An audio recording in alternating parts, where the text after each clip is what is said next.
Library of Heaven's Path Chapter 1671 to Chapter 1745. Xianxia suddenly understood.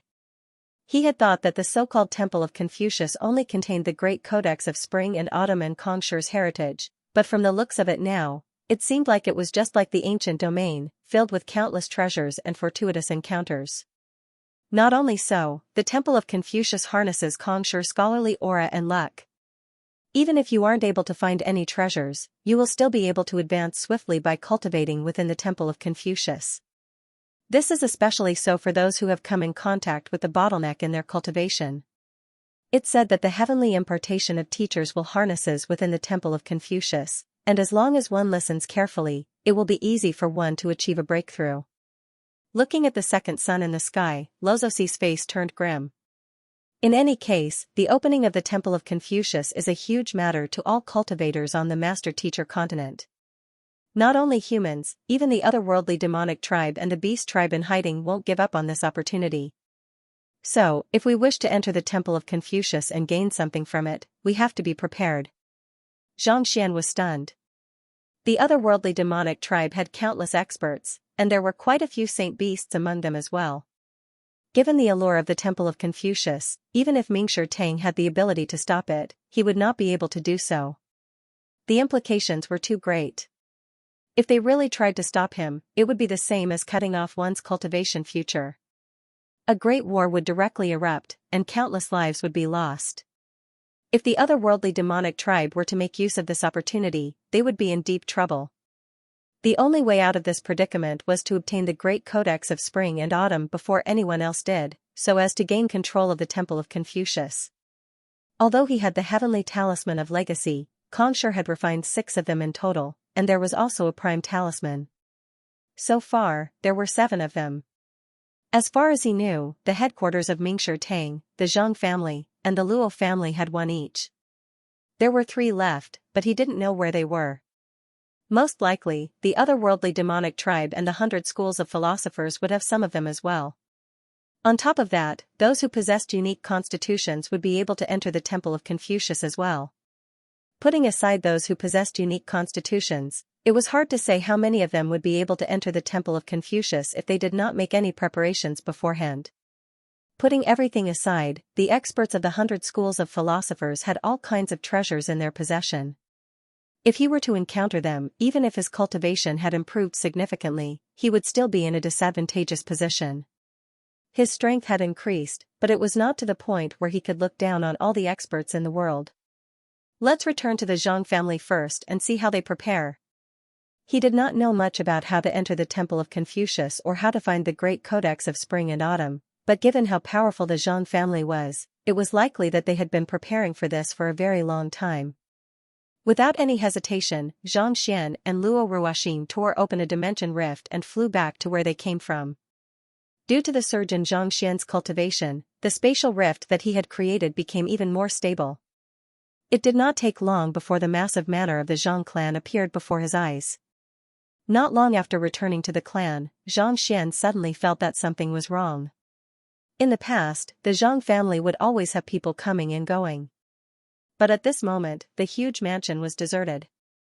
What happened? After finally finding an elder, Xianxia hurriedly asked. Almost all of the experts of Saint Realm and above have been dispatched to the various subterranean galleries to fend off the otherworldly demonic tribe. The old clan head and matriarch have also set off. Seeing that it was the clan head, the elder hurriedly bowed and replied. They all went to the catacombs?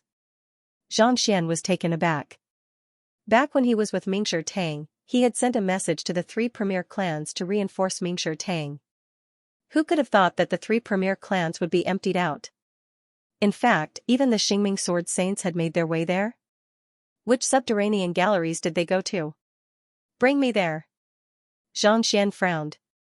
The otherworldly demonic tribe would surely not let this opportunity slip by. If they couldn't fend off the Temple of Confucius, what would be the point of obtaining the Great Codex of Spring and Autumn? While the Great Codex of Spring and Autumn could raise one's fighting prowess significantly, it would require thousands of master teachers in order to fend off the otherworldly demonic tribe. It was no wonder Mingshi Tang was so anxious. He had cleared the 9-star master teacher examination without any preparation at all. Otherwise, just a new concept of education would require several years of validation from countless students. Even though there have been some disturbances in the 108 subterranean galleries, based on our investigations, most of them are just feints, and Mingshi Tang is able to suppress them easily. There are 6 subterranean galleries that have launched a full-scale invasion. First, the Mingshi Tang Headquarters Subterranean Gallery, the Dragon Gate Subterranean Gallery, the IC Subterranean Gallery, the Cloudsea Subterranean Gallery, the Drakatiger Mountain Subterranean Gallery guarded by the Zhang clan, and the Starry Subterranean Gallery guarded by the Luo clan. There are many 9-star master teachers guarding the Mingshi Tang headquarters, so there's no need for any help. As for the Dragon Gate Subterranean Gallery and the Cloudsea Subterranean Gallery, Xingyang has been appointed as the head of the Combat Master Hall, and he has led countless combat masters to suppress the subterranean galleries.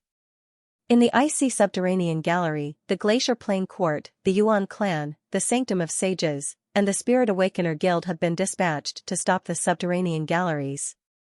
The other sage clans and powerful guilds are patrolling the other subterranean galleries to prevent any mishaps from occurring. The Jiang clan is working together with our Zhang clan and Luo clan to suppress the Drakatiger Mountain Subterranean Gallery and the Starry Subterranean Gallery. The otherworldly demonic tribe in these 2 subterranean galleries is coming at us with great momentum. The seal left behind by ancient sage Qiao Wu is no longer able to hold them off any longer, so all 6-star master teachers from the Zhang clan and above are heading there. The elder explained. I'll be staying in the clan to provide support. If any danger arises, I'll evacuate the remaining members of the clan to preserve the lineage of the clan. Drakatiger Mountain Subterranean Gallery? Is it right below us? Xianxia's eyebrows shot up. He knew that the Mingshi Tang headquarters were not only used to gather the destiny of mankind but also to suppress the scattered subterranean galleries. He did not think that the Zhang clan would be the same. The Drakatiger Mountain Subterranean Gallery was located right next to the Zhang clan, so it was likely that it wasn't too far away. The entrance is right below us. If clan head wishes to head there, I'll bring you there right now. The elder hurriedly nodded. Alright, I'll head over to take a look. Xianxia nodded. Putting aside the fact that the Temple of Confucius hadn't opened yet, even if it did, it wouldn't be as important as this. Clan head, please follow me. Without any hesitation, the elder led the way, and soon, they arrived at a certain location. This is the ancestral tomb of the Zhang clan? Xianxian was taken aback. Indeed. The subterranean galleries are right below us, the elder nodded. Using the heroic spirits of our predecessors to suppress the subterranean galleries. Xianxian fell silent. This was similar to the subterranean galleries of the Hongyuan Master Teacher Academy. Countless predecessors had spent their entire lives fighting against the otherworldly demonic tribe, and after their deaths, their heroic spirits would guard the entrance of the subterranean galleries, preventing the otherworldly demonic tribe from breaking through the seal and coming to the Master Teacher continent. Only the heroic spirits of our predecessors are able to deter the otherworldly demonic tribe from escaping. Clan head, the subterranean galleries are just ahead. I still have to evacuate my clan, so I'll be taking my leave first. The elder said before turning around to leave. If the otherworldly demonic tribe were to breach the subterranean galleries that they were guarding, the Zhang clan would surely be wiped out. Otherwise, if they were to be wiped out, how could they possibly stand against the otherworldly demonic tribe in the future? Paying no heed to the elder, Xianxian walked into the ancestral grounds of the Zhang clan. Innumerable tombstones were erected around the ancestral grounds of the Zhang clan. Every single one of them was a figure who had stood at the pinnacle of the otherworldly demonic tribe. However, it was a pity that none of them had managed to escape the erosion of time. No matter how talented they were, they would still end up just like these people, becoming a lone name on a tombstone in 1,000 years or 10,000 years. Without life or consciousness, they would have completely disappeared in the long river of history, leaving only their heroic spirits. They are the ones who have sacrificed their lives for the prosperity and stability of mankind. Without them, the world would have long fallen into chaos. Xianxian wasn't a sentimental person. Due to his previous self, he had viewed this world with indifference. However, when he saw the students of the Hongyuan Master Teacher Academy charging fearlessly into battle and the countless master teachers in the subterranean gallery disregarding their own lives, he couldn't help but feel deeply moved. Initially, he didn't have a good impression of the Zhang family. However, looking at the innumerable tombstones before him, he couldn't help but feel a tinge of sorrow. Indeed, the reason why the Zhang family was able to become the #1 clan on the master-teacher continent wasn't just due to their strength and deep heritage. More importantly, they had contributed greatly to the subterranean gallery over the past several dozen millenniums. Without them, mankind wouldn't have been able to flourish and reach its current level. Hong Long, while Xianxia was immersed in his thoughts, the ground suddenly trembled, and dense killing intent surged up from the ground. As soon as the killing intent reached the surface, the tombstones immediately glowed with a crystalline light. As the killing intent clashed with the killing intent, it gradually dissipated. Since the killing intent is able to reach the surface, the seal below won't be able to hold for much longer. Let's head over to take a look. Having been to the subterranean gallery before, Xianxia knew what was going on. Without any hesitation, he beckoned Luozi over and hurriedly rushed forward. A moment later, they arrived before a massive stone statue. It was the founder of the Zhang family. Xianxia placed his palm on the statue. With a flash of light, he and Luozi vanished from the spot, and in the next instant, they appeared in a place filled with darkness and malevolent aura. After walking for a while, a huge city appeared in front of him. The subterranean gallery was much larger than the one in the Hanyuan Master Teacher Academy, and the city was much grander as well. All kinds of formations were activated in the surroundings, and a powerful energy swirled around the city. Upon entering the city, Xianxia immediately saw countless members of the Zhang family lined up in rows, ready to engage in battle at any moment. Clan head. Upon seeing Xianxia, the elder in charge hurriedly rushed forward to welcome him. How's the situation? Xianxia asked. Things aren't looking too good for us. The otherworldly demonic tribe has already launched more than 10 assaults on us since yesterday, and both sides have sustained heavy casualties. While the otherworldly demonic tribe has suffered more casualties in order to break the seal, I fear that they won't be able to hold on for long. The elder had a worried look on his face. How's the seal? Xianxia couldn't help but ask. Right now, we are not sure.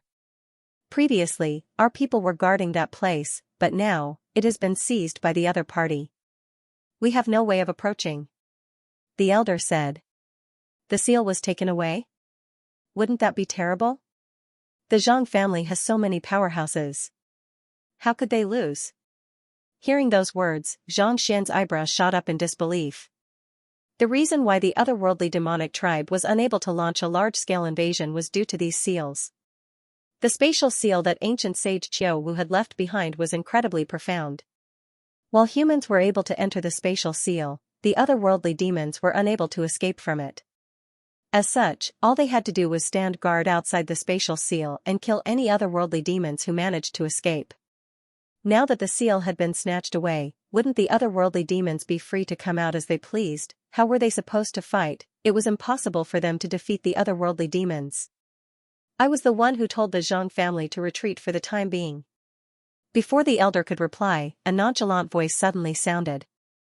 Xianxia hurriedly turned around and saw his father, Xianxia, and his mother, Sword Saint Meng, walking over with widened strides.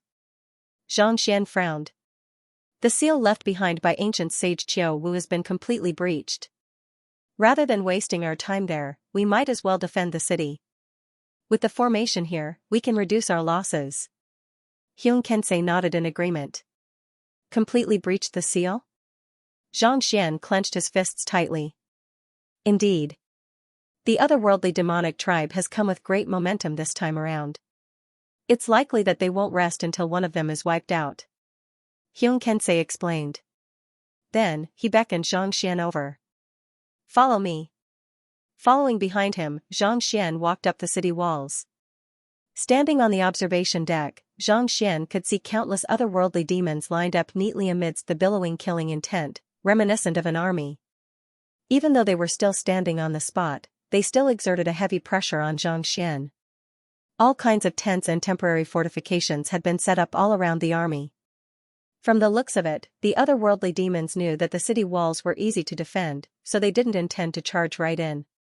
Since the seal has been breached, the otherworldly demons are pouring in endlessly. They must be waiting for reinforcements to arrive.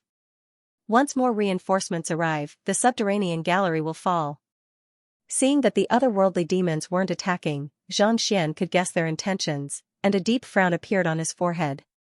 I know that, but the Zhang family has fought with the otherworldly demons for many years now, so I'm well aware of their overall strength. No matter how powerful the otherworldly demons are, it's impossible for them to breach the 108 subterranean galleries simultaneously. If that was the case, mankind would have long been wiped out. Xianxia said with a smile. Mankind and the otherworldly demons were irreconcilable enemies. If the otherworldly demons possessed the strength to breach so many subterranean galleries simultaneously, they would have long charged in.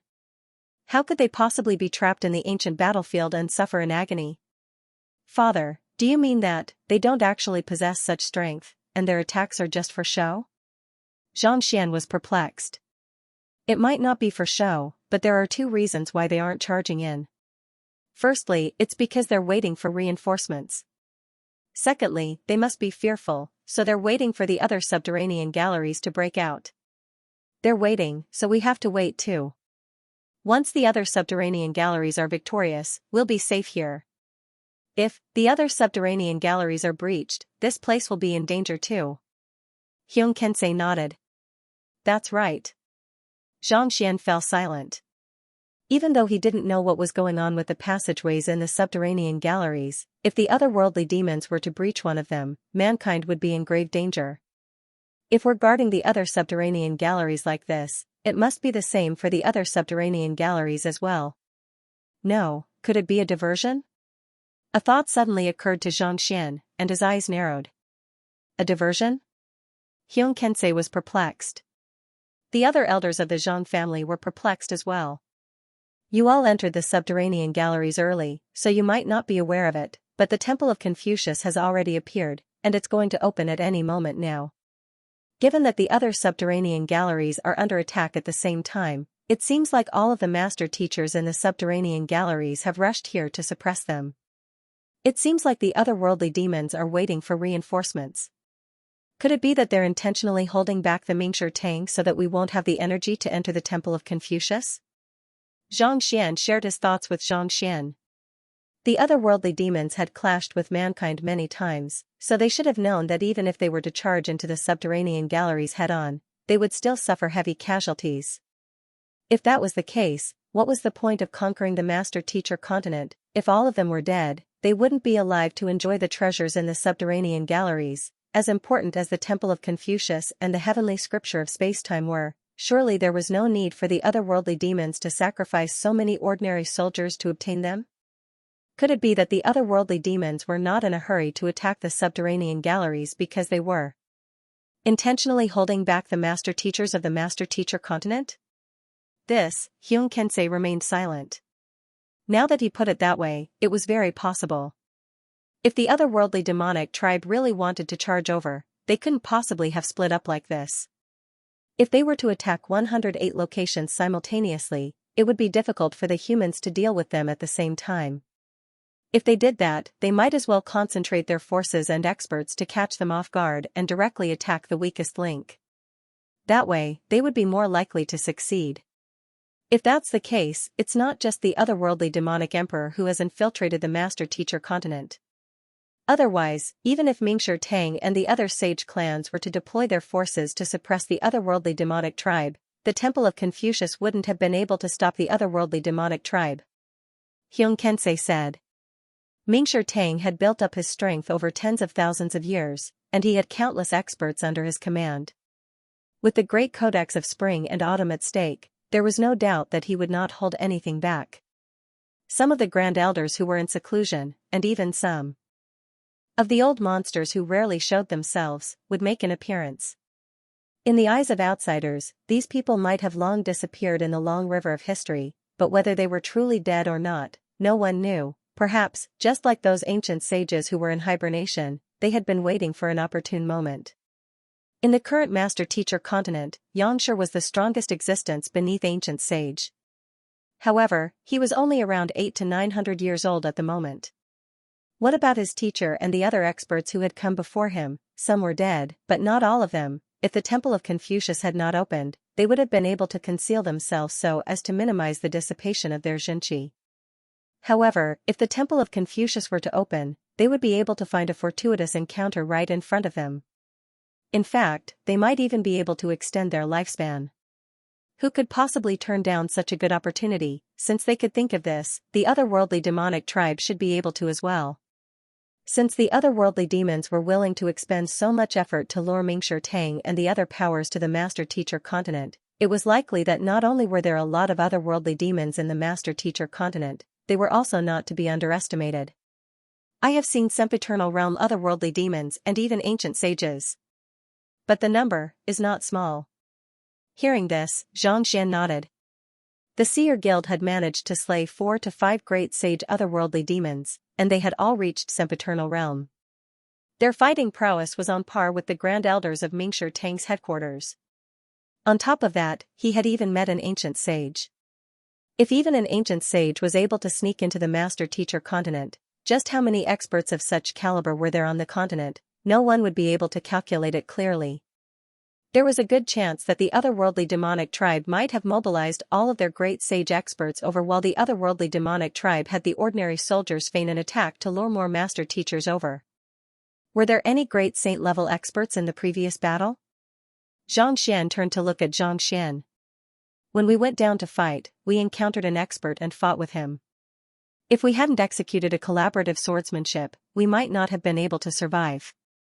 Even so, I still sustained some injuries, Sword Saint Meng said. Are you injured? Xianxia asked anxiously. Seeing Xianxia's concern, Sword Saint Meng replied with a smile, I'm fine after consuming the pill. That's good to hear. Knowing that everything was fine, Xianxia heaved a sigh of relief. At the same time, a deep frown appeared on his forehead. The fact that a great sage expert is able to deal with your collaborative formation means that the other party has at least reached sempiternal realm. While the Xingming Sword Saints were only at intuitive impulse realm great sage 3 Dan, their combined fighting prowess was something that even ordinary sempiternal realm experts would find difficult to deal with. Given that they were able to sustain injuries in their collaborative formation, even if the other party was weaker than Xianxia, it was unlikely to be much weaker. He had thought that the great sage experts of the otherworldly demonic tribe had already snuck into the Master Teacher continent, but who could have thought that there would be more of them here? If that was the case, his previous assumption would not hold water anymore. Regardless of what they are up to, I want to take a look personally. It's not a good idea to continue wasting time like this. Xianxia pondered for a moment, but he was still unable to come up with a good idea. Once the Temple of Confucius opened, the otherworldly demonic tribe would be able to reap the benefits. If that happened, mankind would be placed in a disadvantageous position. However, if they were to rush over, the other party would also have fortified their defenses, and the Zhang clan might not necessarily be able to emerge victorious. Thus, the most urgent matter at hand was to find a way to head over and investigate what the other party was up to. You want to take a look? You are the head of the 3 premier clans and the sanctum head of the sanctum of sages. If something were to happen to you, mankind would be in deep trouble. Hearing those words, Hyun Kensei exclaimed in shock. His son's influence in the human race was much greater than his own. In fact, even Ren Qingyuan's influence paled in comparison. If he were to be discovered by the otherworldly demonic tribe, even they would not be able to save him. It was not easy for a person who could unite all of the top powers in the Master Teacher continent to appear. If he were to die, mankind would surely fall into a state of disunity once more. You mustn't go. Sword Saint Meng exclaimed in shock. I have comprehended the spatial quintessence of sealing. Since the seal has been destroyed, perhaps I can head over to fix it. If I succeed, the reinforcements won't be able to come to our aid, and we'll stand a chance at victory. Also, don't worry, I have quite a few trump cards up my sleeves. Knowing their worries, Xianxia replied with a smile. But. Sword Saint Meng said anxiously. There are no buts. I'm only going to scout the area, so I won't be in any danger. If you don't believe me, you can ask Ruoxin about it. Xianxia said. It's fine if you're just going to scout the area, Lozozi replied with a nod. The disguise amulet that she had given Xianxia was capable of disguising even one's bloodline, so it would not be a problem for him to disguise himself as an otherworldly demon. On top of that, given Xianxia's strength, there was indeed nothing for him to worry about. Hearing Lozosi's words, Sword Saint Ming hesitated for a moment before nodding in agreement. Then, you must be careful. If you notice anything amiss, return immediately. Don't force yourself. All right. Xianxian replied with a light chuckle. Taking a deep breath, he leaped down from the city walls. While he was still in midair, he suddenly vanished from everyone's sight. It was as if he had vanished into thin air. How did he disappear? I can't even sense him with my spiritual perception. The elders widened their eyes in astonishment. He made use of the profundity of spatial seal to seal the space around him, making it so that even the naked eye and spiritual perception won't be able to sense him. Unless one's comprehension of space or one's soul reaches a certain level. Luo Ruoxin explained to the crowd. The crowd widened their eyes in realization. They did not think that spatial seal would have such a miraculous effect. As expected of the greatest trump card of the Luo clan, it was indeed extraordinary. If he could conceal himself and sneak into the enemy camp, wouldn't it mean that no one would be able to notice him? They had been a little worried about their clan head's safety, but seeing that the latter possessed such capabilities, they were finally able to calm down. With the ability to conceal himself, coupled with the time quintessence and the purity of his bloodline, even if he were to encounter any danger, he should be able to return safely. Making use of the power of the spatial seal, Xianxian concealed himself and swiftly advanced forward. Not too long later, the otherworldly demonic tribe's main camp came into sight. Cracking sounds echoed from his bones, and a moment later, his body grew taller by a chi, and his appearance also changed. He had already taken on the appearance of an otherworldly demon. His aura wasn't as pure as the Greenleaf King's, only similar to that of an ordinary soldier. After that was done, he landed on the ground, circled around the rows of soldiers, and finally found a lone otherworldly demon and tapped it lightly. Puha, he discreetly killed the otherworldly demon and stowed its corpse into his storage ring. A moment later, his disguise was already identical to that of the otherworldly demon. After revealing his silhouette, Xianxian donned a set of armor and wielded a spear in his hand as he slowly made his way to the back of the headquarters. The otherworldly demonic tribe had constructed their fortifications meticulously. With a single look, it was clear that they were the handiwork of experts. It was fortunate that Hyung Kensei hadn't brought his men with him. Otherwise, no matter how powerful the Zhang clan was, they would have lost at least half of their men if they had fallen into these formations.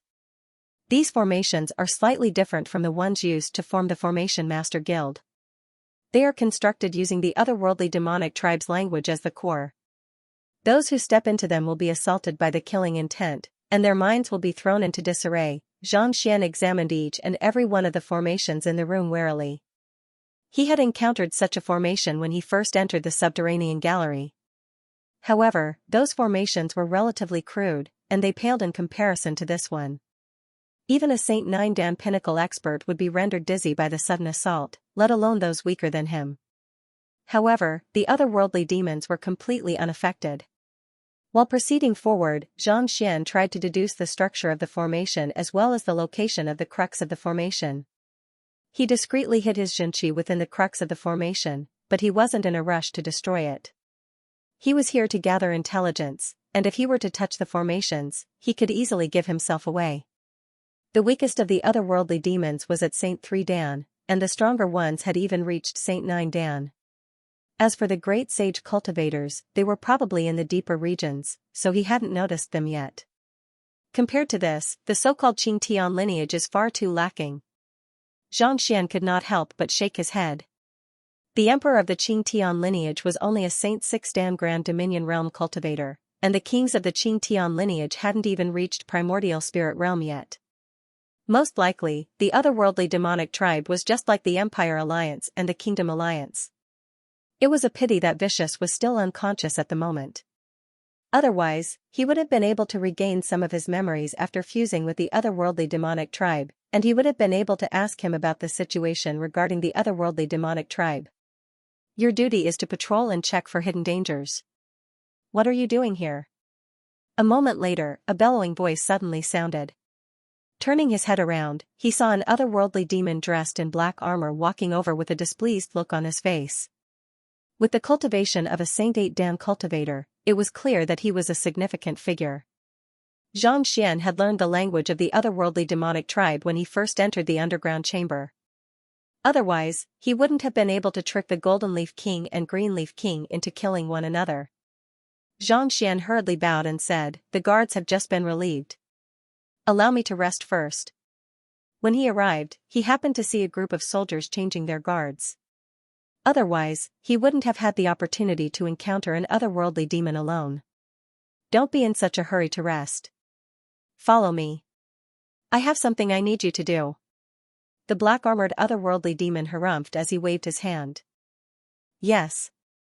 Knowing that this wasn't the time to expose himself, Xianxia quickly followed behind the black-armored otherworldly demon. After the black-armored otherworldly demon captured Xianxia as a burly man, he proceeded to find another dozen or so otherworldly demons. They were all around Saint 3 Dan, the lowest tier of soldiers. "Why did General Hour summon us?" One of the otherworldly demon soldiers couldn't help but ask discreetly. Another soldier shook his head and replied, "I don't know either.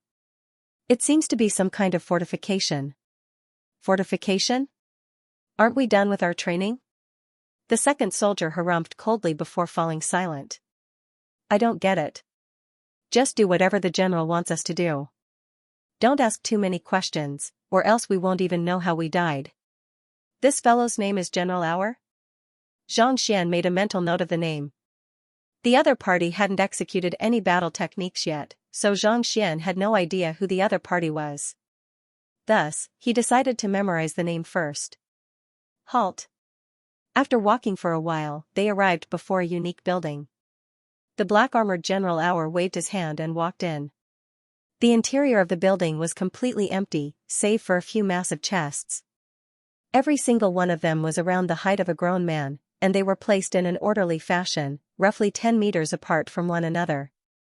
Xianxia took a look at them, but they weren't formations or seals. There wasn't the slightest energy ripple emanating from them. "Move these chests over there," General Hour ordered. "Move the chests?" Xianxia frowned.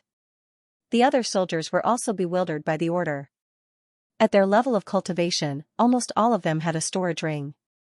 With just a sweep of their consciousness, they could place the chests into their storage ring and bring them anywhere they wanted. What was the meaning of this? "Hurry up." General Hour's face darkened.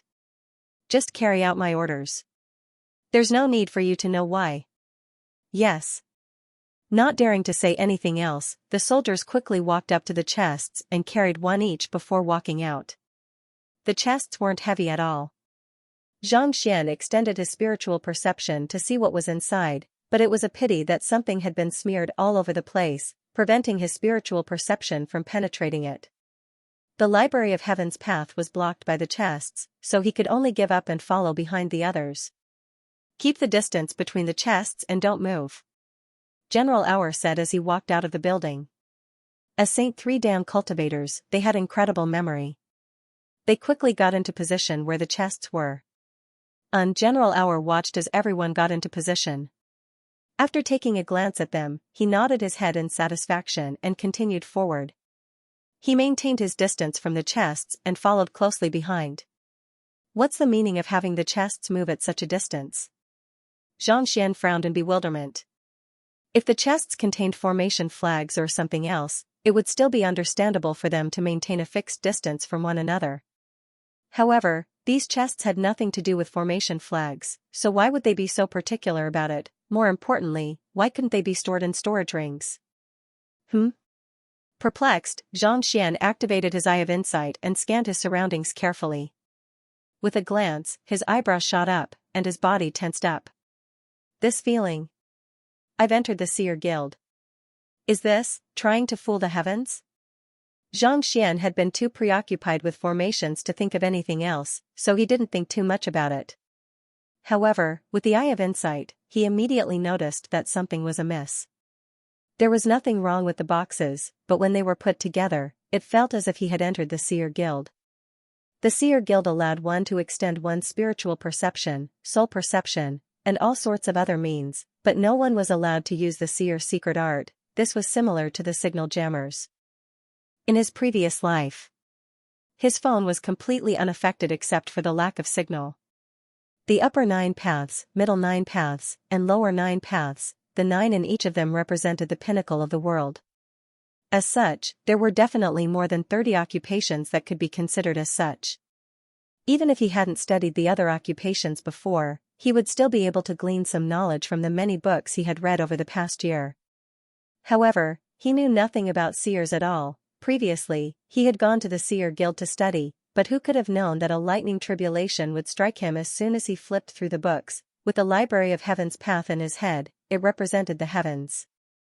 As thieves, seers were incompatible with one another, so it was impossible for them to learn the library of heaven's path. It was precisely because of this that he had given up on learning the library of heaven's path. Even though he hadn't studied the library of heaven's path before, he could still sense the presence of the seer guild clearly. I thought that it was the seer guild who helped the otherworldly demonic tribe arrive on the master-teacher continent, but that doesn't seem to be the case.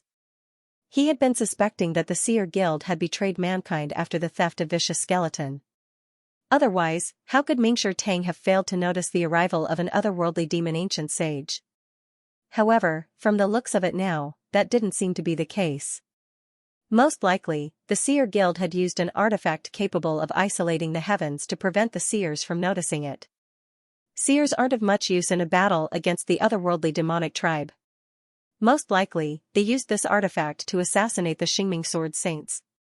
Upon realizing what was in the box, a thought flashed across Xianxia's mind, and he came to a realization. In a battle, one had to rely on one's strength, vigor, courage, as well as one's ability to devise strategies. Even though seers were able to divine fortune and misfortune, they were not of much use in a battle of this caliber. As such, there were no seers in the Zhang clan's side. Naturally, it wasn't directed at them. Instead, it was directed at the Xingming Sword Saints. All of them had reached Great Sage 3 Dan Intuitive Impulse Realm, and at this level, they were able to grasp any danger that might come their way. If the heavens were to be shielded from them, it would mean that their strength would vanish, and it would be easy for a sneak attack to succeed. It's fine if you don't know, but since you do, then I won't hold back. The corners of Xianxia's mouth curled up into a smile. Other seers would have to attack in order to destroy the artifacts of seers, but that was not the case for him. As long as he used the library of heaven's path, the lightning tribulation would appear. Don't be in such a hurry. Previously, I promised Little Tribulation that I would offer him some pointers. Since I've summoned him over, I should at least offer him some pointers so that he can grow stronger. It would be best if he could wipe out all of these otherworldly demons. Thinking of lightning, Xianxia had a thought. It wasn't easy to summon a lightning tribulation in the subterranean gallery, but with these artifacts that could shield him from the heavens, he would surely be able to summon it with the library of heaven's path. Just that, he had come into contact with the lightning tribulation of seers several times, and the might of the lightning tribulation had been mediocre. It was only targeted at artifacts and humans, and it didn't strike indiscriminately. How could he summon a stronger lightning tribulation to strike down all of the otherworldly demons? Of course, the otherworldly demons weren't like those from the Glacier Plain Court and the Sanctum of Sages. If he were to summon a lightning tribulation, it was likely that the otherworldly demonic tribe would attack him together before he could even finish gathering his lightning tribulation. It was impossible for a lightning tribulation to triumph over an army. Otherwise, they could just send a random fellow who was on the verge of achieving a breakthrough and summon a lightning tribulation to wipe out the entire army. Besides, upon reaching the Aurea body realm, ordinary lightning was no longer of much use. Only the heavenly flame could deal substantial damage to them. The fact that there was someone among the otherworldly demons who was able to fight on par with the Xingming Sword Saints and even injure them meant that they had reached the intuitive impulse realm at the very least. Even the heavenly flame would not be of much use against them. I have to consider everything carefully before I can summon a lightning tribulation. Otherwise, I might end up alerting them. After a moment of contemplation, Xianxia suppressed the urge to use the library of heaven's path. Halt!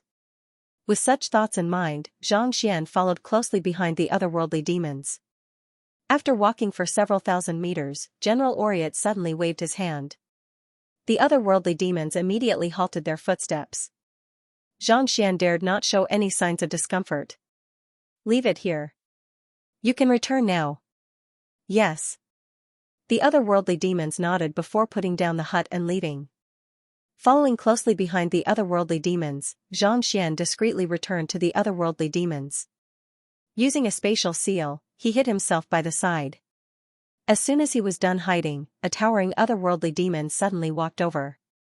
The aura that the otherworldly demon emanated was far more powerful than the otherworldly demons before him. The killing intent that he emanated was as dense as ink, and it felt as if a single glance at him would overwhelm one's mind, rendering one incapable of fighting. An otherworldly demon emperor. Xianxia narrowed his eyes in astonishment. The killing intent that the otherworldly demon emperor emanated far exceeded that of the Qingtian emperor. He had only felt such killing intent from Vicious and the ancient sage corpse. Of course, it was still slightly lacking compared to them, but it was still extremely fearsome. Even if the otherworldly demon emperor wasn't a member of the otherworldly demon emperor, he was definitely not far from it. Paying respects to the commander. General Auer hurriedly clasped his fist and bowed respectfully. The commander replied. "You can leave now. Don't let anyone disturb me." "Yes." General Auer nodded before leaving the area. Seeing that there was no one around, the commander stepped forward and grabbed the boxes in the area. They immediately burst open, revealing the contents within. Each of the boxes contained a stone pedestal of similar height, and there was a mirror placed on top of it. These mirrors were facing in different directions, and the rays of light they emitted were connected together to form a tortoiseshell in the air. Xianxia discreetly took a closer look. With the appearance of the mirrors, the isolation ability of the heavens seemed to have grown even stronger. If not for his eyes, he would not have been able to tell that there were so many items in the area. There's still one more box. At the very center of all the mirrors was a box that had yet to be opened. The commander walked over and scanned the surroundings for a moment before walking up to the box at the very center and placing his hand on it. Kacha, the box burst open, and a crimson saber materialized before him. It floated quietly in the air, and on the hilt of the saber was an average-sized skull. It had a sinister look to it, and it carried a sinister air to it. What a formidable saber.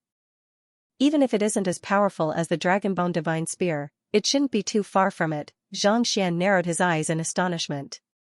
The killing intent emanating from this saber was far stronger than the sword that Nangong Yuanfeng had given to the Luo clan.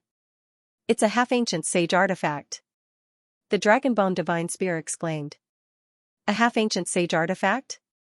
"That's right. I'm an ancient sage artifact.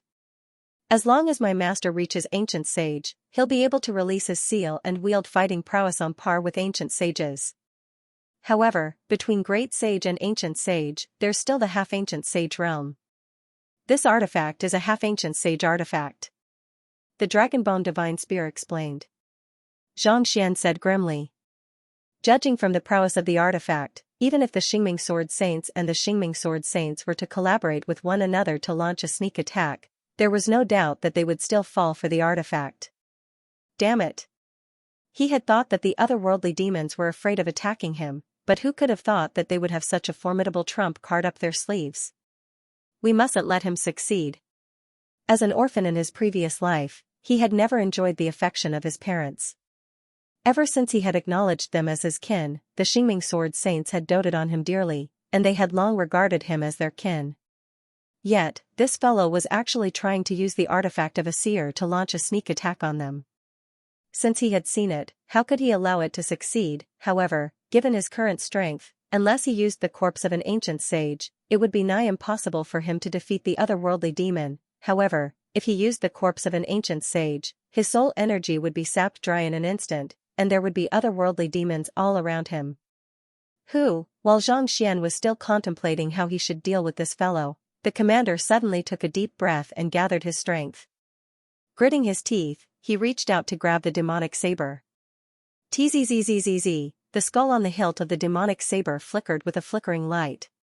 With a jolt of the saber, it repelled the skull, and a powerful killing intent gushed toward the commander. The commander's face immediately turned livid, and he retreated 2 steps. The Xianxia in his body raged furiously, and it took a long time before he managed to calm himself down. I don't intend to tame you. I just want to use you to kill 2 people. The commander paused for a moment before he spoke. A weapon of that tier already had a weapon spirit, so it was possible to negotiate with it. Wing. However, the skull seemed to ignore the commander's words. It twisted its body a little, but it didn't say a word either. It seemed to be saying that if you want me to cooperate with you, you will have to possess sufficient strength first. Since you refuse to cooperate, don't blame me for making a move. Seeing how arrogant this saber was, the commander's face turned unsightly. He narrowed his eyes and executed some kind of martial technique. Light flickered on his palm, forming a transparent barrier. Then, he grabbed the saber again. TSS, the fiendish saber refused to yield. The 2 powers merged together, causing cracks to appear in the surrounding space. Due to the Heaven's Fortune treasure and the special formation, the strength of the man and the saber did not leak out in the slightest. This guy did not refine the demon blade, Xianxia suddenly understood. From the looks of it, the purpose of these mirrors was to conceal the secrets of the heavens as well as to conceal the might of the half-ancient sage artifact. If the weapon was refined, he could just store it in his storage ring.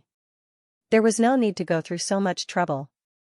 The commander was intending to tame the Xingming sword, and if he succeeded, given how powerful the Xingming sword saints were, even if he did not resort to a sneak attack, it would still be difficult for him to stand against the Xingming sword saints. All I have to do is stop him from refining it. He was still thinking about how he could stop the other party, but since the other party hadn't assimilated it, things were much simpler. Seeing that the man and the saber were locked in a stalemate, the commander's expression flickered incessantly, as if he was using his full strength. Xianxia's eyes lit up. Creak. In the blink of an eye, it had transformed into a completely different appearance. Amidst the mirror-shrouded environment, knowing how fearsome the demonic saber was, the commander dared not let his guard down. He infused his Xianxia frenziedly into the demonic saber, not daring to get distracted. Just as he was thinking that he had gained the upper hand and was about to force the other party to acknowledge him, flurried footsteps suddenly sounded. Following which, a figure appeared not too far away. It was General Auer, who had just left. As soon as he arrived, he immediately clasped his fist and bowed. Commander, I have already relayed your orders to not allow anyone to disturb you. You can cultivate in peace now. The commander's body swayed weakly. The battle with the demonic saber was not just a clash of brute strength but also a clash of psyche. What he needed the most right now was silence, which was why he had issued the order earlier. Who could have thought that this fool would actually run over to tell him that he had already obeyed his orders? Obeyed my orders, and yet you still dare to come? How can I rest easy if you continue spouting nonsense here? You can leave now. The commander harumphed, suppressing the urge to slap the other party to death. Hoo-hoo, as his Xianxia grew stronger, the demonic saber's killing intent immediately seeped into his mind, causing his body to sway, and he nearly spurted blood. Yes. General Auer nodded. After a moment of hesitation, he clasped his fist and said, Commander, it's almost time for lunch. Do you want to have beef noodles or hot and sour noodles? I'll have the kitchen prepare it. Beef noodles? Hot and sour noodles? The commander was stunned. Do we even have those 2 things here? Besides, at their level of cultivation, as long as they had sufficient spiritual energy, they could go 8 to 10 years without eating or drinking. Given that they were in the midst of a war, who would have the time to eat beef noodles? I'm not eating. Back down. In the first place, he needed silence, and this fellow's incessant chatter left the commander on the verge of exploding. While he was diverting his attention away from the demonic saber's killing intent suddenly surged toward him, leaving him feeling as if his chest was going to explode. You're not eating? Then, do you want some water? General Auer looked at the commander with a concerned look. Look, you're sweating so much. The commander. Bloody hell. Why didn't he think that this fellow was such a troublemaker? You're a general, not a chef. Why do you have to cook and bring me water? Can't you see that I'm busy? Scram. The commander bellowed furiously, but before he could finish his words, the fellow's voice sounded once more. You're not even going to drink water? Then, where's the soup? I heard that the bone soup you just made is quite delicious. Why don't I bring a bowl over? Pooh. The commander's vision darkened as the demonic saber's killing intent surged into his body. His face paled, and he spurted a mouthful of blood. The heck, are you done yet? Are you blind? Can't you see that I'm busy taming the demonic saber? Can't you see that I'm busy taming the demonic saber? Suppressing the boiling sensation in his chest, the commander gritted his teeth as a murderous gleam flashed across his eyes. I'm not going to eat, I'm not going to drink water, and I'm not going to drink soup. Scram right now, and don't disturb me. Commander, don't worry. I have already informed the subordinates that no one will disturb you. If they dare to disobey your orders, I'll execute them myself. General Auer waved his hand grandly and declared righteously. The commander felt a sharp pain in his chest. Are you sick in the head? Am I talking about someone disturbing you? Of course I'm talking about you. Just as the commander was about to berate him, General Auer suddenly turned to look at him and said, Commander, since you aren't going to eat or drink, do you want to sing? Why don't I sing for you? Pooh. The commander spurted another mouthful of blood. The commander was on the verge of a mental breakdown. Sing? Sing your head. I am a member of the otherworldly demonic tribe, a sempiternal realm expert. Have you lost your mind? AI. He was a trusted aide of his, and he had always been a cautious and reliable person. Why would he cause such a ruckus today? I told you not to disturb me, and yet, you came over to spout nonsense. Are you doing this on purpose or what? Taking a closer look, the other party's appearance, soul aura, malevolent aura, and intonation were all the same. The only difference was that the armor was different. The armor was different? Could it be that this fellow was not AI but someone else in disguise? He had never heard of anyone who could disguise themselves so well that even he could not see through them. Just as the commander was about to slap the other party away, the other party suddenly took in a deep breath and said, Very well, I'll sing as a sign of respect. Two tigers, run fast, pooh. The commander spurted yet another mouthful of blood, and his eyes reddened. I'll kill you first. The commander retracted his palm and sent a palm strike toward the fool before him. He was already at his limits, and the other party's actions had left him in a fluster. Thus, he forcefully retracted his palm, and the demonic saber's attack immediately surged into his mind, leaving him feeling giddy. He knew that it would take at least half a year for him to recover from the damage to his primordial spirit, but he simply could not take it anymore. He had seen many nagging people, but he had never seen one as naggy as this. If he did not kill this fool, he would probably die from anger today. Hung Long, Xianxia's palm strike fell from the sky. Like a massive dragon, it surged forth and crushed down on General Auer in the blink of an eye. Commander, I'm AI he. Alarmed, General Auer hurriedly hid behind a stone pillar. There was a mirror on the stone pillar, and the commander did not want to damage the mirror and expose the demonic saber's whereabouts, so he quickly retracted his palm. Shortly after he stopped, the other party's voice sounded once more. Commander, be careful. Someone is assaulting you from above. The commander hurriedly raised his head, but there was not a single person in sight. Who? As soon as he lowered his head, he saw a spear right in front of his chest. Not expecting AI he to possess such incredible speed and strength, the commander's face warped in horror. He hurriedly dodged the attack. Puha, even so, the spear still left a deep gash on his chest, and fresh blood flowed profusely. Great Saint Divine Weapon? Xianxia narrowed his eyes. His fleshly body had been tempered by the Aurea body realm, such that ordinary weapons wouldn't be able to leave a scratch on him unless he was a great sage. In an instant, he knew that the person before him was definitely not AI he. Putting aside the fact that he did not have a weapon of that caliber, even if he did, he would not be able to bring out the full might of it with his Saint 8 Dan cultivation. Who the hell are you? He narrowed his eyes. The Xingming Sword Saints and the Xingming Sword Saints wielded swords, and most of the Zhang family wielded swords as well. Infuriated, Xianxia's hands didn't stop moving. This time, he used all of his strength. Cracks appeared in the surrounding space, and the air rumbled as if it couldn't take it anymore. Danger, someone is attacking from above. Before the palm strike could land, the other party had already bellowed once more. The commander's eyebrows shot up, and he hurriedly spread his spiritual perception outward, only to find that the area above him was still empty. Infuriated, he said, "You should prepare for your funeral first." Xianxia surged madly, and the force behind his palm strike became even more ferocious. "Who?" The guy in front of him hid behind the stone pillar and the mirror again. "Ah!" The commander hurriedly retracted his palm. "If you have the guts, why don't you fight me fair and square?" To be able to injure him with a single spear strike, even if the other party's strength was beneath his, it was at least on par with a sempiternal realm expert. Experts of that caliber had their own beliefs and pride. To hide behind the mirror instead of taking a single blow. Was the other party really an expert? Was there really such a shameless expert in the world? He had crossed blows with Mingshi Tang's master teachers before, and every single one of them was a proud person who would defend their dignity. Yet, this fellow had disguised himself as Ai, and not only did he infuriate him, he even spouted a bunch of lies to hide from him, not daring to face him head-on. How could there be such a shameless fellow? Roaring furiously, the commander was just about to strike the other party to death when the other party suddenly raised his finger once more.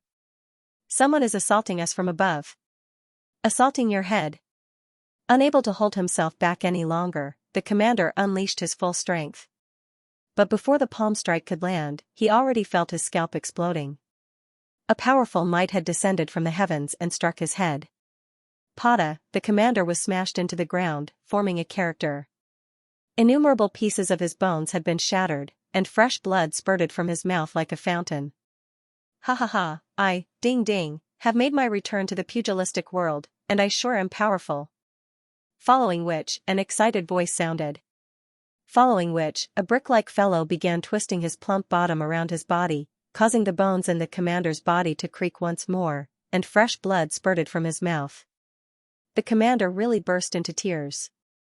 It was already an incredible feat for an ordinary great sage cultivator to wield a great sage artifact, but this fellow had a spear in his hand, and the brick-like thing on his body was of a higher tier than he had imagined. Just where in the world did this monster come from? "I already told you that someone is assaulting us, but you just wouldn't listen." Xianxia shook his head as he walked up to the commander and took the storage ring off his finger. The commander. "I am not dead yet, I'll leave this fellow to you then." After taking the storage ring, Xianxia waved his hands casually, ignoring the severely injured commander. The Dragonbone Divine Spear and Jin Yuan Ding immediately leaped forward in excitement. One of them sat on the ground while the other stabbed the tip of the spear. Xianxia could not be bothered with how the two weapons were going to deal with the other party, so he walked up to the demonic saber. The demonic saber was even stronger than Jin Yuan Ding's, and the killing intent it harnessed was even more potent against soul attacks. Even otherworldly demons were unable to withstand it. If he could tame it, he would not have to go through so much trouble to deal with the other party.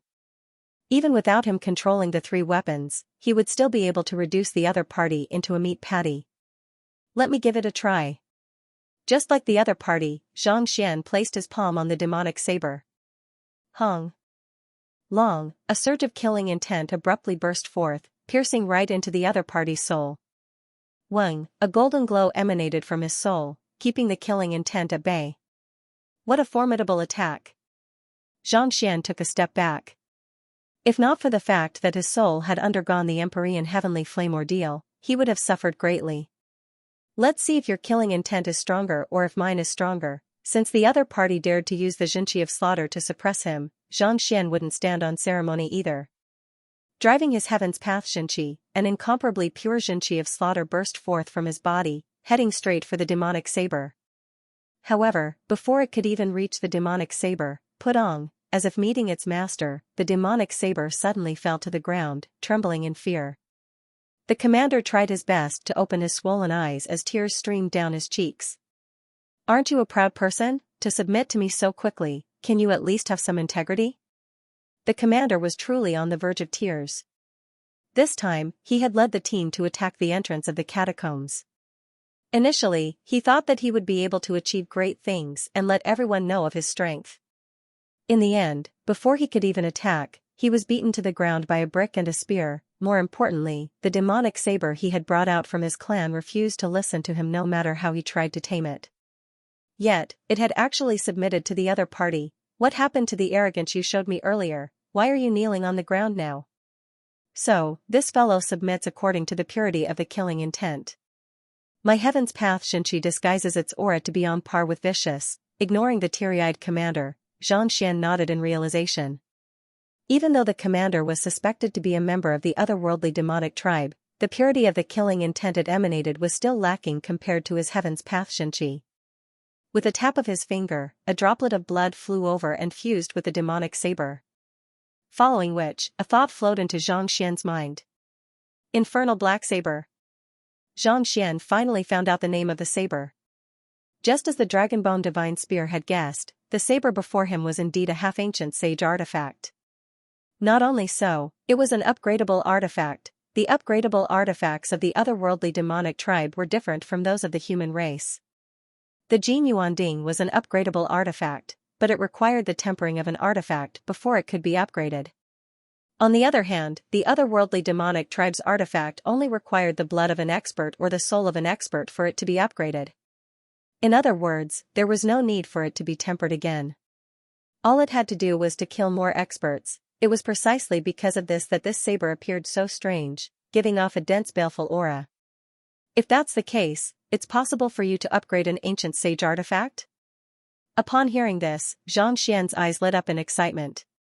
An ancient sage artifact was an artifact that was capable of killing ancient sages. If this fellow could be upgraded, there would be no one beneath ancient sage whom he would need to fear. Of course.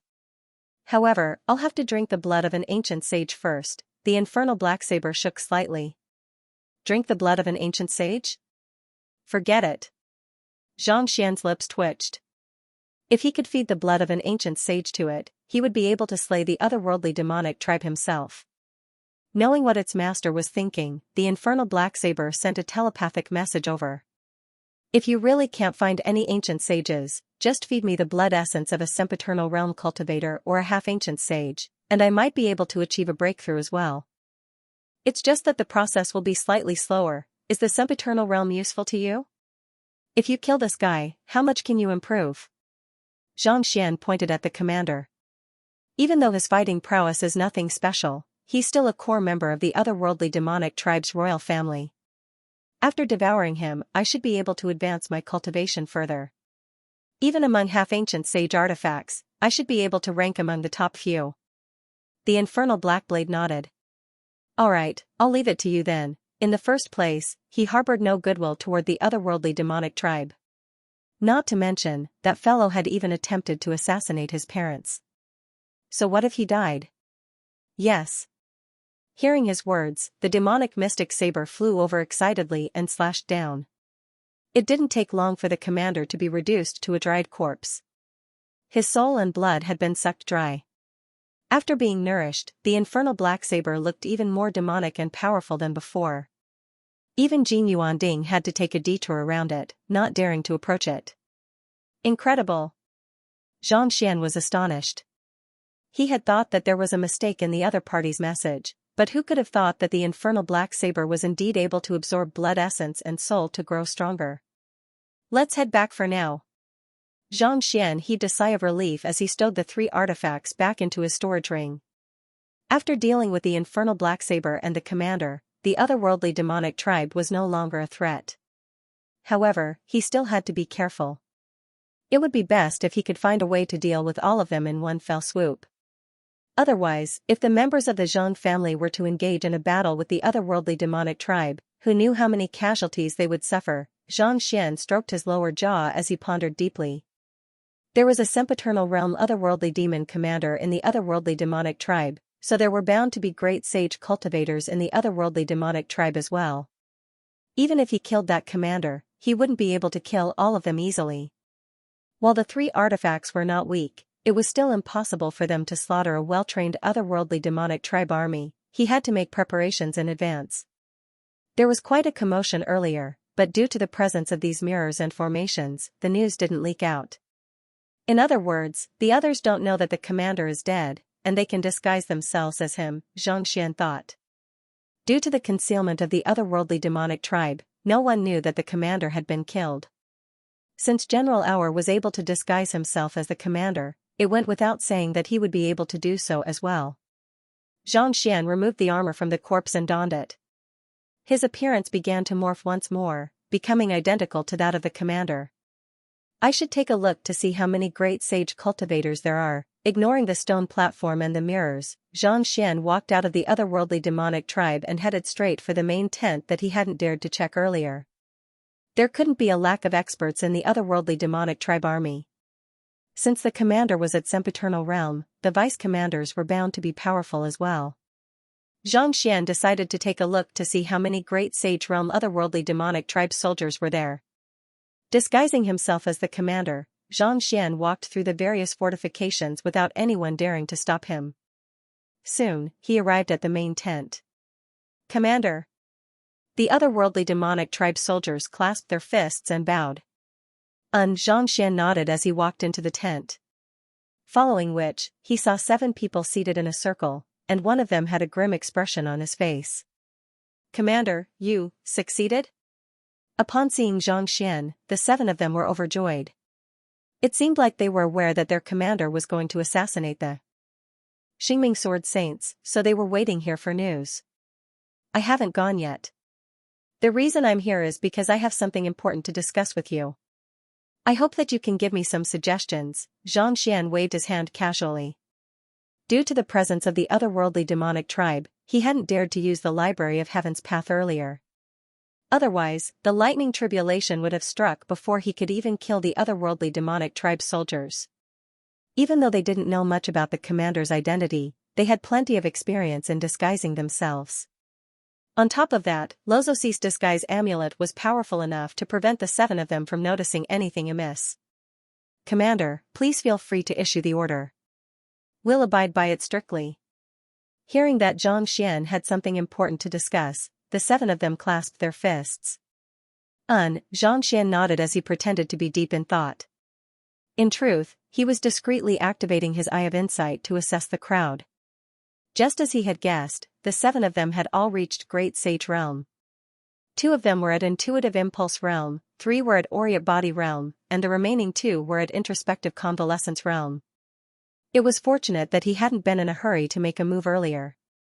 Otherwise, even with his 3 celestial swords, he might not have been able to withstand the combined might of the 7 of them. Not to mention, with so many soldiers working together, even a sempiternal realm cultivator would find it difficult to escape from them. "Follow me out for a moment. I have something that I need to arrange for you, and you mustn't let anyone know about this matter." After a moment of contemplation, Xianxia turned to one of the great sage 3 Dan experts and instructed. "Yes." Without any hesitation, the great sage followed Xianxia out of the tent. Translator, Endless Fantasy Translation Editor, Endless Fantasy Translation. After leaving the tent, Xianxia quickly made his way over to the mirror.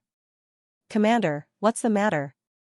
Seeing how the commander was acting so cautiously, not even allowing anyone to peer into the heavenly secrets and seal off the surrounding aura, the great sage 3 Dan otherworldly demon frowned. "It's like this," stroking his lower jaw, Xianxia explained as he walked. But before he could finish his words, a demonic saber suddenly appeared in his hand and slashed toward the otherworldly demon's neck. Not expecting the other party to make a move all of a sudden, the otherworldly demon leaped in fright. After all, he was a great sage 3 Dan expert who had been through countless battles. Even though he panicked, he didn't lose his composure. But barely after taking 2 steps back, a massive brick suddenly fell on his head, smashing him into a pancake. Even a sempiternal realm commander was unable to recover from the impact, so how could the otherworldly demon possibly withstand it? With just a single strike, he was knocked out. Puha, the infernal black saber flew over and absorbed the otherworldly demon's blood and soul cleanly. Without any hesitation, Xianxia flew back to the tent and said, "Come over for a moment." He beckoned the other great sage 3 Dan otherworldly demon over. 5 minutes later, he appeared from outside the tent and said, "The 3 of you, come over together." The 3 Aureate Body Realm otherworldly demons walked out, leaving only the 2 Introspective Convalescence Realm otherworldly demons staring at one another. Weren't they supposed to be discussing some important matters? Why did they have to be called out? Not too long later, the commander returned with a satisfied look on his face. As soon as he walked in, he set up a soundproof seal and said, "I had a mission for them earlier, so I'll talk to you about it now. the two introspective convalescence realm otherworldly demons immediately stood up, fearing that they would miss the order. Who? A saber flashed, and before the two otherworldly demons could react, their heads had already fallen to the ground. Even in their final moments, they couldn't figure out why they had made a move. Against sempiternal realm experts, it might have been a little troublesome, but introspective convalescence realm otherworldly demons could easily kill them.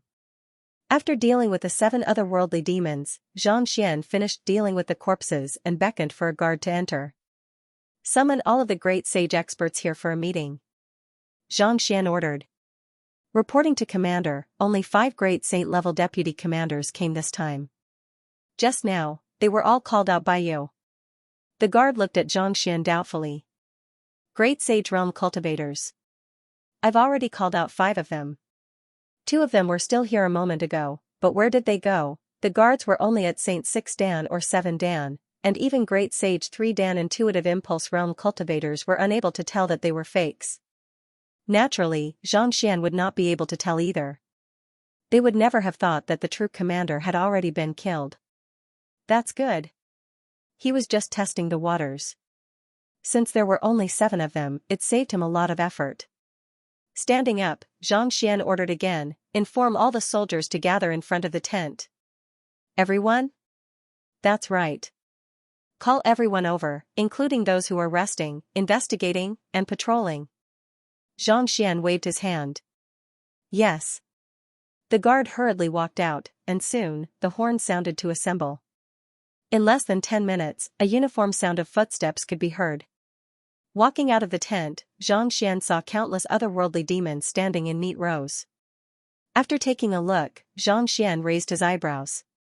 There were at least 10,000 otherworldly demons before him.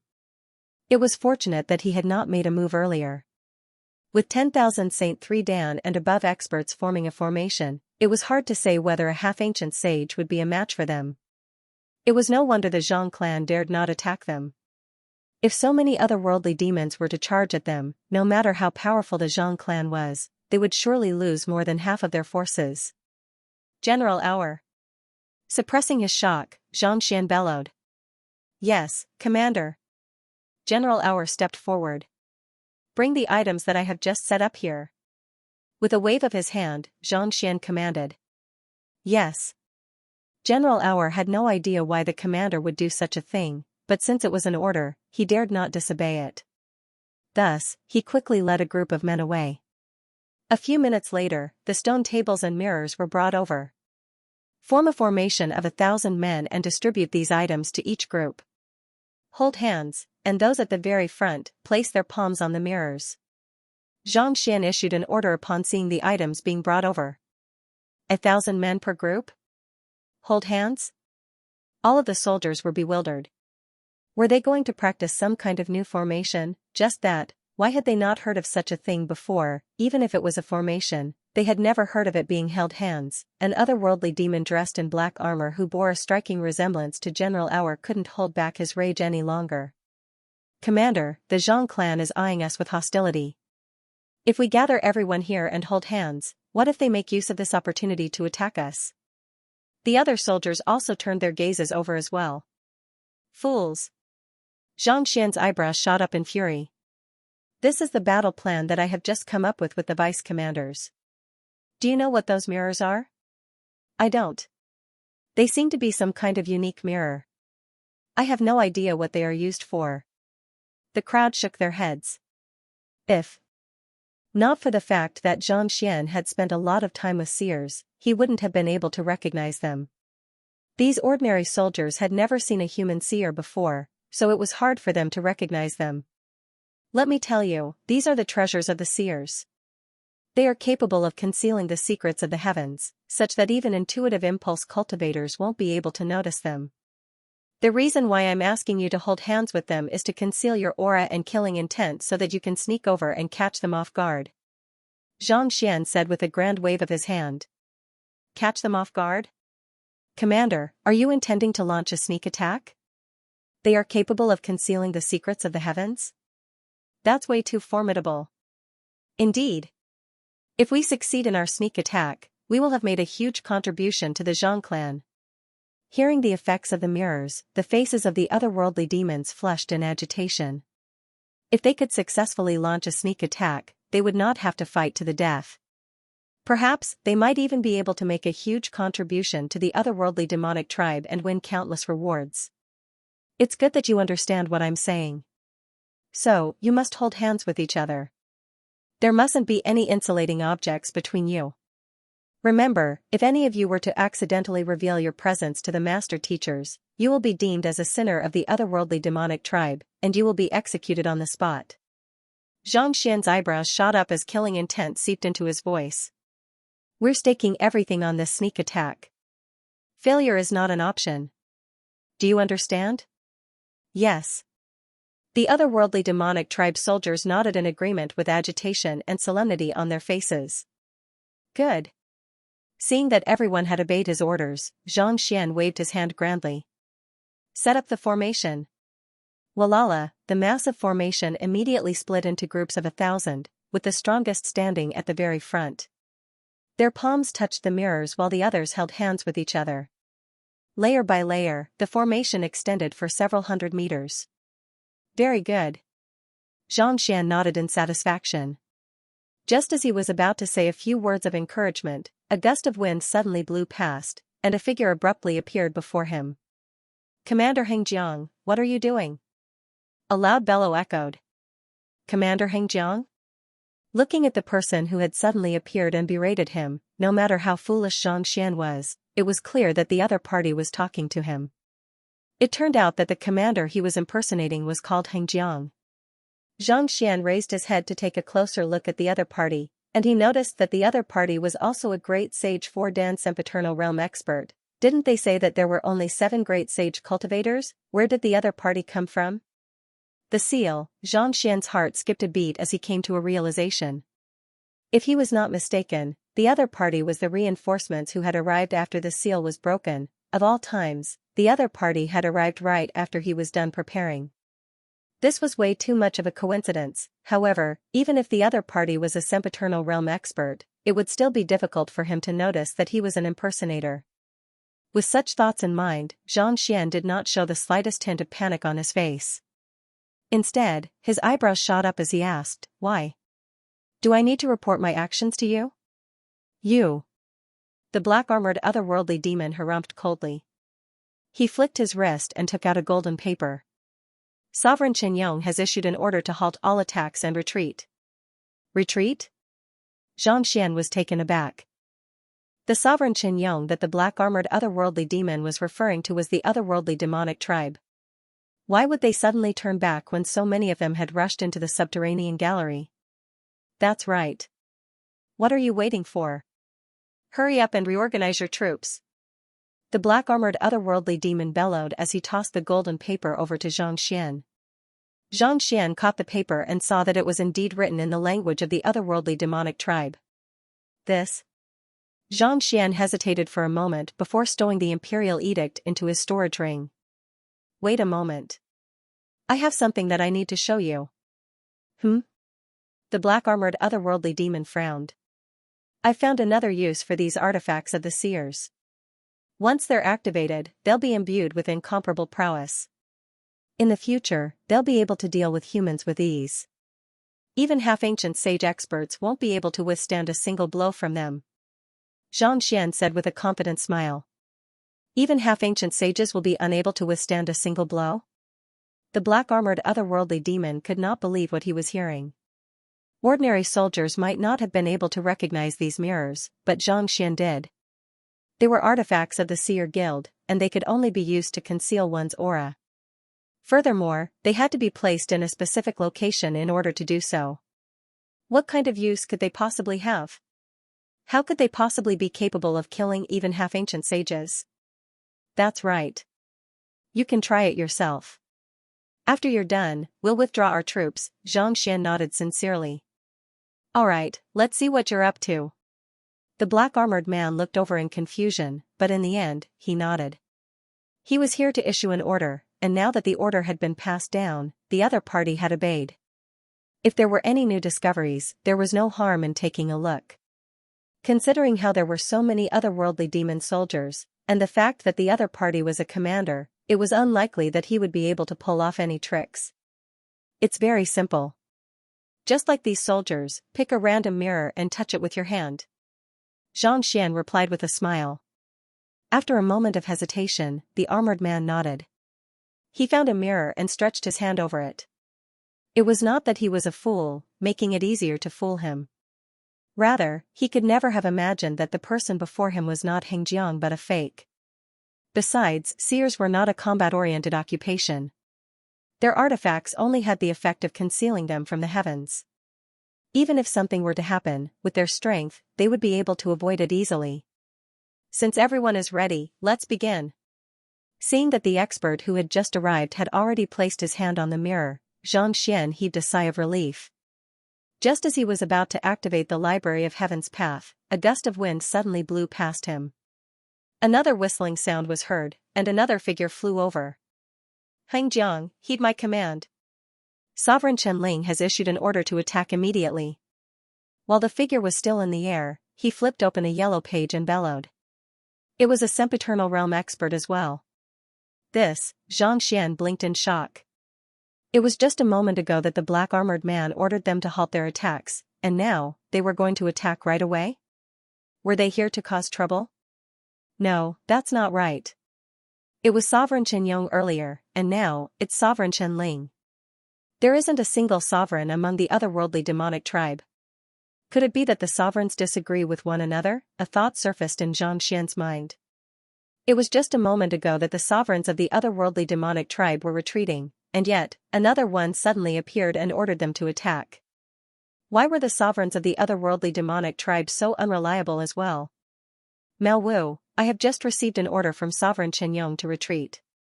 What do you mean by this? The black-armored otherworldly demon asked with an awful look on his face. He had just issued an order when the black-armored otherworldly demon suddenly appeared in front of him. It's nothing much. I'm just following orders. Xianxia, what are you waiting for?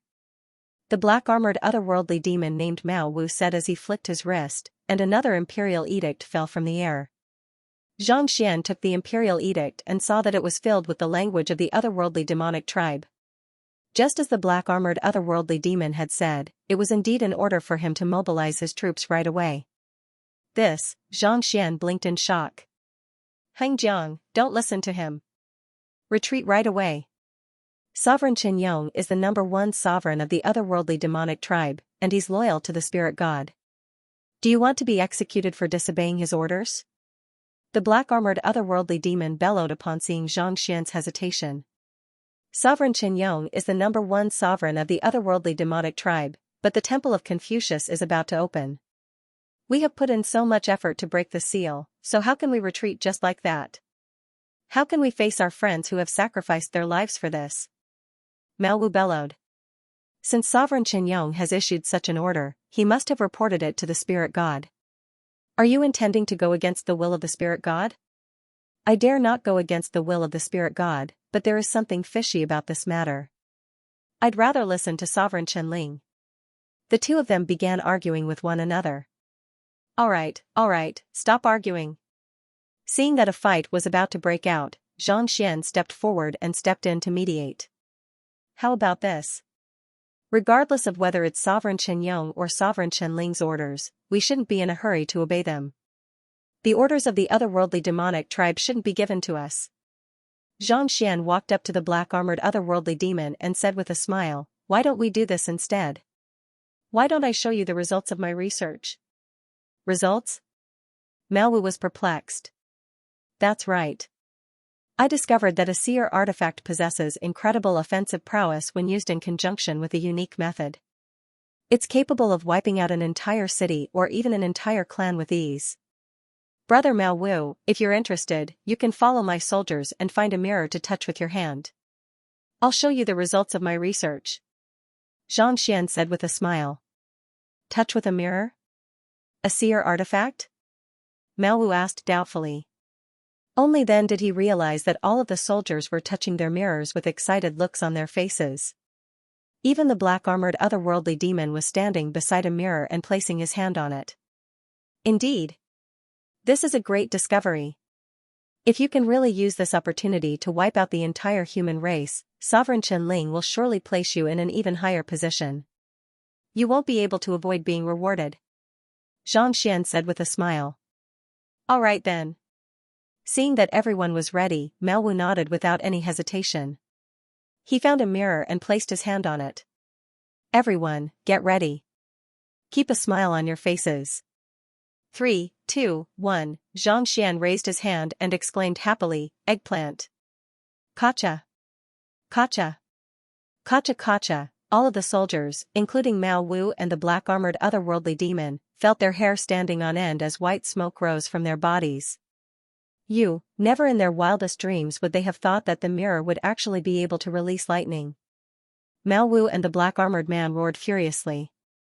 Many of the soldiers were also struck by the lightning, suffering from internal injuries. They had thought that it would be some good artifact, but who would have thought that it would be this? Just as they were about to retract their hands, Commander Xianxia suddenly said apologetically, "My apologies, there was a slight error in my control. I think I might have made a mistake. Please continue holding on to the mirror. I guarantee that it won't be the same as before." Before Commander Xianxia could finish his words, the crackling of lightning sounded once more. Kacha! Kacha! The lightning crackled incessantly. Thick bolts of lightning appeared above the mirror, striking down relentlessly. All of the soldiers were frenzied. It was indeed different from before. But the heck, it was even more ferocious than before.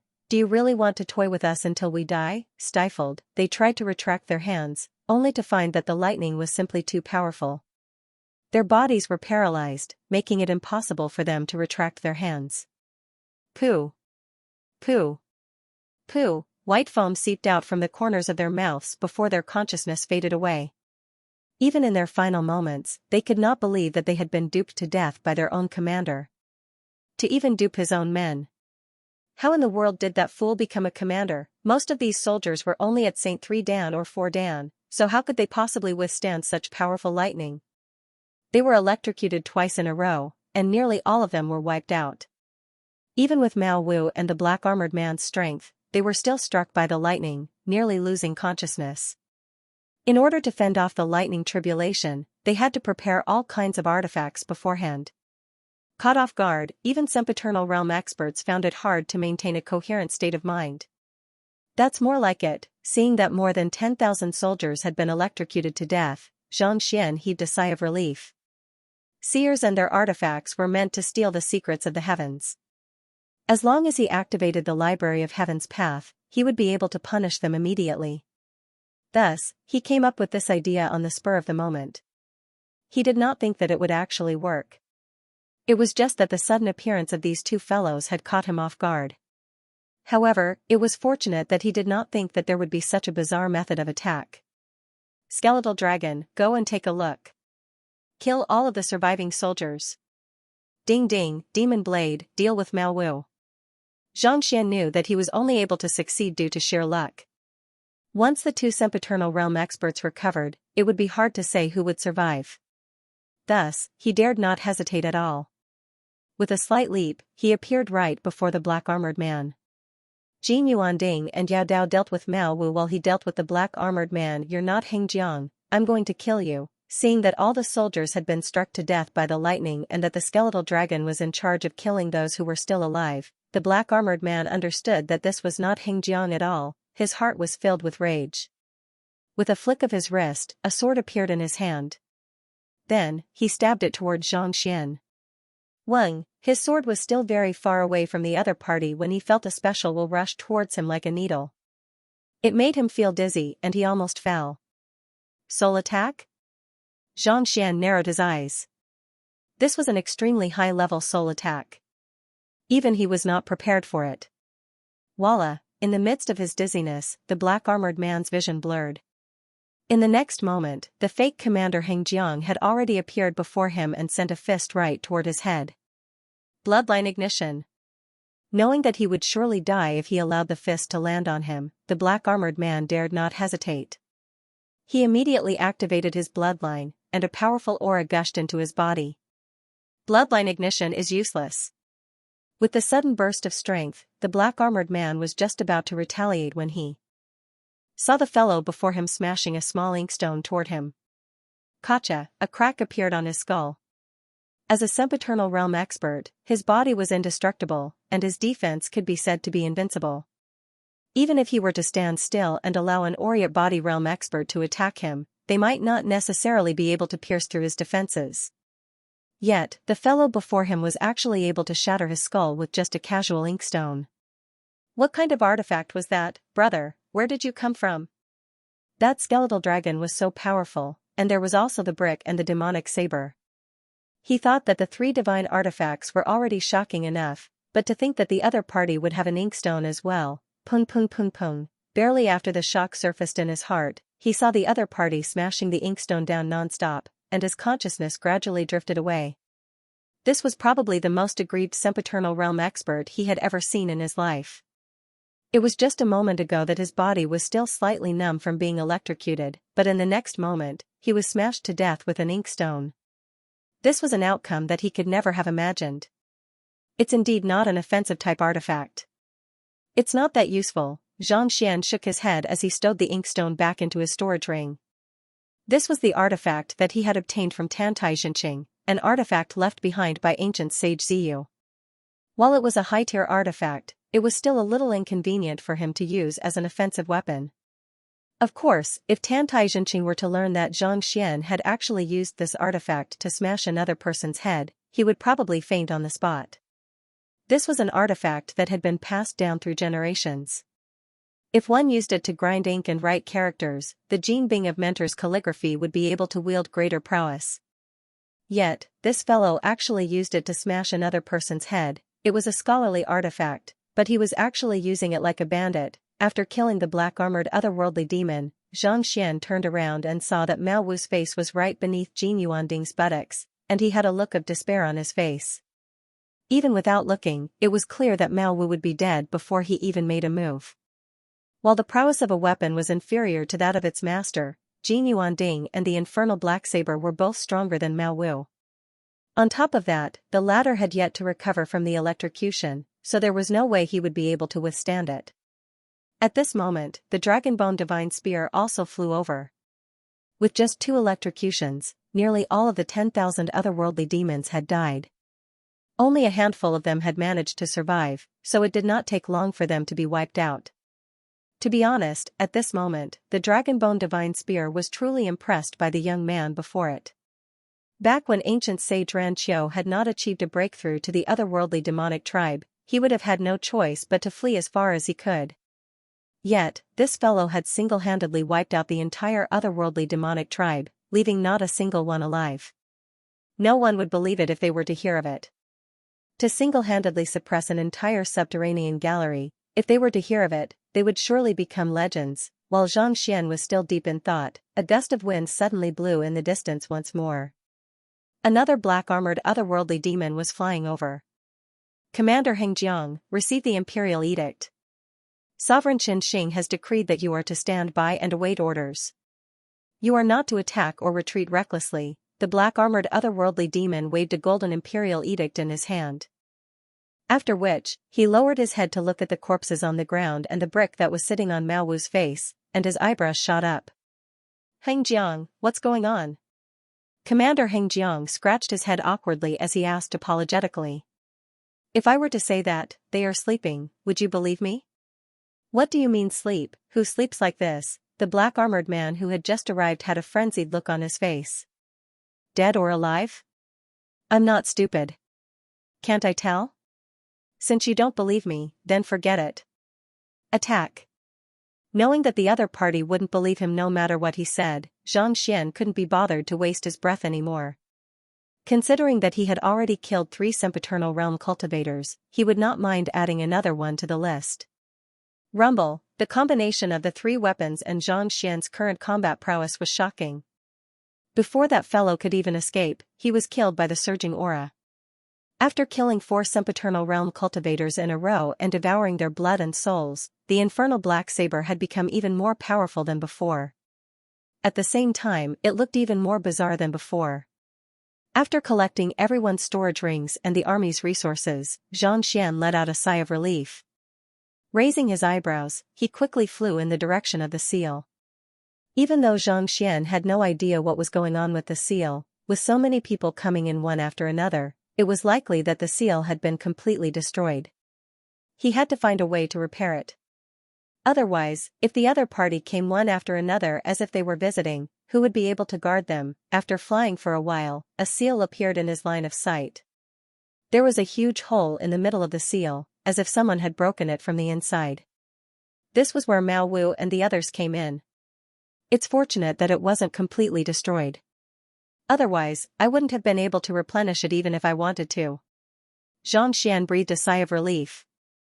While Xianxia had comprehended the spatial quintessence of sealing, his cultivation was still too low.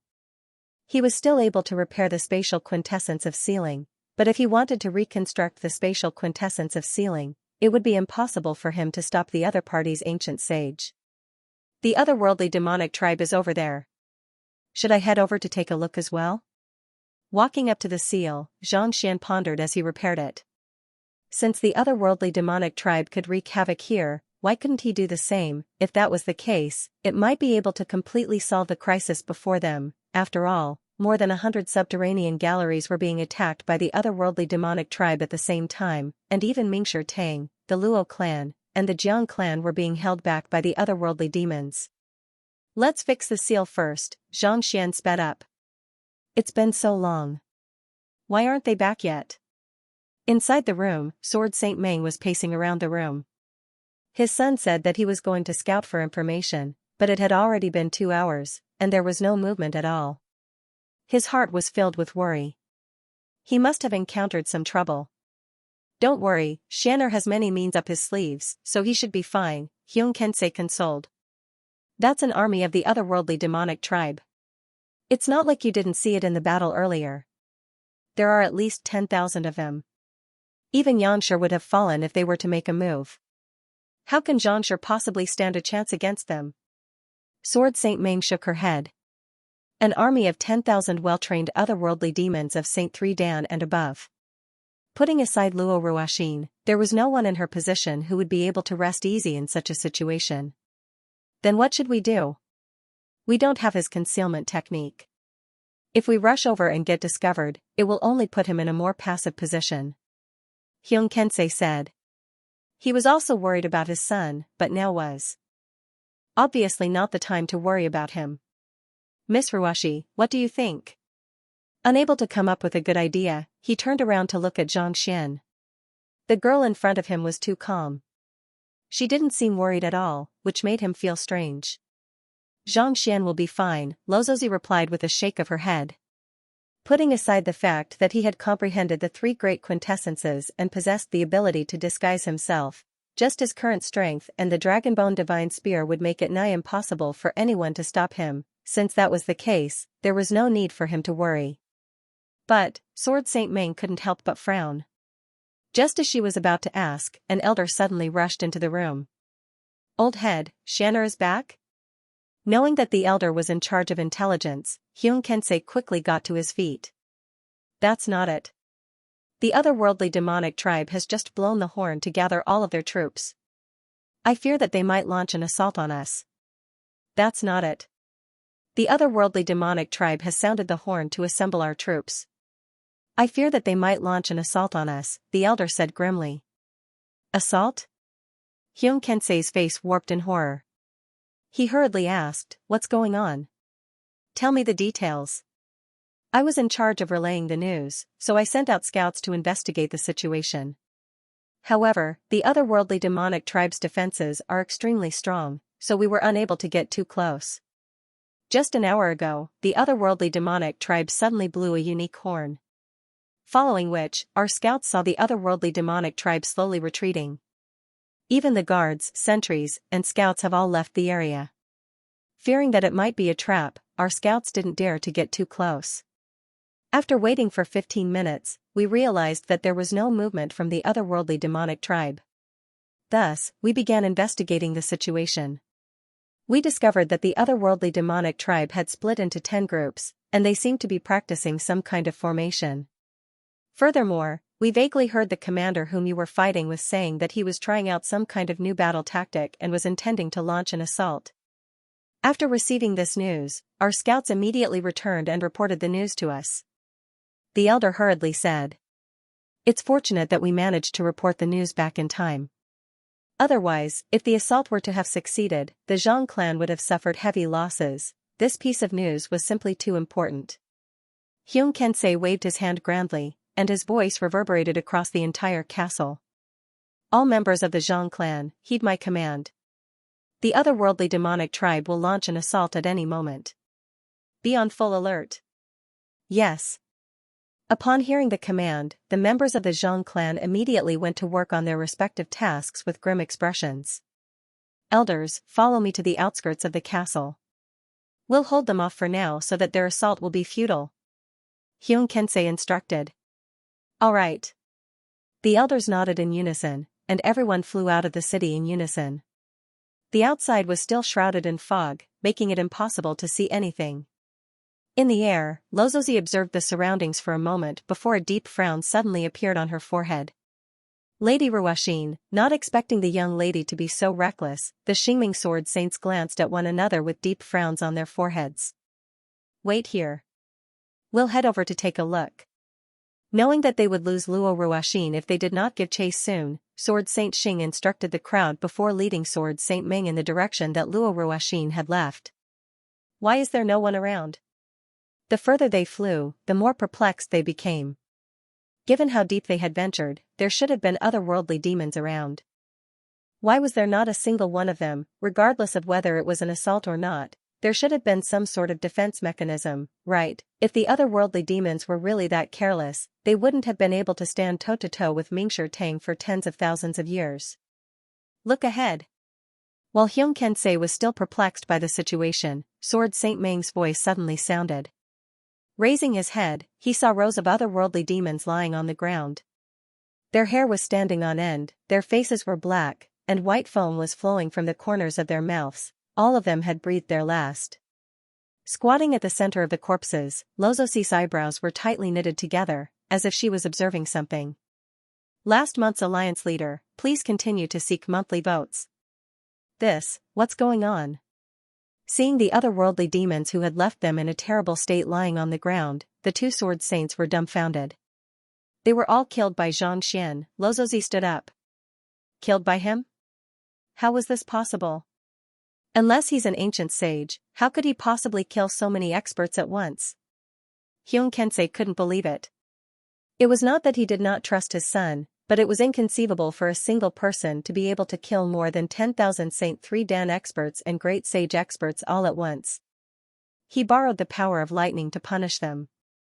These people were completely unprepared and were paralyzed by the lightning.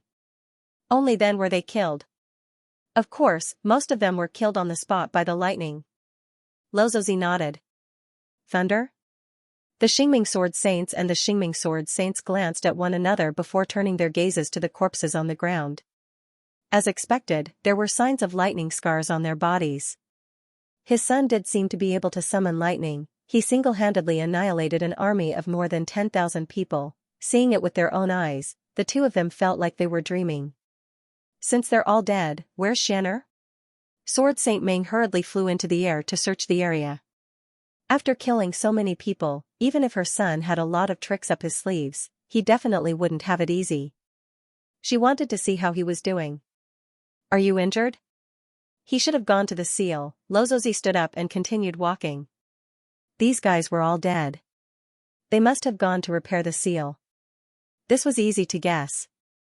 The three of them flew quickly and soon arrived in front of the seal. At this moment, the seal was completely intact, and the energy fluctuations within it were intense. It was clear that it had just been repaired. It's Shan'er's Xianxia, but where is he?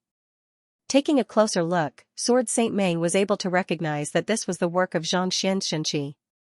The fact that he was able to repair it meant that there should be no problem at all. But where did he go? Along the way, Xianxian had extended his spiritual perception into the surroundings. If Xianxian was still around, he would have noticed it long ago. He should have passed through the seal to reach the otherworldly demonic tribe. Lozozi frowned. Over there? This child, how can he be so rash? Alarmed, Sword Saint Meng nearly fainted on the spot. This won't do. I have to save him. Sword Saint Meng had a huge reputation on the master-teacher continent, and she had always been a reliable person. However, when it came to her son, she could not care less about anything else. I think it's better for me to go over. If you go in, I'm afraid that you'll be in danger before you can find him, Lozozi interrupted her words and said lightly. It was true that the Xingming Sword Saints and the Xingming Sword Saints were powerful, but the otherworldly demonic tribe's Xianxia of slaughter was extremely concentrated there. Not only would their fighting prowess be severely suppressed, they would also be unable to alter their auras. If he were to enter the otherworldly demonic tribe, it was likely that he would be surrounded and killed before he could find Xianxia. You? Sword Saint Meng frowned. It's too dangerous inside the seal. Your strength. It wasn't that she didn't believe in Lozozi, but she had never seen the girl fight. Back in the Luo family, it was her servant, Wu Chen, who fought with others. Xianxia wasn't too sure about the other party's cultivation, but he knew that it wasn't weak. Don't worry. Knowing that the Xingming Sword Saints were worried about her, Lozozi chuckled softly. You should return to the city and relay the news to the people in the city. Have them deal with the otherworldly demon corpses and guard the seal. After saying those words, she waved her hand lightly. The Xingming Sword Saints suddenly felt their vision blurring. Before they could even react, the space before them began distorting, and the next moment, they found themselves in the main hall of the castle. The two of them stared at one another in shock. To be able to return to the main hall so precisely that they were seated. Just what level of mastery over space had she reached? Not even Xianxia was capable of such a feat. Could she be an ancient sage? Sword Saint Meng's face paled in disbelief. She had known that the young lady that her son had fallen in love with possessed extraordinary strength, but who could have thought that she would be so formidable? Even if they were to work together, they would be able to stand against even a sempiternal realm cultivator. Yet, with a flick of her sleeves, the other party had teleported them here without them even knowing what was going on. This was beyond their imagination. Ancient sage? How could there be such a young ancient sage on the master-teacher continent? Hyun Kensei shook his head. He pondered for a moment, but he was unable to fathom how powerful the other party was. In the end, he could only shake his head and say, all right, let's not think too much about it. Given her strength, it should be much easier for her to find Xian'er than us. After saying those words, Xianxia leaped into the air above the castle. All members of the Zhang clan, heed my command. Charge out and collect the spoils of war. Collect the spoils of war? Seeing that their clan head had already left for the otherworldly demonic tribe, the elders guarding outside the castle were perplexed. Clan head Xianxia has just infiltrated the otherworldly demonic tribe and slaughtered the 10,000 otherworldly demons that we have been fighting with. The crisis at the Dracatiger Mountain subterranean gallery has been resolved. Seeing that the crowd was still confused, Hyun Kensei explained with a smile. Our clan head single-handedly slaughtered 10,000 otherworldly demons? The otherworldly demonic tribe army that we have been fighting so many times has been wiped out by our clan head single-handedly? Are my ears playing tricks on me? In an instant, everyone in the Zhang clan froze on the spot. They had heard of seizing the head of the enemy's general amidst an army of 10,000, and they had also heard of valiant individuals facing off against 100 enemies alone. But to destroy an entire army single-handedly, just what in the world was going on? Paying no heed to how the Zhang clan dealt with the otherworldly demon corpses, Xianxia was currently flying swiftly in the sealed world. It was a vast continent just like the master-teacher continent, with no end in sight. There was no sun in the sky, only a crimson moon that emanated a chilling aura. The killing intent on the moon seemed to originate from the unique Xianxia of the otherworldly demonic tribe.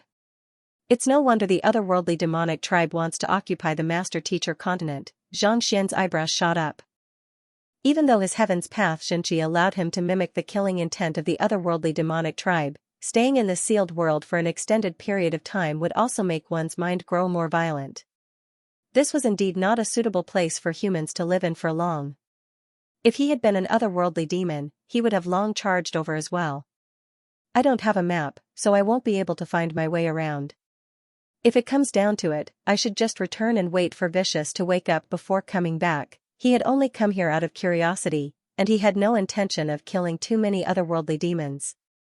Now that he had seen the Crimson Moon and learned of the environment, he might as well head back first. Otherwise, it would be a huge loss if he were to lose his way here. Hurry up. Just as Xianxia was about to head back, he suddenly heard the sound of a gust of wind.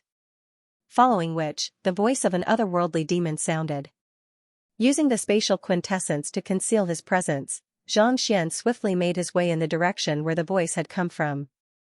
Not too long later, they arrived at a depression in the mountains.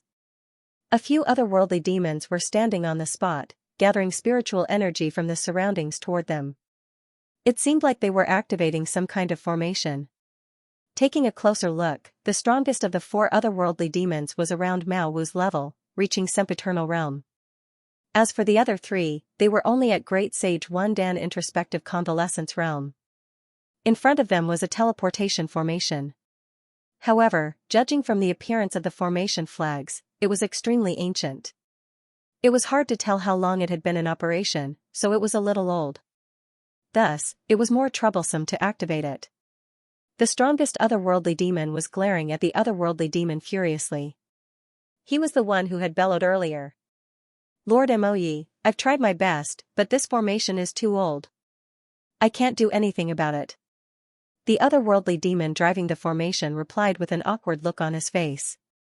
Cut the crap and hurry up. Otherwise, if anything were to happen, both of our heads will roll. Lord Moyi waved his hand. Yes. Not daring to utter a single word, the otherworldly demon furiously drove his Xianxia, and the rate at which spiritual energy was gathering in the surroundings increased. The ancient formation glowed brightly, as if it would be activated at any moment.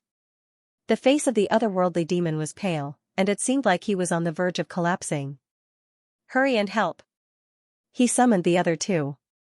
Without any hesitation, the remaining 2 introspective convalescence realm otherworldly demons slit their fingers and sent a surge of blood toward the teleporter.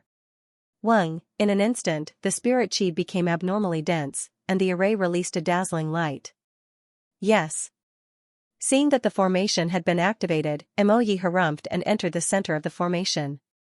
Whoosh, surrounded by light, a crack appeared in space. Moyi entered it and disappeared in the blink of an eye.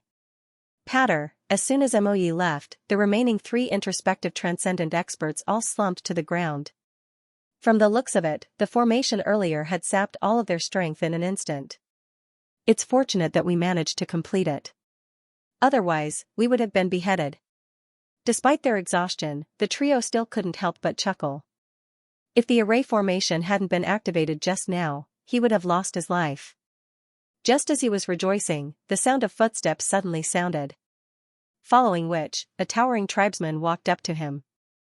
Lord Mao Wu. Upon seeing the appearance of this person, the 3 of them hurriedly stood up. Yes, activate the formation and send me to where Moyi just went. Mao Wu waved his hand. This Mao Wu was naturally Xianxia in disguise. Given how Moyi was in such a hurry to leave through the teleportation formation, there was no doubt that he had something important to do. Since he had seen Moyi, it was only right for him to stop him. At the same time, he could also try to find out more about the otherworldly demonic tribe. My lord is also going to the Thousand Leaf Sea? The otherworldly demon who had activated the formation nearly burst into tears. He had just been teleported once, and he had already lost his life. If he were to teleport again, he would most likely die. Didn't Sovereign Chenling instruct my lord to head to Xianxing's side? Xianxian's heart skipped a beat. Mao Wu had gone to the seal of Mount Longhu and had been called Yixinghe by the other party. It seemed that the other party had a different way of referring to regions. I've already dealt with the matter at Yixinghe, and Sovereign Chenling wants me to rush to the Thousand Leaf Sea as soon as possible to meet up with Moyi. Why, do I still need to report to you? Squinting his eyes, Xianxian's slaughter Xianxia surged out. His armor flapped, and it seemed like he was ready to attack at any moment. Mao Wu's armor was exactly the same as Hingzhang's. As long as he changed his appearance, there was no need to worry about his clothes being exposed. I wouldn't dare. The otherworldly demon who had activated the formation had an awful look on his face. Thus, he could only continue channeling his Xianxia into the formation. However, he had expended too much energy earlier, and his stamina was running low at the moment. The other two otherworldly demons knew that they would be taught a lesson if they failed to activate the formation. Thus, they quickly rushed over to help. Paying no heed to the otherworldly demons, Xianxia asked, "I have just dealt with the matter at Xianxia, so I'm not too sure about the situation at the Thousand-Leaf Sea yet. How are things over there?" Since Xianxia was in the subterranean gallery of Mount Longhu, there was a good chance that the Thousand-Leaf Sea was one of the 6 subterranean galleries that could be breached at any moment. Since they were able to pass through the Thousand-Leaf Sea, it would be a good opportunity for them to deal with the other subterranean galleries as well.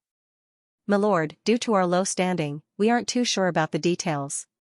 However, we heard from Lord Moyi that Sovereign Chen Xing and Sovereign Chen Ling have jointly issued an order for the garrison troops of the Thousand-Leaf Sea to attack immediately." One of the otherworldly demons replied without any hesitation.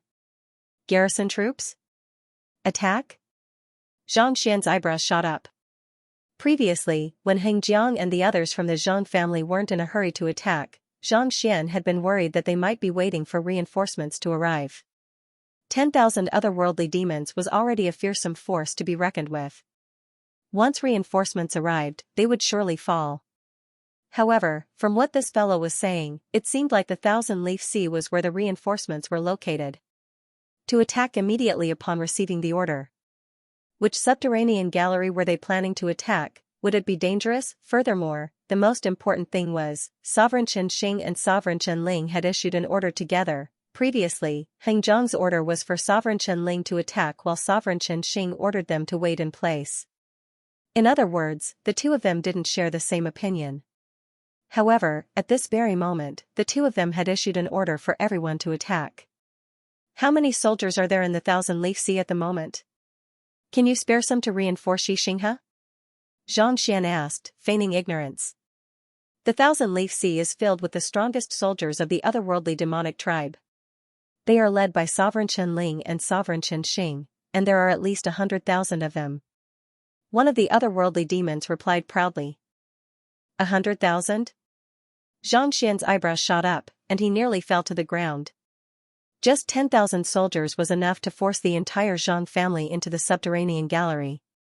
Even the headquarters of the Mingshi Tang wouldn't be able to suppress 100,000 of them simultaneously. The otherworldly demons actually possessed an army of such scale. If they were that powerful, how could the master-teacher continent be defended? "That's right," the otherworldly demon replied. "This is the first time that the two sovereigns have joined forces. They have gathered all of the experts of the otherworldly demonic tribe in order to breach a single passageway. The soldiers of the other subterranean galleries have all headed to the Thousand-Leaf Sea, and only Xianxia was too far away, so they didn't inform us." A glint flashed across Xianxian's eyes as he heaved a sigh of relief. He had thought that they would attack all 108 subterranean galleries simultaneously with 100,000 reinforcements, but from the looks of it, that wasn't the case. Most likely, they had gathered all of the soldiers of the subterranean galleries together to attack a single subterranean gallery. Furthermore, judging from the other party's words, this was the first time that Sovereign Chen Xing and Sovereign Chen Ling had joined forces. Putting that together, it seemed like the three sovereigns of the otherworldly demonic tribe weren't as harmonious as he had thought. Perhaps they were wary of one another, which was why they couldn't gather their forces together. Otherwise, even the headquarters of the Mingshi Tang wouldn't have been able to suppress them. Something's not right. "Lord Mao Wu, as a commander, how could you possibly be unaware of this?" One of the otherworldly demons suddenly realized that something was amiss and exclaimed. The other two were stunned for a moment before turning their gazes over. "Lord Mao Wu should know, but I don't." Seeing that he had been recognized, Xianxian couldn't be bothered to continue with his disguise. "He isn't Lord Mao Wu. Kill him." The eyes of the three otherworldly demons narrowed. Just as they were about to make a move, a massive figure suddenly descended from the sky. Pada, the otherworldly demon controlling the formation, was smashed into meat paste. Following which, a skeletal dragon flew out and bit off the head of another otherworldly demon. A demonic saber easily sliced the last otherworldly demon into two. They were only 3 introspective convalescence realm otherworldly demons. Since they had been recognized, there was no harm in killing them. After dealing with the corpses, Xianxia infused his Xianqi into the teleportation formation before him, and with a flash of light, he vanished from the spot. He was a formation master in the first place, and his comprehension of spatial laws made him invincible. Activating the formation was a walk in the park. With a jolt, he appeared on another teleportation formation. Looking around, he saw a massive valley surrounded by uneven mountains, sealing off the entire area. Paying respects to Commander. Barely after Xianxia regained his footing, a voice sounded beside him. It was a group of soldiers guarding the formation. Most likely, they had only noticed the grade of his armor and not his identity. Not bothering to respond, Xianxia walked forward with widened strides. The valley was vast, and the blood moon hung diagonally above the distant mountains. From afar, it looked like an ink painting. Countless soldiers stood in square formations scattered across the valley. From afar, they looked extremely orderly, and there was not the slightest bit of noise. Just from their discipline alone, one could tell that they were well-trained and powerful soldiers. As Maowu was a group from several subterranean galleries, no one doubted his identity. The further Xianxia walked, the more apprehensive he became. Similar to those in the Dracatiger Mountain subterranean gallery, even the weakest among them was at St. 3 Dan. Even an ancient sage would have to retreat if 100,000 of them were to make a move simultaneously. I have to stop them, or else, we'll be in for a tough battle. Xianxia frowned. After so many years of development, Mingshi Tang should still be able to gather 100,000 St. 3 Dan experts. However, the 108 subterranean galleries that they were stationed in had long been spread out. If this group were to charge out, they would be caught off guard. But, how could they stop it? Even ancient sages would not dare to face it head-on, let alone the current him. If he were to charge forward, he would probably be surrounded before he could even kill a few people. He wouldn't even know how he died. If he were to use his Heaven's Path Xianqi to poison the other party. Even if he were to deplete all of his Xianqi, it would still be insufficient for him to poison the other party. Even if he were to use the lightning tribulation, it would still be futile without a seer artifact. Besides, all the soldiers had to be obedient. Let's find their commander first. Let's see if we can kill him. Xianxia pondered for a moment, but he was unable to come up with a better solution. To shoot a man, first shoot the horse. To capture the bandits, first capture the ringleader. Since it was impossible for him to wipe out the otherworldly demons in one fell swoop, he would have to find the highest commander first. As long as he could deal with that commander, the rest should be much easier to deal with. Activating the Eye of Insight, Xianxia scanned his surroundings. Soon, a huge tent surrounded by a group of soldiers appeared in his sight. Slowly approaching the area, Xianxia found a vantage point and tapped his finger lightly.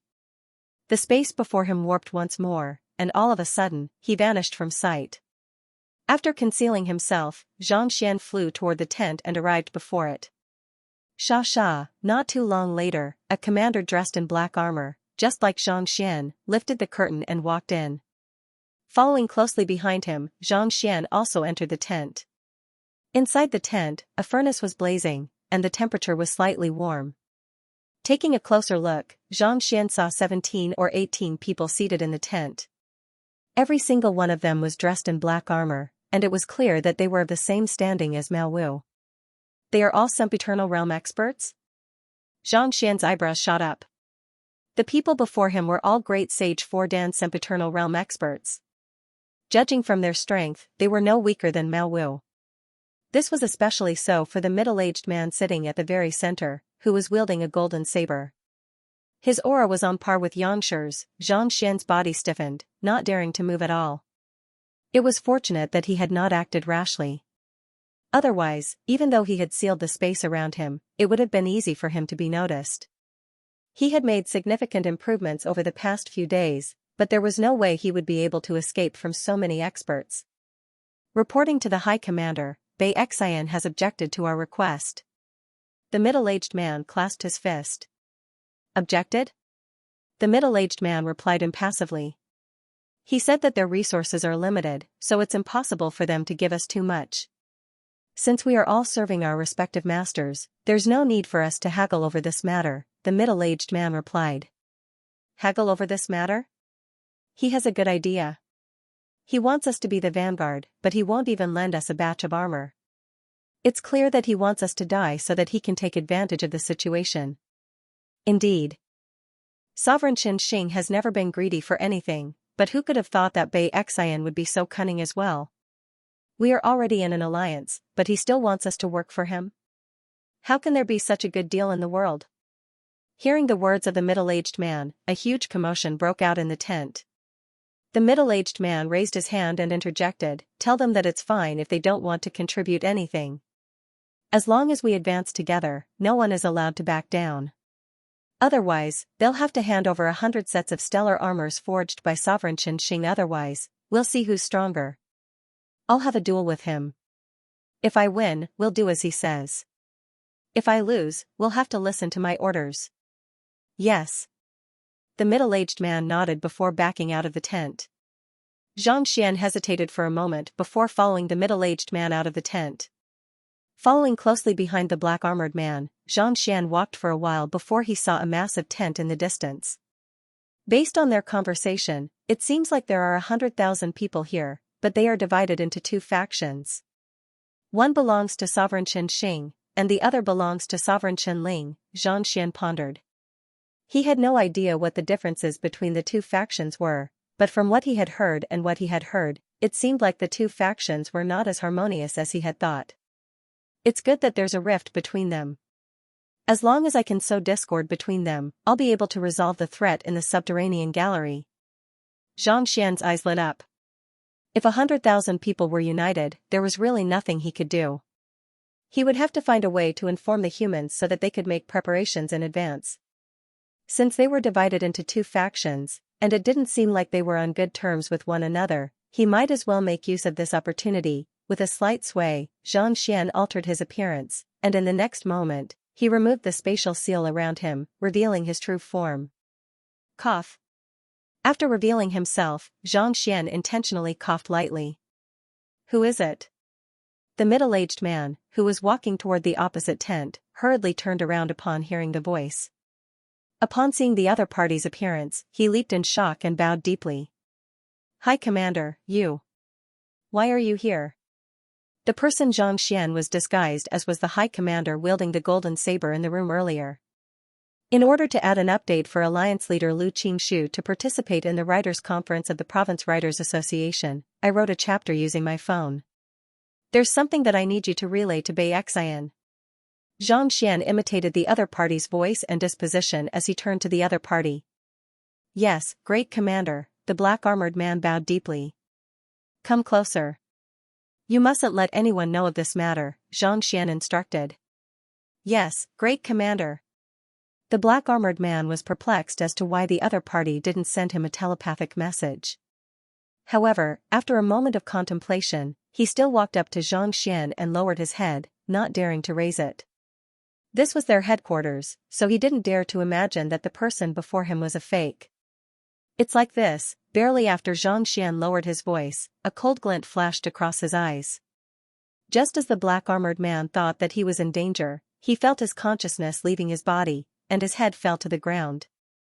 With the infernal black saber in hand, even a sempiternal realm cultivator like the black-armored man would have been killed in an instant. Of course, this was also because the black-armored man was only a sempiternal realm primary stage cultivator. Xianxia stowed the black-armored man's corpse into his storage ring and erased all traces of it before assuming the other party's appearance.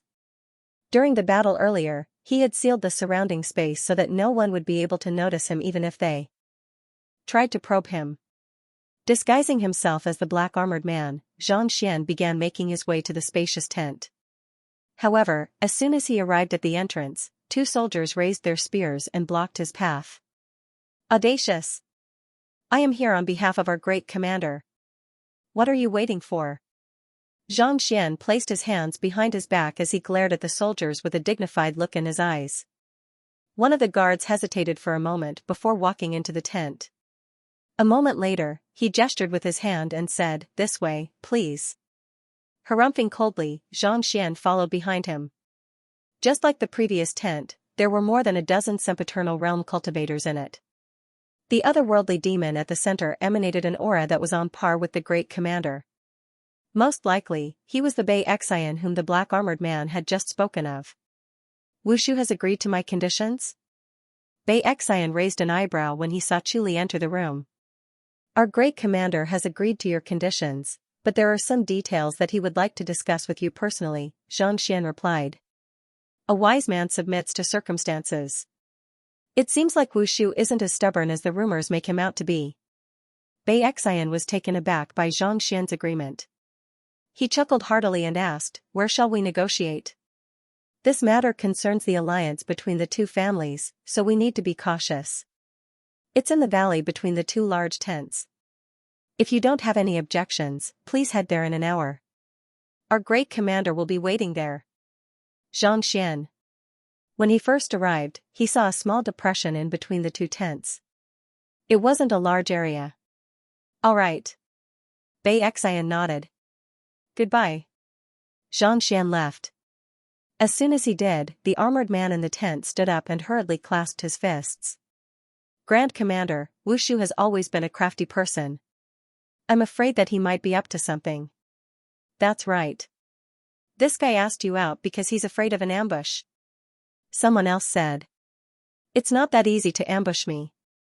Besides, with all of you here, I don't think he would dare to ruin the good situation of the alliance just now.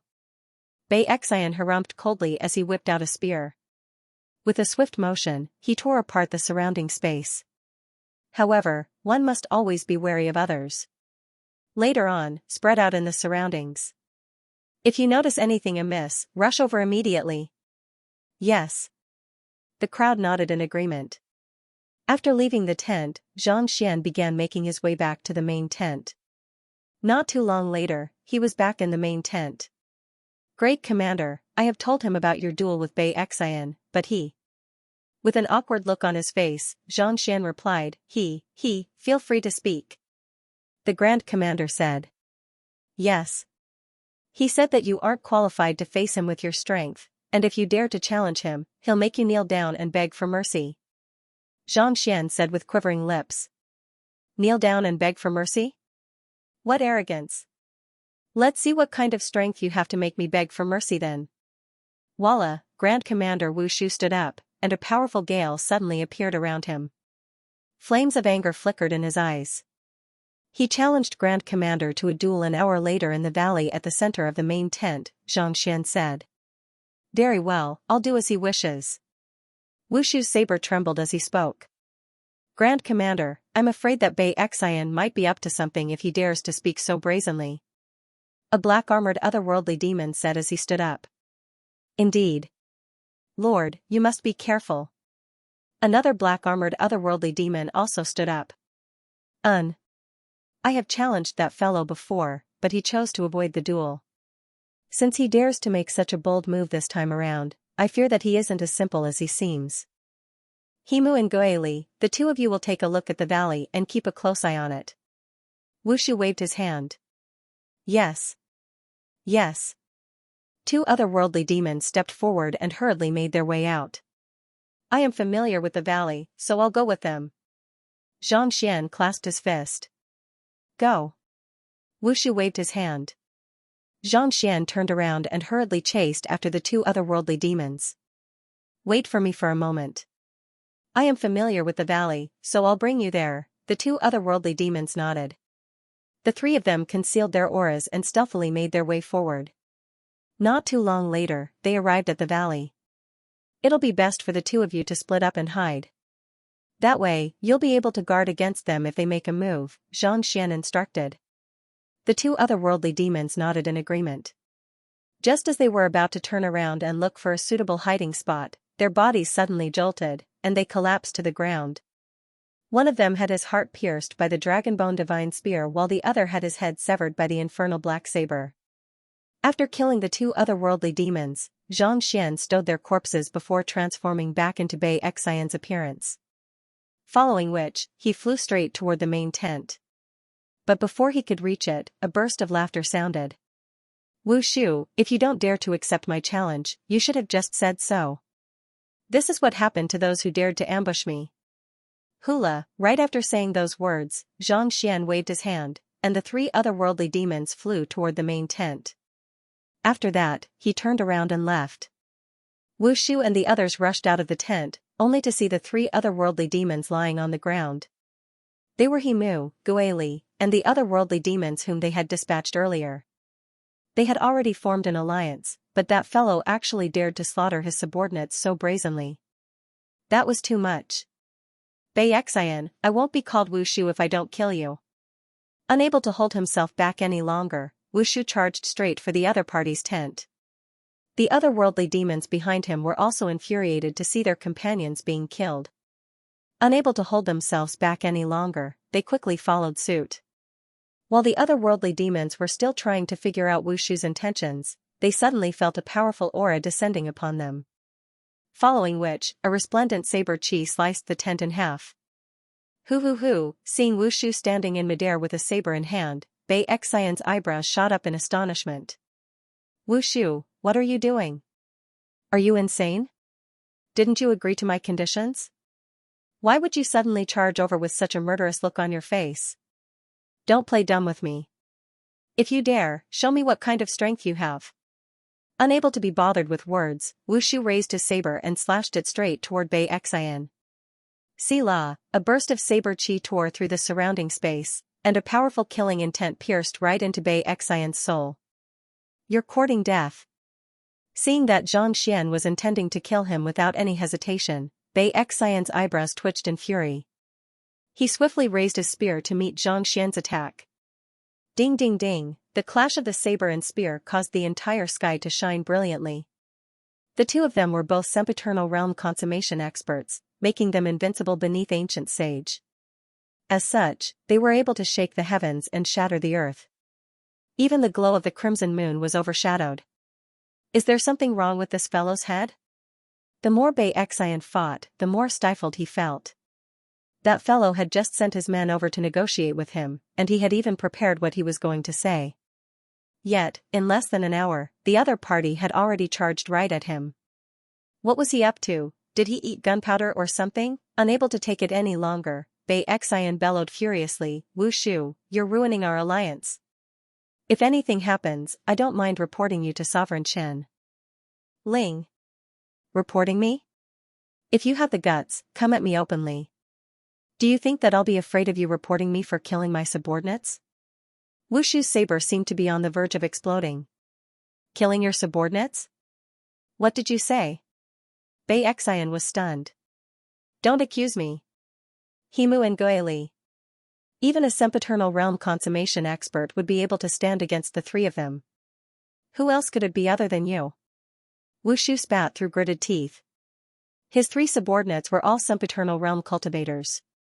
Even though they were only at primary stage, their fighting prowess was still frightening. Other than Bei Xian, there was no one else in the camp who could possibly be capable of such a feat, not to mention. Wu Shu had even dumped corpses at their doorstep. You mean to say that I killed Himu, Guili, and the others? Bei Xian frowned. He was just about to explain the situation when he suddenly saw a brilliant blaze in the camp. It seemed like someone had set the tents ablaze. Following which, a voice sounded amidst the crowd. Sovereign Chen Ling has no intention of allying with us at all. They have set up an ambush to kill us, and now, even Great Commander Wu Shu is leading his men over. The voice echoed loudly in the silent camp, as if a stone had been thrown into a calm lake. In an instant, everyone was in an uproar. Wu Shu and Bei Xian were clashing in the air, and every single one of their attacks was lethal. Quite a few of the soldiers had seen what was going on, but upon hearing Wu Shu's words, they immediately understood what was going on, and they felt as if they would explode on the spot. Fight it out with them. So it turns out that you want to make a move on us, and yet you're still looking for excuses. Shameless. Brothers, charge. We, Sovereign Chen Xing's bloodline, can't let anyone look down on us, they've been an eyesore for a long time. Kill them all, shouts suddenly rang out, igniting the blood of countless soldiers.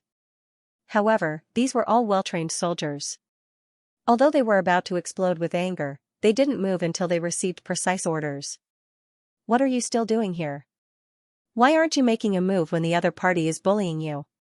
a black armored man flew over. Many of the soldiers looked over and saw that it was one of their commanders. Without another word, they charged toward the enemy's camp in a fit of rage.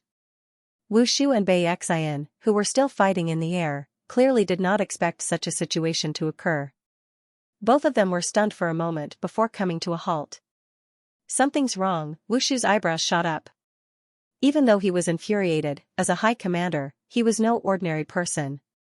The earlier shout had come too coincidentally, and it had ignited everyone's emotions in an instant. There was no way he would believe that it wasn't premeditated. He Lin, Chun Mu, Bai Yi. Hurry up and take a look. We mustn't get into a fight. Wu Shu instructed. They had just formed an alliance, and they hadn't even started fighting yet. If they were to get into a fight with Sovereign Chen Ling, it would be hard to explain this to him. As the commander of an army, he couldn't let his emotions affect his decisions. Yes. The few of them hurriedly left, and not too long later, Commander He Lin rushed over and said, "Hi Commander, bad news. As soon as they saw us, they started slaughtering us." Chun Mu and Bai Yi tried to stop them, but they were killed by them. After saying those words, he flicked his wrist, and several corpses fell to the ground, dead. Looking at the corpses on the ground, Wu Shu's body swayed weakly. Bai Xian, I have tolerated you over and over again, but you have gone too far. 8 of his commanders had been killed in the blink of an eye. Unable to tolerate it any longer, he swung his saber toward Bai Xian once more. Brother Wu Shu, I don't think that this matter is as simple as it seems. My men wouldn't possibly kill your men, Bai Xian said anxiously. However, before he could finish his words, a black armored man suddenly flew over and said, "Hi Commander, 6 of our commanders have already been killed. However, even if we die, we should at least drag the 8 of them down with us." After saying those words, he flicked his wrist, and the corpses of 6 black armored men fell to the ground. He had sent his men to investigate the situation earlier, but who could have thought that all 6 of them would be killed? Wu Shu. What do you say? Bai Xian's face twitched as he gritted his teeth so tightly that they nearly shattered. Well done. Wu Shu roared. He had thought that his men would be on the receiving end, but who could have thought that his men would actually be able to kill 6 of the enemy's commanders? It seems like you are getting serious. Since that's the case, I won't rest until one of us is dead. Hearing those words, Bai Xian could no longer hold himself back anymore. He raised his spear and charged forward. Voila, spear chi burst forth from Bai Xian's body, and it was only then that he realized that Bai Xian had already comprehended spear quintessence. Wu Shu didn't back down either. Saber chi burst forth from his body, and it was clear that he had comprehended spear quintessence as well. In the blink of an eye, the 2 of them were already locked in battle. This is utter chaos. Amidst the crowd, a black armored man wielding a spear chuckled as he watched the battle between the 2 of them. He was none other than Xianxia. The black armored commander who had reported to him earlier was him in disguise. It would have been impossible for him to launch a sneak attack on these commanders when they were grouped together. However, if they were spread out, coupled with the fact that he had countless clones, he would be able to slaughter them as easily as chopping vegetables. In just 10 minutes, he had already killed more than 15 commanders. With these corpses and the fact that he was able to disguise himself as the other party, even Wu Shu and Bai Xian, as resourceful as they were left in a state of disarray. Never in their wildest dreams could they have imagined that someone would be able to disguise himself as their most trusted subordinate. Commander Bai Xian, what are you doing here? A battle has already broken out over there. While Xianxia was watching the commotion, a black armored man suddenly flew up to him. Without any hesitation, Xianxia raised his saber and swung it down. Gotcha, the black armored man's head fell to the ground. After killing the black armored man, Xianxia's appearance warped, and he became one of the commanders on the other side. Following which, a voice sounded from the crowd. Commander Bai Xian has been killed. Everyone, we must avenge him. The voice resounded loudly in the crowd. Since chaos had broken out, they might as well make the chaos even crazier. I'll update the rest of the chapters when I return home today. His clone, Jin Yuan Ding, the infernal black saber, and the dragonbone divine spear were hidden among the crowd, waiting for an opportunity to strike. In less than 10 minutes, the number of otherworldly demons at St. Nine Dan and above had already reached several hundred. All of the black-armored commanders are dead. After circling the area 3 times, Xianxia finally heaved a sigh of relief after confirming that all of the black-armored commanders, and generals had been killed. After cultivating the Saint Ascension decipher and using Kongshi's high-tier breakthrough method to advance to Great Sage, the Jinqi in his body could be said to be boundless. On top of that, there were too many of them, and his ability to disguise himself was outstanding as well. In total, the number of black-armored commanders who had died in his hands did not even make up a third of the total. The situation is truly in chaos now, without the commanders and generals to guide them. The two sides had already fallen into complete chaos.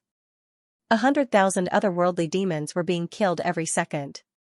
Conservatively speaking, there had been at least 20,000 otherworldly demons who had died in the chaotic battle. More importantly, as long as they don't die, it's only a matter of time before they stop fighting. Xianxia turned his gaze to the sky. At this moment, Wu Shu and Bei Xian were still fighting. The two of them had similar means, and they knew each other very well. Despite fighting for so long, both of them had sustained injuries. As long as the two of them were still alive, given their standing, they would surely stop fighting. As first commanders, they were no fools. They might have been furious earlier, but after fighting for a while, they would surely have calmed down and realized that something was amiss. This was especially so when they noticed that all of the black-armored commanders had been killed. No matter how foolish they were, they would surely realize that they had been set up. I have to kill one of them before they realize what's going on. Just as Xianxia was thinking of a good idea, Wu Shu's voice suddenly sounded. Wu Shu raised his saber to block Bei Xian's spear and said, "Bei Xian, it'll be hard for us to determine a victor even if we continue fighting. Why don't we end things here today? I'll remember this grudge, I'll remember it too." Bei Xian nodded. As the two of them were evenly matched, they did not dare to pay too much attention to the situation outside. At this moment, they were still unaware that most of their subordinates had been killed. If they knew, they would definitely spit out a mouthful of blood and fall from the sky. "Don't forget, Grand Commander. Kill him right now. Otherwise, how can we face our fallen brothers?" But before Bei Xian could finish his words, one of his subordinates suddenly flew over and thrust his spear toward Wu Shu. "Hua Muzha, you." Bei Xian recognized the young man to be one of his subordinates. The young man had just reached Sempiternal Realm primary stage, making him a far cry from matching up to Wu Shu. "Count it as me disobeying your orders. He killed so many of my brothers. Even if I die in his hands today, I must take revenge." The long spear in Hua Muzha's hand trembled continuously. Wu Shu was about to go crazy. This guy said that he died in his hands, but in reality, he was the one who couldn't stop him at all. Okay, he had heard about this fool before. He had always been mediocre. How did he suddenly become so ferocious? Hoo. The speed of the spear increased, forcing Wu Shu to retreat. Hua Muzha gritted his teeth and said, "Commander, let's kill him together." Bei Xian hesitated. Even though he was infuriated to see his subordinates die before him, the other party was a subordinate of Sovereign Shenling. If he were to die here, there would be no point in talking about the alliance anymore. "Hua Muzha, I can understand your feelings. Let's talk about killing him later," Bei Xian said. But before he could finish his words, Hua Muzha's figure suddenly accelerated, and as if teleporting, he dashed forward. At the same time, the ripples of space around Wu Shu suddenly stopped, as if it had been sealed by some kind of power. Following which, a powerful soul attack swept across the area. Wu Shu was already exhausted from his injuries, so how could he possibly withstand so many soul attacks? His eyes narrowed in horror as he saw the spear growing larger and larger, and it seemed like it was about to pierce his throat. "You aren't Hua Muzha." Boom, at this moment, a furious voice echoed in the air. Following which, a spear darted over and struck the tip of Hua Muzha's spear. Pong, as soon as the two forces collided, the latter's spear immediately shattered. Dang, the sealed space shattered, and Wu Shu was forced to retreat several steps. Sweat trickled down his forehead. If not for Bei Xian stepping in to save him at the crucial moment, he would have surely been pierced through the throat and died on the spot. "Who in the world are you? Are you the one who killed those people earlier? After knocking Hua Muzha back with a single spear strike, Bei Xian glared at his subordinate with gritted teeth. He was well aware of how powerful his subordinate was, but the young man before him was actually able to execute 3 unique sword quintessences, something that even he was unable to do. If he still couldn't tell that Hua Muzha was a fake, he would really be blind. How could he not know what was going on when he knew that Hua Muzha was a fake? Who would have thought that the two of them, the strongest great commanders of the spirit tribe, would actually be toyed with by a single person? I was the one who killed them. Seeing that he had been exposed, Hua Muzha shook his head. With a slight sway, he morphed into the appearance of a young man.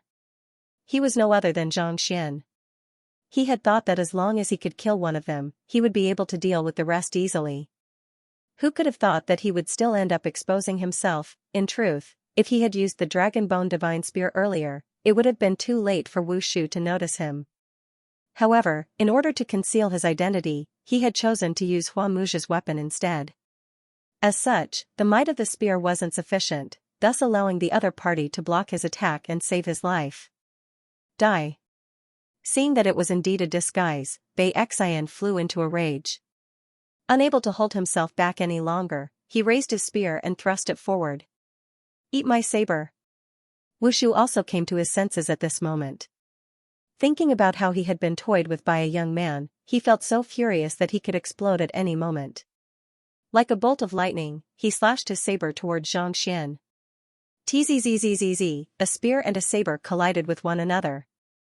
Even though they had not practiced their teamwork beforehand, as soldiers, they were well versed in the art of teamwork. With their simultaneous attacks, Xianxia was forced to retreat. With the Dragon Bone Divine Spear in hand, Xianxia hurriedly raised his saber to defend himself. Even though the two of them were severely injured and exhausted, they were still sempiternal realm consummation experts. As such, it was still difficult for Xianxia to withstand their combined might. It seems like I have underestimated them. Feeling the pressure growing stronger and stronger, Xianxia couldn't help but sigh bitterly. He had thought that as long as he could kill one of the otherworldly demons, he would be able to deal with the rest easily. Who could have thought that he would be surrounded instead? At this rate, no matter how many means he had up his sleeves, he would still end up in a sorry state. As a result, his plan to deal with the otherworldly demons fell through. Retreating 8 steps, Xianxia was still contemplating how he should deal with the otherworldly demons when the heads of Wu Shu and Bei Xian suddenly exploded simultaneously. Following which, a figure appeared before him. I told you to just kill them with a single punch, but you just wouldn't listen. Xianxia's clone said nonchalantly with his hands behind his back. Adding updates for Alliance Leader, Xiao 1861. Seeking monthly votes. Looking at the falling corpse, Xianxia swiftly placed it into his storage ring. When he revealed his true form earlier, he had sealed the space below to prevent the soldiers from seeing what was going on above.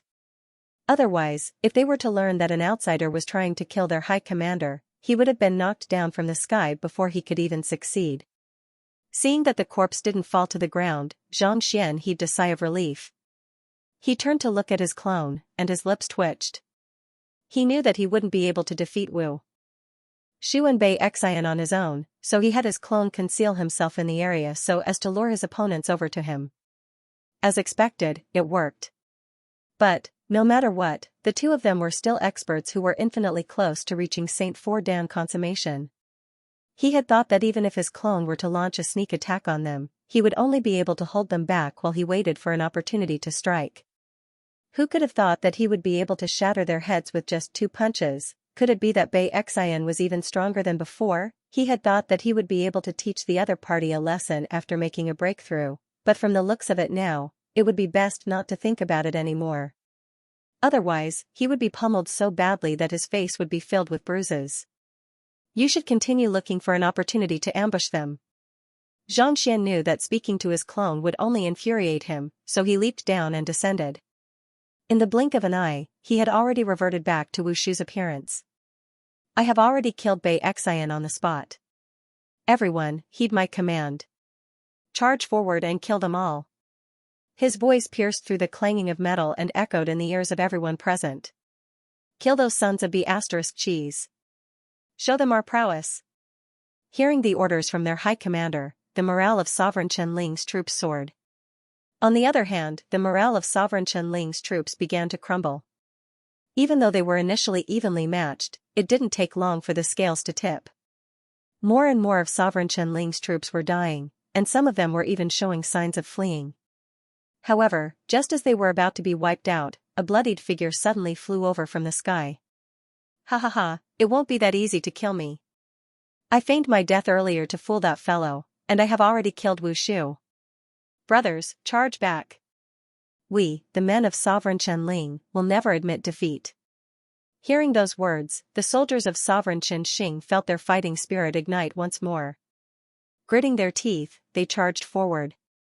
In the end, our Grand Commander won.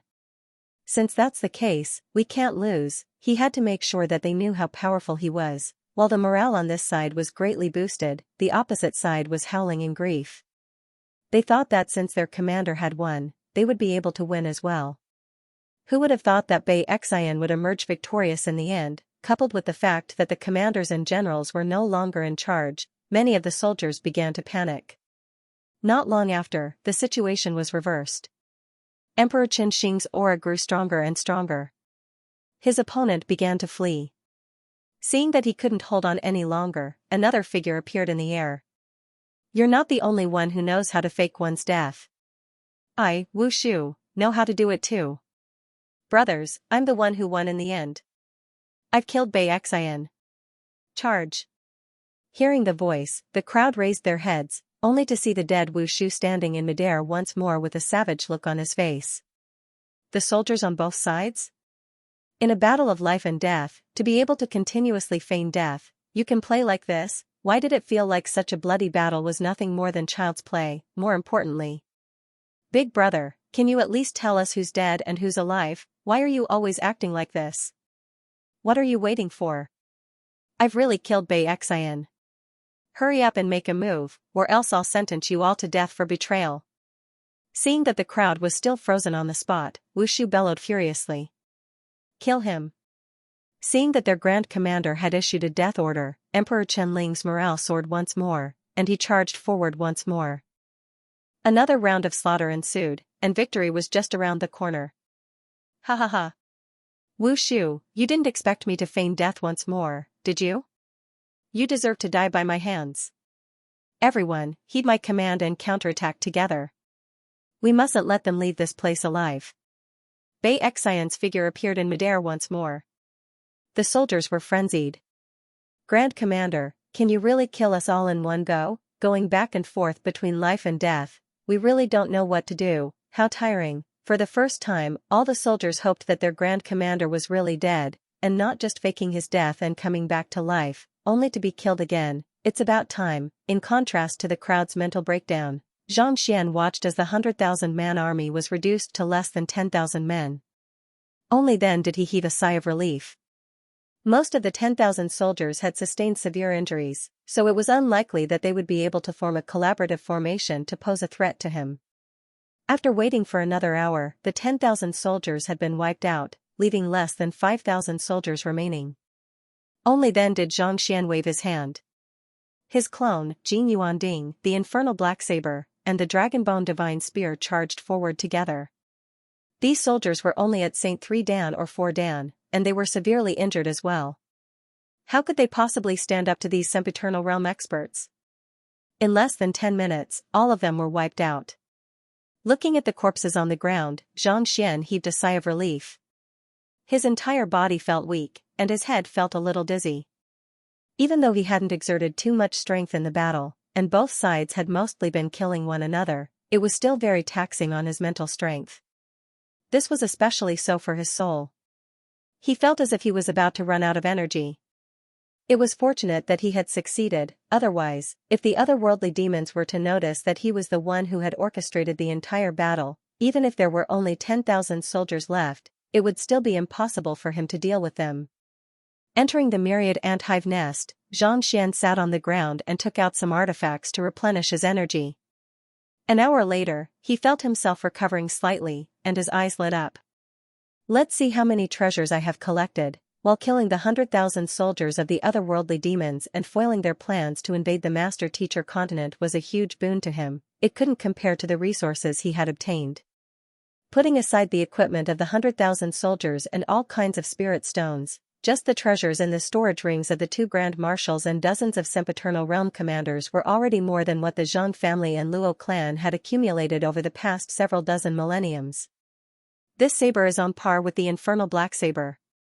And this spear is most likely a half-ancient sage artifact as well. Xianxia thought. Both Wushu's golden saber and Bei Xian's spear were on par with the infernal black saber. Driving his Xianxia, Xianxia infused it with killing intent, and it didn't take long for the 2 weapons to acknowledge him as their master. Ghost Slayer Black Saber and Cloud Crushing Spear. 2 more weapons. Let's see if there are any suitable cultivation techniques for Great Sage Realm cultivators.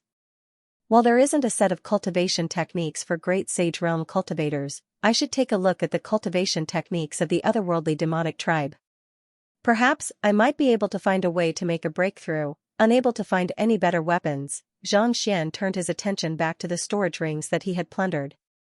At this moment, Xianxia's Xianxia cultivation was at Great Sage 1 Dan Introspective Convalescence Realm consummation.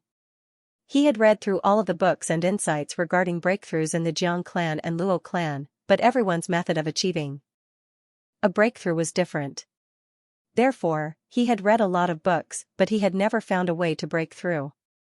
So far, he had killed several dozen sempiternal realm experts consecutively, and most of them had brought him some cultivation techniques and insights. While it was completely different from the cultivation techniques of the human race, there was no doubt that the cultivation techniques of the otherworldly demonic tribe would be of great help to him in achieving a breakthrough. After all, no matter how he looked at it, the otherworldly demonic tribe seemed to be far superior to that of humans. After flipping through all of the storage rings, Xianxia found several thousand books. He swiftly scanned through them before keeping them in the Library of Heaven's Path. Correct. He compiled all of the books that he had read in the Jiang clan and the Luo clan. Wang, a new book appeared. With a tap of his finger, the knowledge flowed into his mind, and Xianxia closed his eyes. The otherworldly demonic tribe's method of achieving a breakthrough to the Oriate God realm was much more complicated than that of humans. It required the otherworldly demonic tribe to channel their killing intent and draw on the power of the blood moon. In other words, his previous thoughts were not valid. Nevertheless, even though he didn't manage to form a Heaven's Path divine art, the other party's cultivation system did give him some inspiration. As the bloodline of a saint beast becomes pure, its prowess will rise. After reaching Great Sage, the distribution of the meridians of a saint beast is already somewhat similar to that of the otherworldly demonic tribe. My body has been tempered by the Empyrean heavenly flame tribulation, and it has already undergone the transformation of the golden body realm. In fact, it's even stronger than the average golden body realm cultivator. Speaking of which, all I need to do is to refine the meridians in my body a little and I should be able to achieve a breakthrough. There was a flash of light. At this moment, Xianxia had been tempered by the Empyrean heavenly flame tribulation. His fleshly body and soul were much stronger than the average golden body realm cultivator. Since that was the case, the cultivation barrier facing him didn't exist at all. In other words, as long as he changed the positions of his meridians and altered the essence of his life, he should be able to easily break through and reach a higher level. He didn't need any cultivation method at all. Give it a try. Thus, Xianxia sat down once more and drove his Xianxia 3 times with the aid of a treasure that harnessed spiritual energy, returning to his peak condition. Back then, when he had helped Xiaoya reconstruct her meridians, he had memorized the locations of the meridians. Going through it once in his mind, he gradually changed the locations of the meridians in his body. The meridians were the foundation of the human body's cultivation. He didn't dare to change the meridians that connected the dantian to the 5 viscera and 6 bowels. Instead, he first changed the meridians of the 4 limbs. For ordinary people, even if they knew that altering their meridians could increase their strength, they still wouldn't be able to do so. This was because meridians were inherently irreversible. However, Xianxia was different. He had cultivated Conshur's method of breaking through to the Great Sage realm. After experiencing the tempering of the Empyrean heavenly flame tribulation, his life had already undergone a complete transformation.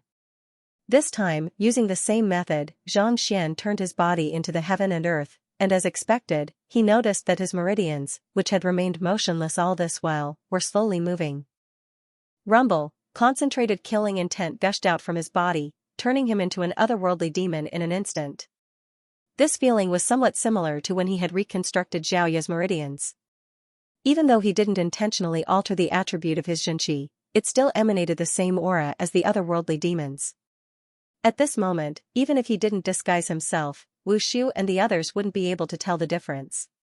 It's indeed possible, if one were to compare his meridians to a river, he would be changing an ordinary river into a river.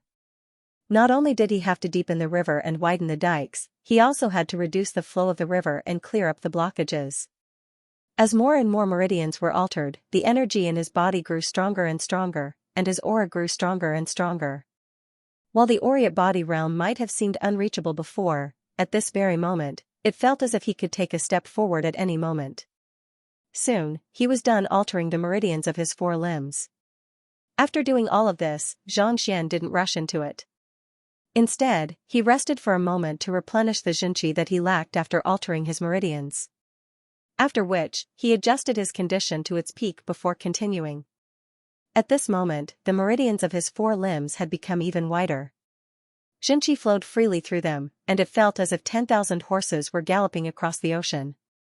There were fewer impure meridians in his 4 limbs, so it was easier for him to alter them. However, the meridians of his dantian and 5 viscera were different. All of the smaller meridians were intertwined with one another, and the slightest carelessness could result in his Xianxia running amok. In the best-case scenario, he would be paralyzed, and in the worst-case scenario, his cultivation would go berserk. Not daring to act recklessly, Xianxia followed the steps strictly, altering his meridians bit by bit. While he was trying to find a way to achieve a breakthrough to the Aureate body realm, a group of guests had arrived at the Mingshi Tang headquarters. They were Luo Ganzhen, Jiang Fengyu, and the others. After entering the main hall, they took their seats. "Are you here regarding the matter regarding the subterranean gallery?" Ran Qingyuan asked. "Indeed. It seems like something has happened to the Mingshi Tang headquarters as well. May I know if Renshur is willing to share the details with us so that we can verify the authenticity of the news?" Jiang Fengyu clasped his fist. Ran Qingyuan nodded. Yesterday, the otherworldly demons in the Mingshi Tang subterranean gallery were still charging ferociously, giving off the impression that they wouldn't give up until they had broken through the barrier. Who could have thought that they would suddenly retreat at noon this afternoon, leaving behind only a small group to guard the area? The majority of the troops have vanished without a trace. We thought that it was a ploy by the other party to lure them in, but an entire day has passed, and there is no sign of them at all. We sent out scouts to investigate, and we found that the otherworldly demons have retreated back into the seal. Could it be that the same situation has occurred in the subterranean gallery that you are guarding? Indeed. The same situation has occurred in our subterranean gallery as well. The otherworldly demons have also suddenly retreated back into the seal, but we still don't know the exact reason behind it. Luo Ganzhen nodded in agreement. He turned to Jiang Fengyu and said, "However, for Brother Fengyu to call us here in such a hurry, I believe that you know something." The reason why everyone had gathered at the Mingshi Tang headquarters was due to Jiang Fengyu's message. "I do know a thing or two about it, so I hurriedly came here to discuss this matter with everyone," Jiang Fengyu said as he scanned his surroundings. Seeing that the Mingshi Tang headquarters was surrounded by seals, he heaved a sigh of relief. Seeing how serious Jiang Fengyu was, the faces of Renshur and the others also turned grim. The Mingshi Tang should know that ever since the otherworldly demon emperor who was capable of standing against Kongshi passed away, the otherworldly demonic tribe has been jointly managed by 3 top-notch experts. Jiang Fengyu said. I heard that Sovereign Chen Yong is the leader while Sovereign Chen Ling and Sovereign Chen Xing are his assistants. However, the 3 of them have always been wary of one another, and that gave us a chance to catch our breath. Otherwise, the Mingshi Tang wouldn't have been able to hold on for so long. Renshur nodded in agreement. This news might have been a secret to the others, but it was nothing to the Mingshi Tang headquarters. Indeed, the 3 of them have been keeping one another in check. However, just this morning, I received news that Sovereign Chen Xing and Sovereign Chen Ling have suddenly announced an alliance. Jiang Fengyou's face darkened. Alliance? Ren Qingyuan was taken aback. Based on the news I received, the other party has gathered 100,000 soldiers. Once they fulfill their promise, they'll launch an attack at any moment. If I'm not mistaken, it's the Mingshi Tang subterranean gallery. Jiang Fengyou said confidently. Most of the great sage pinnacle grand elders of Mingshi Tang have gone to the temple of Confucius, and the ordinary master teachers are scattered all over the subterranean gallery. Even if they were to gather all of them, their cultivation wouldn't be able to withstand the pressure of the teleportation formation. Ren Qingyuan frowned. If the news was true, the danger that they were in was simply too great. For the time being, even he was at a loss as to what to do. I know that this concerns the life and death of mankind, so I brought the top-notch experts of my clan along with Brother Luo to assist the Mingshi Tang subterranean gallery. Jiang Fengyou said. I'll be troubling you then, Brother Jiang. Since that's the case, let's not delay any further. We'll discuss the details of the battle once we enter the subterranean gallery.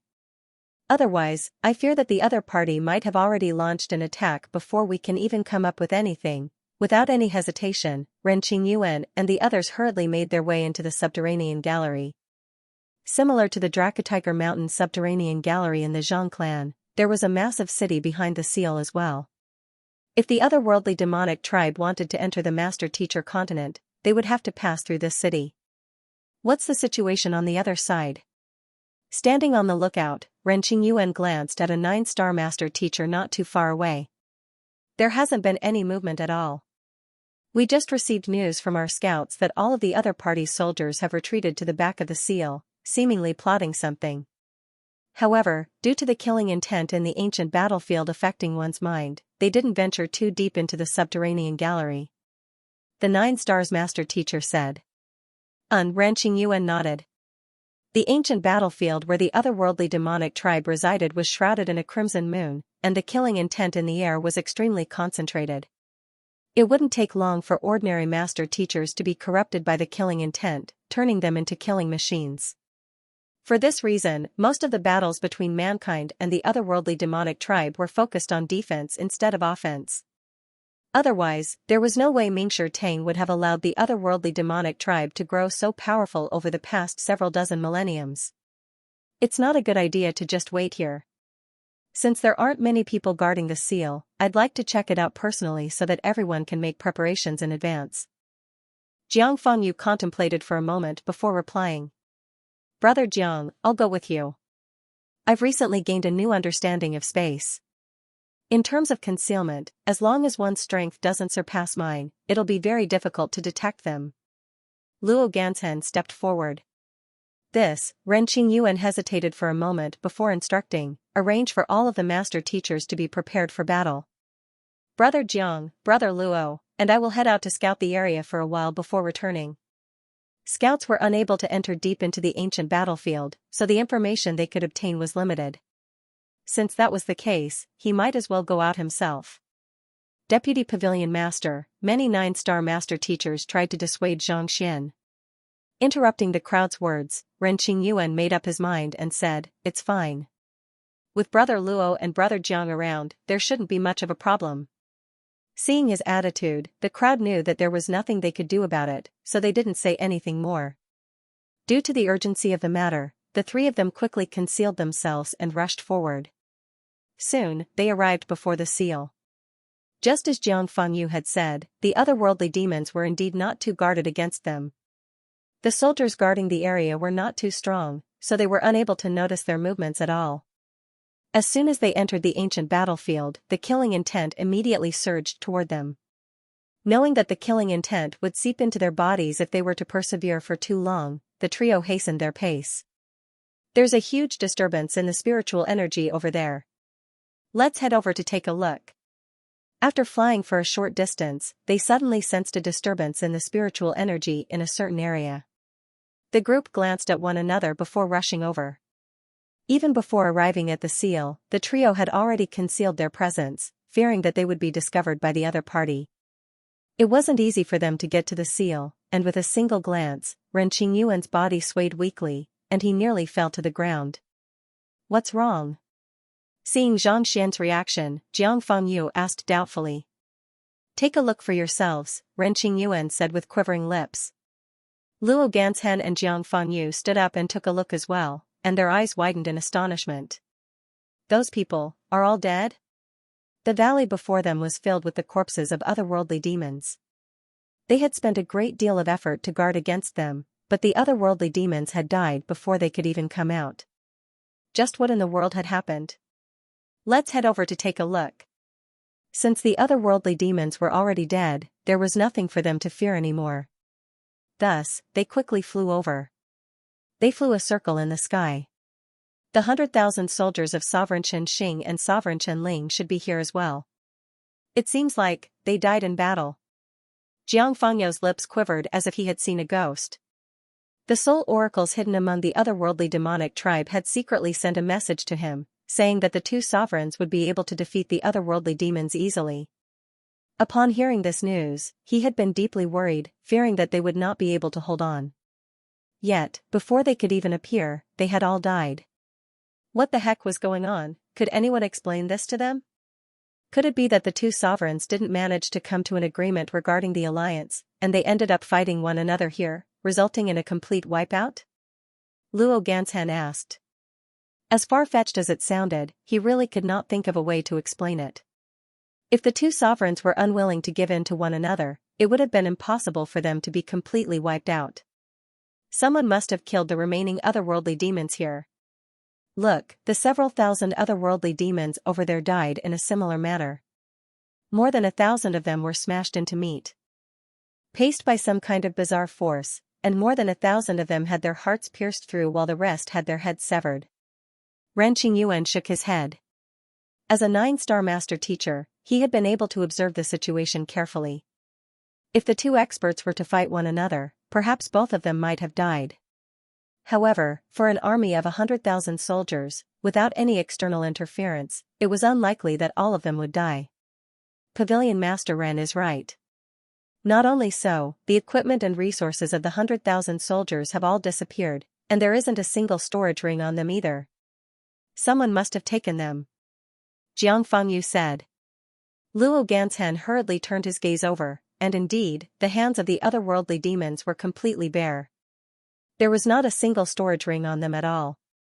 On top of that, there were also traces of fire around the tents, but there was no sign of any military equipment at all. It was impossible for such a large army to not have any resources at all. Since there was nothing at all, there could only be one explanation. Someone had already arrived, and it was highly likely that they were the culprits behind this battle. Just that, who in the world possessed the ability to wipe out an army of 100,000 otherworldly demons in less than a day? Who, at this moment, an aura suddenly swept over, and a figure suddenly appeared in the sky above the valley. Here's to Alliance Leader Blind. As for the monthly votes, feel free to cast them if you have them. What's the point of getting double? Seeing that someone had appeared, Ren Qingyuan and the others immediately drew their weapons warily. Just as they were about to clash with the intruder, they caught a glimpse of the other party. It's Luo Shi! Ren Qingyuan exclaimed. Jiang Fangyu and Luo Ganzhen also recognized the other party. They had seen Luozi before, and she was an otherworldly beauty. It was impossible for them to mistake her for someone else. Just that, why would she suddenly appear here? Shouldn't she have returned to the Zhang clan with Zhang Xian to guard the Dracatiger Mountain subterranean gallery? Could she be an otherworldly demon? Luo Ganzhen frowned as killing intent surged from his body. Even though they had acknowledged Zhang Xian as their clan head, they still bore a grudge against him for causing trouble in the Luo clan back then. Just a single subordinate of his had pummeled the entire Luo clan into submission. After that incident, he had investigated the matter, but it was as if the other party had appeared out of thin air. There was no news of him at all. He did not have any teacher or background, and yet, he was able to wield such great strength as soon as he appeared. It was hard not to suspect him. Hearing those words, the other two turned their gazes over and saw Luozi calmly looking at the corpses on the ground. Instead, she seemed to be searching for something. If that's the case, she would surely have lost her composure upon seeing so many of her tribesmen dying here. She wouldn't have been able to remain so calm. Ren Qingyuan said. 100,000 otherworldly demons had died here, and that was more than enough to shake the very foundations of the otherworldly demon tribe. If Luosher was truly an otherworldly demon, she would surely have shown all sorts of emotions. Renshi, Clan Chief Luo, Clan Chief Jiang, have you seen Xianxia? While the trio was communicating telepathically, the young lady noticed them as well. She clasped her fist and asked. Xianxia? Xianxia is here as well? Ren Qingyuan was taken aback. It was only yesterday that they had parted ways, and Xianxia had rushed back to the Zhang clan. Why would he suddenly appear here? Yes. Yesterday, Xianxia single-handedly resolved the crisis in Longhu Mountain's catacombs and entered the seal. It took me a long time to find this place. Lozozi nodded. I know a thing or two about the situation in the Dracatiger Mountain subterranean gallery. If I'm not mistaken, there should be at least 10,000 otherworldly demons guarding it. What do you mean by that? Jiang Fangyu asked doubtfully. The Luo clan's people roamed between Dragon Tiger Mountain's catacombs and the Luo clan's catacombs, so they knew the situation on both sides in great detail. The Dragon Tiger Mountain catacombs was one of the 6 largest catacombs on the continent. There were countless otherworldly elites there. It was not safe enough for the Zhang family to guard it alone. How could this be? There are indeed 10,000 otherworldly demonic tribe soldiers. Yesterday, Xianxia said that he was heading over to scout the area, so he killed all of them along the way. By the time we noticed them, they had already entered the ancient battlefield. Lozozi explained. Let's investigate and kill them all? Are you sure you're not joking? The trio felt goosebumps rising all over their bodies. They had clashed with the otherworldly demonic tribe many times, so they were well aware of their fighting prowess. Even a half-ancient sage or even an ordinary ancient sage could easily deal with 10,000 of them. Yet, to kill all of them just to scout the area. Are you for real? Indeed. I took a look earlier, and those 100,000 otherworldly demons were killed by him as well. However, where is he? Did you notice anything since you arrived earlier? Lozozi asked. Having been with Xianxia for the past few days, she was well aware of his means. She had also seen the huge pile of corpses that Ren Qingyuan had mentioned earlier, and the wounds left behind by the Golden Origin Cauldron and the Dragonbone Divine Spear were easily distinguishable. However, she had not been able to find any traces of Xianxia. Since the trio had arrived earlier, could they have noticed him earlier? He single-handedly killed 100,000 otherworldly demons? No, that's not right. Including those from the Dracatiger Mountain subterranean gallery, there's a total of 110,000 of them. In other words, the otherworldly demons that every master teacher on the master teacher continent is fearful of have been wiped clean by him? The 3 experts felt their vision turning dark as their worldview crumbled apart. Are you for real? 110,000 otherworldly demons of Saint 3 Dan and above were more than enough to strike fear into the hearts of all master teachers on the master teacher continent. If a battle were to break out, even Mingshi Tang would lose at least half of his men. Yet, the other party single-handedly killed all of them. How in the world did he do it? Even Kongsher didn't have such a glorious battle record back then. Luosher, we've just arrived as well, but we didn't see any traces of Xianxia, Ren Qingyuan explained. However, before he could finish his words, he suddenly felt a disturbance in the air. He quickly raised his head and saw a huge patch of ominous clouds gathering swiftly. It's the heavenly tribulation. Taken aback, the 3 of them quickly turned their gazes over, only to see a silhouette floating quietly beneath the ominous clouds. Black flames were burning furiously amidst the clouds, causing the surrounding air to turn scorching hot. It felt as if the sky itself was about to melt. That's the heavenly flame tribulation. Luo Ganzhen and Jiang Fangyu gulped down a mouthful of saliva. It had only been a day since they left with Xianxia, and yet, not only did he manage to achieve a breakthrough to Saint 9 Dan Pinnacle, he was even pushing for a breakthrough to the Aureate Body Realm. Just how in the world did he cultivate? Others would have to put in a lot of effort in order to overcome a huge bottleneck, but that fellow actually did it as if he was just messing around. More importantly, he had killed 110,000 otherworldly demons and countless sempiternal realm commanders along the way. You are all here, the crowd was astounded. Xianxia, who was in the midst of undergoing his heavenly flame tribulation, noticed them, and with a smile, he said, "Give me a moment." Without waiting for anyone's reply, he leaped into the ominous clouds. You can do that to a heavenly flame tribulation as well? Luo Ganzhen widened his eyes in astonishment. He had heard of Xianxian's lightning tribulation many times, but that was a lightning tribulation. To challenge a heavenly flame tribulation in such a manner. Wasn't he afraid of being reduced to ashes? More importantly, what was with the relaxed look on his face? Did you really think that you would be able to overcome such a violent tribulation unscathed? Seeing the shocked look on Luo Xuanqing's face, Ren Qingyuan couldn't help but ask awkwardly, he just overcame the heavenly flame tribulation at the Mingshi Tang headquarters yesterday. Overcame the heavenly flame tribulation once? Luo Ganzhen looked at Ren Qingyuan doubtfully. Isn't the heavenly flame tribulation something that a cultivator can only undergo once in their lifetime?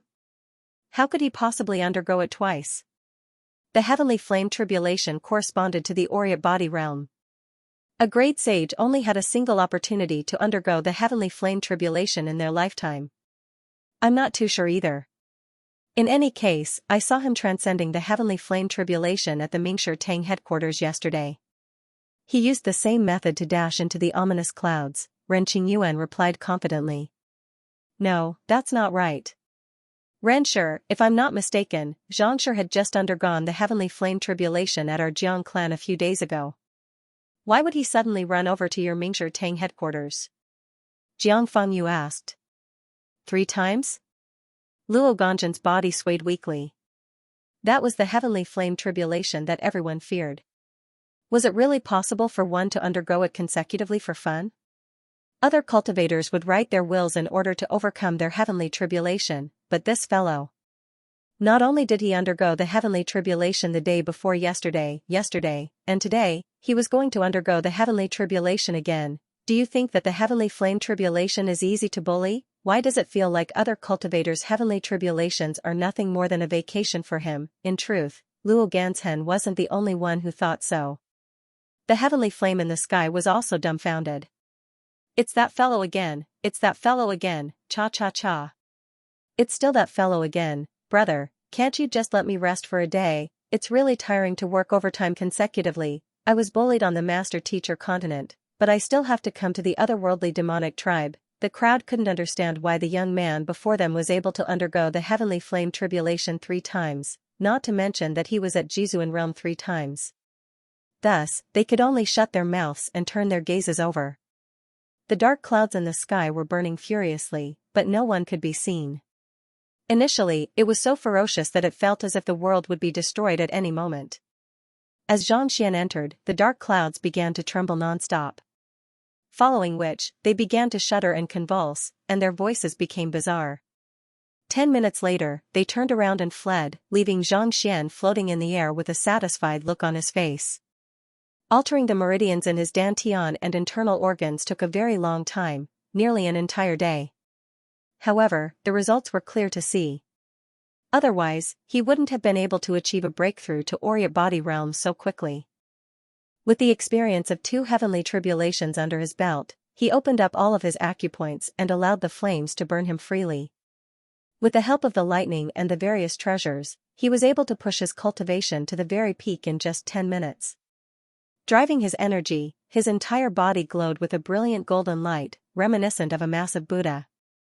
It felt as if he was standing before the world. Why are you all gathered together? After overcoming the heavenly tribulation, Xianxia looked at the crowd before him doubtfully. Logically speaking, Luo Ganzhen, Jiang Fangyu, Ren Qingyuan, and Lozozi should have been in 4 different subterranean galleries. Why would they be standing together at this moment to watch him undergo his heavenly tribulation? We sensed that something was amiss with the otherworldly demonic tribe, so we rushed over. Did you kill all of them? Although he had guessed it, he still did not dare to believe it. Ren Qingyuan pointed to the corpses on the ground. Oh, when I came here, I saw these people discussing how to attack the human race. I thought that I couldn't let the human race fall into danger, so I thought of a way to lure them into a big battle, and then, it became like this. Xianxia replied with a smile. The otherworldly demonic tribe was known for its bloodthirsty nature. If they were allowed to enter the Master-Teacher continent, it was hard to say how many people would perish there. Thus, even though he had killed so many people, he did not feel any guilt at all. Baiting a great war? The corners of Ren Qingyuan and the others' mouths twitched. The other party made it sound simple, but they knew the difficulties involved. The experts of the otherworldly demonic tribe were no fools. On the contrary, each and every one of them was shrewd and ferocious, making them extremely difficult to deal with. Otherwise, they wouldn't have been able to hold their ground against the Mingshi Tang for so many years. Luring them into a war. You must have spent a lot of effort, right? Unable to hold himself back any longer, Ren Qingyuan asked. Yeah, it took me an entire hour. I feel so tired. Xianxia nodded. Even though he was filled with energy, by the time he was done, he still felt a little exhausted. He had indeed spent a lot of effort on this. An hour? Ren Qingyuan, Luo Ganzhen, and the others suddenly felt even more exhausted than before. Luring 100,000 otherworldly demonic tribe into a war would have taken them several months or even years to do so. Yet, this fellow only took an hour. Why did it feel so stifling to speak to him? Can't you understand our words at all? If I'm not mistaken, there are at least several dozen sempiternal realm commanders among the 100,000 otherworldly demonic tribe members. You killed all of them? Jiang Fangyu asked. Indeed, I killed all of them. Xianxia nodded seriously. In order to kill them, I even dirted my armor several times. In order to make his disguise more convincing, he had wiped his armor and dirted it every single time. As a result, his black armor was stained with blood, and it was impossible to wipe it off. Jiang Fangyu also felt a little exhausted. Even Xianxia was able to flee as far as he could from several dozen sempiternal realm experts.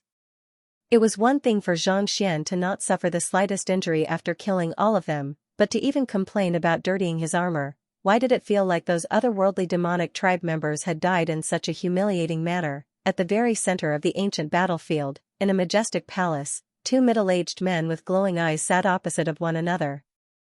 They raised their wine cups in delight. Let's celebrate the victory of our first alliance and reclaim the land that belongs to us. On the left, a middle-aged man dressed in a golden robe said with a smile. He was one of the three sovereigns of the otherworldly demonic tribe, Sovereign Chen. On the right was a middle-aged man dressed in a purple robe, Sovereign Chen. I hope that you are right. Sovereign Chen nodded as he sipped on the wine. He had to admit that the wine prepared by Sovereign Chen was truly delicious. Even as an emperor, he rarely tasted it. Of course, I am right. Don't worry. After this incident, the humans will no longer be a threat to us. We will return to that fertile land and restore the glory of our otherworldly demonic tribe. Just as Sovereign Chen was about to continue speaking, his eyebrows suddenly shot up, and he darted out of the palace. Seeing Sovereign Chen actions, Sovereign Chen knew that something big must have happened, so he quickly followed suit. Soon, they arrived at a spacious hall. Inside the room, there were countless jade tokens floating in the air, layer upon layer. Before the otherworldly demonic tribe set off, they would leave behind a sliver of their soul to form jade tokens. Once the jade token shattered, it would mean that they had died, and there would be no need to search for their soul anymore. This would make it easier for them to inform their family members. Under normal circumstances, once a huge battle broke out, the jade tokens would shatter one after another, signifying that the men of the otherworldly demonic tribe had sacrificed their lives for their race. At this moment, they were valiant and glorious. They were there to be recorded in history, and their names would be enshrined in the shrine. They thought that it was just a normal death, but who could have thought that, as soon as the two sovereigns arrived, they would see the jade tokens shattering one after another. Pipa! Pipa! Pipa pipa pipa, the jade pendants exploded rhythmically, as if they were beating a drum or singing a song, giving people an unusual sense of beauty. Most importantly, they were like fireworks from time to time, exploding out one or two powerful, dazzling lights. In less than a minute, all of the 100,000 jade tokens floating in the hall had been reduced to dust. Not a single one remained. Our 100,000 soldiers, Sovereign Chen body swayed weakly, and the wine cup in his hand fell to the ground. His face paled, and frenzied rage filled his eyes. They had thought that they would be able to charge out of the subterranean gallery and wreak havoc in the Mingshi Tang Empire, but who would have thought that they would all be dead before they could even step out of the subterranean gallery? To think that the soul jade tokens would explode so rhythmically and decisively. Can anyone tell me what is going on? In an instant, the two sovereigns were completely dumbfounded. 3.5 days of invigilation for the scholastic proficiency examination. Blood spurted from my mouth. I beg for consolation. It wasn't easy for the two of them to form an alliance and exchange benefits, but who would have thought that their army would be wiped out before they could even step out of their doors? More importantly, they didn't even know who the culprit was. I want to go there myself. Unable to hold himself back any longer, Sovereign Qianling's aura burst forth, shattering the surrounding space. He was actually an ancient sage expert. I'm going too. Sovereign Qianxing could no longer hold himself back. His subordinates were all dead. If it was anyone else, they would definitely not be able to accept it. Then let's set off together. That matter can be resolved at the same time. If we don't resolve this matter, we will forever be at the mercy of others. Sovereign Qianling's eyes flashed. Sovereign Qianxing nodded in agreement. Indeed. I heard that Sovereign Qianyong managed to find a talented young man out of nowhere. The young man's cultivation technique seems to have no bottlenecks at all, allowing him to advance swiftly. None of our disciples are a match for him. If we were to allow him to grow, we would never be able to obtain what belongs to us. Sovereign Qianling said. Let's not make a move on that fellow for the time being. He has received the acknowledgement of Vicious, and he has even imparted a supreme cultivation technique to him. His prestige is still high, so let's wait until we are done dealing with that matter. We can slowly deal with him once he has no one to rely on. Who knows, we might even be able to get our hands on the most powerful cultivation technique. All right. Sovereign Qianxing did not say much after hearing Sovereign Qianxing's explanation. The two of them flickered at the same time, disappearing from where they stood. It was as if they had torn open a spatial rift and gone to some unknown place. You were saying that the 100,000 otherworldly demons were single-handedly dealt with by clan chief Xianxia? That's impossible, right? Since Renshir said it himself, there's no way it can be fake. But why do I find it hard to believe? Once it's done, we don't have to stay in the catacombs anymore. After the tribulation, Xianxian's strength had improved greatly. There was no need for him to continue staying here, so he left with Ren Qingyuan and the others. Upon hearing that the young man had single-handedly dealt with the otherworldly demonic tribe that they had been worried about, the master teachers standing guard were dumbfounded. Throughout the history of the master teacher continent, there had been many courageous and powerful geniuses who had left their mark on the world. But, compared to this incredible feat, they were nothing at all. It was not worth mentioning. To single-handedly kill 110,000 otherworldly demonic tribe experts, including great sage 4-dan sempiternal realm experts, the more he listened, the more incredulous he felt, as if he was listening to a story. Zhang Xian didn't pay attention to the crowd's discussion. At this time, he had already returned to the Zhang family. Since the threat of the otherworldly demonic tribe has been resolved, it's unlikely that they will launch another attack anytime soon. Since that's the case, we'll accompany you to the Temple of Confucius. After listening to his son's explanation of what happened after entering the ancient battlefield, Hyung Kensei could not close his mouth for a long time. All right. The otherworldly demonic tribe had been severely wounded, so even if they were to gather their forces to launch another assault, they would not be able to pose a threat to the otherworldly demonic tribe anymore. Furthermore, the Temple of Confucius was about to open, and there was no time to waste. Otherwise, if the 100 schools of philosophers or the otherworldly demonic tribe were to get their hands on the Great Codex of Spring and Autumn, it would be detrimental to the 3 premier clans and even Mingshi Tang. The space in Xufu, where the Temple of Confucius is located, is warped and folded, so it's impossible to teleport there through teleportation formations or spatial rifts. The only way to get there is to fly there slowly. We're fast, so we'll leave first. Elder Wu Yun, bring your clansmen and follow behind. When you arrive, just contact us. Seeing that Zhang Xian had agreed to it, Sword Saint Xing instructed. Ever since the first elder Zhang Wuheng had been punished, Elder Wu Yun had been in charge of everything. Also, find a way to contact the grand elders who are in seclusion and have them head over as well.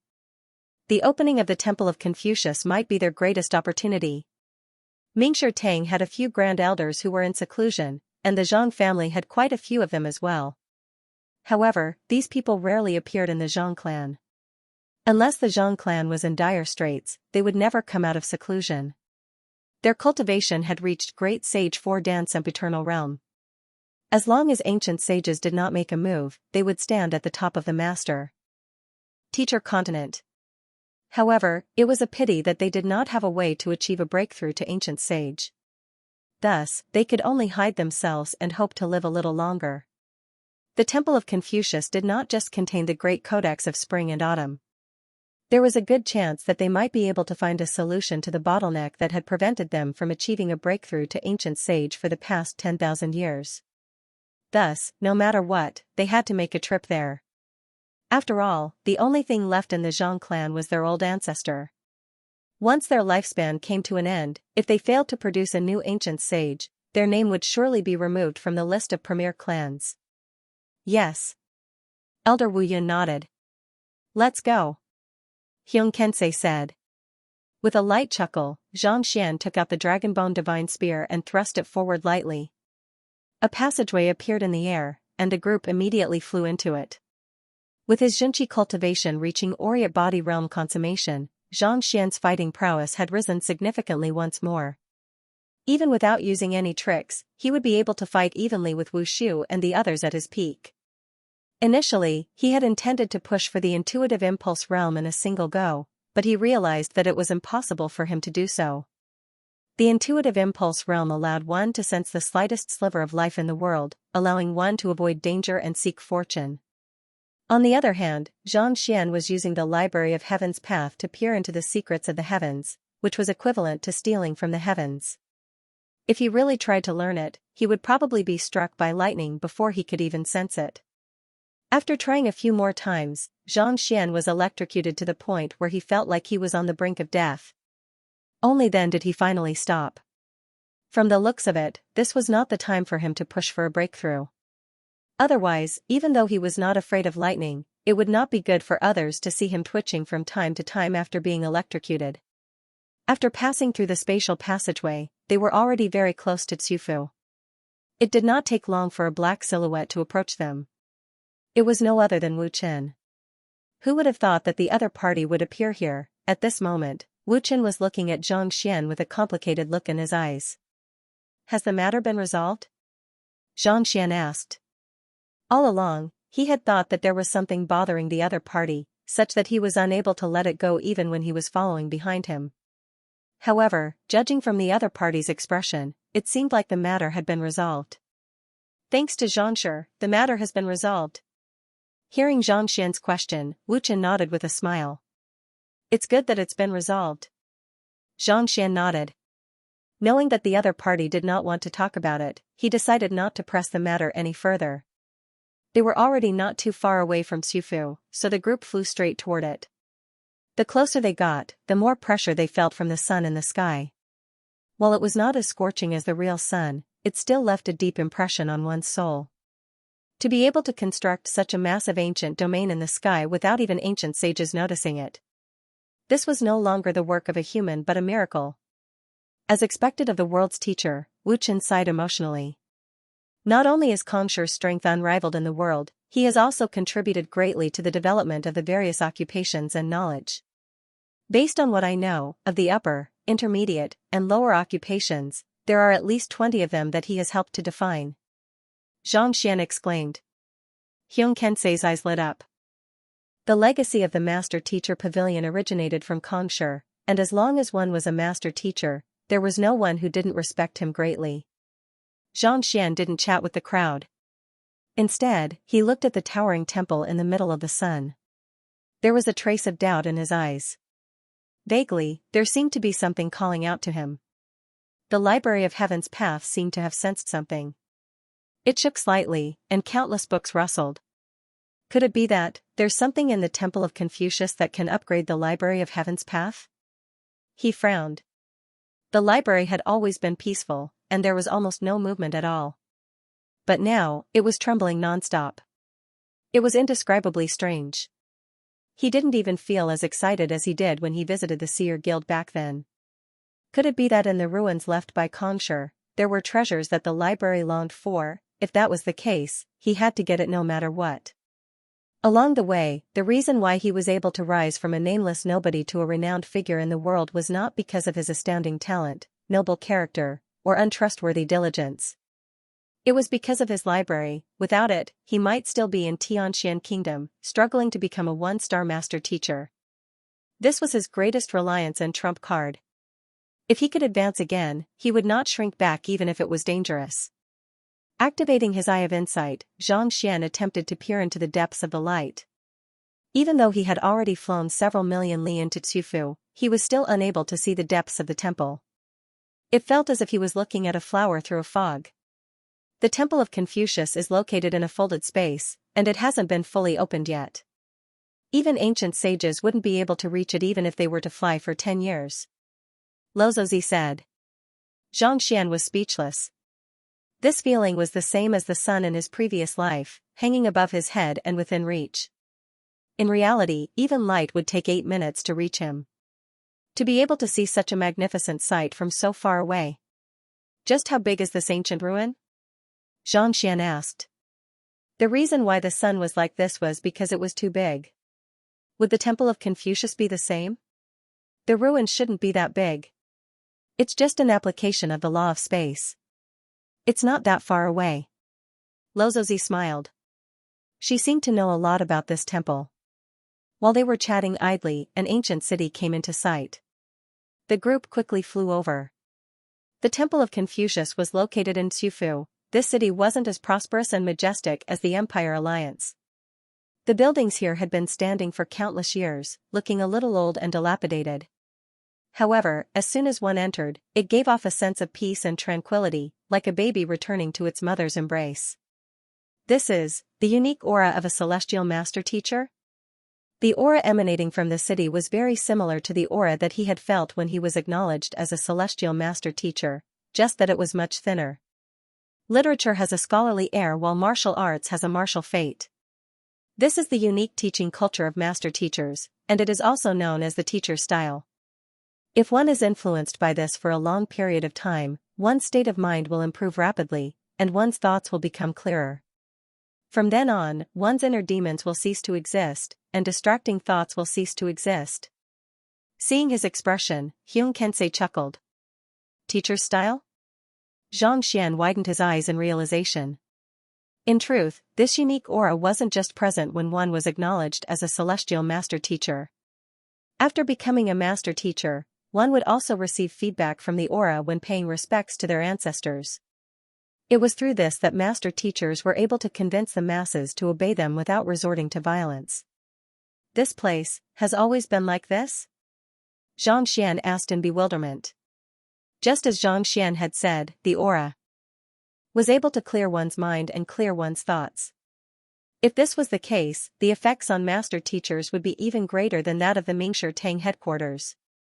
Even though this teacher's style existed before the opening of the Temple of Confucius, it was extremely thin, so its effects weren't significant. However, if one were to live here for a long period of time, one would still be able to improve significantly. It is for this reason that this place is known as the ancestral grounds of master teachers. Countless 9-stars master teachers would come here, but they didn't cultivate or go into seclusion. Instead, they chose to live a peaceful life as an ordinary person, tempering their state of mind. After explaining, Xianxia pointed casually and asked, "Take a look at that carpenter over there. Do you find anything amiss?" Xianxia turned his gaze over. As expected, by the side of the street, he saw a carpenter working on a piece of furniture. His hands were filled with calluses, and his every movement was as precise as a ruler. Wood shavings flew into the air, and soon, a finished product appeared before him. He is a 9-stars master teacher? Xianxia was astonished. There wasn't the slightest hint of strength in the carpenter's movements, and he couldn't sense any zhenqi flowing through his body either. However, through the eye of insight, Xianxia could tell that the aura in his dantian was as vast as the ocean, stretching as far as the eye could see. Most likely, even a 9-stars master teacher would be stronger than him. Indeed. He was an extremely famous master teacher in Mingshi Tang 300 years ago. Back then, he had already reached Great Sage 2 Dan Oriat Body Realm, so there's no doubt that he's even stronger now. Hyung Kensei nodded.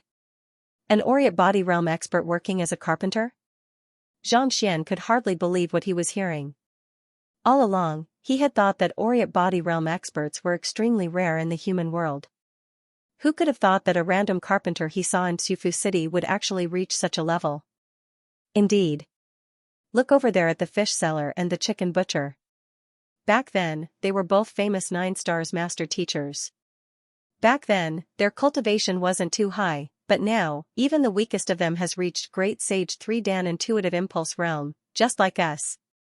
Hyung Kensei continued pointing as he explained, if not for your accident, the two of us would have come here to live the life of an ordinary person. We would experience the hardships of daily life and raise our soul depth so as to push for a higher realm. Xianxia scanned the surroundings. Just as he had said, there were quite a few ordinary-looking fellows in the surroundings who had reached Great Sage. In the past, it was rare for experts to appear in the various clans, but here, they were as common as cabbages. It was no wonder why it was known as the ancestral ground of master teachers. Right, Shanner, what is your soul depth at the moment? This is the most important factor for a master teacher to improve their cultivation. Without a sufficient soul depth, it will become increasingly difficult for them to push for higher realms. Hyung Kensei suddenly turned to Xianxia with a curious look on his face. If one's cultivation was high, one would be able to advance swiftly if they had sufficient resources and a good teacher. However, one's soul depth could only be improved step by step. It was impossible for one to rush a seedling to help it grow. His talented son was only in his early 20s, but he had already become a 9-stars master teacher. What was his soul depth and how did he cultivate? Mine? Xianxia pondered for a moment before answering honestly, 29. 1. That's right. I'll update the rest of the day. Invigilator. I don't have time to write anymore. Please give me some monthly votes as consolation. Also, I can recommend a book to my friends. Inferior Demon King, written by a friend in real life. Feel free to take a look. Xianxia had undergone 5 acknowledgement of celestial master teachers and many other fortuitous encounters. His soul depth had risen exponentially, reaching 9-star pinnacle. Among the master teachers, the only ones who could surpass him were Xianxia and a few others. 29. 1. Hyung Kensei's lips twitched uncontrollably. He had thought that his son's soul depth would be unable to keep up due to his rapid growth, but who could have thought that his son's soul depth would be so high? How did you cultivate your soul depth? It's extremely difficult to cultivate one's soul depth. Even with a cultivation technique, you still have to temper it day and night. Xianxia was filled with curiosity. Raising one's soul depth was the most difficult thing for a master teacher. In order to comprehend life, Xianxia had concealed his identity and traveled the world. That was how he had managed to raise his soul depth.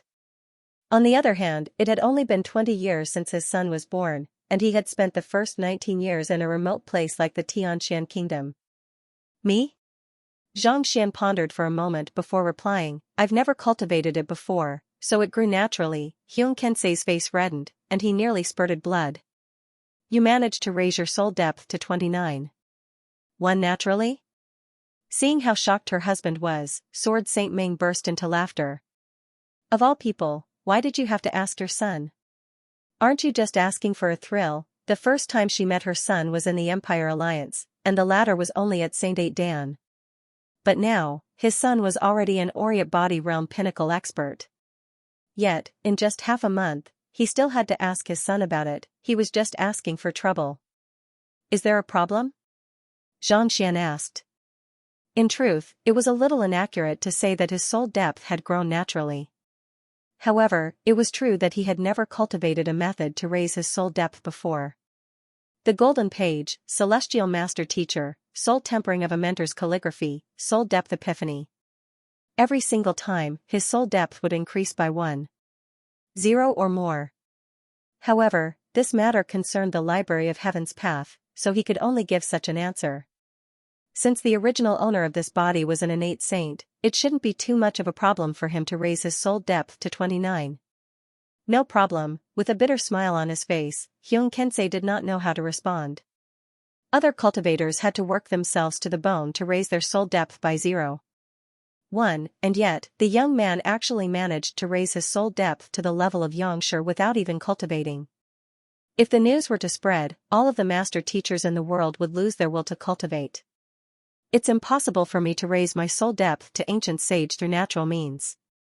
I'll have to temper it myself in order to make it more perfect, more transparent, and more translucent. Only then will I be able to advance further in the ancient sage ordeal. Wu Chen, who had been silent all this while, suddenly said. A breakthrough to ancient sage is related to one's state of mind? Xianxia frowned. There were no books regarding ancient sages, the 3 premier clans, or even Mingshi Tang himself. As such, it could be said that he did not know anything at all.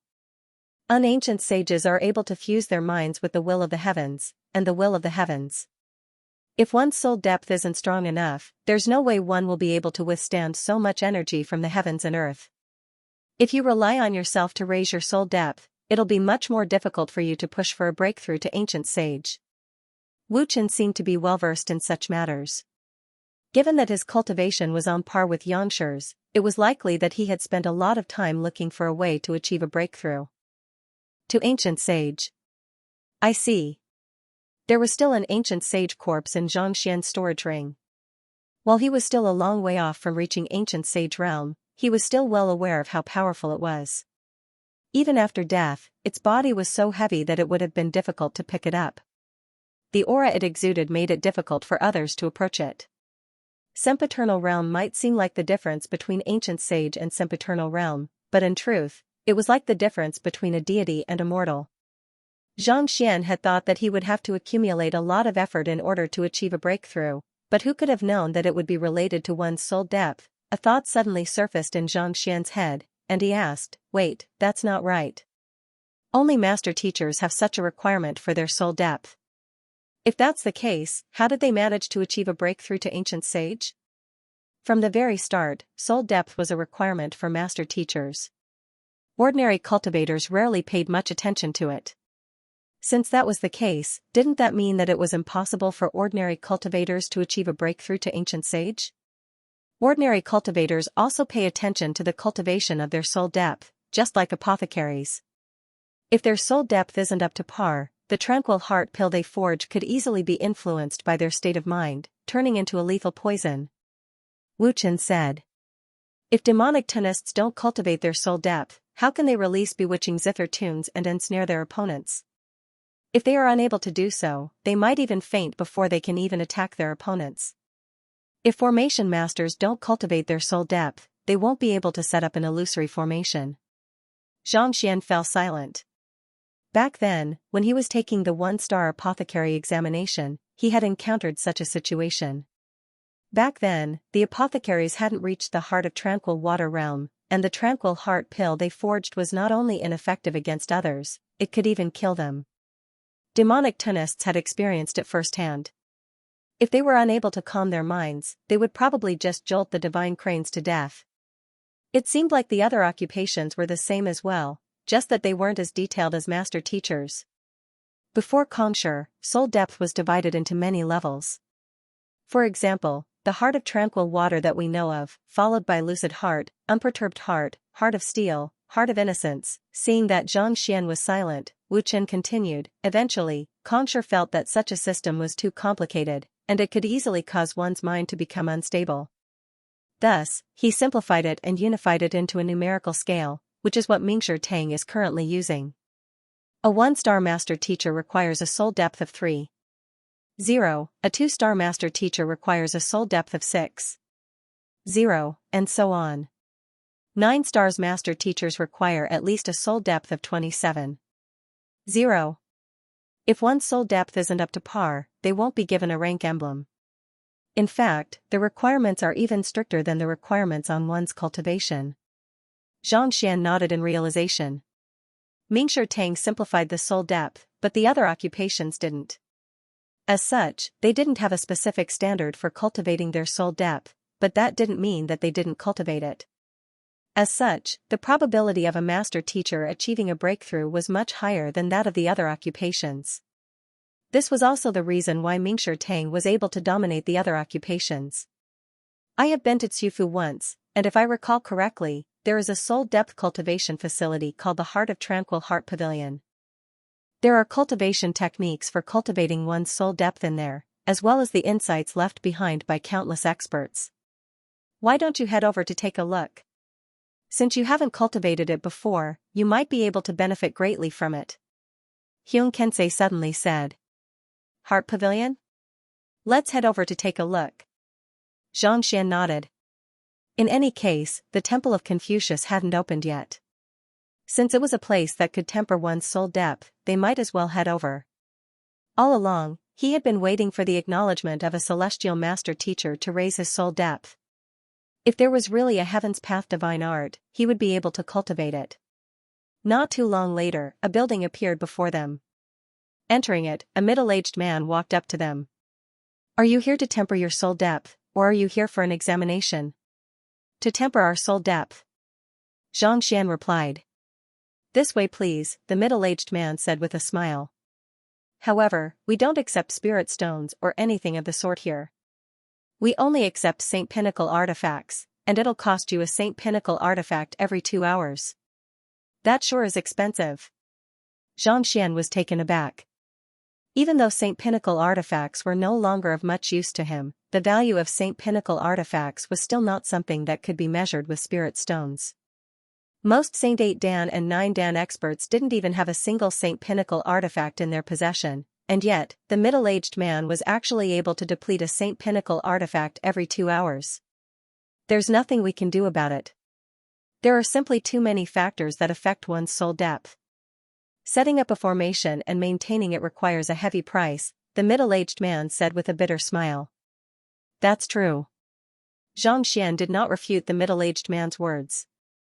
Those who were able to temper their soul depth here were probably 9-star master teachers, and their soul depth had already exceeded 27. 0. With such a soul depth, ordinary illusory formations and beguilement arts were no longer effective against them. If one wished to exert pressure on them, it went without saying that they would have to use the most valuable of treasures. As such, it was only natural that they were a little more expensive. Here. Xianxia flicked his wrist and tossed out a Saint Pinnacle artifact. Let me take a look at its effects first. If it's good, let's all cultivate it.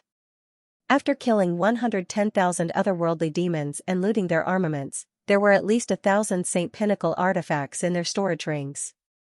The crowd nodded in agreement. This way please. Soon, the middle-aged man led the crowd into a hall. At the very center of the hall was an average-sized crystal ball. It revolved slowly on a pedestal, emanating a mesmerizing glow. On the wall, there were many cultivation techniques and experiences that could raise one's state of mind. It was hard to tell how many of them there were. These are the insights left behind by the experts who came here to temper their state of mind. We've tested them all, and they're all correct. They're all very helpful in raising one's state of mind. However, there are too many of them, and they're too messy. If I were to look at this and endure the pressure, I would be able to maintain a firm heart, and my soul depth would surely advance by leaps and bounds. The middle-aged man smiled. The value of a cultivation technique lay in its value, not its quantity. Sometimes, the greater the number, the more troublesome it would be. Everyone's cultivation method was different. The more one saw, the more confused one would become. If one was unable to firm one's heart, not only would one's progress become slower and slower, one might even end up going berserk. Because of this, Mingshi Tang did not advocate that famous teachers learn more than one cultivation method. Of course, there were pros and cons.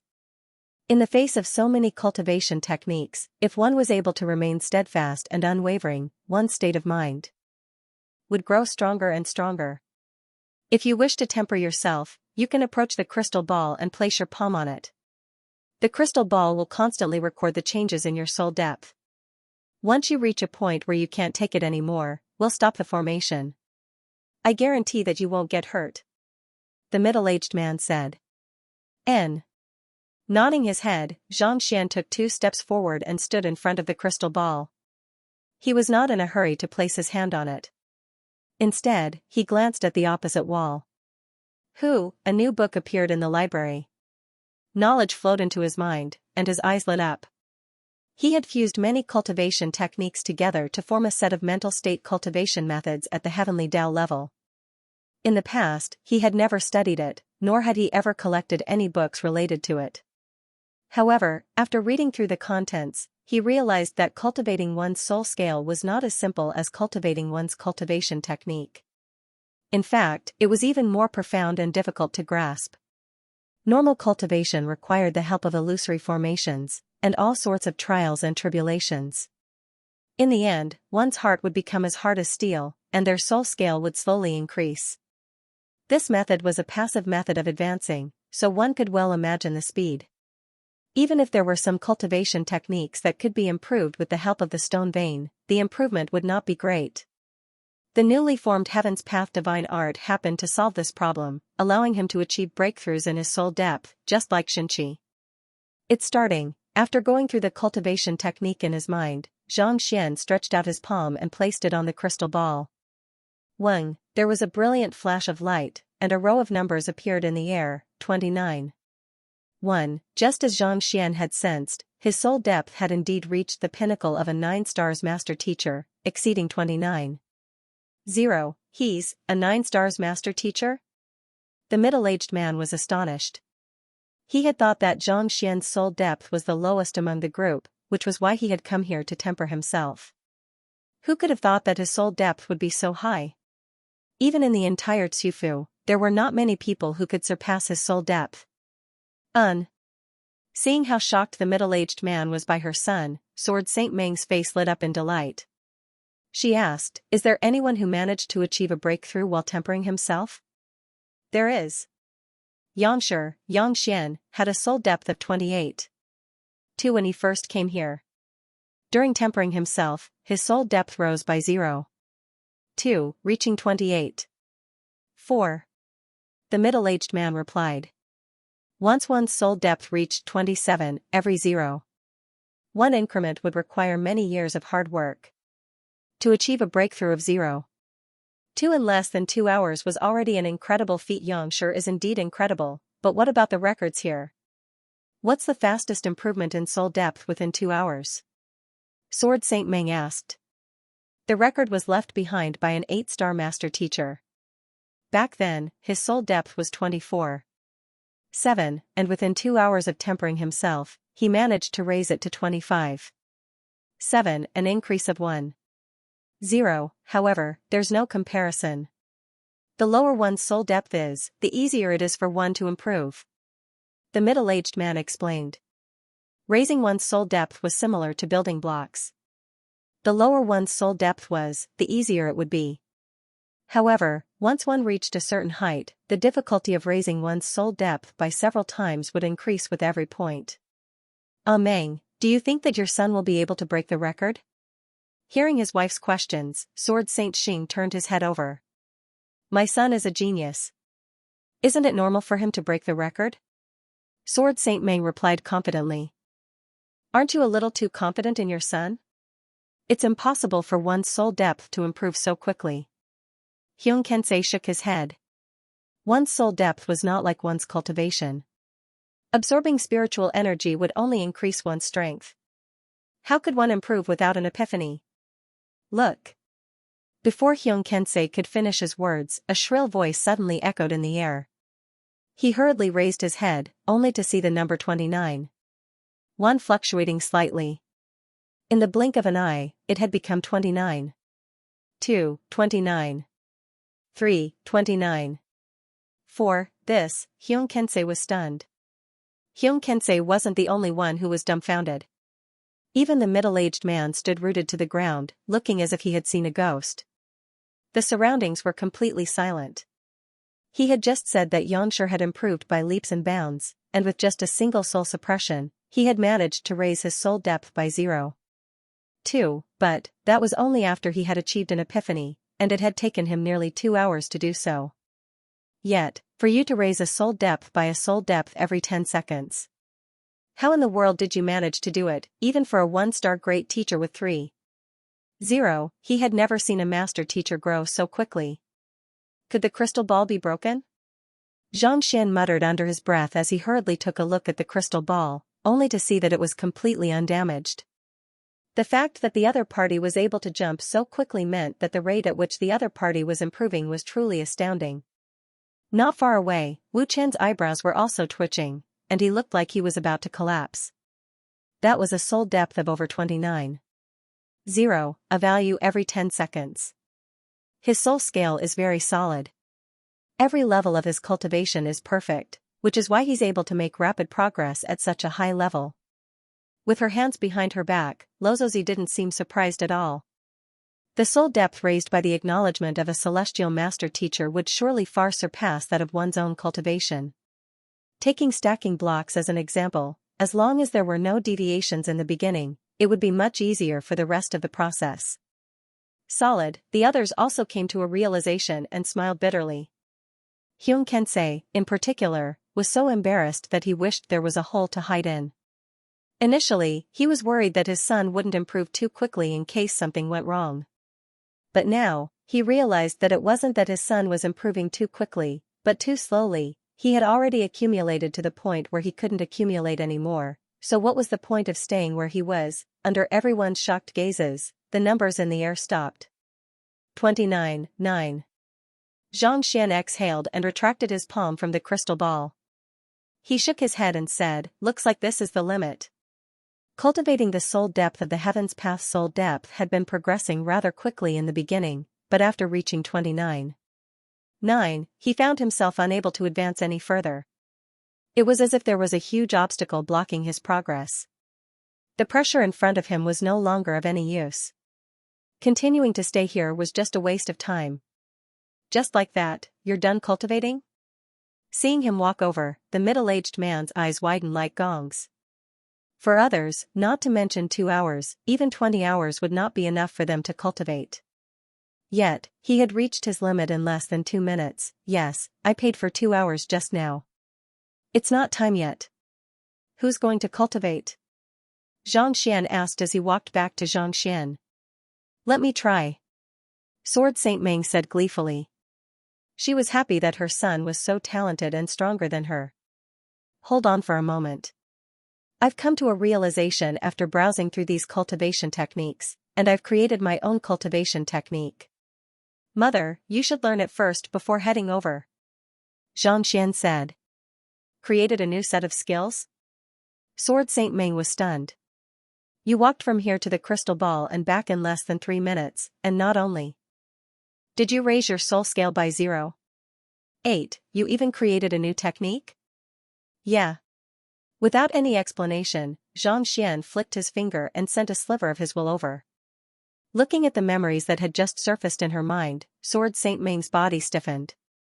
As an intuitive impulse realm expert, she had her own way of cultivating her soul. However, when she saw the new set of skills that her son had imparted to her, she realized that what she had cultivated previously was nothing at all. Without saying a word, she quickly tried to comprehend the new set of skills in her mind, and it did not take long for her to comprehend it. Let me give it a try. Taking a deep breath, she walked up to the crystal ball and placed her palm on it. 1. A row of numbers appeared in the air, 27. 3. Her cultivation was not weak, and her swordsmanship was profound as well. However, her soul depth had only just reached 9 stars, so the improvement she had made in her cultivation was not too significant.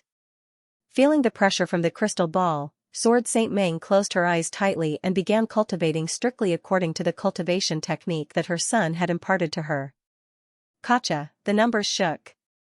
27, 4. A minute later, 27. 5, yet another minute later, 27. 6. Very soon, just like what Xianxia had done previously, a rhythm was formed. The only difference was that Sword Saint Meng's soul scale increased by 0.1 every minute. Hyun Kensei widened his eyes in shock once more.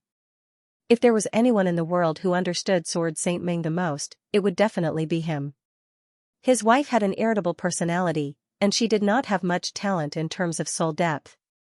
It was only through his painstaking efforts, the use of innumerable treasures, and the collaborative swordsmanship that he had managed to achieve 27. 3. After that, he had not been able to make the slightest progress for several years. But now, it was increasing by 0.1 every minute. Your cultivation technique. Xianxia hurriedly turned to look at his son. Such a huge change must have something to do with the cultivation technique that his son had imparted to him.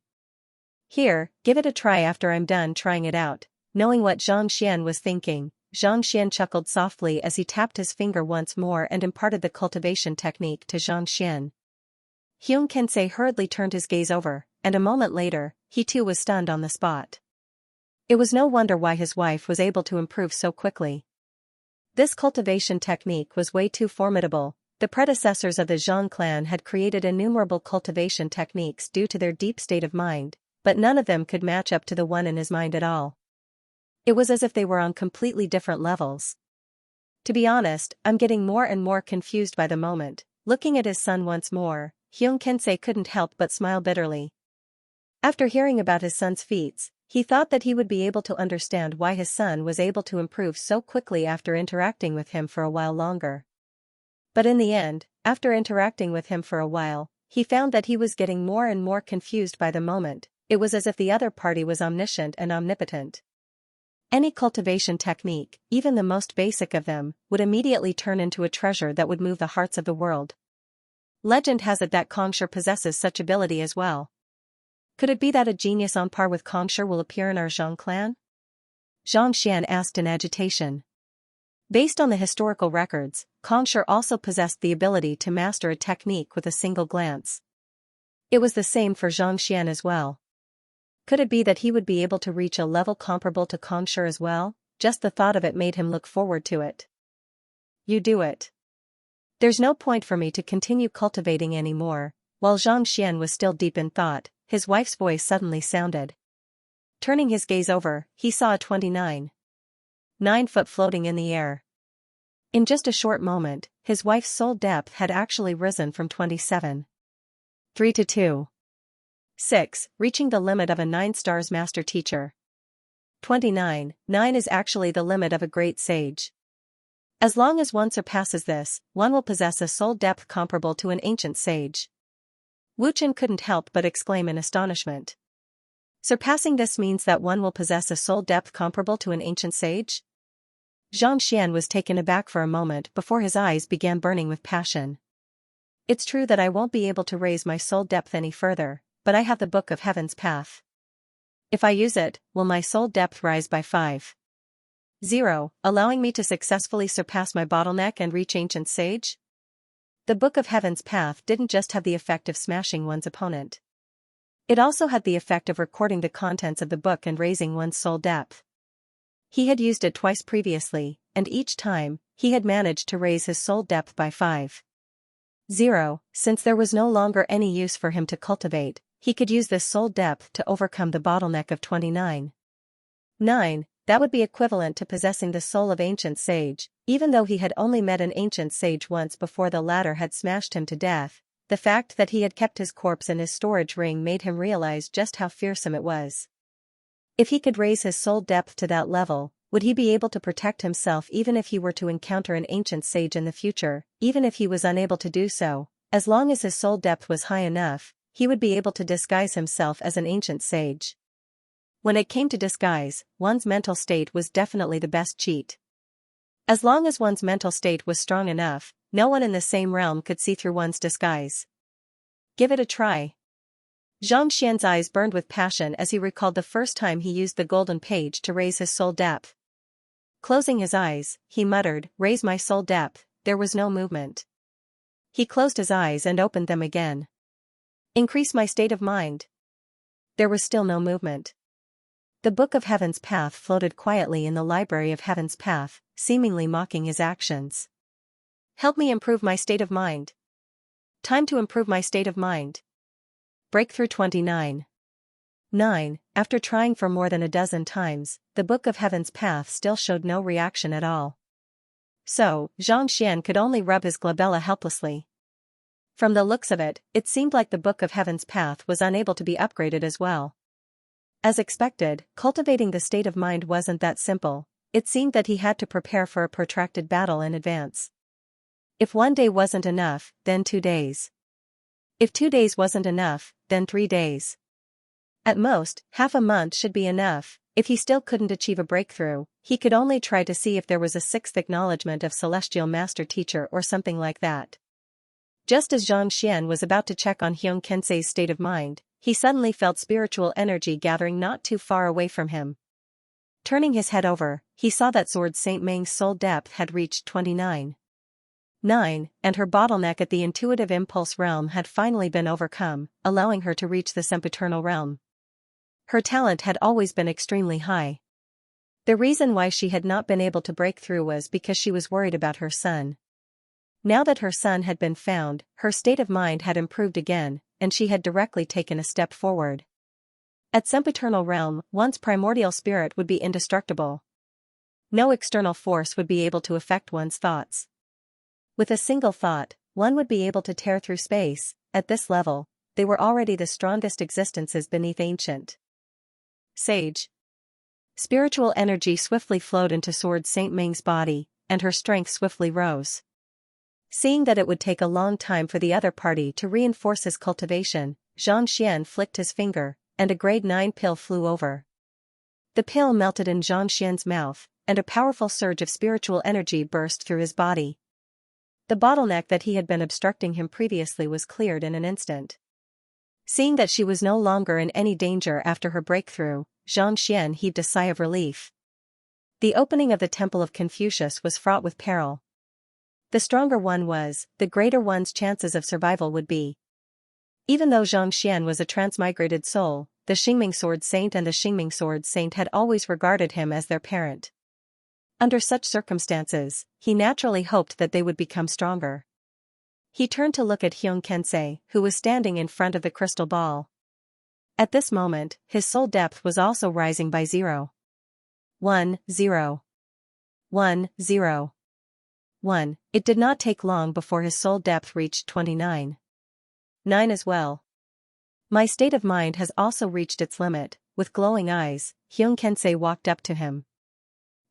Aren't you going to make a breakthrough?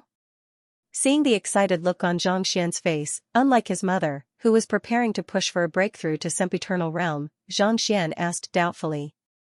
I just made a breakthrough in my soul depth, so there's no need to rush. I'll make a breakthrough after I recuperate for a while, Xianxia replied with a nod. What do you need to recuperate for? Hurry up and do it.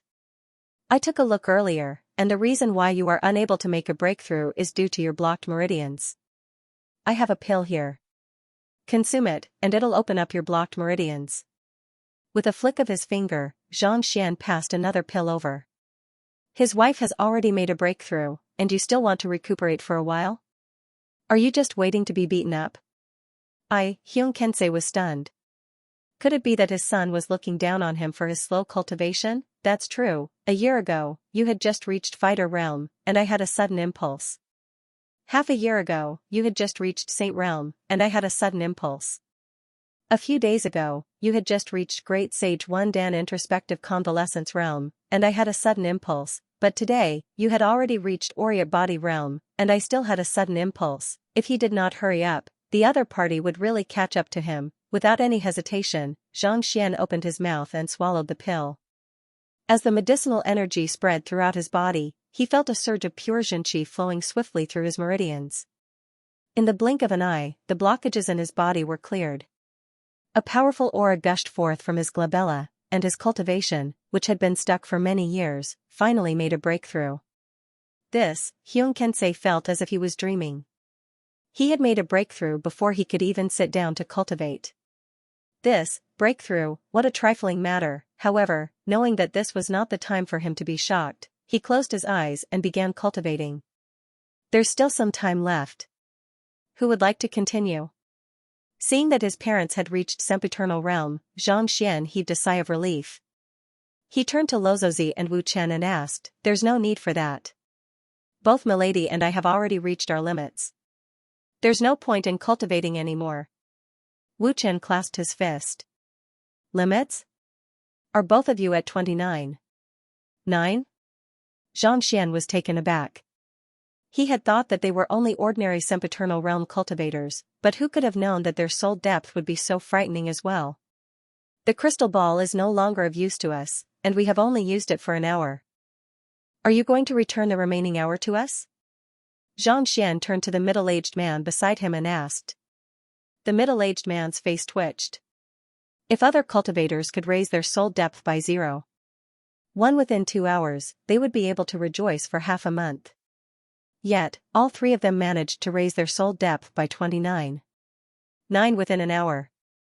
More importantly, they even thought that it was a loss for them to use a Saint Pinnacle artifact, and they demanded a refund. He had never seen anyone as stingy as them. Why?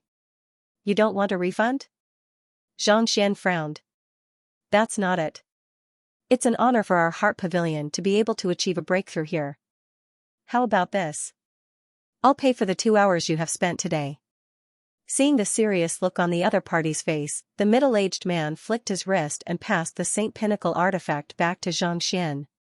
Even though they had lost an hour, the appearance of 5 soul depth experts at the same time, and 3 of them had achieved a breakthrough in the heart pavilion. This was a huge promotion for them. All in all, they had profited from it. That's more like it. Xianxia nodded in satisfaction as he stowed the Saint Pinnacle artifact back into his storage ring. The middle-aged man turned to look at the crystal ball not too far away, and a glint flashed across his eyes. Since they are able to achieve a breakthrough so quickly, will I be able to achieve a breakthrough as well if I go up? With such thoughts in mind, he quickly walked up to the crystal ball without any hesitation. Once the formation in the crystal ball was activated, it would take at least 2 hours for it to be activated. Since they were not going to use it, it would be a waste for them to keep it for themselves. Xianxia placed his hand on the crystal ball, but there was no change to his soul depth at all. It was at this moment that he realized that it had nothing to do with his crystal ball at all. By the time they left the Heart of Mirror Pavilion and found their lodging, it was already late. Xianxia didn't go out for a stroll. Instead, he sat in his room, consolidating his newly advanced cultivation base and carefully sensing the power in his body. Cultivation was an arduous process. It wasn't something that could be achieved overnight. Even a genius like him had to constantly work hard to achieve what he had today. With this breakthrough, his soul cultivation and Jinchi cultivation had reached great sage 2 Dan consummation simultaneously. Paired with the Dragonbone Divine Spear, time, and spatial quintessences, he would be able to put up a fight against even sempiternal realm consummation experts. Unlike before, he could only rely on external forces such as Kongsher's blood. For the next few days, he stayed in his residence and didn't go out much. 3 days later, the members of the Zhang clan gathered at Xianxia's residence. Through their cultivation, the Xingming Sword Saint and Xingming Sword Saint had already reinforced their sempiternal realm cultivation. If the 2 of them were to execute their swordsmanship in concert with one another, they would be able to put up a fight against even sempiternal realm consummation experts.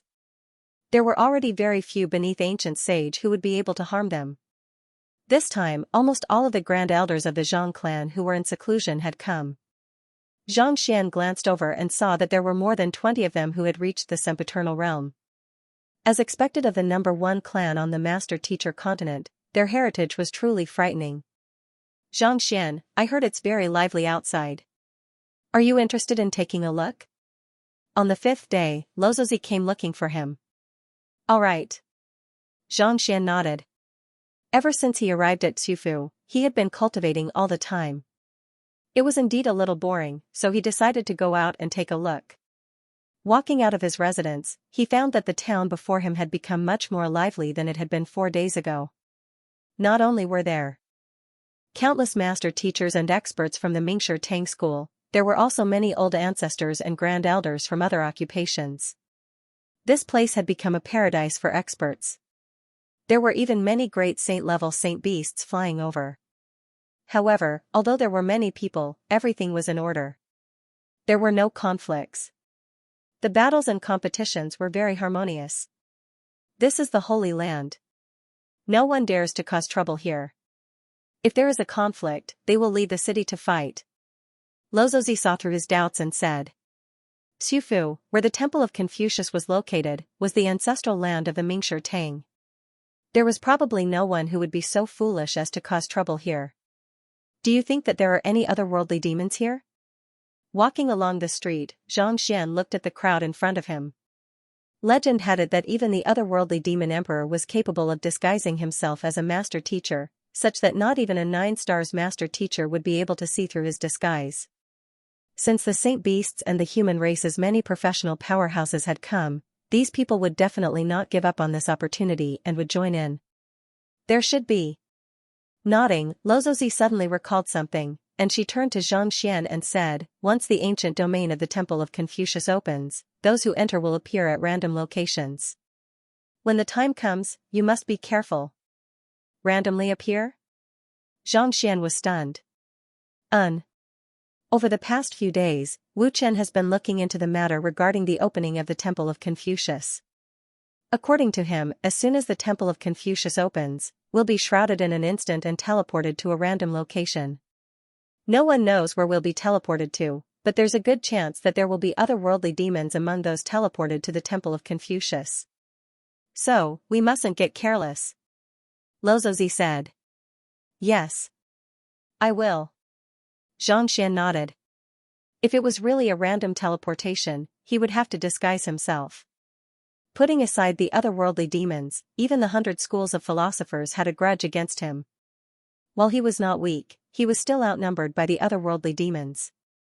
Who would have thought that he would be killed before he could even enter the Temple of Confucius? This is a pendant that my father gave me. If you encounter any danger, it'll be able to save your life. Lozozi hesitated for a moment before taking out a pendant from around her neck and passing it over to Xianxia. The pendant had a crystalline appearance, but its interior was crimson, reminiscent of blood. This? Xianxia was perplexed to see the pendant that Luo Ruoxin was passing to him. Even if the Temple of Confucius was dangerous, he was still a sempiternal realm consummation expert. Even if someone wanted to make a move on him, it would not be that easy. Take it. No one knows what's going on in the Temple of Confucius. If there's an artifact that can allow one to achieve a breakthrough to ancient sage or an otherworldly demon, your identity might be exposed, and you'll be in trouble. Seeing that Xianxia was unwilling to accept the pendant, Lozozi said. By identity, she was referring to his identity as a celestial master teacher. Xianxia fell silent. Luo Ruoxin was right. 10,000 years ago, it was impossible for anyone to achieve a breakthrough to ancient sage on the master teacher continent. However, the Temple of Confucius had been sealed for several dozen millenniums. It was not impossible for there to be an artifact that could allow one to achieve a breakthrough to ancient sage. If an otherworldly demon were to obtain it and learn of his identity, there was a good chance that he would be hunted down. He did not care much about dealing with sempiternal realm cultivators, but it was better for him to flee as far as he could from an ancient sage. They were not on the same level at all. I'll take this. What about you? Knowing that Luo Ruoxin was doing this out of goodwill, Xianxia took the pendant and asked doubtfully. If this pendant could really protect his life, what would happen to Luo Ruoxin? You don't have to worry about me. Even if I can't defeat them, I'll still be able to escape. Lozozi shook her head. Not wanting to dwell on this matter, she turned to Xianxia and said, earlier, I saw Luo Qiqi. Luo Qiqi? Xianxia was taken aback. She came here? He had not seen Lozozi after parting ways with the Luo clan. Since he had seen her, could it be that she was here as well? Thinking about it, it did make sense. With the dimension silencer in hand, Luo Qiqi's strength was on par with sempiternal realm cultivators. With the opening of the Temple of Confucius being such a huge event, it was not too surprising that she would appear here. Indeed. She's a good girl. Luo Ruoxin paused for a moment before continuing. Ruoxin, are you all right? Seeing Luo Ruoxin suddenly praising her love rival, Xianxia frowned. I'm fine. It's just that I'm afraid that we won't be able to meet again once the Temple of Confucius opens. Luo Ruoxin's flawless face was filled with worry. No one knew where they would be teleported to once they entered the Temple of Confucius. Their life and death would no longer be in their hands. Perhaps, this might be the last time they would meet. Don't worry. Even if there's danger in the Temple of Confucius, we'll definitely be able to survive it together. Seeing that Luo Ruoxin was actually worried about this matter, Xianxia sighed helplessly. Ever since they had met, Luo Ruoxin had always been nonchalant about everything. Why would she suddenly become so emotional today, with the Temple of Confucius opening, the otherworldly demonic tribe, the 100 schools of philosophers, and countless experts would enter? Danger was inevitable, but it would not be that easy for them to kill him.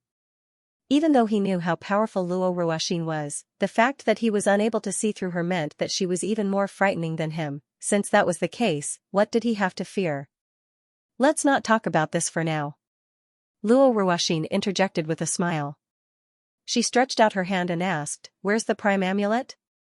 Can I take a look at it?" "It's here." Xianxia flicked his wrist and took out the little amulet before passing it over. The two of them had obtained the prime amulet together, so there was no harm in Luo Ruoxin giving it to her. Grabbing the prime amulet, Lozozi touched it lightly before passing it back to Xianxia. "Here you go. Just take it.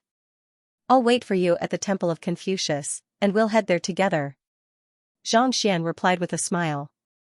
In any case, he had no intention of abandoning the other party after entering the Temple of Confucius, and he trusted that the other party would not abandon him either.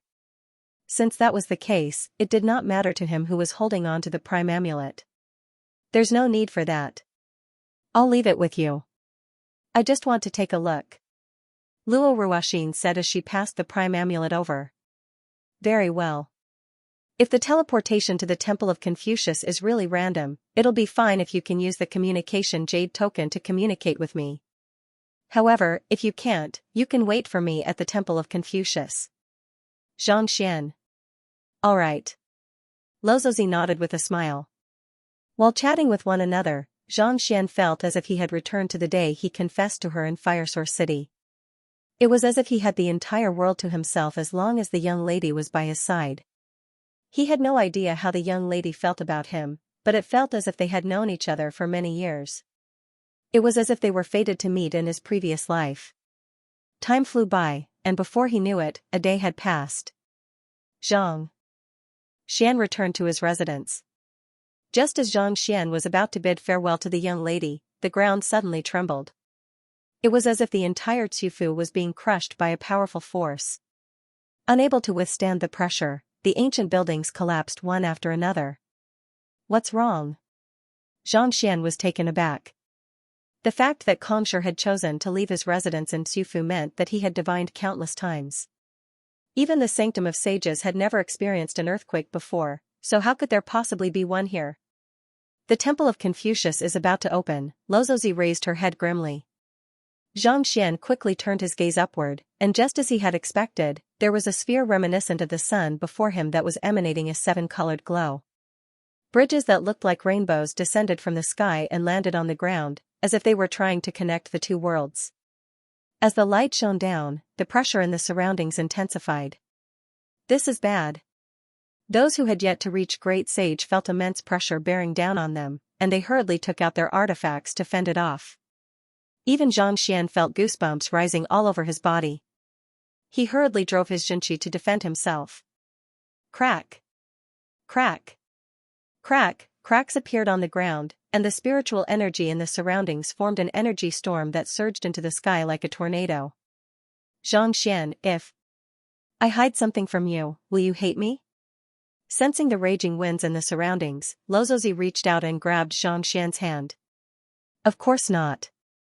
If you don't want to say it, you must have your own difficulties." Xianxia had no idea why she would say such a thing. Then just as Lozozi was about to continue speaking, the sky rumbled and the entire Tsufu city was instantly enveloped in white light. "Ruoxi," Xianxia's vision blurred, and he felt the soft hand on his palm vanish. Then, he felt the world spinning around him, as if he had lost consciousness. Some time later, when he opened his eyes once more, he found himself standing in a vast mountain range. There were towering plants all around him, and he could not see the end of it. Lozozi, Xianxia hurriedly got up and scanned his surroundings, but there was no one around. "It seems like we have been teleported out of the Temple of Confucius." Xianxia was taken aback for a moment before realization struck him. It was just a moment ago that he was still in his residence in Sufu, but in the blink of an eye, he was already here. Furthermore, the young lady who was holding his hand was nowhere to be seen. It was clear that she had been teleported away by some powerful force. Without a doubt, the Temple of Confucius had opened completely. Anyone who was in Sufu would have been teleported to some unknown place. The teacher's milieu here is even more concentrated than in Sufu. Knowing that he had only been teleported away, Xianxia released his spiritual perception to sense the surroundings, and he nodded in approval. It was no wonder everyone wanted to come to the so-called ancient domain in search of fortuitous encounters. The teacher's milieu here was indeed much more concentrated than in Sufu. If one cultivated here, one's soul depth would surely rise swiftly. The spiritual energy here is even more concentrated than in any other blessed land I have seen so far. It was one thing for the teacher's milieu to be concentrated here, but more importantly, the spiritual energy here was so dense that it felt as if it was on the verge of materializing. Even without pinnacle spirit stones, one would still be able to advance one's cultivation swiftly. Taking a closer look at the surroundings, Xianxia confirmed that he would be able to bring out his full fighting prowess here. Heaving a sigh of relief, he flicked his wrist and took out a communication jade token. He examined it for a moment before taking it back helplessly. Just as he had guessed, the communication jade token was unable to transmit messages. It was as if the area was completely sealed off. Raising his hand, Xianxia whipped out the Dragonbone Divine Spear and thrust it forward. The surrounding space shuddered a little, but it did not shatter. I can't traverse through space either, Xianxia nodded in realization. Not only was he unable to transmit messages, he was also unable to tear open space to form a spatial passageway. Naturally, he was unable to traverse through space either. Since soul traverse isn't working either, it means that teleportation formations are useless as well. A moment later, Xianxia sighed deeply. As expected of the Temple of Confucius. Despite his rapid advancement in cultivation, he was still unable to traverse through space. It was clear that the stability of the space here was far greater than that of the outside world. Let me give it a try. The higher Xianxia rose into the air, the greater the pressure he felt. It felt as if he was carrying a weight of 10,000 jin on his back, and he would plummet to the ground at any moment. Driving his Xianxia frenziedly, Xianxia finally reached the top of the tree. He crashed into the ground, creating a huge depression. Patting off the dust on his body, Xianxia stood up in shock. The space above the ancient domain was even more stable. Even with his strength, he was still unable to reach the top of the tree, let alone ordinary cultivators. He had been thinking of flying into the air to survey the surroundings so as to determine the exact location of the Temple of Confucius, but from the looks of it, it seemed like it was impossible for him to do so. I have insight. Undeterred, Xianxia scanned his surroundings with a glint in his eyes. Since there was a teacher's wind in the area where the teacher's wind was more concentrated was likely where the Temple of Confucius was located. Based on this, he should be able to find the core of the Temple of Confucius. It did not take long for him to make a full circle. Xianxia's face turned livid. It was true that the teacher's wind was everywhere, but the density of the aura was the same in the surroundings.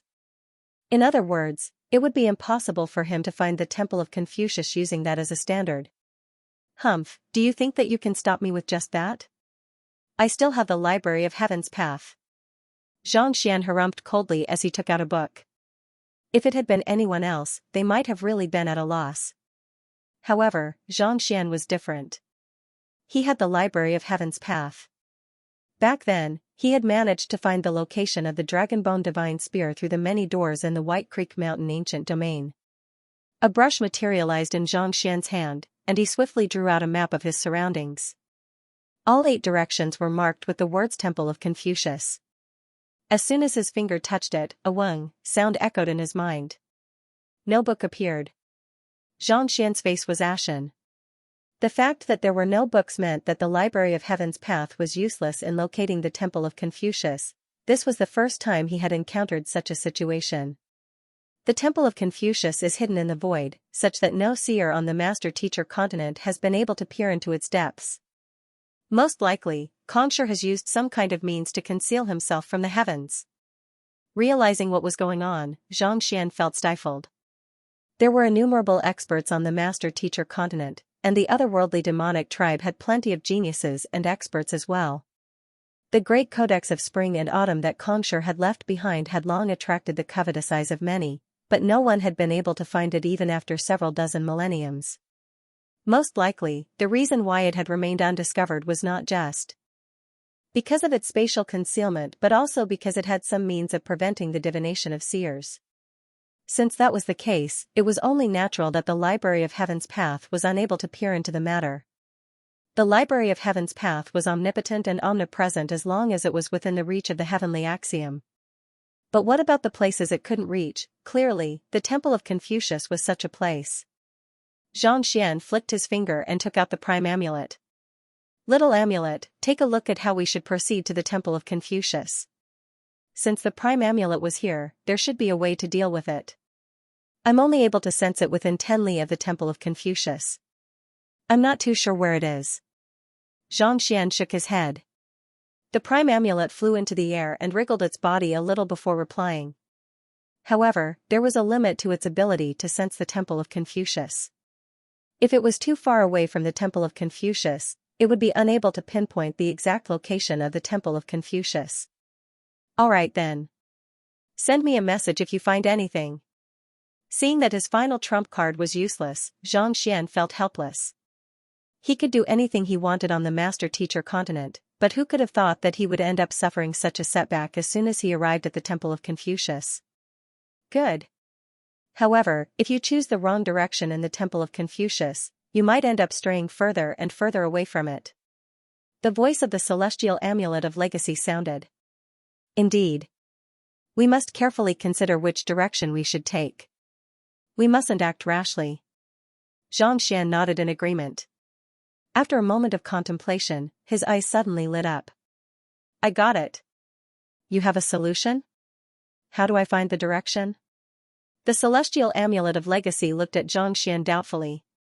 The dragonbone divine spear. With a light chuckle, Xianxia flicked his wrist, and the spear appeared in his hand once more. It can discern directions? The celestial amulet of legacy was taken aback. Even I can't find it, what can it do? It had been forged by Xianxia specifically to search for the Temple of Confucius, but in the end, it had failed to find anything. What could a spear possibly do? Before he could finish his words, Xianxia flicked his wrist, and the spear began to spin in midair. Not too long later, he came to a halt and pointed his spear in a certain direction. Let's go this way, Xianxia nodded with certainty. The celestial amulet of legacy. The dragonbone divine spear. She was still wondering what kind of method Xianxia would use to find his way, but who could have thought that he would be so careless? This was a Temple of Confucius, not a Wheel of Fortune. Paying no heed to the two frustrated fellows, Xianxia tucked the talisman into his pocket and turned the dragonbone divine spear back into his belt before striding forward. Since he was unable to find the direction anyway, he might as well just pick a random direction. The spiritual energy in the ancient domain was so concentrated that he didn't feel tired at all. Not too long later, a stream appeared before him.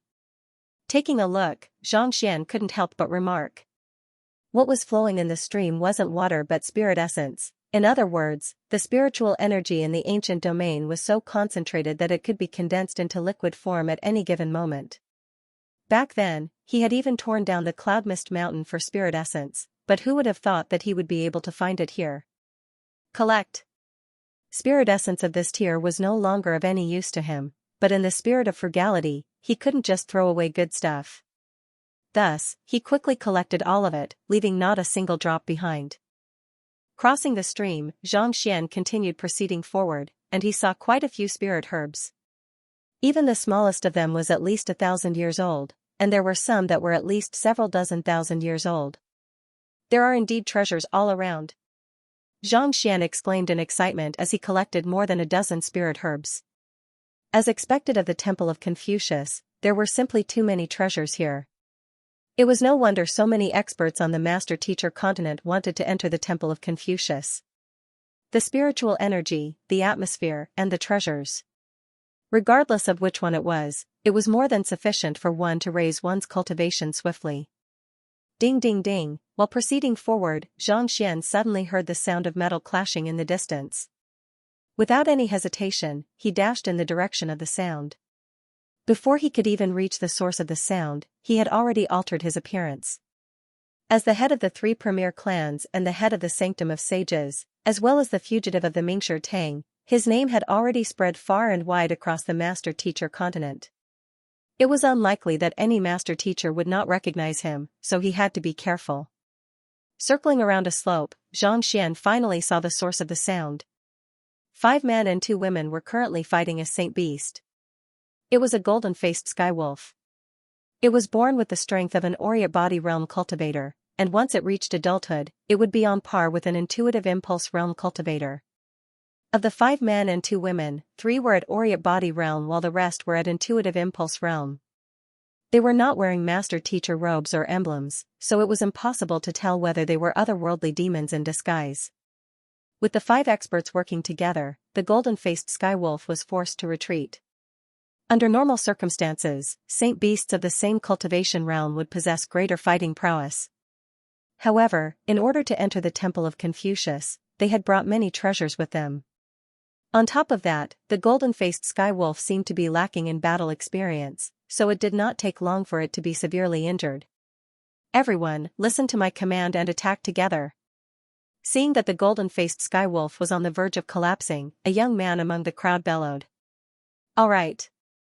The eyes of the others lit up in excitement as they hurled their weapons toward the golden-faced skywolf. Finally, the golden-faced skywolf succumbed to their attacks and collapsed to the ground, breathing its last breath. It's dead. Heaving a sigh of relief, the crowd was just about to celebrate when they suddenly heard footsteps. A young man was walking over. Who are you? The crowd asked warily. I'm just passing by. Xianxia quickly explained. Passing by? The crowd looked at the young man warily, fearing that he would snatch the golden-faced skywolf away from them.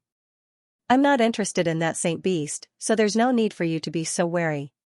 Seeing their expressions, Xianxia immediately understood what was going on, and he chuckled awkwardly.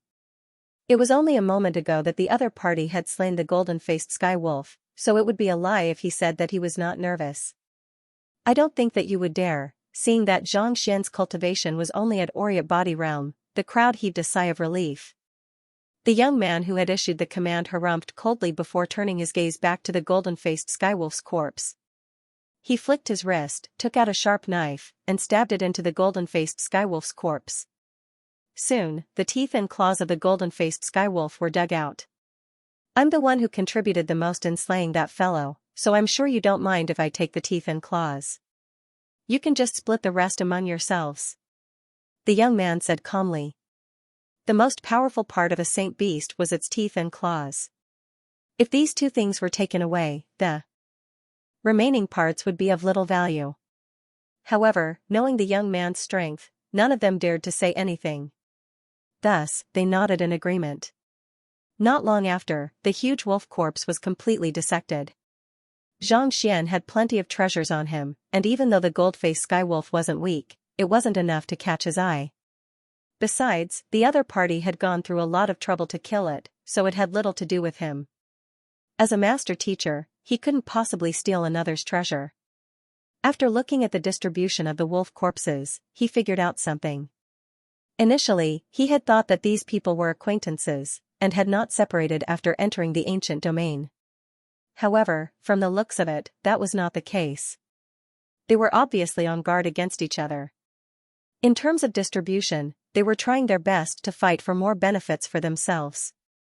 They looked like a team, but in reality, they were divided.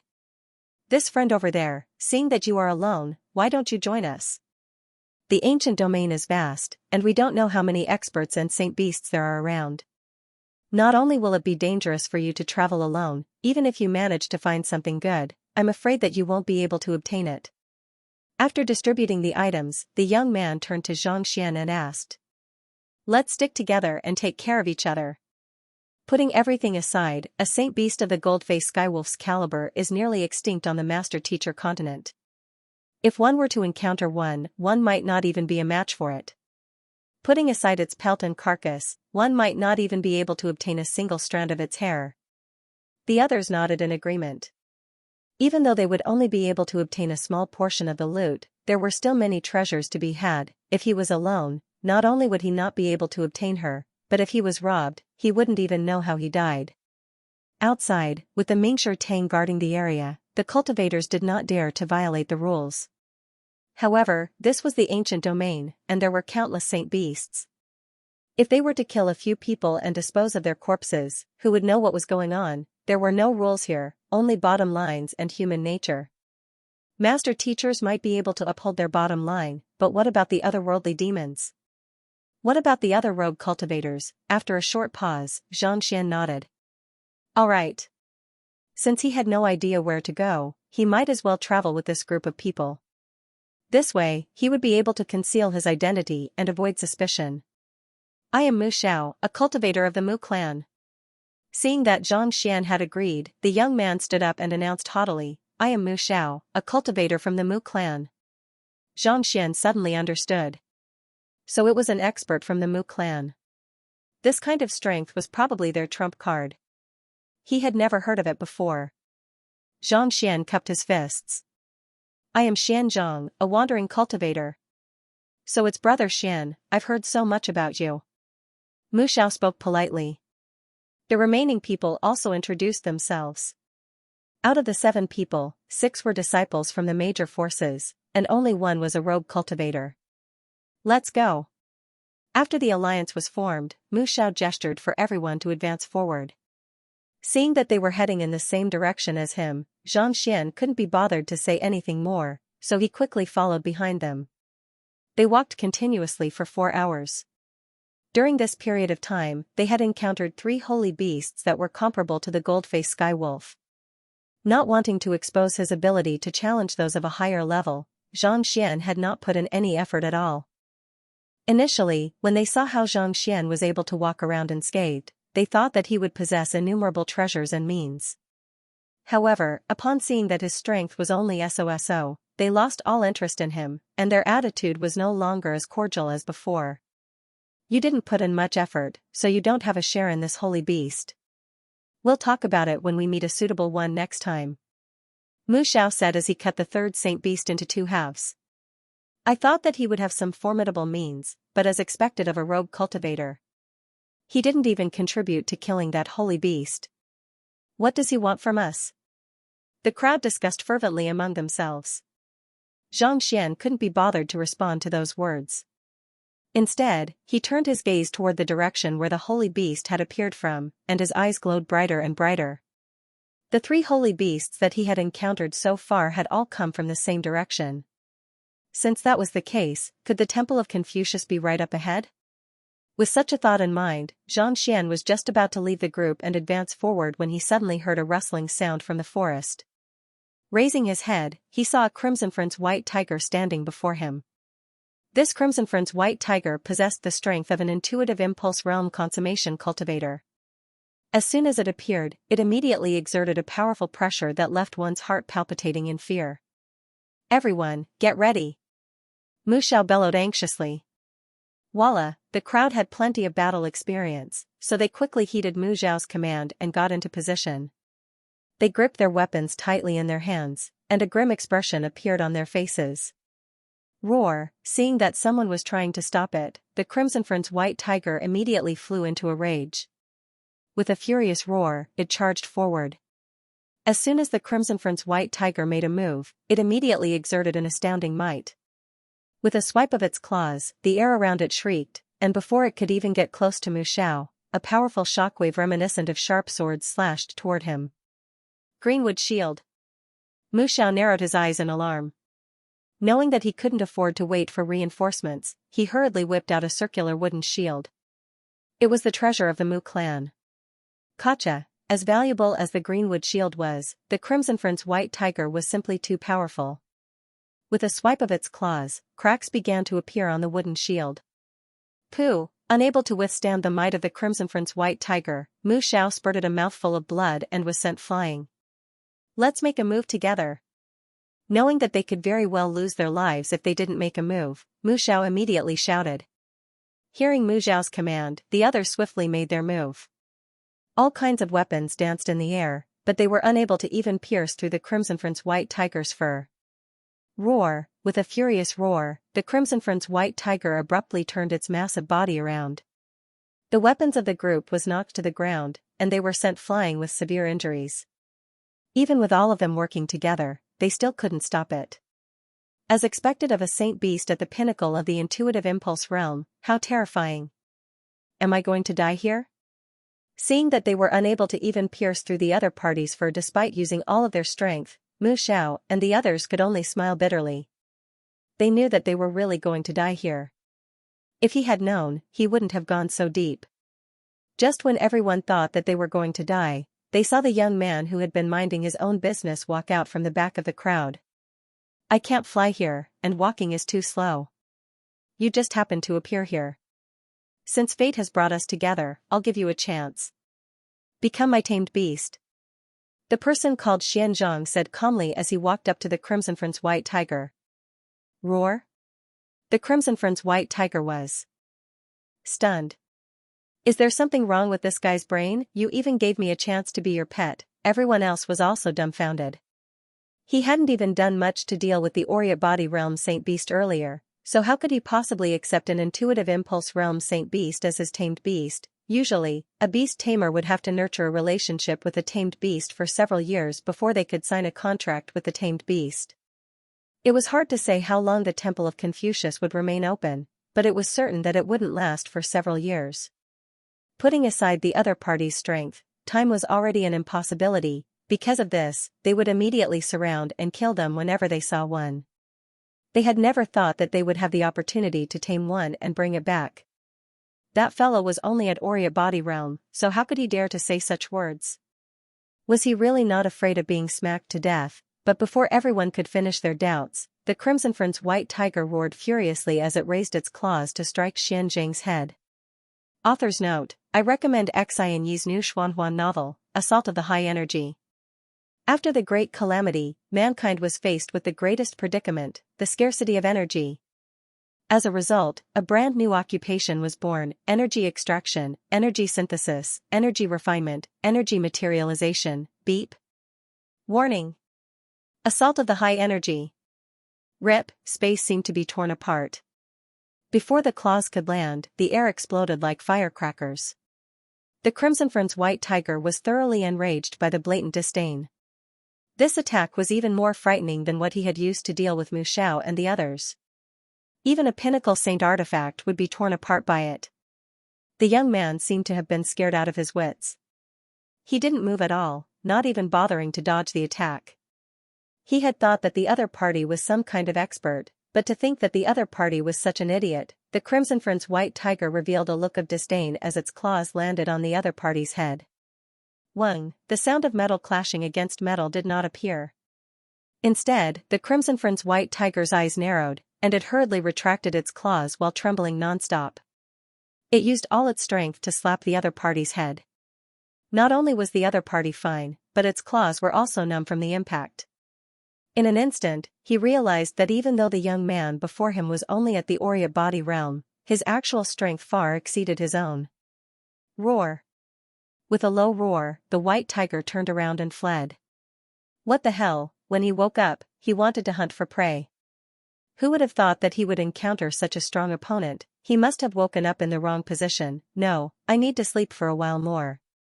Then, I should be able to resolve the situation before me. Even though the saint beasts in the ruins had not experienced many battles, and their intelligence was lower than those in the outside world, it did not mean that they liked to court death. It had used all of its strength, but it was still unable to shatter the other party's head. The strength of the other party wasn't something that it could deal with. Since that was the case, it couldn't afford to stay here any longer. Did I say you could leave? How could Xianxia let it do as it wished when it saw that it was about to escape after slapping it? He kicked it. Woo woo woo, the Crimson Front's white tiger flew more than 10 meters before crashing heavily onto the ground. It was dizzy and couldn't even stand up. Alright, submit to me. He walked up to Xianxia and kicked him in the face once more. Xianxia said calmly. 1 minute later. A drop of essence blood fell on Xianxia's forehead, and the Crimson Front's white tiger was completely tamed. That's more like it. With a satisfied look on his face, Xianxia leaped onto the back of the tiger and turned to look at the crowd. I still have some matters to attend to, so I'll be leaving first. After saying that, he stomped on the white tiger's belly, and the white tiger charged forward. In the blink of an eye, it disappeared into the forest, as if it had never appeared. He tamed the Crimson Prince white tiger by himself. He made the saint beast submit in less than 3 minutes?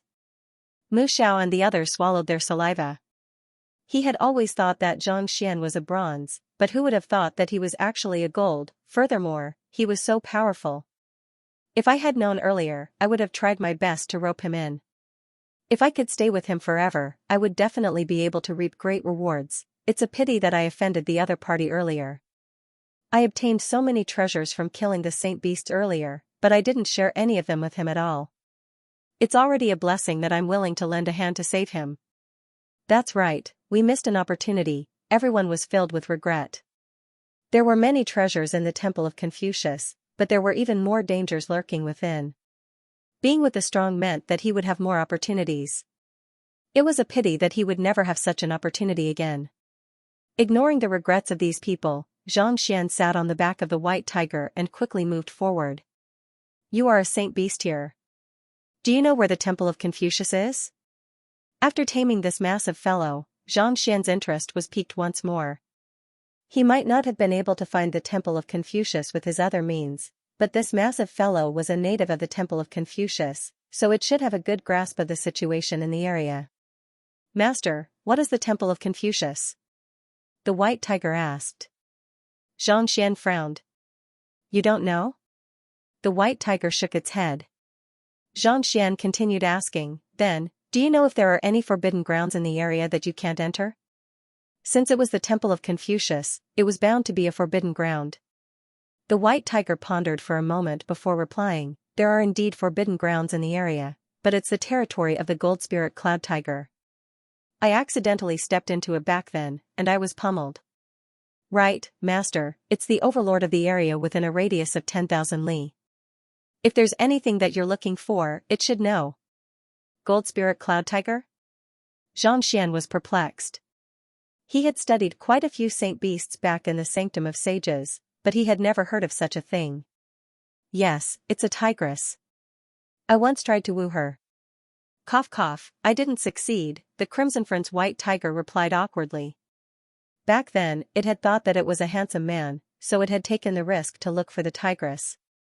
But as soon as it arrived at the territory of the tigress, it had been tossed out by the tigress before it could even catch a glimpse of its shadow.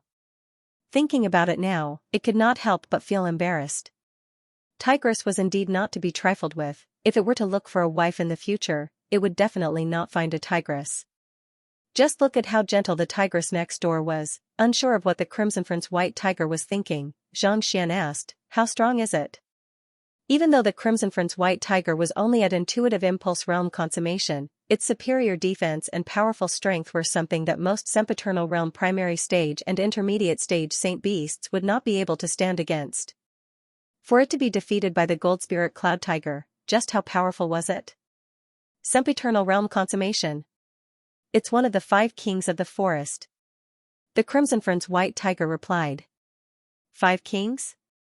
The 5 kings of the forest have all reached sempiternal realm consummation, and I'm only at the middle to lower tier. The Crimson Prince white tiger replied. The Crimson Prince white tiger dared not lie. Master, if you're looking for something, they should know it better than me. Xianxia nodded in agreement. The higher one's standing was, the more one would know. Bring me to the gold spirit cloud tiger. Yes. The Crimson Prince white tiger nodded. Determining the direction, it began advancing swiftly. Ding ding ding. While advancing forward, the sound of metal clanging echoed once more. 2 groups of people were in the midst of fighting over a stalk of medicinal herb when they suddenly heard the footsteps. Following which, they saw a young man sitting on the back of a massive white tiger slowly making his way over. That's an intuitive impulse realm consummation Crimson Prince white tiger? Who is that fellow? Why is he sitting on its back? Did he tame the white tiger? The 2 groups of people were dumbfounded. Forgetting about their battle, they hurriedly opened up a path for the young man, as if they had seen a ghost. While they were still at a loss for what to do, the young man on the back of the white tiger suddenly raised his hand and said earnestly, "Greetings, comrades. You have worked hard. You can continue with what you were doing. There's no need to worry about me. I'm just passing by." After saying those words, the young man lightly kicked the white tiger in its stomach. Hoolah! The white tiger transformed into a streak of white light, and under the illumination of the white light, the young man on the back of the white tiger looked as if a celestial being. "That's the strength of a true expert," the crowd murmured.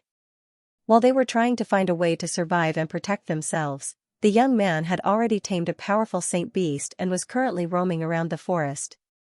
This was the difference in strength between them. "Right, hurry up and pass me my medicinal herb. That's mine." After recovering from their shock, the crowd shouted once more as they continued fighting one another. Humanity. Seeing how the crowd had already gotten into a frenzy over a single medicinal herb shortly after he left, Xianxia sighed in agony. It's true that treasures can only bring harm to one another. The ancient domain of the Temple of Confucius is a dangerous place, but instead of working together, these people are fighting one another. What a disgrace. Roar. The Crimson Friend's white tiger nodded. "Alright, in order to prevent them from fighting one another, I decided to gather all of the treasures in the area first. Once there's nothing good left, they won't fight over it anymore." Seated on the back of the tiger, Xianxia's face glowed with a holy radiance. The Crimson Friend's white tiger was just about to nod in agreement when it suddenly came to a realization. Roar? To be able to say that he stole something so openly, this new master of his, was too shameless. Where was his dignity? Ignoring the Crimson Friend's white tiger's astonishment, Xianxia instructed righteously, "Alright, you are familiar with the terrain, and you can move swiftly. If there are any formidable treasures in the area, lead me to them." Knowing that its master had already made up his mind, the Crimson Friend's white tiger could only agree to it and advance swiftly. It had to be said that the Crimson Friend's white tiger was indeed very familiar with the terrain. Under its lead, it was not difficult for them to locate the hidden medicinal herbs and ores. In less than 4 hours, Xianxia had already gathered all of the treasures within a radius of several hundred li. There were medicinal herbs that had lived for over 10,000 years, rare ores that could only be found on the Master-Teacher continent, and he had also tamed 5 saint beasts along the way. With no more treasures to be found, the various alliances that had been competing for the ancient domain finally stopped fighting. Seeing this, Xianxia nodded in satisfaction. Then, he led the 6 saint beasts toward the gold spirit cloud tiger. Fearing that the Crimson Friend's white tiger might have misspoken, Xianxia questioned the saint beasts he had just tamed, and the answer he received was the same. The gold spirit cloud tiger was indeed the king of the forest. Hearing this, Xianxia heaved a sigh of relief. "The rest of you, hide yourselves for now. We'll make a move when we need you." After walking for an hour, Xianxia was about to reach his destination. With a wave of his hand, he stowed the 6 saint beasts into his myriad ant-hive nest. A sempiternal realm consummation saint beast was far more fearsome than a master teacher of the same cultivation realm. Even though Xianxia had made great progress in his cultivation, it was unlikely that he would be a match for it. Therefore, although it seemed unintentional to subdue so many saint beasts, it was actually a trump card. If he really couldn't defeat the sempiternal realm pinnacle cultivators, he could just release all of them at once. Even a sempiternal realm pinnacle cultivator should be able to hold him back for a moment. At that time, he could use even more powerful means to kill them in one fell swoop. After putting away the tamed beasts, Xianxia hid himself amidst the tall grass and trees before making his way toward the direction his tamed beasts had pointed out. Before Xianxia could reach the gold spirit cloud tiger's lair, he could already hear footsteps ahead of him. With a light leap, he landed on the branch of a tree and peered through the leaves. Ahead of them, 8 people slowly advanced. Each of them had a weapon in their hands, and their faces were filled with vigilance. Even the weakest among them is an intuitive impulse realm consummation expert, and there are even sempiternal realm consummation experts among them. It seems like they have learned about the gold spirit cloud tiger as well, and they intend to kill it. A glint flashed across Xianxia's eyes as he came to a realization. If Xianxia could come up with the idea of capturing the strongest saint beasts to inquire about the whereabouts of the Temple of Confucius, there was no doubt that others could come up with the same idea as well.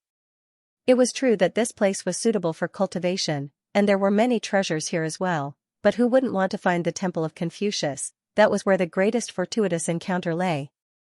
Who is it? While Xianxia was still deep in thought, the sempiternal realm consummation expert at the very front of the group suddenly turned his gaze over. Due to his premonition earlier, he had failed to conceal his aura properly. Even though he had only leaked a sliver of his aura, the other party had still noticed him. I was just passing by. With an awkward smile on his face, Xianxia walked over. You are a master teacher? The sempiternal realm expert leading the group was an elder in his 60s. There was an air of authority between his eyebrows. That's right. Seeing that one of them was dressed in a master teacher's robe, Xianxia did not deny it. I am Grand Elder Wu Chongping of the Beast Tamer Guild.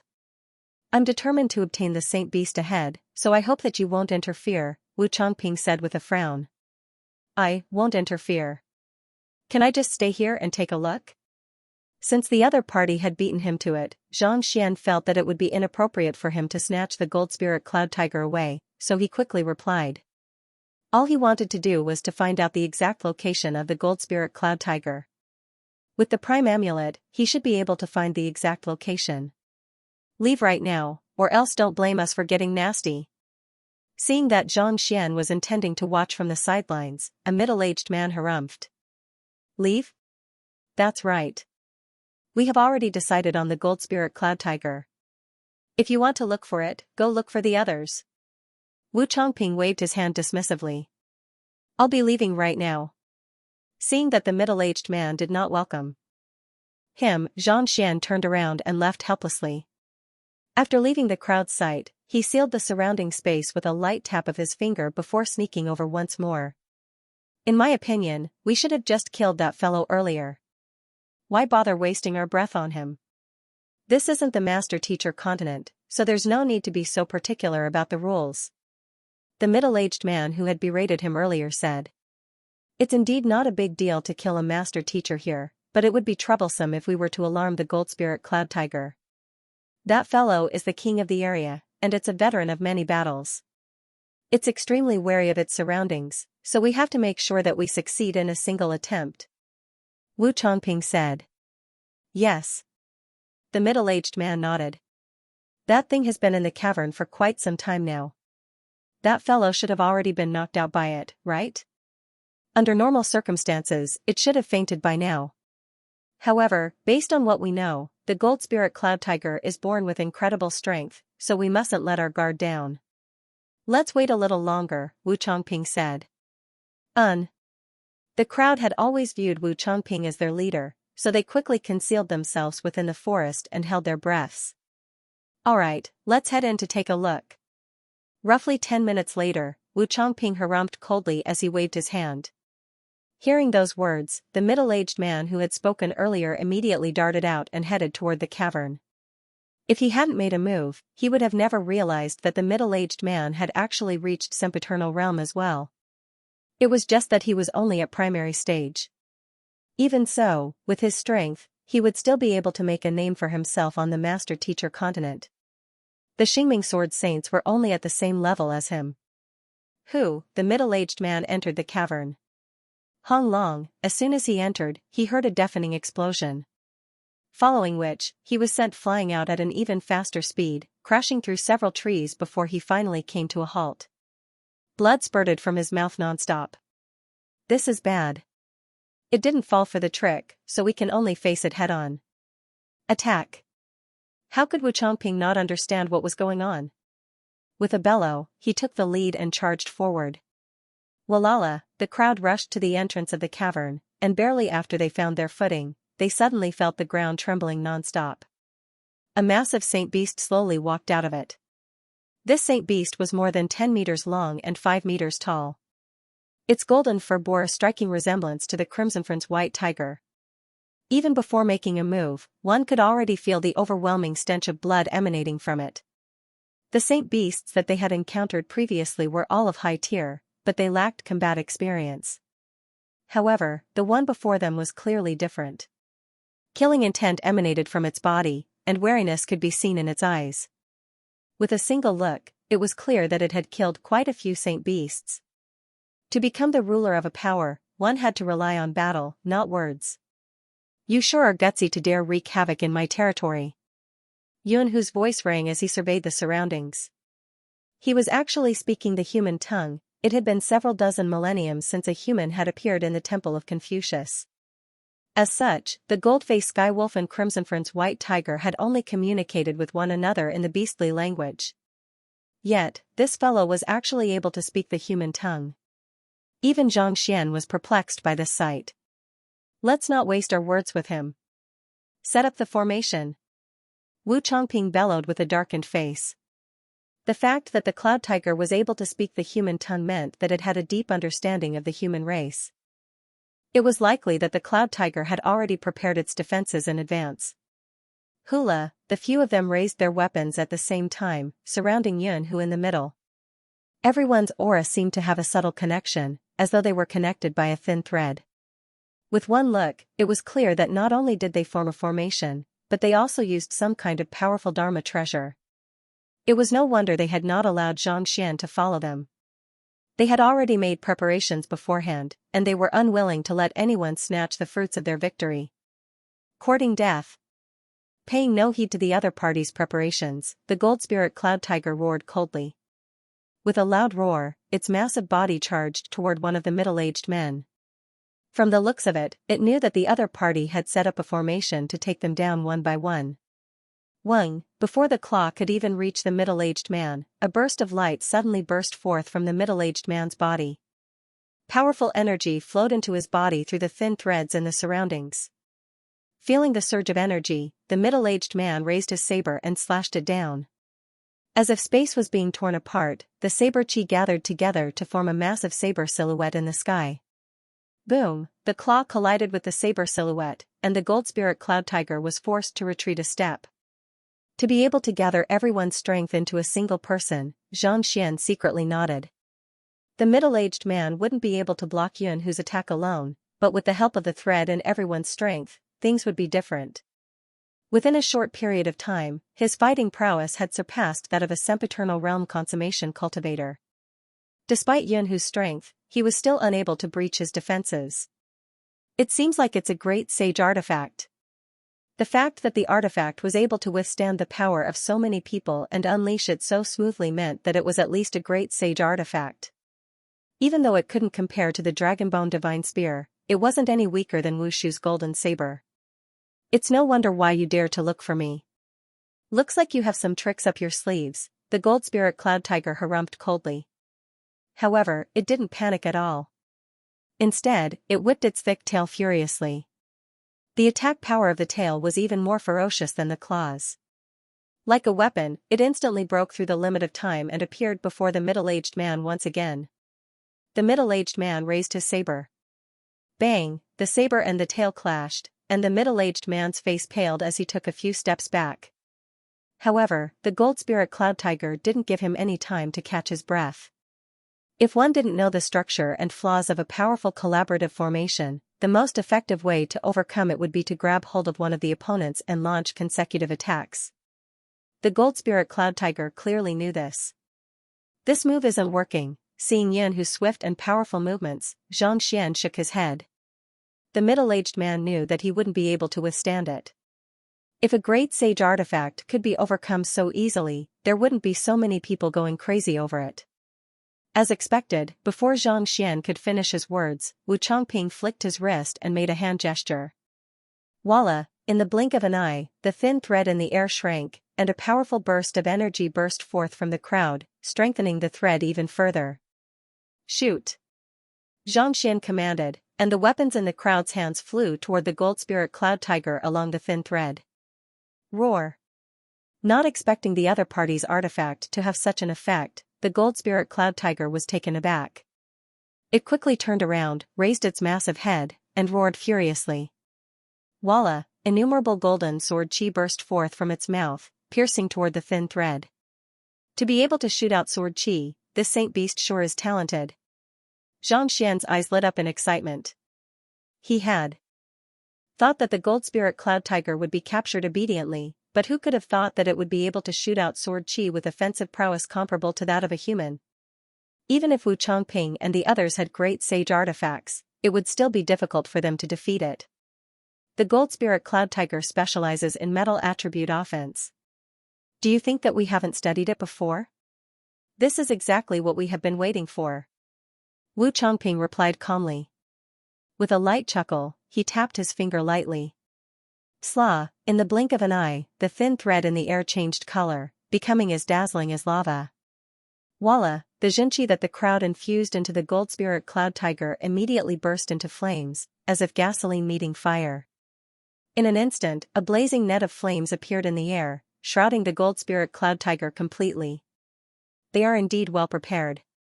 The gold spirit cloud tiger won't be able to hold on much longer. Xianxia was taken aback for a moment before he remarked. As expected of a grand elder of the Beast Tamer Guild, his understanding of Saint Beasts was even deeper than his own. The gold spirit cloud tiger was of the metal attribute, so it would be difficult for one to surround it in a normal battle. After all, metal was incomparably sharp, and there was nothing it couldn't overcome. As resilient as the thin thread was, it was inevitable that it would be torn apart as time passed. This was the strength of the metal attribute. However, the other party had prepared fire. Fire countered metal. As soon as the flames appeared, the metal attribute energy within the gold spirit cloud tiger's body was immediately suppressed. With this, even if the gold spirit cloud tiger had an invincible defense, it would still be unable to withstand the combined assault of these people.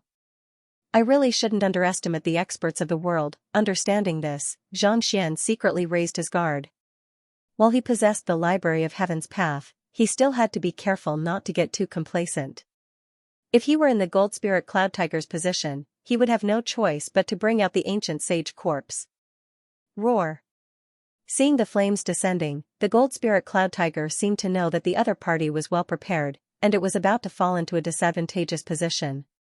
Thus, it raised its head and roared once more. This time, the roar wasn't an attack. Instead, it seemed to be conveying some kind of message. That's the cry of a saint beast. Could it be that it has companions? Wu Chongping's face warped in shock. Quick, catch it! Unable to hold himself back any longer, the Xianxia in Wu Chongping's body surged madly. The fire net around him grew hotter and hotter as it shrank rapidly. As a Grand Elder of the Beast Tamer Guild, he had a deep understanding of Saint Beasts.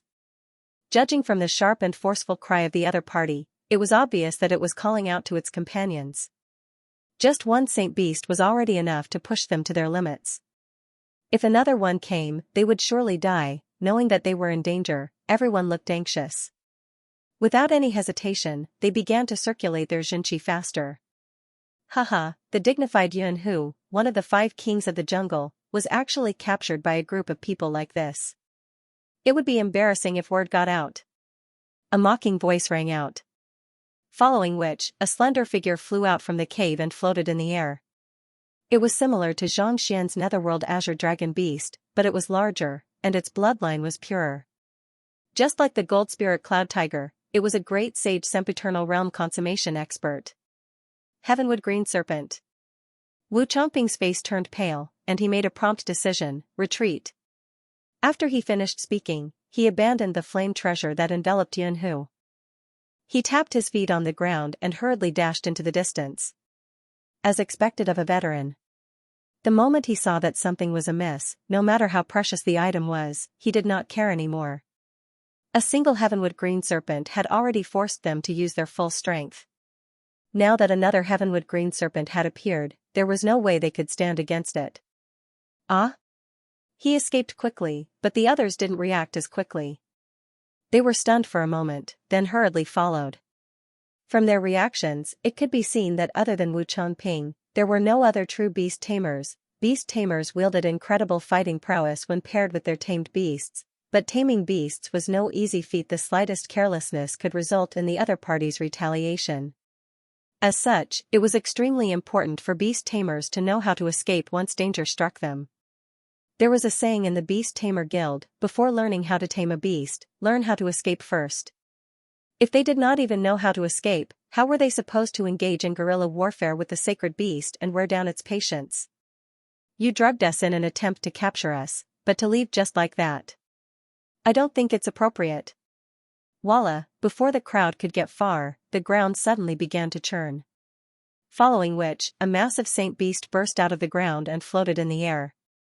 It had the head of a lion, the antlers of a deer, the eyes of a tiger, the body of a moose, the scales of a dragon, the tail of an ox. It was a Qilin beast, however, this one was different from the one Xianxia had. It was of the earth element. With a slight lift of its paw, an earthy yellow cage appeared around them, trapping everyone within it. They had not expected another holy beast to appear. Only now did they understand why Wu Chongping had run so quickly, and their faces turned unsightly. Break! The sempiternal realm intermediate stage old man swung his sword down forcefully. Voila, the earthen yellow wall was broken by the sword.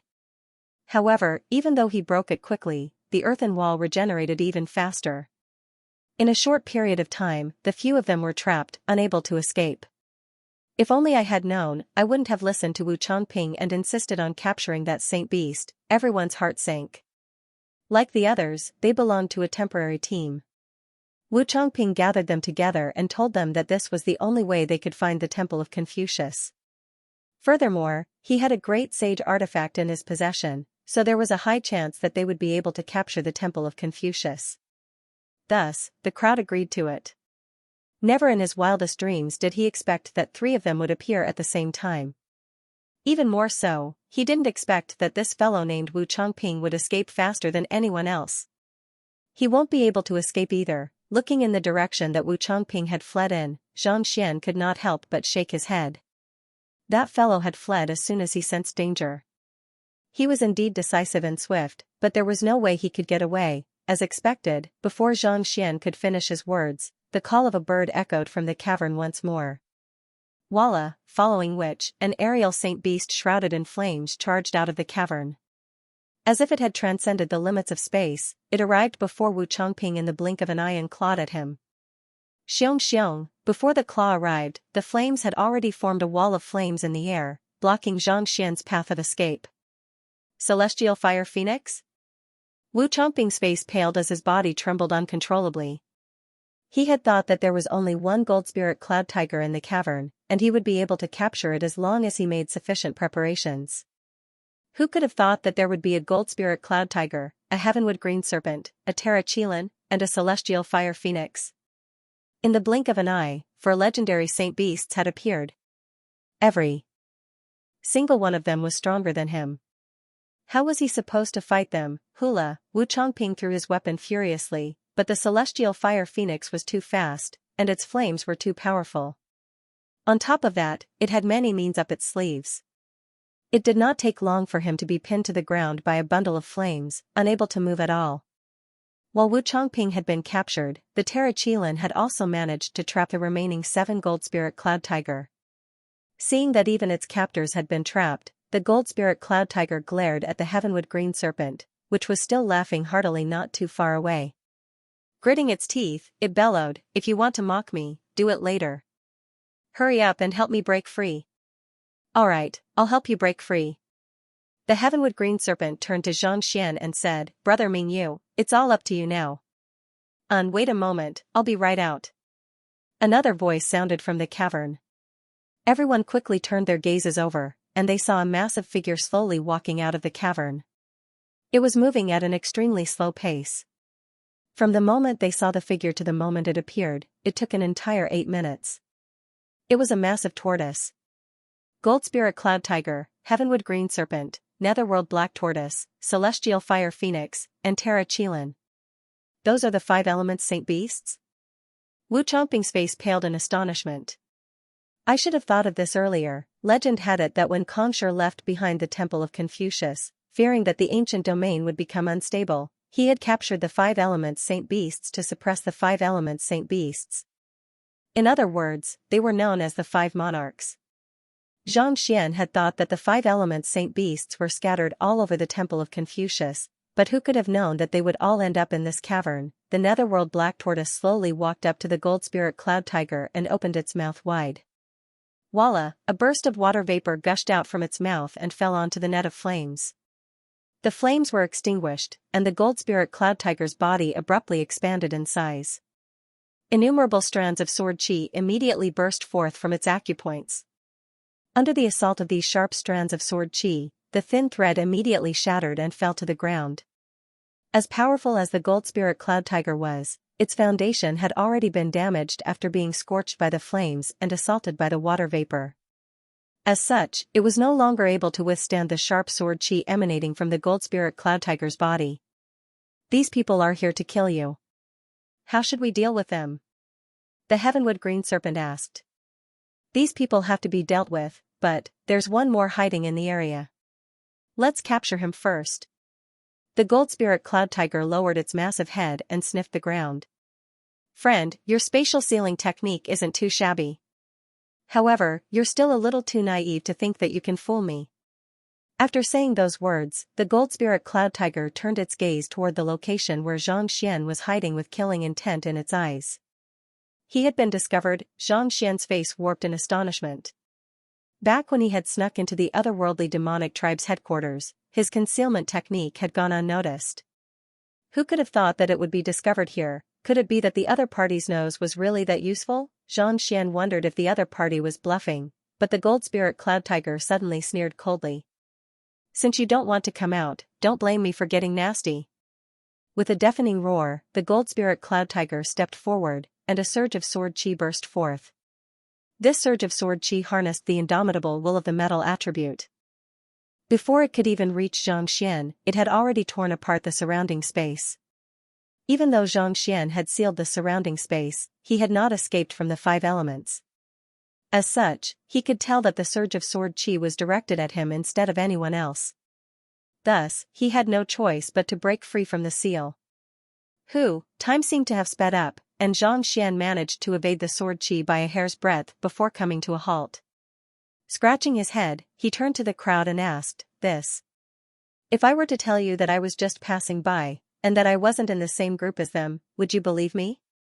He really wasn't on the same side as the gold spirit cloud tiger.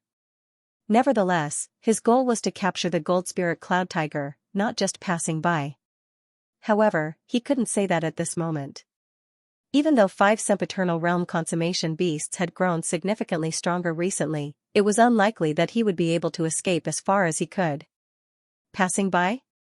Why don't you stay here with us then? Voila, having nearly been captured by humans, the gold spirit cloud tiger was already furious. How could it possibly listen to Xianxia's nonsense? With a furious roar, it charged right at Xianxia. A surge of sword chi burst forth, forming a sword chi dragon reminiscent of a flowing river. I don't wish to stay here, so I'll have to apologize. Seeing that the gold spirit cloud tiger didn't believe him, Xianxia knew that there was no point in wasting his breath. Thus, he took a deep breath and whipped out the dragonbone divine spear. Break! Xianxia flicked his spear. Voila, his soul energy, Xianxia, and physical strength. He infused all of his strength into the spear, and in an instant, the spear became as nimble as a dragon. As soon as it collided with the sword chi, cracks appeared in the space around it. Shockwaves rippled through the air, and innumerable trees and boulders were torn apart. After a single clash, a circular clearing with a diameter of several hundred meters appeared in the dense forest. Is he really only at Oriat Body Realm? Wu Chongping and the others who were trapped were all shocked. They had seen that fellow before. He was the one who had tagged along with them earlier, only to be chased away. They had thought that the other party was just an insignificant Oriat Body Realm cultivator, but who could have thought that he would actually be so powerful? Had he known that the gold spirit cloud tiger would possess such prowess, he would have lured it into his side. Most likely, the other 4 divine beasts would have captured the gold spirit cloud tiger before they could even react. I thought that he was weak, but who would have thought that he would be a top-notch expert? Shaking his head with a bitter smile, Wu Chongping knew that it was too late for regrets. It was just a moment ago that they were still discussing whether they should kill Xianxia or not, but it was fortunate that they hadn't made a move yet. Otherwise, even before the Saint Beasts made a move, they would have already been wiped out. Not bad, you have some strength. Clearly, the heavenwood green serpent did not expect the Aurea body realm brat to possess such fighting prowess. It was stunned for a moment before it stroked its whiskers with its claws. Humph! The gold spirit cloud tiger was so infuriated that it could explode on the spot. It clawed at the ground with its front paws, and its body arched into a bowed shape. Its golden fur trembled incessantly. Die, rip, the bowstring of the gold spirit cloud tiger was abruptly released, and it whipped its tail downward. It tore through space, reminiscent of a staff wielded by an expert. It was barely discernible to the naked eye. How fast? Xianxia narrowed his eyes in astonishment. He knew that it was impossible for him to withstand the attack head-on with his current strength. Thus, he immediately activated the Zhang family blood essence in his body. Voila, the gold spirit cloud tiger immediately slowed down, and with a light leap, it escaped from the range of its attack. Boom, a massive crater appeared on the ground. Knowing that he would be in deep trouble at this rate, Xianxia wiped the cold sweat off his forehead as he scanned the surroundings. Hold on for a moment. Are you trying to beg for mercy? It's too late now. Seeing how the other party was still in the mood to speak after dodging its strongest attack, the gold spirit cloud tiger was infuriated. However, it still halted its attack, curious to see what the other party had up his sleeves. In any case, there were 5 divine beasts surrounding the area, so there was no way he would be able to escape. Since I'm going to be killed anyway, I would like to have a fair duel with you. May I? Xianxia clasped his fist. A fair duel? The 5 divine beasts glanced at one another, unsure of what Xianxia was up to. Indeed. I am only an Aurea body realm cultivator, and I wish to have a duel with the gold spirit cloud tiger. I hope that you won't interfere. If I lose, I'll just be killed. If I win, I hope that you'll let me go. Xianxia said. Haha. The crowd nodded in realization. That fellow was afraid that they would gang up on him. Human, you are underestimating us 5 monarchs too much. Putting aside the fact that we are stronger than you, even if we were of the same cultivation realm as you, we wouldn't dare to gang up on you. Seeing how that fellow dared to challenge the gold spirit cloud tiger despite only being an Aurea body realm cultivator, the heavenwood green serpent harumphed coldly. They possessed the bloodline of the ancient divine beasts, and they were the rulers of the forest. Naturally, they had their own pride. Putting aside ganging up on someone weaker than them, even if they were of the same cultivation realm as them, they wouldn't dare to gang up on him. I won't allow them to interfere either. The gold spirit cloud tiger roared. It had just been captured by a bunch of humans, and now, that fellow was challenging it to a duel. It had already embarrassed itself so badly. If it couldn't deal with a human 2 realms lower than it, how was it going to face the other divine beasts in the future? That's good. Xianxia had only intended to test the other party's strength. If the other party failed, he would just have to think of a way to escape. Who would have thought that it would actually succeed? Heaving a sigh of relief, he raised his head and asked, right, as a cultivator, it's not against the rules for me to use a weapon that I have tamed, right? Use whatever weapon you have, the gold spirit cloud tiger harumphed coldly. A mere Aurea body realm brat wielding a spear was already a formidable foe, so he wouldn't be able to affect the outcome of the duel. I'm a beast tamer, so it's only fair that I use my tamed beasts in a duel, right? Xianxia asked. Tamed beasts? Humph, if you have them, just use them, the gold spirit cloud tiger replied. It wasn't a big deal for a beast tamer to use their tamed beasts. That's a relief. Heaving a sigh of relief, Xianxia nodded in satisfaction. He raised the dragonbone divine spear and said, let's begin. Narrowing its eyes, the gold spirit cloud tiger roared furiously and charged forward. However, barely after taking a step forward, it suddenly felt a sharp pain in its soul. It felt as if countless needles were stabbing into its soul, and a powerful soul pressure suddenly crushed down on it. A soul attack? This is bad, the gold spirit cloud tiger narrowed its eyes in astonishment as its massive body froze on the spot. The strength of a divine beast lay in its physical body, defensive prowess, and physical prowess, but its weakness lay in its soul. Yet, that fellow had actually executed such a powerful soul attack right from the start. Caught off guard, the gold spirit cloud tiger actually fell for it in an instant. Soul attack? Not expecting a mere Oriate body realm cultivator to possess such an ability, the heavenwood green serpent was taken aback. So what if it's a soul attack? The Cloud Tiger has cultivated its soul energy over the years, so it's only a matter of time before it's caught off guard. Once it's ready, we'll still be able to kill it. Besides, soul attacks are extremely damaging to one's soul. A Oriate body realm cultivator is already at his limit when it comes to attacking a sempiternal realm cultivator's soul a second time. Impossible. The Netherworld Black Tortoise said leisurely. Not only was the Netherworld Black Tortoise slow, its voice was slow as well. The Heavenwood Green Serpent nodded. The 5 of them possessed the bloodline of the ancient divine beasts. No matter how weak their souls were, it was not something that could be easily dealt with. Besides, soul attacks were extremely damaging. Even if you were the one attacking, how many times can you execute it? Barely after those words were spoken, the Gold Spirit Cloud Tiger regained its senses. With a furious roar, it charged right at the young man before it. It was truly infuriated. To think that a god king like it would be stunned by the soul attack of a mere Oriate body realm cultivator. It was fortunate that the young man didn't make use of this opportunity to launch a sneak attack on it. Otherwise, how could it face its subordinates? At most, we'll just die together. Seeing how the Gold Spirit Cloud Tiger had recovered so quickly, Xianxia couldn't believe his eyes. Gritting his teeth, he began burning his vitality to launch an attack. You still want to attack me? Dream on, the Gold Spirit Cloud Tiger roared. It was one thing for the young man to launch a sneak attack on it, but did he really think that he would be able to launch a soul attack on it once it was prepared? The Gold Spirit Cloud Tiger flung its head to the side and focused all of its attention on fending off the young man's soul attack. However, just as it was about to do so, it suddenly heard an anxious whimper from above. It seemed like something heavy was heading straight for it. This is bad. I fell for his trap. Feeling the pressure, the Gold Spirit Cloud Tiger immediately realized that the young man was lying when he said that he would continue attacking it. The true trump card was hidden above it.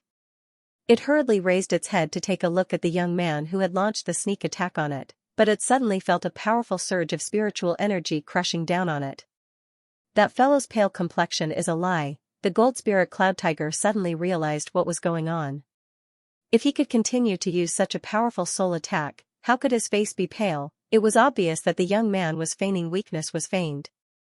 Pung, just as he realized what was going on, he suddenly felt a powerful force smashing into his head, causing it to sway uncontrollably.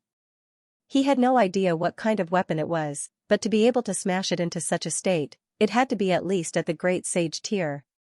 This is a Great Saint level brick? The Heavenwood Green Flood Dragon was stunned. It seems like several tons of gold origin spirit stones were used. The infernal black tortoise's lips twitched as it was unable to wrap its head around the idea. There aren't many of these things on the Forsaken Continent. Using them to forge a brick, that was the golden origin spirit or they were talking about, a Saint Pinnacle artifact that could evolve into a Great Sage artifact with just a little bit of it. Given how valuable it was impossible for him to procure several tons of it just to forge it into a brick. Big brother, can you tell me which wastrel refined this thing? Just as the 2 holy beasts were in a state of shock, they heard the brick's excited voice. Haha, hurry up and surrender. Otherwise, I, Jin Yuan Ding, will turn you into cinders, Jin Yuan Ding? Could it be that this thing is a furnace? The Heavenwood Green Flood Dragon suddenly felt its teeth ache. Can someone tell me how this thing in the air looks like a cauldron? What does it have to do with a cauldron? Don't you know what you look like? Jin Yuan Ding? Turn the Gold Spirit Cloud Tiger into cinders. Even if the Gold Spirit Cloud Tiger were to stand there and allow you to do so, what are you going to do? The holy beasts weren't the only ones who were in such a state. Even the trapped Wu Chongping was perplexed. The world of tycoons was indeed hard to understand. He was willing to risk his life for a single holy beast, but the other party actually used such valuable gold origin spirit stones to forge a brick. Go. Paying no heed to the shock in the surroundings, Xianxia bellowed once more. Voila! The infernal black tortoise saber, Wushu's golden saber, Bei Xian spear, and the dragonbone divine spear flew toward the brick. The 5 artifacts charged forward simultaneously, and from time to time, the inkstone would charge forward and smash down on the brick. The heck? Is this a one-on-one battle? The heavenwood green flood dragon, Tarachilan, and the others found their vision turning dark. It was just a moment ago that the young man had declared righteously that he would have a fair duel with the gold spirit cloud tiger, and they had thought that he was really going to do so. Who would have thought that he would actually take out so many artifacts? It would already be a blessing for others to take out a single great sage artifact, but this young man was taking out 6 of them at once. You must be the illegitimate son of the head of the blacksmith guild, but then again, not even the illegitimate son of the gold spirit cloud tiger would have so many powerful artifacts at his disposal. More importantly, with so many artifacts attacking at once, it would be as good as 6 sempiternal realm experts attacking at once. How could this be a one-on-one battle? Should we stop him? Seeing that her good friend was on the verge of turning into a cat, the celestial inferno phoenix couldn't bear to watch this any longer. He asked whether he could use the artifacts that he had forged earlier, and we all agreed to it. The heavenwood green flood dragon replied awkwardly. They had thought that the young man was a gentleman, and they had thought that he would use the spear instead. But now, they realized that they were wrong. What kind of gentleman was that? That young man was truly shameless. Even sempiternal realm pinnacle experts wouldn't be able to withstand so many artifacts at once. What do you think he's doing? Just as the beasts were at a loss for what to do, the young man suddenly raised his hand once more. Hula, 6 more beasts appeared around the gold spirit cloud tiger. Even the weakest of them had reached intuitive impulse realm consummation while the strongest had reached sempiternal realm. As soon as they appeared, they immediately charged toward the gold spirit cloud tiger to tear it apart. Those are his tamed beasts? The remaining 4 beasts glanced at one another. Those seem to be the beasts of this world, right? That's right. In other words, it has only been a short while since the opening of the forest, but he has already tamed 6 beasts for his own use? The heavenwood green flood dragon bellowed furiously. When did the beasts of this world become so shameless? As beasts who could speak the human language, they knew quite a bit about beast taming. It had only been a few hours since the humans entered the forest, and yet, the young man had already tamed 6 beasts. Wasn't that a little too fast? We'll have to teach him a lesson after this matter is over. We beasts mustn't submit to others so easily. The heavenwood green flood dragon roared. This is especially so for the gold spirit cloud tiger. How can his subordinates not be so prideful? How can that be? For the sake of its pride, the gold spirit cloud tiger had fought the young man all by itself. Yet, its subordinates were behaving in such a manner. However, before it could finish its words, the gold spirit cloud tiger suddenly fell to the ground and kowtowed.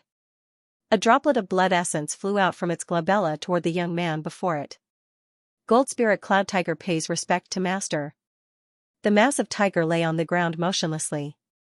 F***CK. The heavenwood green serpent's eyes nearly popped out of their sockets. The other 3 divine beasts also looked at one another as if they had seen a ghost.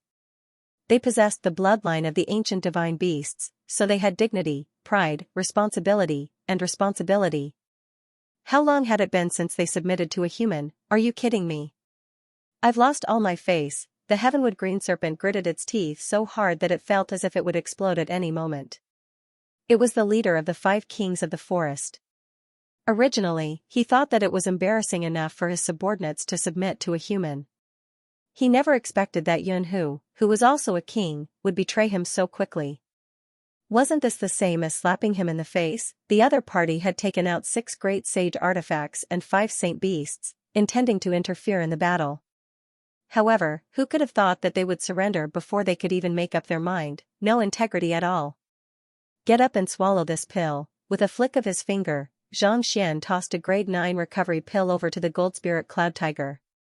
Only after consuming it did he heave a sigh of relief. The reason why he suggested a one-on-one fight just now was so that he could take the opportunity to tame this big guy. As expected, he had used all of his means at his disposal, and coupled with his Xianxia telepathy to point out the flaws of the other party's flaws and threaten him, he had successfully gotten the other party to acknowledge him as his master. With its protection, even if the remaining 4 saint beasts were to fall out with him, he wouldn't be in such a sorry state. I'm done with my duel. With a wave of his hand, Xianxia gathered all the beasts into the myriad ant hive nests, saint beasts into the myriad ant hive nests, saint beasts.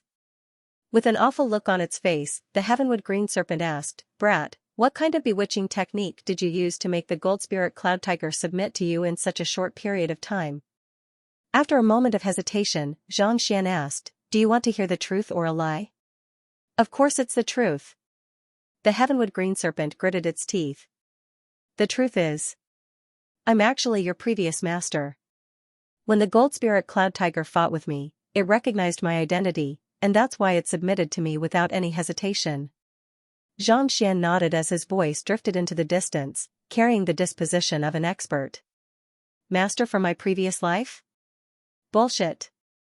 The heavenwood green serpent nearly fainted from anger. "Can't you find any evidence for lying, master from a previous life? Why don't you just say that you're the reincarnation of Xianxia? I'm your second uncle in your previous life." "You don't believe me?" Xianxia frowned.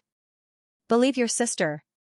The heavenwood green serpent was on the verge of exploding with rage. "Taking advantage of me? That's not how you take advantage of me, right?" Ignoring the green-fled dragon that was on the verge of exploding, Xianxia turned to the remaining 3 beasts and asked, "Do you believe me? It's useless to stall for time. We won't fight you one-on-one anymore. We're going to kill you," the netherworld black tortoise said. "There's no need to waste your breath on him. There's something strange about this fellow. Let's attack together and kill him," the celestial fire phoenix said. "That's right. If you don't make a move, I'll make a move." The Terrachilan also stepped forward. Seeing how Xianxia was able to tame the gold spirit cloud tiger with just a single move, they could not help but feel pressured. As a king, he didn't want to submit to anyone. "Looks like you don't believe me," Xianxia shook his head. Then, he turned to the 4 saint beasts and asked, "Do you dare to make a bet with me?" "A bet?" Placing his hands behind his back, Xianxia said calmly, "That's right. I bet that as long as I state my identity, the heavenwood green serpent will immediately submit to me and acknowledge me as its master." "You mean to say that I will submit to you as long as you state your identity?" The heavenwood green serpent nearly burst into laughter. "Are you sure that there's nothing wrong with your head?" Possessing the dragon bloodline, the heavenwood green serpent was proud beyond compare. Even if it were to starve to death, freeze to death, or be slaughtered as a stew, there was no way it would submit to you. Even if you were to kneel on the ground and beg me 10,000 times, it would still be useless. Just tell me if you dare to make a bet or not." Xianxia turned to the heavenwood green serpent and said, "The stakes are simple. If I can make you submit to me with a single word, you have to acknowledge my identity and make the other 3 beasts submit to me. If you can't do that, I'll immediately cancel my contract with the gold spirit cloud tiger and commit suicide on the spot." "You want me to make them submit to you?" The heavenwood green serpent was taken aback. "That's right. Do you dare to make a bet? As one of the 5 great monarchs, surely you aren't that lacking in competence?" Xianxia asked with a smile. "There's no need to goad us.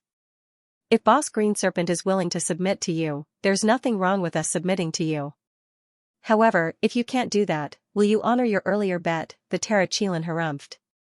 They had been with the heavenwood green serpent for many years, and they were already familiar with its personality and temper. It would rather break than bend. The only person who had submitted to them was Xianxia back then. A young man actually dared to make them submit to him. "You must be joking." "That's right. If Boss Green Serpent is willing to submit to you, we'll submit to you as well. What's there to be afraid of? We believe that Boss Green Serpent will never submit to a human." The other 2 beasts bellowed furiously. "A master teacher is a man of his word," Xianxia replied calmly. "All right, we'll agree to it then." The 3 beasts nodded in agreement. "This?" The heavenwood green serpent frowned. The other party's fearlessness and the fact that he was able to tame the gold spirit cloud tiger so quickly left it feeling a little uneasy. "Boss, we know that you don't like humans. Why don't you agree to that fellow's request and save the gold spirit cloud tiger?" The Terrachilan asked telepathically. They were well aware of the heavenwood green serpent's temperament. It was impossible for it to submit to a human. Since that was the case, they had 100% chance of winning the bet. What else was there to fear? This, the heavenwood green serpent hesitated for a moment before nodding. Very well. While the other beasts dared not make any promises, they were still confident in themselves. They would rather die than agree to it. Let's begin then. Xianxia heaved a sigh of relief upon seeing that the heavenwood green serpent had agreed to it. With a smile, he said, "Prepare yourself. I don't wish to reveal this matter to anyone else, so I'll have to send you a telepathic message."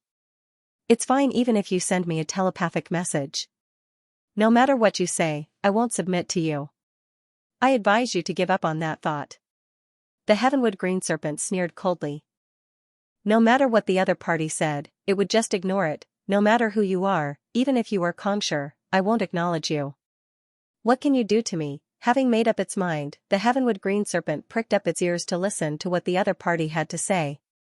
While it was preparing itself, the celestial fire phoenix, Xianxia, and the others were also communicating telepathically with one another. "Don't worry, boss green serpent. I'm very familiar with him, so I won't waver. That fellow is probably stalling for time. He might have a helper, so everyone, be careful." Before the beasts could finish their words, the young man before them suddenly took a deep breath and spoke a few syllables through Xianxia telepathy. "Pada," following which, the confident heavenwood green serpent fell to the ground with a trembling body. It turned to the young man before it and bowed deeply. "Heavenwood green serpent pays respect to master. Boss Azure Serpent has acknowledged you as its master?" The surroundings fell completely silent. The celestial inferno phoenix, Xianxia, and netherworld black tortoise were all dumbfounded. They were well aware of Boss Azure Serpent's willpower, and yet, the other party was already kneeling on the ground without the slightest bit of dignity.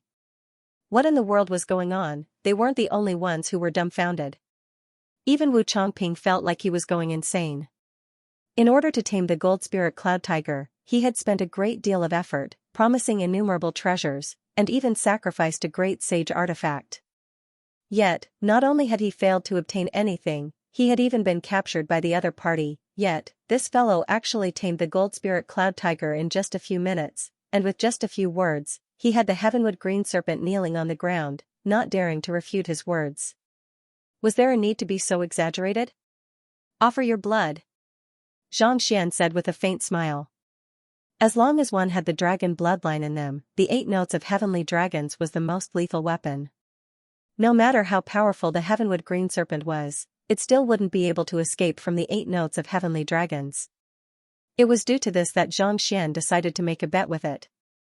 It wasn't that the other party fell for it easily, but no one could have imagined that an ordinary human would be able to speak the language of a pure-blooded dragon. More importantly, it didn't expect an Orient body realm cultivator to have so many tricks up his sleeves. Even experts of their caliber were caught off guard. Even so, the heavenwood green serpent still had no choice but to offer its blood essence. After signing the contract, Xianxia turned to the 3 remaining beasts and said, "It's your turn now. I've won the bet by making the heavenwood green serpent submit to me. However, this is just an ordinary bet. I didn't swear an oath to the heavens, and I didn't use any special means either. If you don't abide by it, we have the bloodline of the ancient divine beasts burning in our veins. How can we go back on our words? So what if we lose?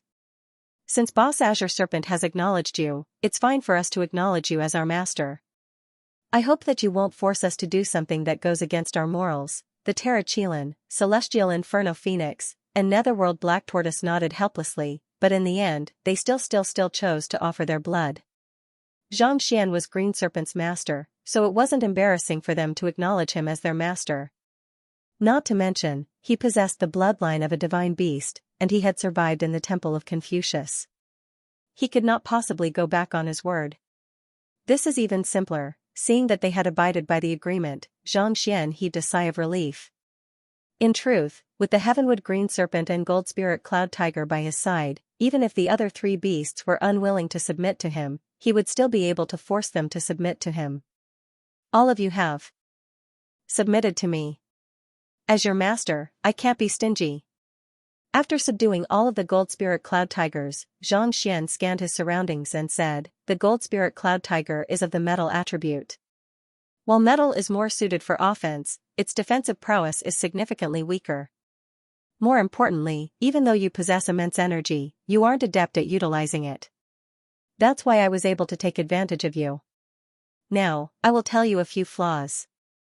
If you correct them slightly, your strength will definitely increase. After which, Xianxia explained the flaws in the other party's body, as well as the methods to correct them. Through the Library of Heaven's path, Xianxia had already found the flaws in the gold spirit cloud tiger earlier. Using his experience in beast taming, it was not too difficult for him to find a way to correct them. Following Xianxia's instructions, the gold spirit cloud tiger felt its fighting prowess rising significantly. Its eyes lit up in excitement as it kowtowed to Xianxia once more.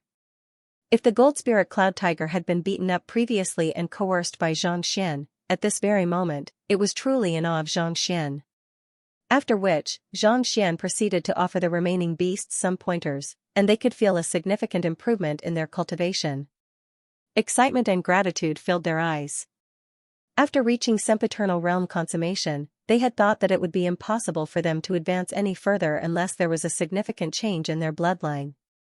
Who could have thought that there was still room for improvement? Following Xianxia's instructions, they might even be able to push for a breakthrough to ancient sage. To them, this was much more attractive than becoming the ruler of a bunch of beasts. Master, what should we do with them? The heavenwood green serpent asked as it pointed to Wu Changping and the others. They were disrespectful to the gold spirit cloud tiger. While their actions were inappropriate, they are still humans, so their crimes don't warrant death. Just pay them some compensation and release them. Xianxian said with a wave of his hand. If not for them leading the way, he would have been surrounded by the 5 great beasts as well, and things wouldn't have come to this. However, the gold spirit cloud tiger had once harbored killing intent toward him, and they had even attacked his tamed beasts. If he were to release them now, he wouldn't be able to answer to the gold spirit cloud tiger. Yes. Seeing that their master wasn't such a benevolent person, the beasts heaved a sigh of relief. From the looks of it, they wouldn't be at a disadvantage if they followed him. Under the pressure of the 5 sacred beasts, Wu Changping and the others had no choice but to hand in all the treasures they had collected during this period of time, as well as the level 9 medicinal pills and magical treasures they had on them. Only then were they able to escape. You can take them. I'll leave it to you to decide how to distribute them. Also, if you perform well, I'll bestow the great sage artifacts in my possession to you. Xianxian wasn't too interested in these treasures. With a wave of his hand, he instructed the gold spirit cloud tiger to deal with them on its own. At the same time, he also promised them a huge slice of the pie. Taming beasts was no different from taming one's subordinates. It was a matter of both kindness and authority. Pointing out the flaws in their cultivation, helping them raise their cultivation, and promising them with artifacts. Only with such obvious benefits would they be willing to submit to Xianxian wholeheartedly. As expected, upon hearing those words, the 5 great beasts couldn't help but feel agitated. Shouldn't you be scattered all over the place? Why are you gathered here? After Wu Changping and the others left, Xianxian asked the gold spirit cloud tiger. Based on what the Crimson Prince White Tiger had said, the 5 great beasts were scattered all over the place, and they had never interacted with one another. So, why would they be gathered in a single cavern? Since the humans entered the Temple of Confucius, the 5 of us gathered together to discuss countermeasures and guard the entrance so as to prevent anyone from discovering it, the heavenwood green serpent replied. Entrance? Xianxian's eyes lit up. Could it be that the entrance to the Temple of Confucius is in this cavern? Since the 5 great beasts were guarding the entrance, could it be that the entrance to the Temple of Confucius was in this cavern? That's right. The heavenwood green serpent nodded. Back then, the reason why Kongshur captured us and placed us here was to guard the entrance so as to prevent anyone from discovering it. It's a test for them. Kongshur captured you? Xianxian frowned in bewilderment. You have met Kongshur before? It had been several dozen millenniums since Kongshur had disappeared from the master-teacher continent. While the lifespan of a saint beast was longer than that of a human, it was impossible for them to have lived for so long. Otherwise, they would have already turned into a bunch of ancient artifacts, such that even humans would be no match for them. Since that was the case, what did they mean by saying that they had met Kongshur before? Of course I have. It hasn't been long since Xianxia left. The heavenwood green serpent nodded with a confident look on its face. It hasn't been long? A bizarre thought suddenly surfaced in Xianxian's mind. He could not help but ask, how long has Xianxia been away? The heavenwood green serpent pondered for a moment before replying, around 400 years, I guess? I knew it. Xianxian's body jolted. When the heavenwood green serpent said that it had been captured by Xianxia, he had thought that the flow of time here was different from the flow of time in the outside world. Otherwise, it would have been reduced to a pile of bones by now. Hearing those words, he was finally able to confirm his suspicions. It had been 40,000 years since Xianxia had left the master-teacher continent, but only 400 years had passed in the heavenwood green serpent. Didn't that mean that the flow of time in the heavenwood green serpent was 100 times faster than that of the outside world? In other words, a day in the heavenwood green serpent was equivalent to 100 days in the outside world. If the heavenwood green serpent was able to slow down the flow of time in the heavenwood green serpent, it would be possible to extend their lifespan significantly. No, that's not right. I have comprehended the time quintessence. If there's really a difference in the flow of time in the heavenwood green serpent, I should be able to notice it. But why can't I sense anything at all?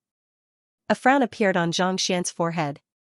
His comprehension of time was no longer as ignorant as before. If the flow of time in the heavenwood green serpent was different from the outside world, he would have surely noticed that something was amiss. Yet, he was unable to sense anything at all. How was this possible? Forget it. I'll have to find the Temple of Confucius first. Xianxian pondered for a moment, but he was still unable to think of a reason. Shaking his head, he said, "Bring me to the entrance." The heavenwood green serpent led the way. The cavern was vast, and there was a massive opening at the very center. Lava flowed furiously within it, and it felt as if it could melt anything. This is the entrance? Xianxian was taken aback. No matter how he looked at it, it looked like the mouth of a volcano. I'm not too sure either. Back then, Xianxia instructed the 5 of us to guard this area, so it should be the passageway leading to the Temple of Confucius, the heavenwood green serpent explained. The way Xianxia did things was unfathomable. It was not something that saint beasts like them could fathom. Frowning, Xianxian activated his eye of insight to scan the area, but he was unable to see anything amiss. Thus, he could only nod and say, "You should enter the folded space first. We'll know whether this is the passageway or not once we enter it." Knowing that he would never be able to find anything by waiting here, Xianxian raised his hand and stowed the beasts into the myriad ant hive nest before diving right into it. Even the heavenly flame could not burn his physical body. Even though the lava was scorching hot, it had no effect on him. After swimming downstream for a while, a seal similar to the one in the subterranean gallery appeared before his eyes. With a slight shake, he dived into it. Hula, the next moment, Xianxian felt dizzy. He had already arrived at a completely different place. Previously, the place where the 5 divine beasts had been was a forest filled with dense vegetation. But now, it was a desert. The ground was scorching hot, and there was no end in sight. With a flick of his wrist, the heavenwood green serpent materialized before him. "This is the entrance you were talking about?" Xianxian frowned helplessly. Most likely, the desert before him was another folded space. It had nothing to do with the Temple of Confucius at all. Could it be that he had taken the wrong path?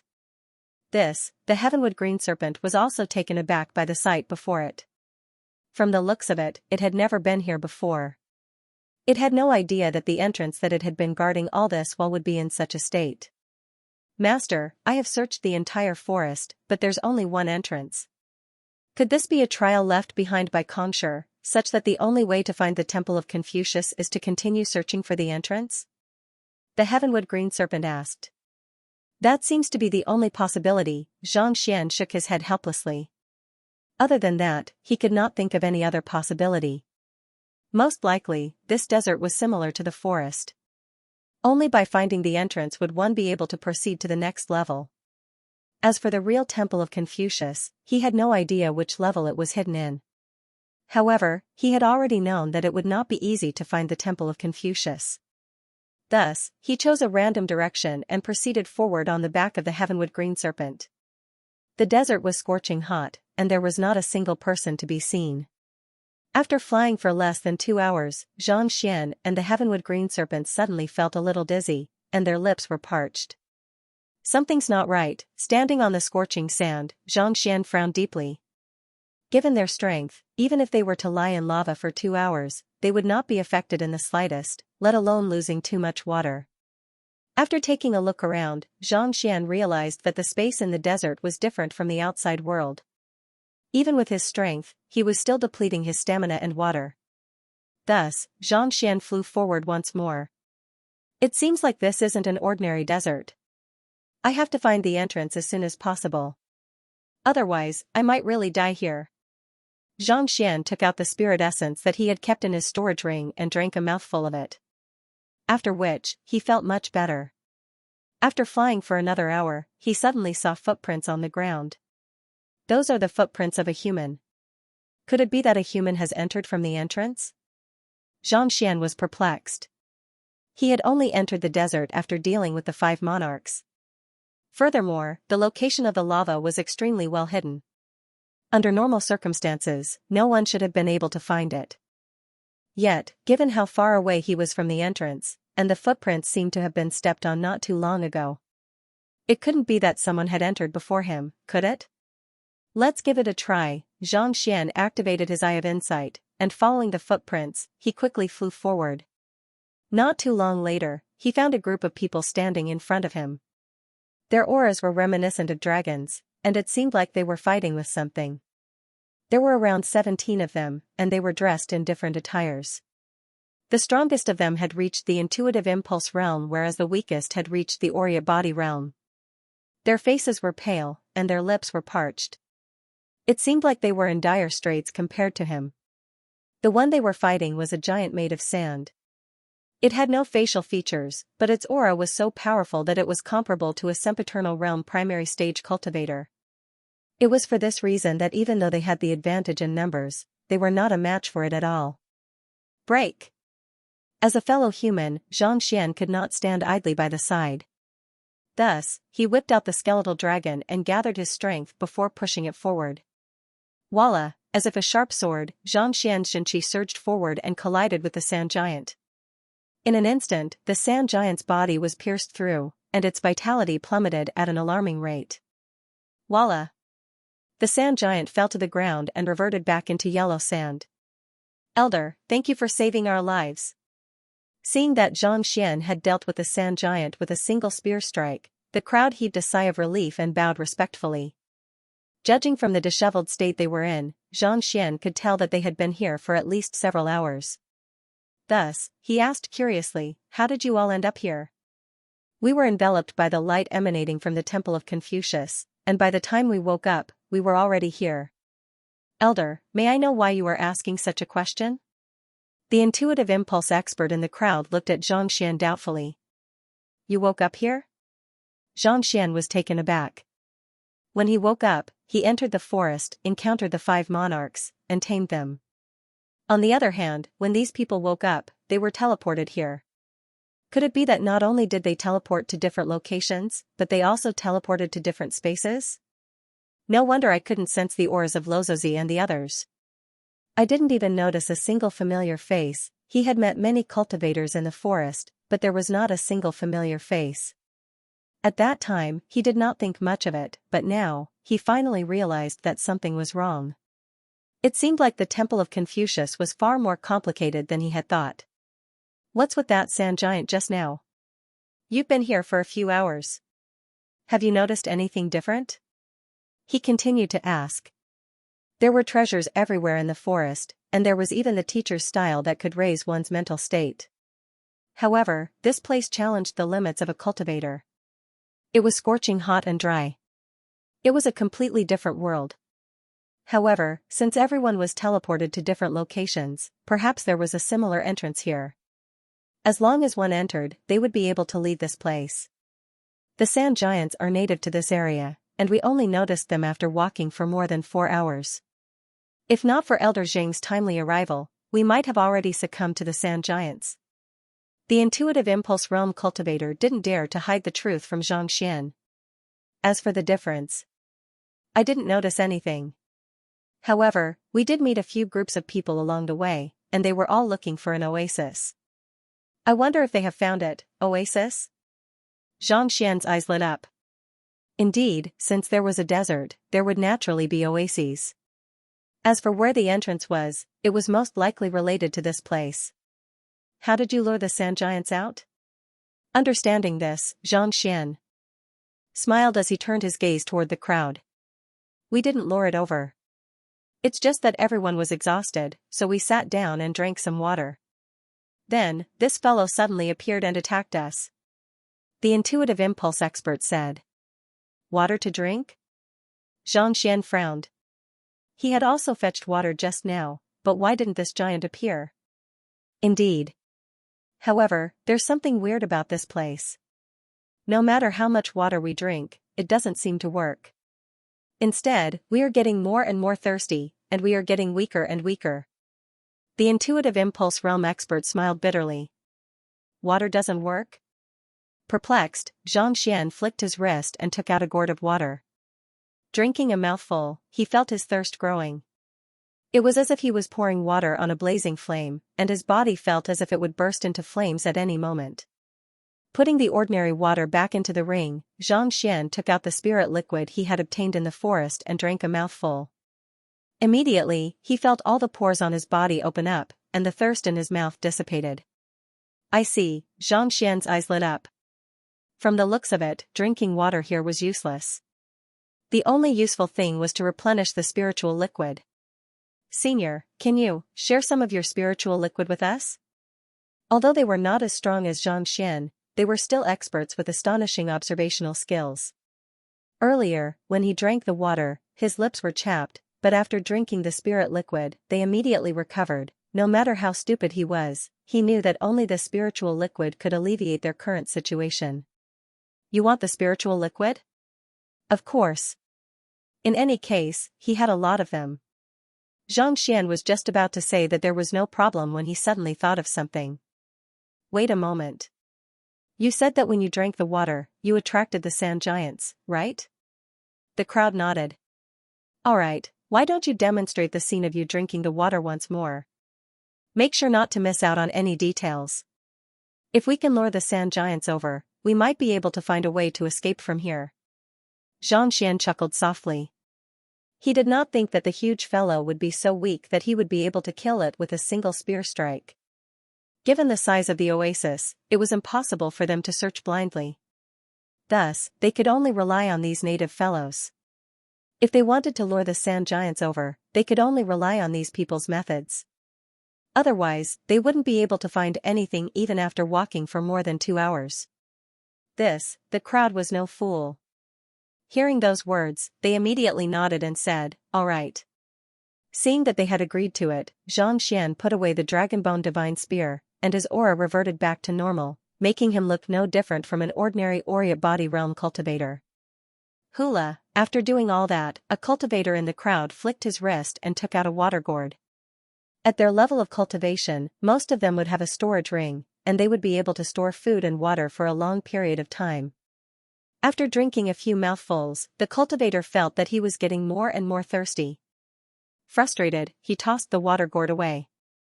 Gulu gulu, the water in the gourd flowed into the desert, and as if it was dripping into boiling oil, a sizzling sound echoed in the air.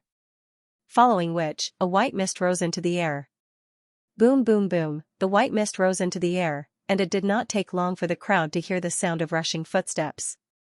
2 massive sand giants were charging in their direction. They are both at Sempiternal Realm primary stage. Elder, you must protect us. The crowd's faces warped in horror. It was this elder who had lured them here. Even though they outnumbered the sand giants, they were no match for them. Don't worry. Xianxian chuckled softly as his eyes lit up in excitement. Without taking out the dragonbone divine spear, he leaped forward and charged right toward the sand giants. Xianxian spread open his palm and pressed it down. Hula, a powerful surge of Xinqi swiftly shrouded one of the sand giants. Roar, the sand giant seemed to possess its own consciousness.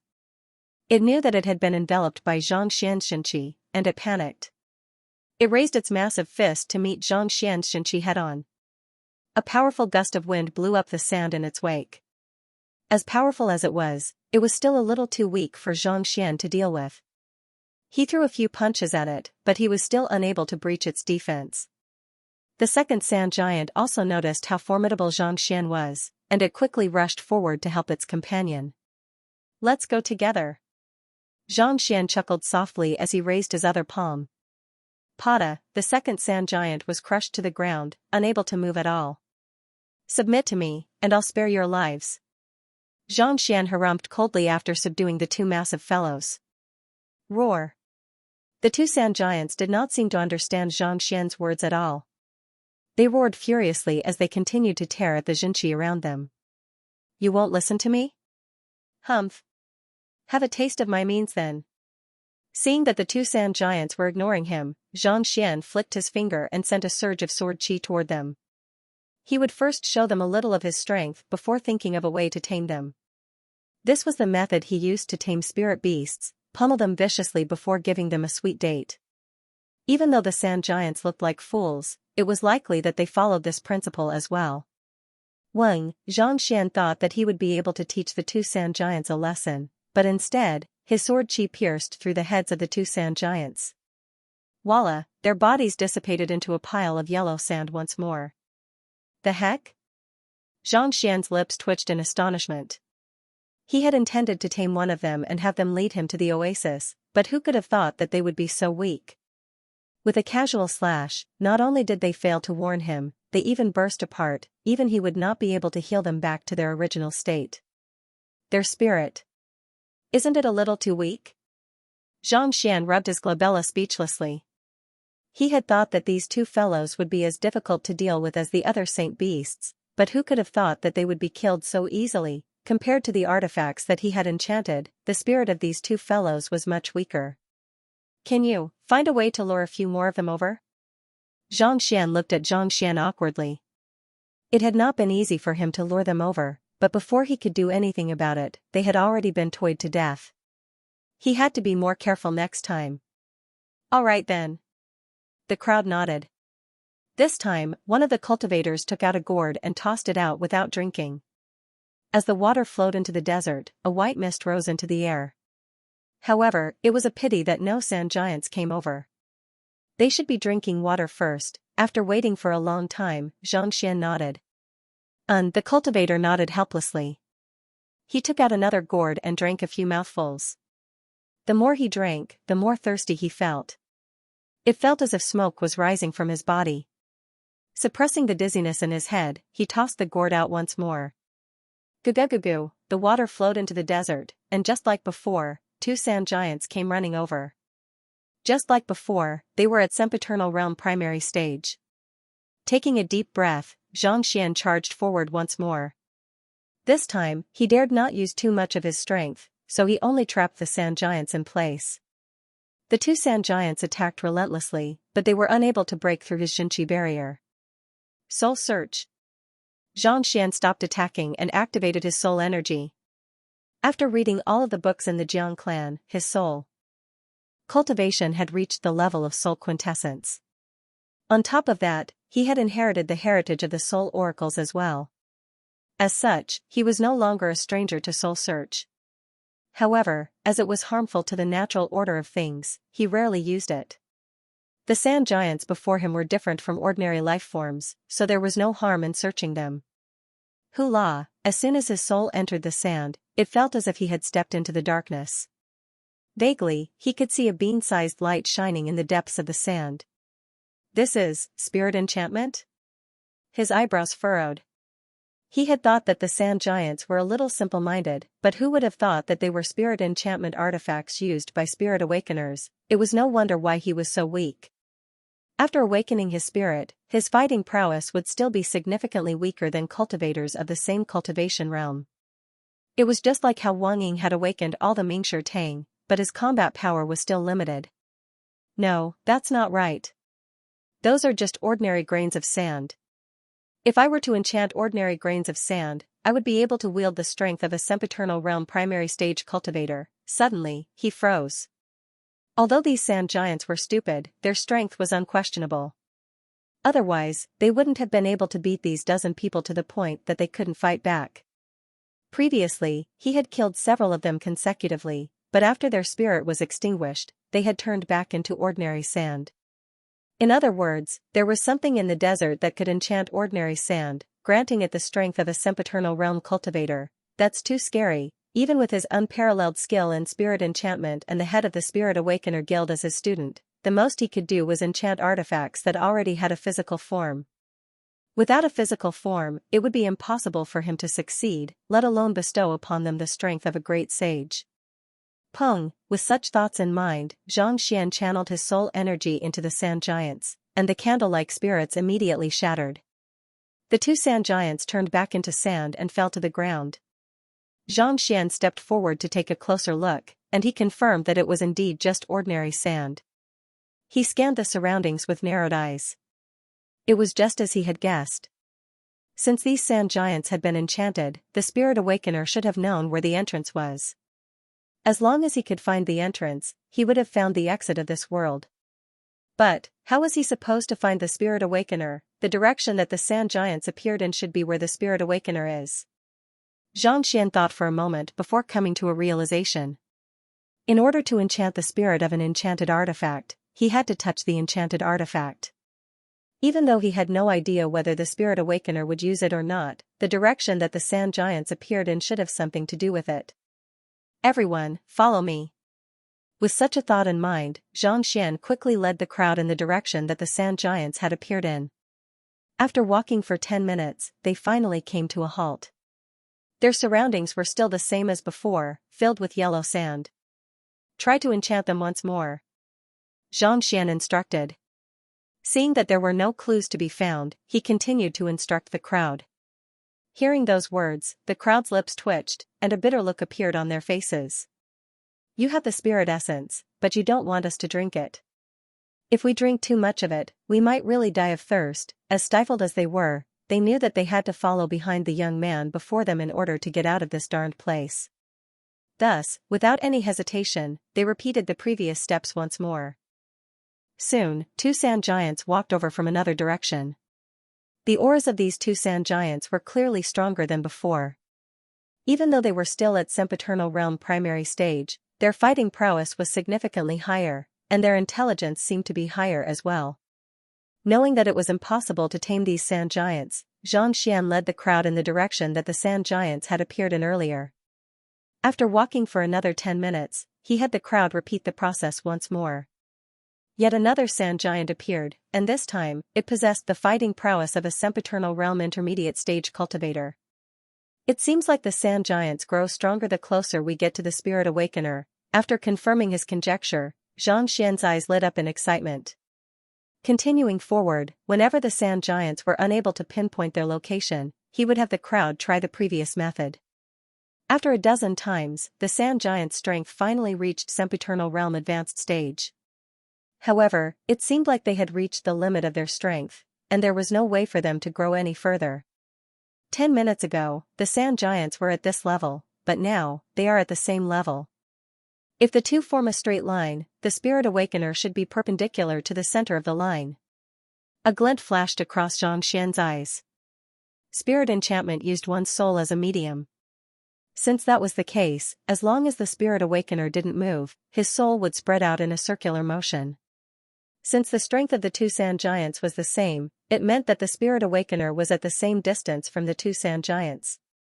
If the Spirit Awakener was at the center of the circle, the line connecting the center of the circle to the center of the circle would be perpendicular to the string. In other words, if they were to follow the center of the line perpendicular to the center, they would surely be able to find the Spirit Awakener. Let's go. After confirming the location in his mind, Xianxia swiftly dashed toward the center of the formation. After some time, just when everyone was about to reach their limits and their mouths were about to dry out, a voice suddenly rang out. Look, there's an oasis up ahead. Xianxia hurriedly turned his gaze over, and sure enough, he saw a patch of green bamboo standing in the distance. The area of the oasis was not large, only dozens of acres. A crystal-like pond was embedded in it, like a jewel on a crown, dazzling. A large tree was rooted at the side of the water, its branches and leaves dense, providing a cool breeze. There really is an oasis. There's water, I want to drink water. Everyone could no longer hold back and hurriedly rushed over.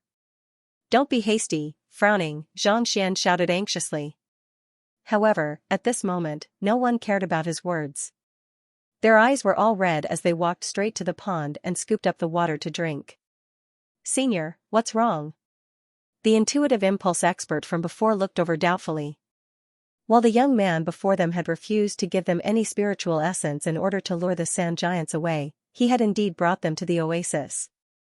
On top of that, he was a powerful individual, so it was likely that he had noticed something amiss, which was why he had stopped them. Nothing. I just feel that it's a little strange. Xianxia shook his head and explained, if we can find this place, others can too. There are footprints, but there are no traces of humans. Where did they go? He had been delayed in the forest for several hours. If he could find the oasis like that, the others would definitely be able to as well. After all, those who were able to enter the Temple of Confucius could be considered as influential figures in their own right. It was only natural for them to notice the uniqueness of the sand giants and find their way here. But what about these people? There really are footprints. The intuitive impulse realm expert was taken aback. He hurriedly looked over. Indeed, in the yellow sand in front of the oasis, he saw some shallow footprints. However, they were buried by the sandstorm and were no longer clear. Great, this water is useful. I won't feel thirsty after drinking it. The few people who rushed into the oasis tasted the water and shouted excitedly. The more they drank, the more thirsty they became. It was completely useless. Their thirst was unbearable and they were about to combust. Let me try. Seeing that they were able to quench their thirst, the rest of the crowd was filled with excitement. They hurriedly rushed forward and scooped up the water. Just as they were about to drink it, they saw blood flowing from the eyes of the middle-aged man who had just finished drinking the water. His body trembled uncontrollably, and white smoke rose from his body. With a miserable cry, he rolled on the ground as if something was strangling his neck. However, the more it rolled, the more smoke it emitted, as if it would burst into flames at any moment. He wasn't the only one who fell to the ground. The other three who had rushed over to drink the water also fell to the ground at the same time. Smoke was rising from their bodies, as if they were suffering from inhuman pain. Oh no, Xianxia's face darkened as he hurriedly rushed forward.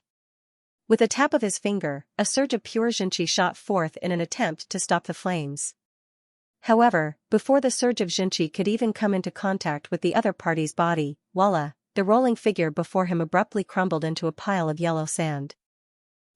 Everyone was so frightened that they took a few steps back at the same time.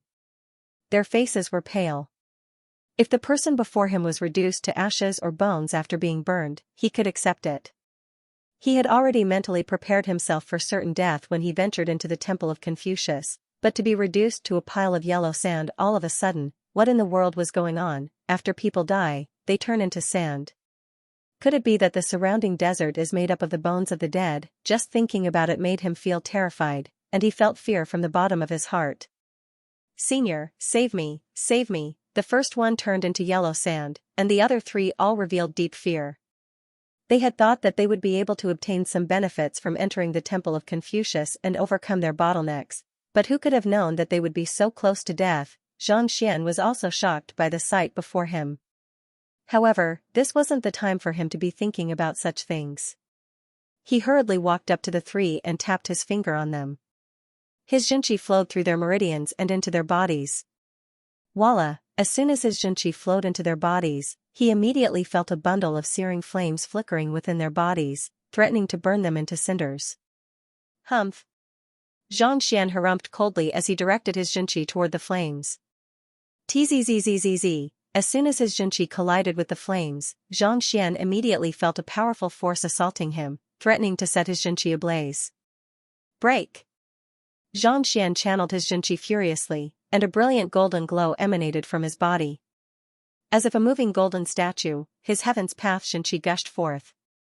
His Xianxia, physical body, and soul were able to withstand even the Empyrean heavenly flame. As bizarre as the flames in the other party's body were, they weren't able to harm him in the slightest. Under the frenzied surge of Xianxia, the flames were extinguished. The trio's faces paled, and they hurriedly kneeled to the ground in gratitude. Elder, thank you for saving our lives. There's no need to stand on ceremony. Xianxia waved his hand casually before sweeping his gaze across the crowd. There's something strange about this place. Let's not linger around the lake. Let's retreat from the oasis. Needless to say, the crowd was already frightened. Death was nothing much to them, but to be reduced to a pile of yellow sand without even leaving a single bone behind, anyone would be horrified by the sight. Instead of retreating from the oasis like the others, Xianxia walked up to the fellow who had been reduced to cinders and casually picked up a grain of sand from the ground to take a closer look. Not even his clothes were left behind. If he hadn't seen it with his own eyes, he would have never believed that a person could disappear so completely. Elder, what do we do now? The intuitive impulse realm expert walked up to the corpse and examined it for a moment, but he was unable to discern anything at all. Bring the spirit essence to the others. Xianxia flicked his wrist and tossed out a few gourds of water. This was the spirit essence that he had drunk back in the forest, and it had the effect of quenching one's thirst. The reason why he did not give it to the others was because he wanted to lure the sand giants here. Since they were already here, there was no need for him to continue hiding it. Thank you, Elder. The crowd quickly gulped down the spirit essence, and their mouths were no longer as parched as before. They turned to look at Xianxia gratefully. Paying no heed to the crowd, Xianxia slowly walked around the lake after examining the sand giants. The lake before him emanated a cold aura, but standing by the side, he could not feel the heat at all. The water was exceptionally clear, and it did not seem to have anything to do with the flames that had reduced the man to cinders earlier. After walking around the lake, Xianxia did not notice anything out of the ordinary, and there were no other animals around either. Thus, he walked up to the lake and cupped the water in his palm. Elder, be careful. Seeing that Xianxia was touching the water, everyone leaped in fright. It's fine. Xianxia replied with a smile. His physical body was impervious to even the Empyrean heavenly flame, so even if the ball of flames were to appear once more, it would still be useless. Xianxia scanned the water in his palm with his eye of insight and spiritual perception, but he did not find anything amiss. With a frown, he raised his palm and gulped it down just like the others. Elder, be careful. Everyone's faces paled in fright. That man had died right after drinking the water. If something were to happen to this elder, what would happen to them? As soon as the water entered his body, it indeed had the effect of quenching his thirst. Standing quietly on the spot, Xianxia focused his mind. As soon as the flames appeared in his body, he would immediately deal with it. However, even after waiting for a moment, nothing happened. It was as if the flames had no effect on him at all. Xianxia stood up once more with a deep frown on his forehead. If the flames appeared, there was a good chance that he would be able to find the source of the problem and resolve it once and for all. Yet, there was nothing at all. Could it be that, just like the Yellow Creek Mountain's yellow spring, it was poisonous to others but harmless to him? Elder, are you all right? Seeing that Xianxia didn't let out any cries of agony or smoke, the crowd heaved a sigh of relief. The intuitive impulse realm expert turned to look at Xianxia. I'm fine, Xianxia replied with a nod. It's good that you're fine. Earlier, we saw a living person being reduced to sand with our own eyes, and we were all scared out of our wits. If not for the fact that we walked together with him, we would have thought that he was a sand giant in disguise. The intuitive impulse realm expert could not help but sigh. A sand giant in disguise? A person being reduced to sand after being burned to death? Xianxia narrowed his eyes in astonishment. A thought suddenly came to his mind, and he hurriedly asked, Didn't you say that it took you nearly 4 hours to find the sand giants? Didn't you encounter them as soon as you arrived? That's right. The intuitive impulse realm expert nodded. They had left Sufu, and as soon as they woke up, they found themselves here. There had not been any danger at all, but it was only 4 hours later that they encountered the sand giant. It was no secret that they had spoken about it as soon as they met. To only encounter the sand giant after 4 hours. Could it be that the sand giant is actually a cultivator who was burned to death? Xianxia's eyes gleamed. Given that it took 4 hours for the sand giant to appear after the opening of the ancient domain, could it be possible that there was an expert who spent 4 hours to find this place and became the first sacrifice? A cultivator who was burned to death? The crowd was stunned. If that was the case, it did seem possible. The sand that the companion of the intuitive impulse realm expert had turned into was identical to that of the sand giant. We'll know once we give it a try. With narrowed eyes, Xianxia walked up to the corpse of the intuitive impulse realm expert, and with a tap of his finger, he touched the sand on the ground. Hula, in an instant, his consciousness fell into darkness. As expected. Heaving a sigh of relief, Xianxia's eyes lit up. He was using the spirit awakening secret art. The darkness in front of him indicated that this pile of sand had the possibility of awakening. Focusing his mind, a ball of flame burst forth from the other party's body, piercing through the night sky.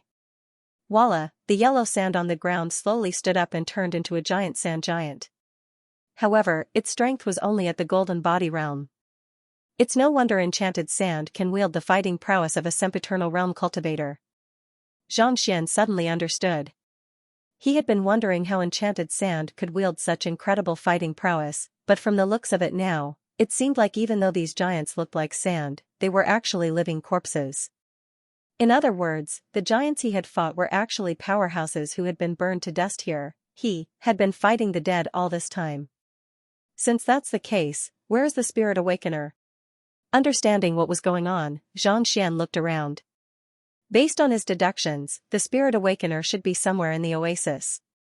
However, there was only a pond, grass, and a tree here. Where in the world could the spirit awakener be hiding? I have to touch the sand in order to enchant it. How in the world did the spirit awakener manage to bring the sand to life and attack me from dozens of kilometers away? Xianxia rubbed his glabella in distress. Even though they had found some clues and learned quite a few things, the situation before them was still a mystery, leaving them unable to comprehend what was going on. Without finding the spirit awakener, he would not be able to unravel the mystery and find the exit to this desert world. While walking around the pond, Xianxia took a closer look. The water in the pond was so clear that he could see the bottom. There was no passageway at all. In other words, there was no exit at all. That person was burned to dust when he drank the water, but I'm fine when I drank the water. Only by being burned to dust can one be enchanted. The problem lies with the water. Unable to figure out what was going on, Xianxia turned his attention back to the water. Only by drinking water could one be burned to dust, and that was how one could be enchanted. As long as he could figure out how the water turned a person into dust, he should be able to find out where the spirit awakener was. Xianxia scooped up the water once more to examine it, but he was still unable to find anything. Just as he was about to give up, he suddenly felt a gust of wind, and the leaves of the tree rustled. There were some fluffy silks on the tree, and with a slight breeze, they fell into the pond and floated on the surface of the water. It didn't take long for them to melt into the water, vanishing without a trace. Could it be this? Xianxia's eyes lit up. He hurriedly walked up to the tree and picked up one of the fluffy silks. Tzzzzz, he immediately felt a bundle of flames dancing in his palm, similar to the one he had seen when he saved the 3 men. As expected. Xianxia harumphed coldly. It was no wonder the others had been burned to dust when they drank the water, but he was fine. The main reason was the fluffy silks. Anyone who drank water with fluffy silks would be burned to dust, turning into a sand giant. By the time Xianxia examined the water, the fluffy silks had already melted, so he was unable to find anything. Since he had found the reason, where was the spirit awakener? Walking up to the tree, Xianxia scanned his surroundings, but there was not a single person in sight. Xianxia reached out and placed his hand on the trunk of the tree. A moment later, a smile crept onto his lips. If I'm not mistaken, it's you, right? Xianxia's lips curled up as he looked at the tree. Walala, the tree swayed slightly under the gentle breeze, as if it did not understand what Xianxia was trying to say. It's fine if you don't want to admit it. Xianxia flicked his wrist and whipped out the infernal black saber. With a cold glint, he slashed it toward the tree. Since you refuse to admit it, I'll just have to kill you first, Hula. Before the infernal black saber could even come into contact with the tree, Xianxia suddenly felt a strong gust of wind sweeping toward him.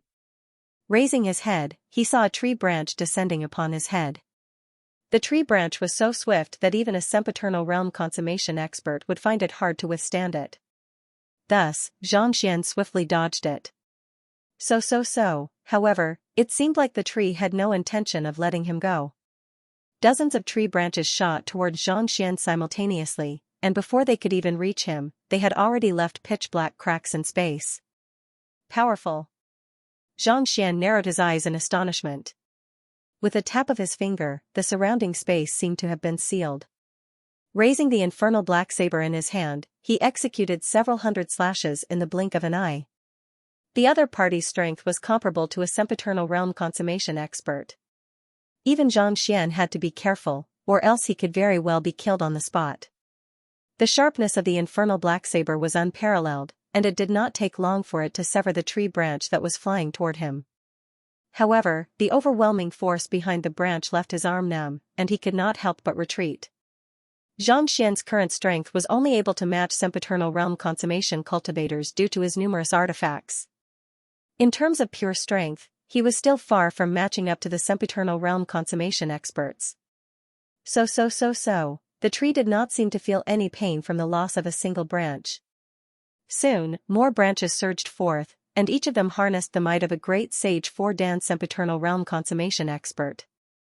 The space around the tree groaned under the pressure, seemingly on the verge of collapsing. Elder, who could have thought that their elder would suddenly get into a fight with a tree? Anxious, the crowd hurriedly rushed over to help. Don't come over! Xianxia bellowed. Given how even he was unable to withstand the tree, they would only be killed if they were to rush over. Hula, but before Xianxia could finish his words, innumerable roots suddenly burst forth from the ground and swept toward the crowd. Roots. I get it now. If I'm not mistaken, your roots must have spread across the entire desert. You are using your roots to enchant the tree. Upon seeing this, Xianxia widened his eyes in realization. The tree before him did not seem to be particularly tall, but given how it wielded the might of a great sage 4-dan consummation expert, its roots were bound to extend far. It was likely that the tree was the one who had enchanted the tree from several dozen li away. Otherwise, how could the tree possibly have done so when even he was unable to do so? You may have many roots, but I have plenty of means as well. Having figured out what was going on, Xianxia could not be bothered to waste any more time. Hula, 5 kings appeared before him, and they emanated powerful auras. Upon receiving Xianxia's command, they immediately charged toward the tree. This, Elder, you actually have so many saint beasts with you? It seems like every single one of them is at sempiternal realm consummation. We wouldn't be a match for any one of them. Seeing how the young man had summoned so many tamed beasts so casually, the crowd gulped down a mouthful of saliva as their lips trembled in fear. It was already a blessing for most cultivators to have a single tamed beast, but to summon so many of them at once. They had thought that they had already overestimated the young man, but who could have thought that they had still underestimated him, the sight of Xianxia's presence to them. Master, don't worry, I'll take care of it. With the appearance of the 5 kings, the giant tree was no longer as mighty as before. Its power was completely suppressed. After a while, the celestial fire phoenix let out a cry that shook the 9 heavens. Hula, flames spurted out from its mouth, illuminating half of the sky red. The moment the tree came into contact with the flames, it immediately trembled and lost its previous might. Although this fellow could release fine hairs that could burn people into sand, it was still a tree after all. It was also afraid of open fire. Whoosh, ignoring its fear, the celestial fire phoenix continued to spit out flames. Soon, the trees began to dry up, and the lush green branches and leaves began to wither, losing their previous strength. I know you have consciousness. Submit to me, and I can spare your life.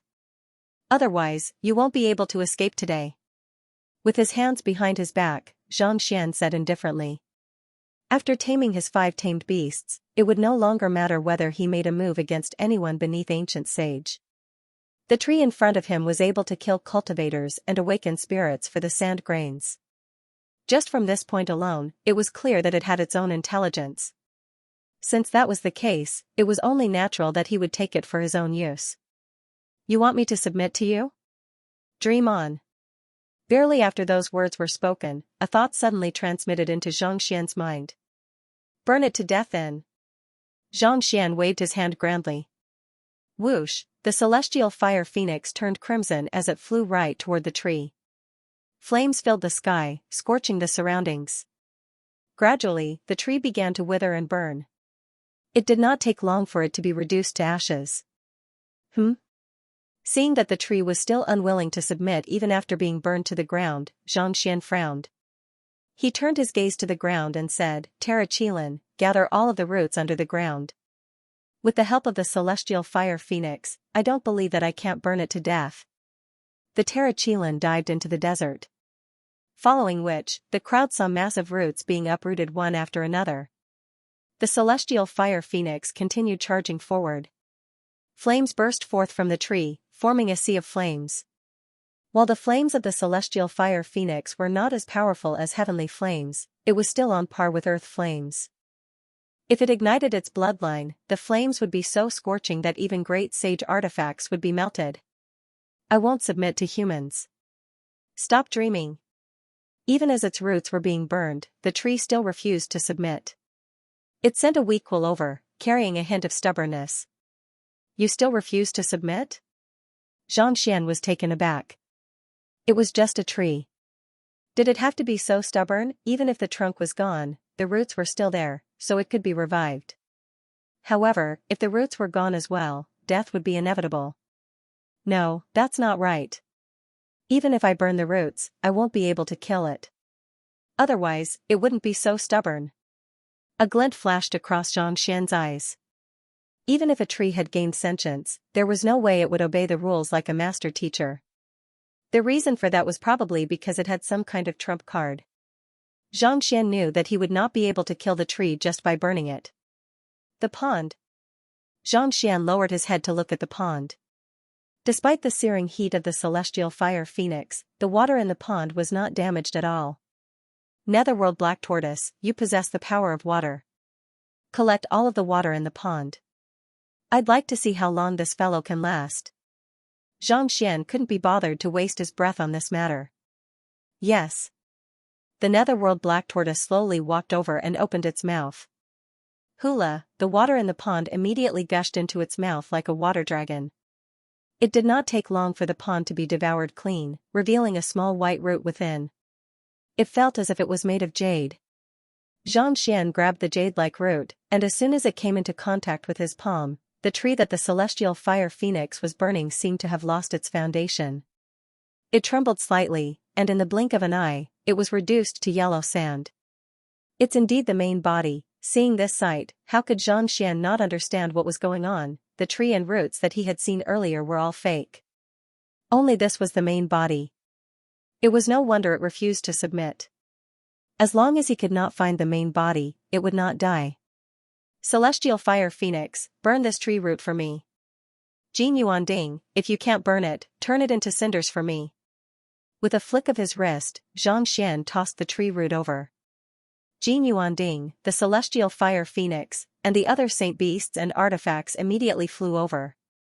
Don't kill me. Seeing so many experts charging at it, the tree root trembled uncontrollably. I'll submit. I'm willing to submit. It was one thing if it had not been caught. As long as its main body was present, the tree root could grow back. However, now that it was caught, it dared not utter a single word. That's more like it. Seeing that the other party had lost all of its courage, Xianxian nodded in agreement.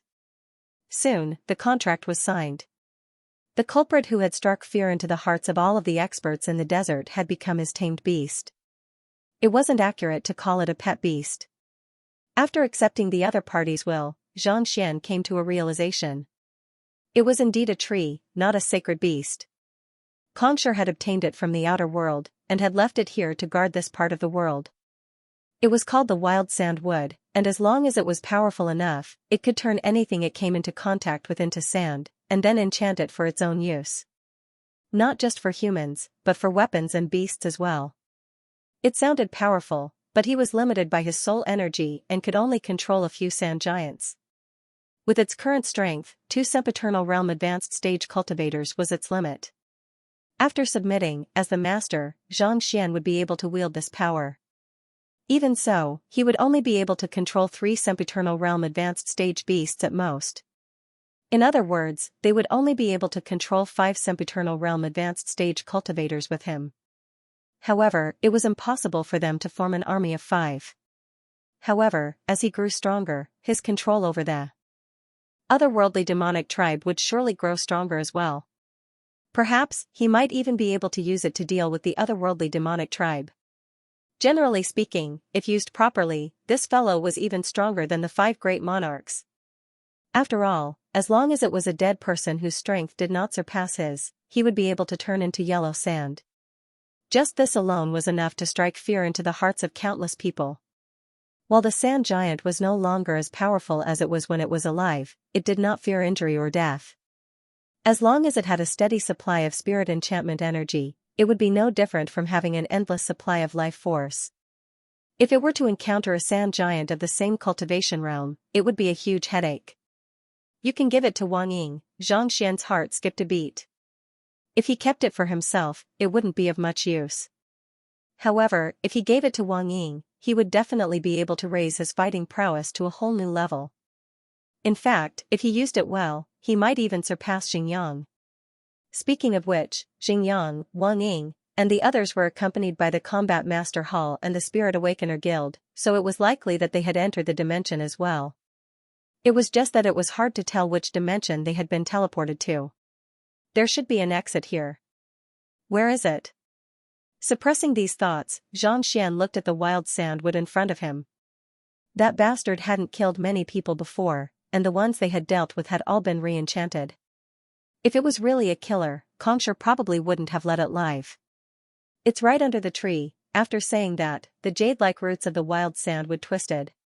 Rumble, the ground trembled, and all of the desert disappeared at the same time, as if it had been taken away by something. Following that, everyone saw that where the tree had been, there was a seal that looked like a door that was constantly rotating. So the entire desert is under your control. No wonder your roots can spread to every corner. Heaving a sigh of relief, Xianxia stowed the demonic beasts into his storage ring before turning to the crowd and saying, "I'm going to enter the door. If you're willing to follow me, you can enter together. Otherwise, you can stay here and cultivate. Without the yellow sand, it should be much easier to cultivate here than outside." The yellow sand disappeared, and the air was no longer as hot as before. The spiritual energy was as dense as the forest in front of them, and the teacher's style was once again present. If they were not willing to experience danger, they could stay here and cultivate. They would definitely be able to improve quickly, and this trip would not have been in vain. "I'm willing to go with you, Senior. I want to stay. It's too dangerous.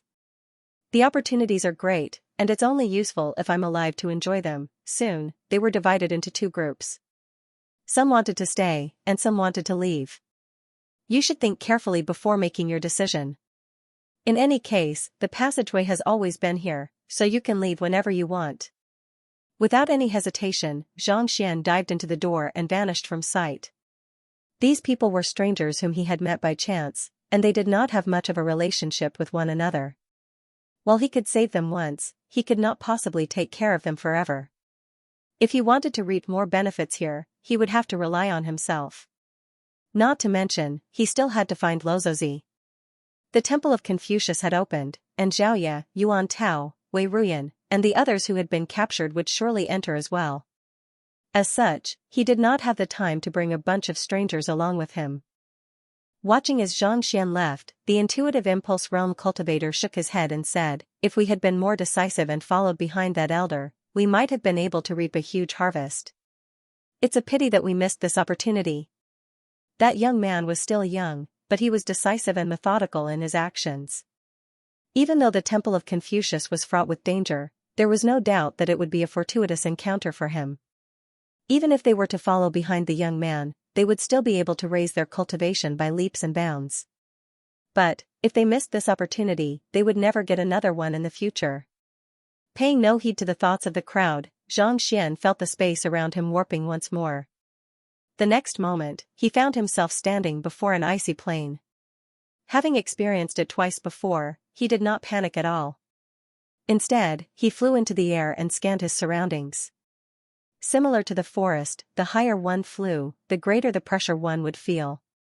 Even with his current cultivation, 30 meters was his limit. This place is even colder than the glacier plain court, thick layers of snow and ice drifted all around him. Even an Orient body realm cultivator would feel an urge to put on a layer of clothing. This isn't the temple of Confucius. I'll have to find the exit first. Xianxia shook his head helplessly. He had thought that he would be able to find the temple of Confucius and enter it, but from the looks of it, it was not as easy as he had thought. He had already been to 3 different worlds, and there were still many more waiting ahead of him. There are the 5 monarchs in the forest, and the berserk sandwood in the desert. There must be something here as well. As long as I can find it, I should be able to find the exit. Picking a random direction, Xianxia headed straight ahead. His top priority right now was to find life forms, be it those unique to this world of ice or those from the master-teacher continent. Only by finding them would he be able to determine his bearings and find the exit. After flying for an hour, Xianxia finally saw a group of people slowly advancing forward. They are otherworldly demons. Just as Xianxia was about to approach them and ask them what was so special about this icy plain, a thought suddenly flashed across his mind, and he halted his footsteps. There were more than 20 people in the group, but the one at the very front and the 2 at the very back were tall and imposing, and they emanated an intense killing intent. With a single look, it was clear that they were otherworldly demons. The 3 of them had reached sempiternal realm. While they were still lacking in comparison to Wu Shu, Bei Xian, and the others, they could still be considered as experts among the crowd. The rest of the group were humans, but they seemed to be under the control of the otherworldly demons, not daring to refute them. Hurry up! The otherworldly demon at the very front bellowed, and the crowd quickly followed behind him. It's probably some kind of artifact that can control souls. Xianxia frowned as he looked at the expressionless faces of the humans, as if they were being controlled by a thin thread. There was only one possibility for such a situation to occur, and that was that the souls of the humans had been controlled. Otherwise, there was no way they could possibly be so obedient. Hu Yao Yao. Following which, Xianxia saw a familiar figure amidst the crowd. While looking at his child, he typed 8,000 on his phone. Why was it so? Over the past 2 years, Laowa had never missed a single one of his updates. He was reluctant to part with 500 silver coins. Ha ha ha, does the hard-working Laowa still have any monthly tickets? Give me a few. Among the 20 or so cultivators under the control of the otherworldly demonic tribe, there was a young lady with an impressive figure. Despite her slightly unkempt appearance, one would find it hard to look away from her. She was a familiar face from the Hongyuan Master Teacher Academy, the leader of the bewitching devil faction, Hu Yao Yao. Back then, when Hu Yao Yao was brought to the Terpsichore Guild headquarters, she had received the heritage of the predecessors, and in just a few months, her cultivation had already reached Saint Nine Dan pinnacle, just a step away from introspective convalescence realm. With such strength, he would have been able to rule over an entire region on the Master-Teacher continent. However, in the Master-Teacher continent, he did not stand out at all. The surrounding cold air caused him to shiver uncontrollably, and his face turned a little pale. While he was not injured, he seemed to be a little dispirited. The cultivation of those around her was not too high either. Just the dozen of them were at Saint Nine Dan, and the rest were at introspective convalescence realm. As such, they were completely helpless before the 3 sempiternal realm otherworldly demons. Xianxia wasn't in a hurry even though he saw a familiar face. He sealed the space around him and quietly followed behind them. 3 sempiternal realm primary stage otherworldly demon kings were nothing to him. He could kill them easily, but he was curious to see what the other party was up to. After walking for more than 10 minutes, a smooth ice rink appeared in front of him. Move faster. Then, he saw a few more groups of people being escorted over. In total, there were more than 100 humans from various professions. In the middle of the ice rink, there was a circular altar, surrounded by all kinds of array flags. An otherworldly demon dressed in black armor was standing by the side, instructing 3 of his tribesmen to inscribe formation runes. Bring these people here. After he was done, the black-armored otherworldly demon waved his hand. Everyone was brought over and lined up in a circle around the altar. Only now did Xianxia realize that everyone's meridians were connected by a thin thread, sealing all of their cultivation bases. Could this be a sacrifice? Xianxia's face darkened. He had seen this altar several times in the past. The kings of the Qingtian royal family had used it as an offering to the spirit god to obtain some sort of unique power. Back then, they had used an artifact to do so, but this time, they had captured these master teachers and other occupations. Could it be that they were intending to use them as an offering? But what was the purpose of the sacrifice? Could it be that he was looking for the exit of this world of ice and snow? If it's just the exit, there's no need to go to such lengths. Xianxia frowned. After traversing the forest world and desert world, Xianxia had gained some experience in finding the exit. As long as he could find the core, it wouldn't be too difficult for him to find the exit. There was no need to pay the price of so many lives. The main reason why the otherworldly demonic tribe had entered the Temple of Confucius was to obtain the Great Codex of Spring and Autumn. If they were to massacre the otherworldly demonic tribe before they had even found the location of the Great Codex of Spring and Autumn, it would be unwise for them to do so. Let's save him first. Since he had seen it, there was no way he would allow such a thing to happen. Not to mention, Hu Yaoyao was one of them.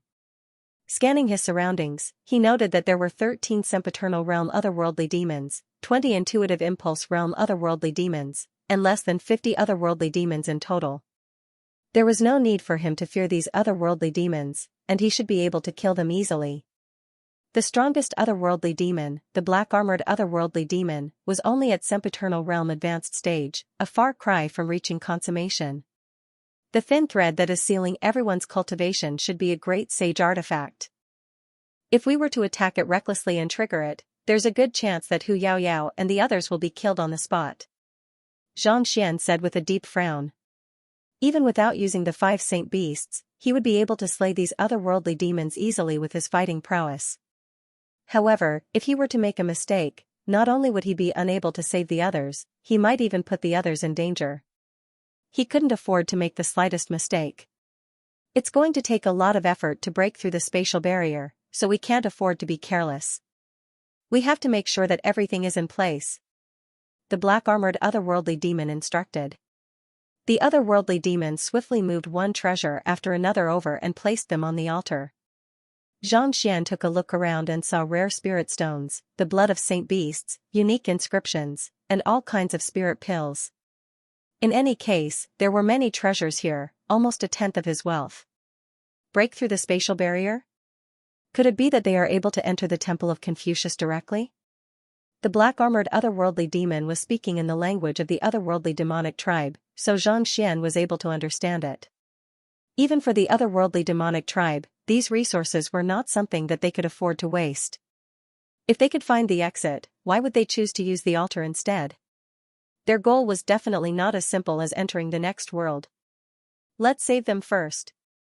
Xianxia knew that he would have to fight the otherworldly demons if he wanted to learn more about the altar, but before that, he would have to save the others first.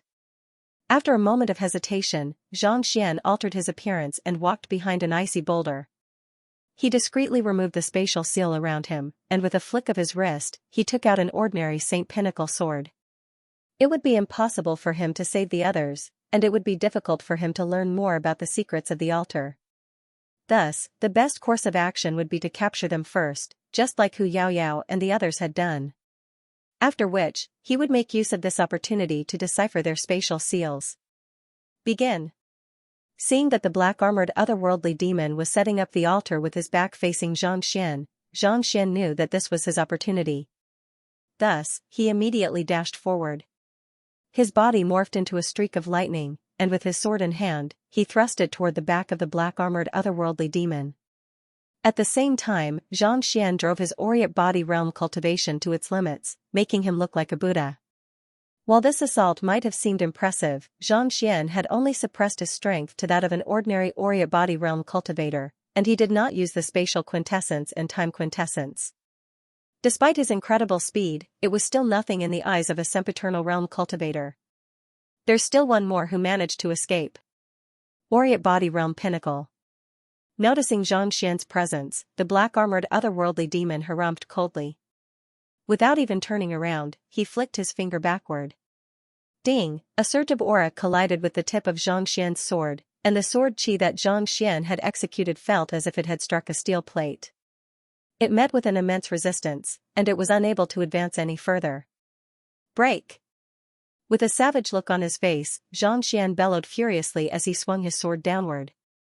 Tzzzzzz! Dozens of streaks of sword chi converged together in the blink of an eye, forming a straight line that struck the black-armored otherworldly demon's sword chi. Voila! With the black-armored otherworldly demon's sword chi dissipated, Xianxian continued dashing forward. You do have some tricks up your sleeves. Seeing that the black-armored otherworldly demon's sword chi had actually been deflected by the black-armored otherworldly demon, he quickly turned around and pinched the tip of the sword between his fingers. To be able to escape from the eyes of so many people and launch a sneak attack on me, you're indeed not weak. However, since you're here, I'll make sure that you don't die here. With a light chuckle, the black-armored otherworldly demon thrust his palm downward. Hula, as if falling from the sky, the space around the altar began to ripple intensely. How powerful! Xianxian's face warped in astonishment. He hurriedly tossed aside the sword in his hand and retreated in a panic. He was only using the strength of an Aureate body realm pinnacle cultivator at the moment, so the other party would not make a move on him. Do you think that you can escape? Seeing how decisively Xianxian was trying to flee after failing his attack, the black-armored figure harumphed coldly. He gathered the strength in his palm and harnessed the might of his palm. Break! Xianxian flicked his finger. Hong Long, the Saint Pinnacle sword immediately exploded in midair.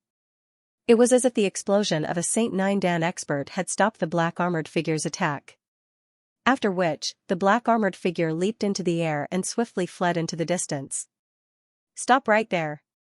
Walala, seeing the black-armored figure's actions, the surrounding otherworldly demons swiftly whipped out their weapons and prepared to make a move.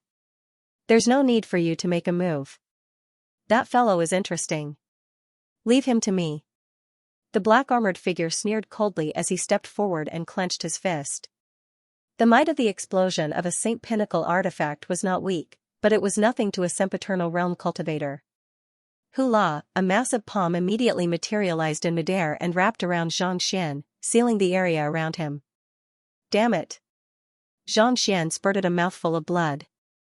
It was as if he had activated some kind of bloodline ability, and his aura immediately surged as he charged right into the sealed space. You aren't weak at the Aureate body realm, but you are still far from matching up to a sempiternal realm cultivator. Come down! Walla, the black-armored figure clasped his hands together, and sonic booms echoed in the air. Xianxian was ultimately unable to break through the seal, and he was trapped in the middle like a crab tied up by a rope. No matter how he struggled, he was unable to break free. Come here! With another grab, Xianxian was forcefully pulled right in front of the black-armored figure. At this moment, Xianxian's face was ghastly pale, as if he had lost the ability to resist after burning his bloodline. Knowing that it was impossible for him to escape, Xianxian roared furiously, "If you want to kill me, just kill me. I, Xianzhong, won't even bat an eyelid." Kill you? Don't worry, you can live a little longer. The more formidable a master teacher is, the purer their Xinqi will be, and the more powerful the altar will be. Initially, I was still worried that the altar wouldn't be powerful enough, but with your appearance, it should be more than enough. With a light chuckle, the black-armored figure flicked his finger, and Xianxian immediately flew over to Hu Yaoyao and the others. Lock him up and offer him to us. Yes. The two otherworldly demons clenched their fists lightly, and Xianxian immediately felt a thin thread locking onto his meridians, sealing all of his strength within his body. After that, he ignored him and continued to set up the altar. You shouldn't have come out. You sacrificed yourself for nothing. Seeing that it was just as he had guessed, Xianxian heaved a sigh of relief. Just as he was about to study the string, he heard a sigh. The one who spoke was an elder who was at the introspective convalescence realm. Senior, do you know why they created this altar? Xianxian asked. Seeing that the elder before him was in a much better state than the others, he could not help but ask. They intend to use the altar to tear open a dimension rift and construct a bridge to enter the Temple of Confucius, the elder replied with a suppressed voice. With his cultivation sealed, he was unable to transmit his Xianxia telepathy. Tear open a dimension rift? Enter the Temple of Confucius? Xianxia was taken aback. Isn't there an exit in this world of ice? As long as we can find the exit, we should be able to enter the Temple of Confucius. Is there a need to go through so much trouble? Exit, the elder replied with a bitter smile. There is indeed an exit, but it won't lead to the Temple of Confucius. It won't lead to the Temple of Confucius? Xianxia asked doubtfully. He had traveled from the forest world to the desert world, and then to this world of ice.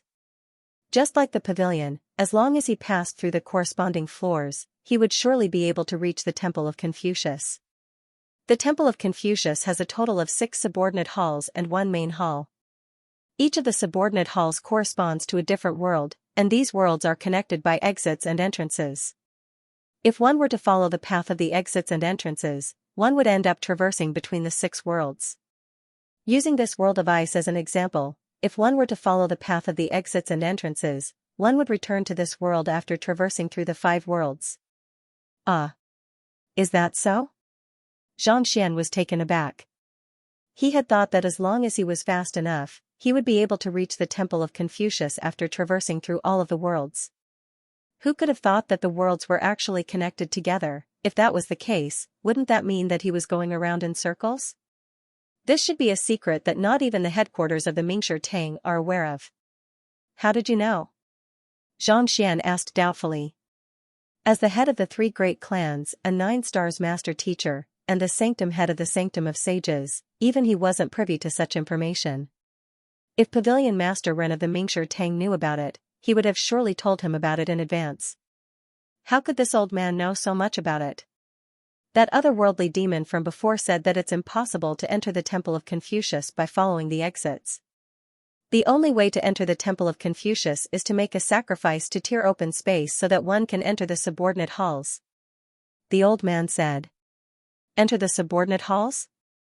Isn't it impossible to enter the subordinate halls without the celestial amulet of legacy? If everyone could tear open space and enter the subordinate halls of the Temple of Confucius, what was the point of having the celestial amulet of legacy? At the very least, there wouldn't be so many people fighting over it. Without the celestial amulet of legacy, it's impossible to enter the subordinate halls. However, it's still possible for one to enter the subordinate halls. This is the true outer perimeter of the Temple of Confucius, where the spiritual energy is denser, making it easier for one to cultivate. Furthermore, just because one can enter the subordinate halls and snatch an artifact doesn't mean that the artifact is yours. Without sufficient strength, one could easily be snatched away as soon as one leaves the subordinate halls. Thus, there are many experts guarding the outer perimeter, and it's said that there are even ancient sages among them. The old man said in horror. Ancient sages? They are guarding the outer perimeter? Xianxia narrowed his eyes in astonishment. Indeed. They are unable to enter the Temple of Confucius due to the restrictions placed on them, but they can still wait for their prey to show up. Those who are able to enter the subordinate halls will eventually come out. Once they leave, there's a good chance that they will be ambushed. To be honest, the subordinate halls are the most dangerous places. Ordinary cultivators like us should just loiter around the subordinate halls. If we were to enter the subordinate halls, we'll only end up dying even faster. The old man said with a bitter smile. Forget it. We'll be turned into a sacrificial offering soon, so there's no point in saying anything more. Let's just save our energy for now. Xianxia nodded in astonishment. He had thought that ancient sages would be able to reach even the subordinate halls, but who could have thought that they would be able to reach the outer perimeter of the Temple of Confucius? If that was really the case, it would indeed be much more dangerous. If the otherworldly demonic tribe knows about this, could it be that they have already scouted the 6 worlds? Or could it be that they have already sent experts to the outer perimeter of the subordinate halls? A thought surfaced in Xianxia's mind. He had already traversed 3 worlds, but he had not met Xiaoya, Wei Ruyan, the 100 schools of philosophers, or even Lozozi and the others. Where could they have gone? Could they have already reached the outer perimeter of the subordinate halls? It seems like I should hurry up as well. He had already spent around 10 hours in the 3 dimensions. If someone had really entered the subordinate hall, the treasures would have long been snatched clean. He had to hurry up. He couldn't continue searching for the exit and the entrance like this. Raising his head to look at the otherworldly demons, Xianxia saw that they were nearing the end of arranging the treasures according to a special arrangement. Knowing that he couldn't afford to waste any more time, he placed his finger on the thin thread that was trapping his meridians. Wang, with a jolt, a book suddenly materialized in the library of Heaven's Path. Xianxia quickly flipped it open, and knowledge flowed into his mind. Soul-stealing lock, a great sage artifact forged from the tendons of the primordial nether fish, a sempiternal realm consummation saint beast. Even a sempiternal realm consummation cultivator would find it difficult to escape from it. Flaws. Reading through the content, Xianxia widened his eyes in realization. Just as he had guessed, it was indeed a great sage artifact that was trapping the otherworldly demons. If they had attacked the black-armored otherworldly demons instead of being captured, the black-armored otherworldly demons could have easily slaughtered Hu Yaoyao and the others with a single thought. I should deal with this thing first. Taking a deep breath, Xianxia activated the Eye of Insight and began deducing the flaws of the artifact. Voila, with a thought, Xianxia flicked his soul lightly on the thin thread, and his Xinqi immediately broke the seal on the artifact, allowing him to flow freely once more. However, he didn't show it on his face. Instead, he turned to the old man and sent a telepathic message over. Elder, do you want to kill these otherworldly demons while you're at it? The old man was taken aback. The fact that Xianxia was able to send a telepathic message meant that his cultivation wasn't sealed.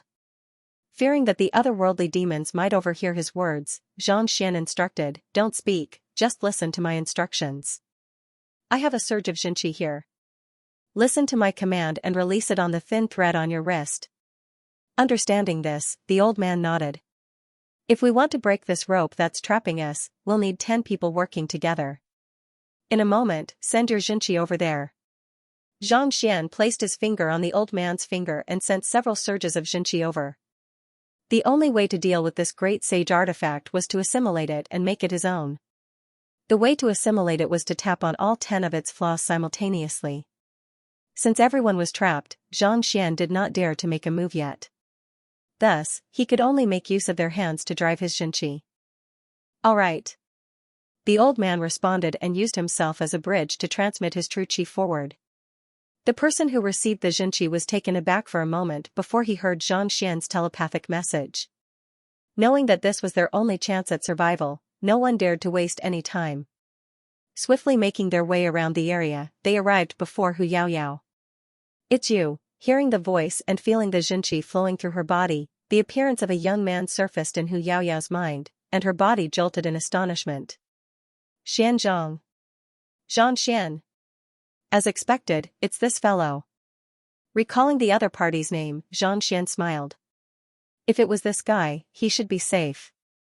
Even though Xianxian had gone to the Terpsichore Guild after leaving the Hanyuan Master Teacher Academy, he still knew quite a bit about the affairs of that person. In just a few short months, he had already made such a name for himself on the continent. How could anything happen to the others when he personally made a move? "All right, everyone, listen to my command. Let's do it together. You must release your true qi at the position that I say. There must be no mistakes." Someone had already recognized him and sent a telepathic message over. Xianxian's eyebrows shot up. "Begin." After saying those words, he tapped his finger lightly on the thread on his palm. The others who had received their Xinqi also tapped their finger on the thread. Wang, the thread swayed a little, and the spirituality within it swayed a little. A thought was transmitted over. Submit. Protect the others. If anyone attacks, help them fend them off. After relaying his command, Xianxian turned his gaze back to the otherworldly demons before him. They continued setting up the altar, and roughly 10 minutes later, they finally came to a halt. Even though their faces were fatigued, there was a glint of excitement in their eyes. "Reporting to Lord Zhang, the altar has been set up, and we can activate it at any time," one of the otherworldly demons said as he clasped his fist. "Good. Prepare to begin." The black-armored otherworldly demon nodded. With a flick of his wrist, a cold crystal reminiscent of a block of ice fell at the center of the altar. Wang. A brilliant light gradually enveloped the entire altar, and a majestic energy began to spread to the surroundings. Could this be the artifact used to guard the world of ice? A hint of doubt surfaced in Xianxia's eyes. The guardian of the forest world was the five monarchs, whereas the guardian of the desert world was the berserk sand tree. He had yet to find the exit to the world of ice, but judging from the fact that the cold crystal seemed to be compatible with the environment and was even able to tap into the energy of the world, it should have the same effect as the five monarchs and the berserk sand tree. Since the guardian of the world of ice could be a saint beast or a plant, there was a possibility that it could be an ore as well. Weng weng weng, with the activation of the altar, the energy of the ore grew stronger and stronger. A brilliant ray of light shone into the sky, tearing the space above it apart. This world had a 30-meter radius around it, and the ray of light came to a halt. No matter how much it struggled, it was unable to move at all. Incinerate. With a grim expression, the black-armored otherworldly demon tapped his finger once more, and the altar began to spin. As if ice cubes placed on a hot pan, the artifacts on it began to melt, emanating even greater energy. Under the augmentation of these energies, the ray of light seemed to be breaking through some kind of barrier, and with a deafening rumble, it slowly crept upward. Pitch-black cracks appeared in the space beneath the ray of light, and the entire world of ice trembled non-stop, as if it would be pierced through at any moment. Is this the spatial seal? Xianxia widened his eyes in astonishment. He had been thinking about how he could break through space to find the location of the Temple of Confucius, but who could have thought that it would be such a method? As it turned out, the spatial seal was actually a more stable form of spatial laws. Only by breaking it would he be able to enter the subordinate hall. Voila, as more and more artifacts were consumed on the altar, the ray of light rose higher and higher. Before long, it had already surpassed 50 meters, 60 meters, 70 meters, 80 meters, 99 meters. At this point, it felt as if he had reached the end of the sky. A thin seal appeared before his eyes, and it emanated a dazzling radiance. The ray of light fell on the seal, but it was unable to break through it. A huge temple was faintly discernible, as if it was hidden behind it. It's indeed the Temple of Confucius. Xianxia widened his eyes in realization as he turned his gaze back to the altar. At this moment, all of the artifacts had been consumed, and the might of the ray of light was beginning to wane. Prepare yourselves. Release the Xianxia of these people to worship the spirit god.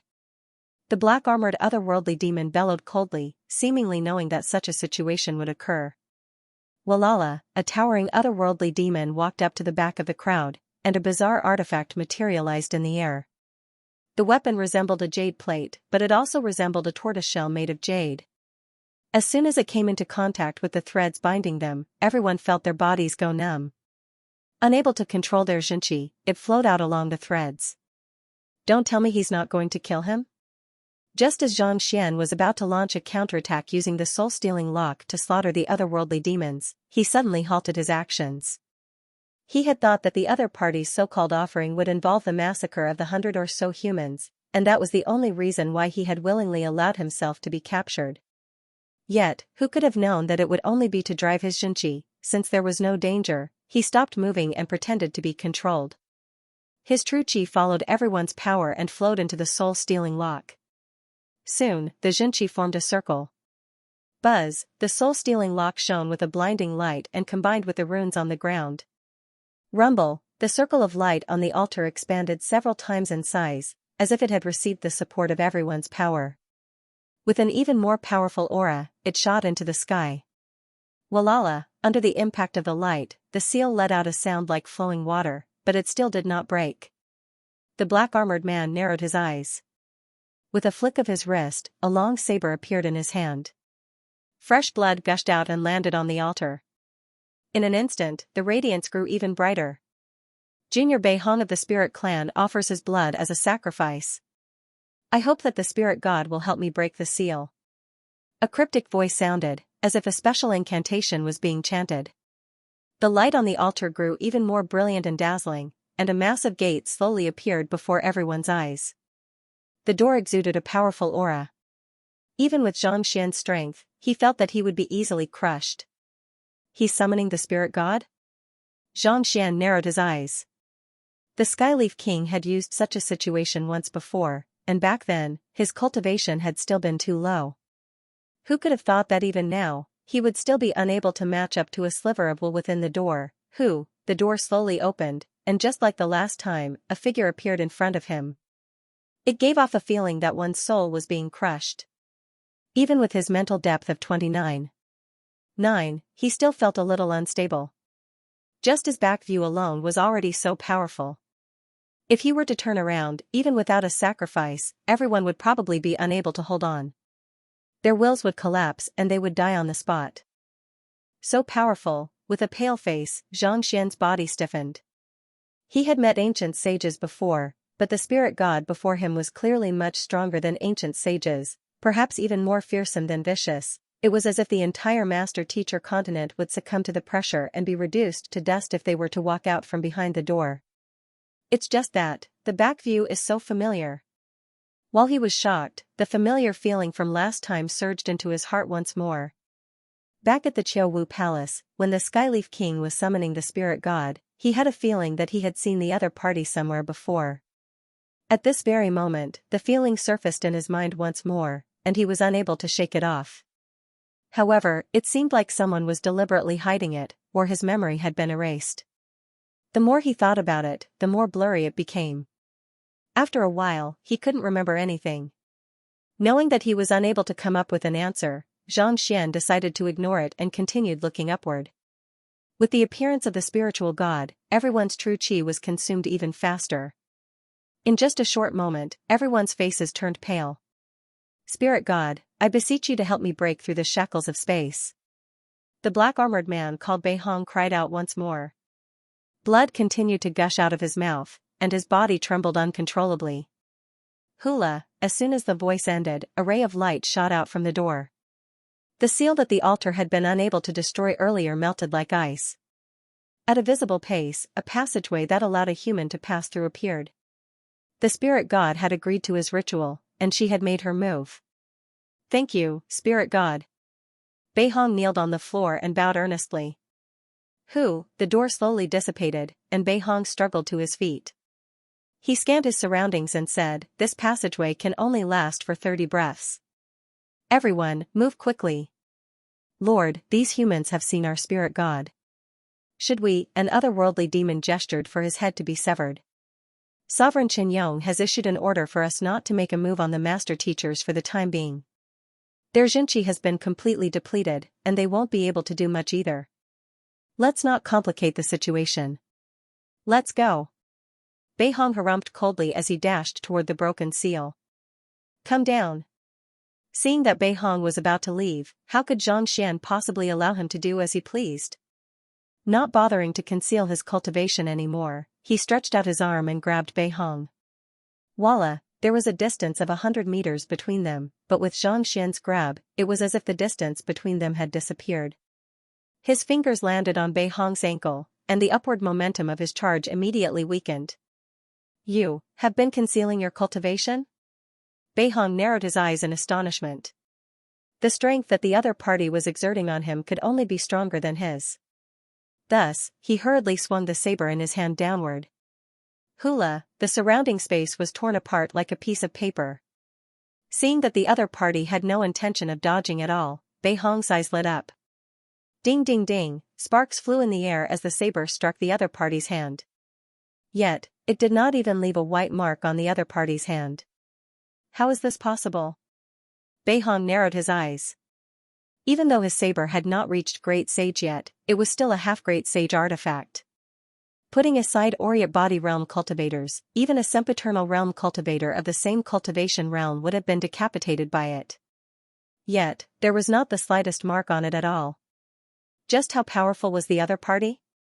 Return. Knowing that it was impossible for him to defeat the other party with just his saber, Beihong reached out to grab the soul-stealing lock. As long as he had this Great Sage artifact in hand, there was nothing he had to fear no matter how powerful the other party's defense was. However, even after waiting for a moment, there was still no response. Beihong hurriedly turned his gaze over, only to see that his soul-stealing lock had already appeared at the other party's fingertips, and it was slowly swimming around him. Why you tamed my artifact? Bei Hong's mind exploded. In order to enter the Temple of Confucius, Sovereign Qianyong had lent him the soul-stealing lock, but he had only been able to command it, he had not tamed it yet. How could an artifact that even he was unable to tame submit to the other party all of a sudden? Hee. Paying no heed to Bei Hong's words, the young man tapped his finger once more. Hula, the soul-stealing lock immediately darted forward and bound Bei Hong up like a dumpling. Everyone, let's get out of here. Seeing that the other party was not only powerful but had also tamed his artifact as well, Bei Hong knew that it was impossible for them to defeat the other party on their own. Thus, he hurriedly shouted for help. However, as soon as he finished shouting, he realized that 5 powerful saint beasts had appeared out of nowhere. Most of his tribesmen had already been slaughtered by these saint beasts, leaving not a single one of them alive. You. Pooh. Without a doubt, it was the doing of the young man before him. Unable to hold himself back any longer, Bei Hong spurted a mouthful of blood. Return. Knowing that Bei Hong was still useful to him, Xianxia flicked his wrist and stowed the soul-stealing lock into the myriad ant-hive nest. After that was done, he grabbed the altar and the ice attribute spirit stones on it and stowed them into his storage ring. After which, he turned to the crowd and said, "It's too dangerous in the vicinity of the Temple of Confucius. It's best for you to remain here. It's safer there." After saying those words, he dashed toward the passageway above. "Wait for me," but before he could reach the entrance of the cavern, a shout suddenly sounded from below. Following which, he saw an alluring figure rushing over and grabbing his arm. Hu Yao Yao. Xianxia was speechless. It was none other than that familiar face of his. Hu Yao Yao. This friend, it's very dangerous up there. It's better for you to stay here. With a wave of his hand, Xianxia was about to send the girl down. While speaking with the elder earlier, he had learned that there were not only sempiternal realm experts of the otherworldly demonic tribe lurking in the vicinity of the subordinate halls of the Temple of Confucius. There was a good chance that even ancient sages were lurking in the vicinity of the subordinate halls of the Temple of Confucius. Given that the young man was only at St. Nine Dan, it would be best for him to remain here. In any case, he was in disguise, so the other party wouldn't know who he was. Just as he was about to make a move, a telepathic message sounded in his ears. "Xianxia, if you dare to throw me down, I'll run to your Zhang family and accuse you of molesting me. I'll make you take responsibility for me, Pooh." Xianxia almost fainted. "How did you know it was me?" His disguise was flawless, such that not even ancient sages would be able to see through his disguise. How could a mere St. Nine Dan pinnacle cultivator possibly see through his disguise? Most importantly, they even went to the Zhang family to cause trouble. The two of them had a conflict like this when they were in Hanyuan Academy. However, he was the one who had shouted molested back then. This girl wouldn't hold a grudge against him, right? But, given the other party's personality, he might really do it. He was the head of the 3 clans, the sanctum head of the Sanctum of Sages, and the 9 Stars Master Teacher Pavilion. If a woman were to barge into his house and molest him, he would be a goner. Most importantly, what if Lozozi misunderstood? It's dangerous up there. Think about it carefully. If you really want to go, I can take you. Shaking his head helplessly, he sent a telepathic message over. I want to go. Hu Yao Yao gritted her teeth. All right. Seeing that the other party was persistent, Xianxia knew that he wouldn't be able to shake him off, so he grabbed the other party lightly. Voila, the two of them morphed into streaks of light as they slipped out of the broken seal. As soon as they vanished, the seal swiftly reverted back to its original state, and the sealed space became as tough as steel once more. Even sempiternal realm experts wouldn't be able to escape from it. Seeing that everything had returned to normal, those who had been captured earlier quickly stood up. He had thought that death was inevitable, but now that the otherworldly demons had been killed and his benefactor had left, he couldn't help but feel a little lost. Senior, what should we do now? Everyone turned to look at the old man who had just spoken to Xianxia. His strength was the strongest among the group, and he had the most right to speak. After a moment of contemplation, the elder said, "Since the otherworldly demons have been killed, there should be no more danger. I think it would be best for us to focus on our cultivation as soon as possible. Otherwise, we won't have the opportunity to do so anymore once we leave the Temple of Confucius. To be honest, there was no way he would dare to venture into the Temple of Confucius. Since that was the case, he might as well cultivate here and try his best to achieve a breakthrough as soon as possible. Yeah. Everyone also came to a realization. After experiencing danger once, they knew that biting off more than they could chew would only harm them. Thus, they no longer felt conflicted. Xianxia. I didn't think that there would be such a formidable young man on the master-teacher continent. To think that he would be on par with Xianxia and Xianxia, but before he could finish his words, he suddenly froze on the spot. Xianxia. I think I'm getting it now. A bitter smile appeared on his face. Experts were indeed unconventional in their dealings. Could this name of his be any more fake? As long as one was a person, they should be able to figure it out eventually. Was it to let others know that it was him, or to keep it a secret from them? With this favor, I'll have to serve the Zhang family in the future, Xianxia thought. He had to repay the favor of saving his life. Since he had already found out about the other party's identity, he would have to enter the Zhang family in the future and repay the favor for the rest of his life. Passing through the seal, Xianxia and Hu Yaoyao landed on the ground simultaneously. A huge building was vaguely floating in front of him. It was visible to the naked eye. We're here? Hu Yaoyao shook her head as she stood up. Xianxia nodded. The laws of space here were much more rigid than those in the forest, desert, and snowy realms. Even with his current strength, he was still unable to fly. Previously, he could tear through space with a flick of his finger, but here, he could only obediently walk on foot. Is that the Temple of Confucius? Hu Yaoyao asked as she tidied her clothes. Xianxia nodded. It seemed like the old man was right. As long as they passed through the seal, they would be able to reach the Temple of Confucius. However, it would be best for them not to rush over so quickly. They would have to get to the bottom of the situation first. This was a passageway opened by the otherworldly demons. If an otherworldly demon ancient sage were to stand guard at the entrance, they could very well die before they knew it. Hula, the bound Beihong appeared before Xianxia. Soul search. Knowing that it was impossible for the other party to answer his questions, Xianxia could not be bothered to waste his time here. Thus, he began soul-searching the other party. Information swiftly flowed into Xianxia's mind. Just as the old man had said, the Temple of Confucius was indeed divided into 6 worlds. If one were to walk through the exit or entrance, they would end up going in circles, never to leave. This was what Sovereign Qianyong had told them. As for why he was unable to communicate with the Temple of Confucius, it probably had something to do with the altar. After all, the spirit god was simply too powerful. Even though Kongshi was the one who had personally set up the Temple of Confucius, it was unlikely that it would be able to conceal the existence of the spirit god. Since Sovereign Qianyong has sent me a message, it's likely that he's also in here. Xianxia raised his eyebrows in worry. Previously, Mingshi Tang had said that an emperor of the otherworldly demonic tribe had secretly infiltrated the master-teacher continent, but no one had seen him before. From the looks of it, that person was most likely Sovereign Qianyong. Sovereign Qianyong's order to spare the lives of master-teachers. I wonder what is Sovereign Qianyong's intention? Knowing that there was a good chance that this expert was in the vicinity of the Temple of Confucius, Xianxia felt immense pressure weighing down on him. Following which, he took a look at the other command that Beihong had received. During his trip to the catacombs, he knew that the 3 great sovereigns of the mutated spirits were divided into 3 factions. On the other hand, Sovereign Qianyong was from the conservative faction, and he did not advocate for war. On the other hand, Sovereign Qianling was from the more radical faction, and he believed that only by launching an attack would he be able to gain the upper hand in the war.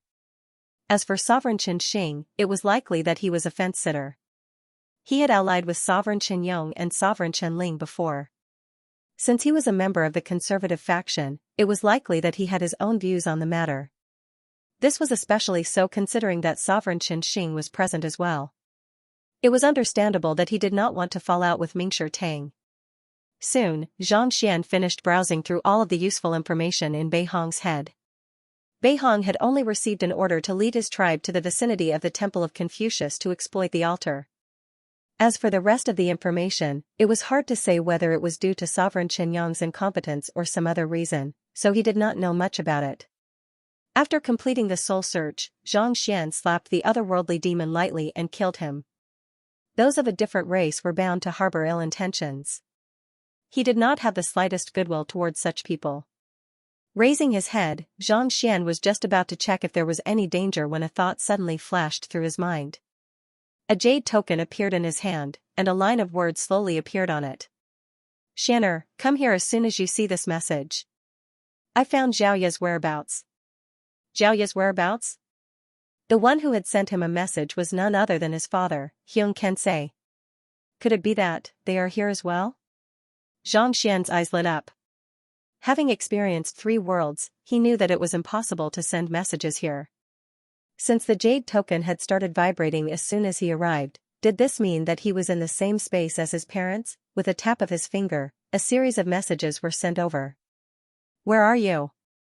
The jade token flashed. "Hall of Great Accomplishment, Pavilion of Warm Spring." Pavilion of Warm Spring? Zhangxian frowned. Putting aside this place, he did not even know where the Hall of Great Accomplishment was. "Let's go look for it." The Temple of Confucius was right before his eyes. Since his father had sent him an address, he should be able to find it easily. "Shall we head over?" Seeing that Zhangxian was about to leave, Hu Yaoyao asked. There are bound to be experts in the vicinity of the Temple of Confucius. If you encounter any danger later on, turn around and flee." "There's no need to worry about me," Zhangxian said. "Don't treat me as a burden. Even though my cultivation hasn't reached great sage yet, my fighting prowess isn't too bad. The reason why I was captured in the world of snow was due to them using soul attacks." Knowing that Zhangxian was worried about her, Hu Yaoyao rolled her eyes in displeasure. Half a year ago, this fellow was only her junior whom she could bully as she pleased. But now, she was worried that she would not be able to keep up with him. "It's good that you're not a burden. That way, you'll be able to escape faster." Zhangxian nodded. Hu Yaoyao nearly spurted a mouthful of blood. She had said that her fighting prowess was not too bad because she wanted to tell Zhangxian that she would be able to fight even in the face of danger. Yet, she ended up being misinterpreted as escaping faster. "Could it be that I'm so useless in your eyes?" Gritting her teeth, Hu Yaoyao stepped forward and said, "Are you looking down on my strength? Do you dare to make a bet with me?" "A bet?" "That's right. I'll dance a dance with you, and if your mind is affected by it and you are unable to exert your full strength, you'll have to apologize to me. If you're not going to tell me that you're in danger and that you want me to escape, I'll apologize to you. From today onwards, I'll do whatever you say. I won't cause you any trouble." Hu Yaoyao glared at Zhangxian. "All right." Seeing the other party's determination, Zhangxian nodded. It was a good opportunity for him to see how powerful a terpsichore would be once he reached the pinnacle of terpsichore. "I'm starting." With a jolt, Hu Yaoyao leaped into the air, and in the blink of an eye, she had transformed into an ethereal fairy. Her graceful figure emanated an alluring radiance, and it felt as if one would be captivated by her beauty with just a single glance, unable to extricate themselves.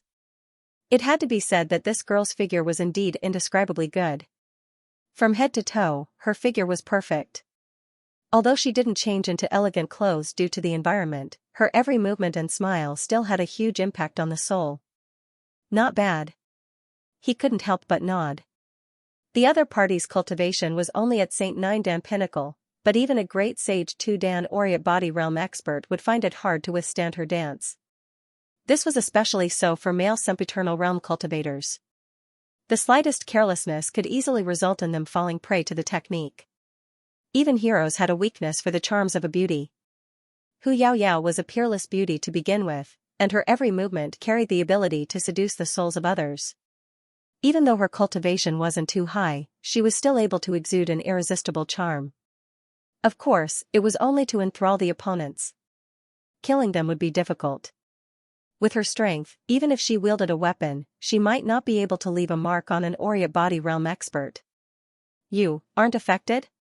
Hu Yaoyao paused for a moment, and looking at the young man before her, she couldn't help but feel a little disappointed.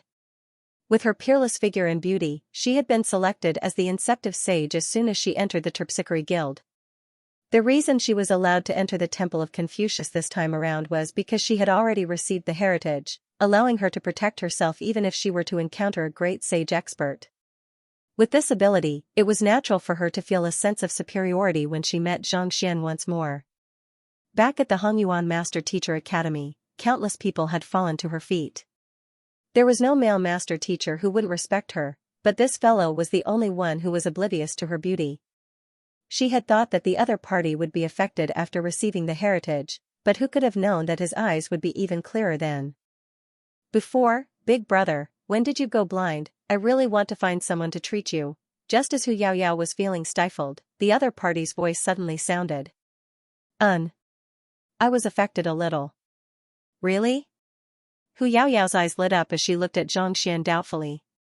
Why didn't I notice anything? Although your exquisite soaring dance is not bad, perfectly displaying the form of a fairy flying in the sky, giving one the illusion that it is both real and illusory, as if one has entered an illusory formation. However, its flaws are also very obvious. Firstly, your movements are too deliberate. The reason why a fairy is so stunning is not because of her enchanting figure, but because her every movement, every frown, and every smile, carries an otherworldly aura, as if she has transcended the mortal world, but not the mortal world.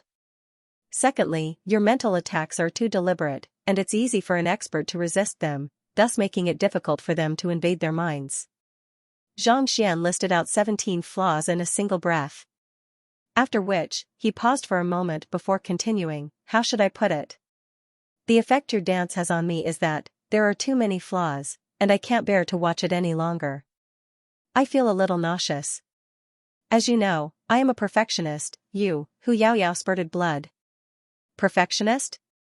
Perfectionist your head, it's one thing if you aren't tempted by my graceful dance, but you even feel nauseous. Hu Yaoyao felt as if her career as a terpsichore had been completely ruined. It was a form of enjoyment for others to watch one dance, but it was a flaw for you to watch one dance. Don't give up. These are the modifications I made to your dance just now. As long as you study them diligently, you should be able to make another breakthrough. This way, I won't feel as uncomfortable anymore. Xianxia said earnestly. Hu Yaoyao rubbed her glabella. She felt so tired. It was fortunate that she was only a friend. If they were lovers, given how low her EQ was, she might as well commit suicide. Even though she was stifled, she still committed the flaws that the other party had pointed out to her heart.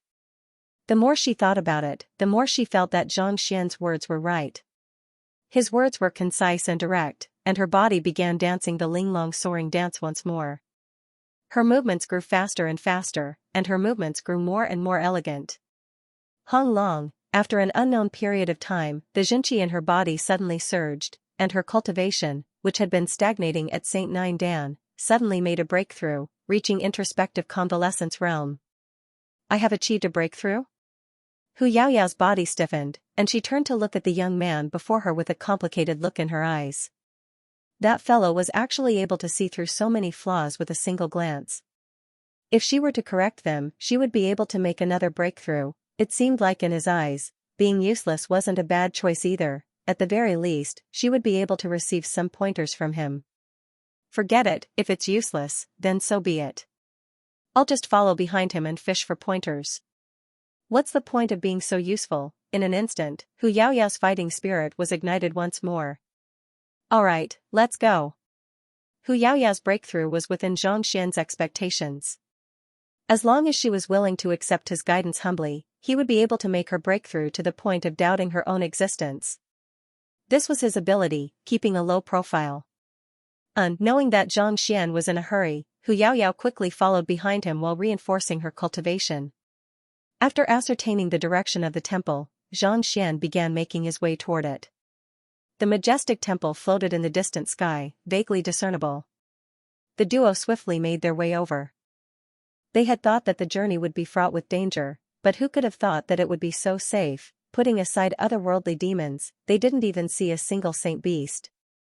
10 minutes later, a majestic building came into sight.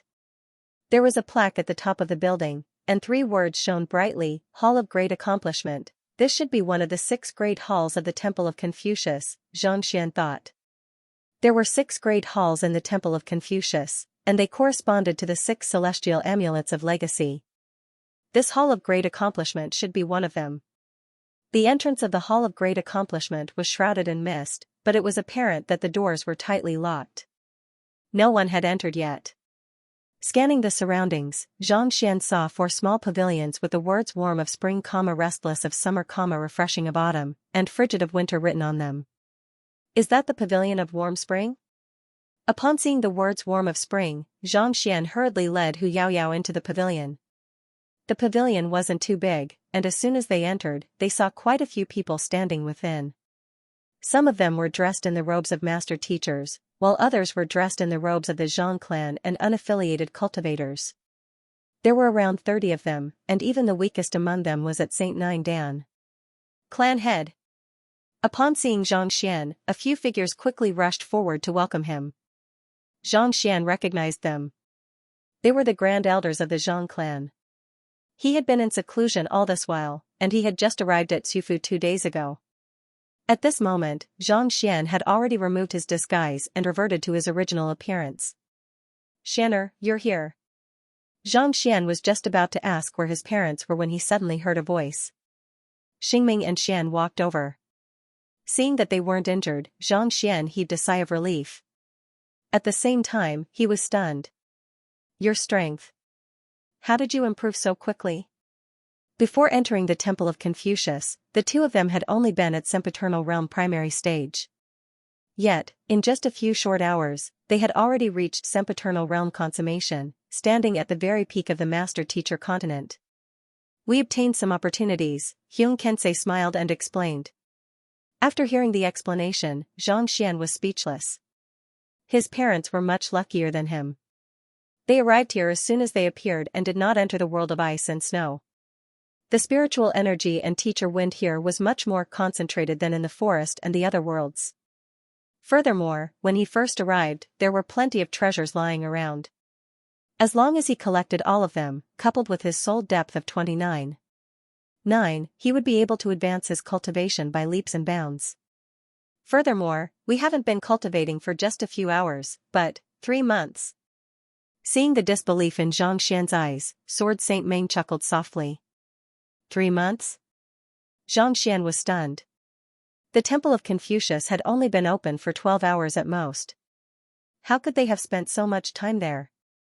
Indeed.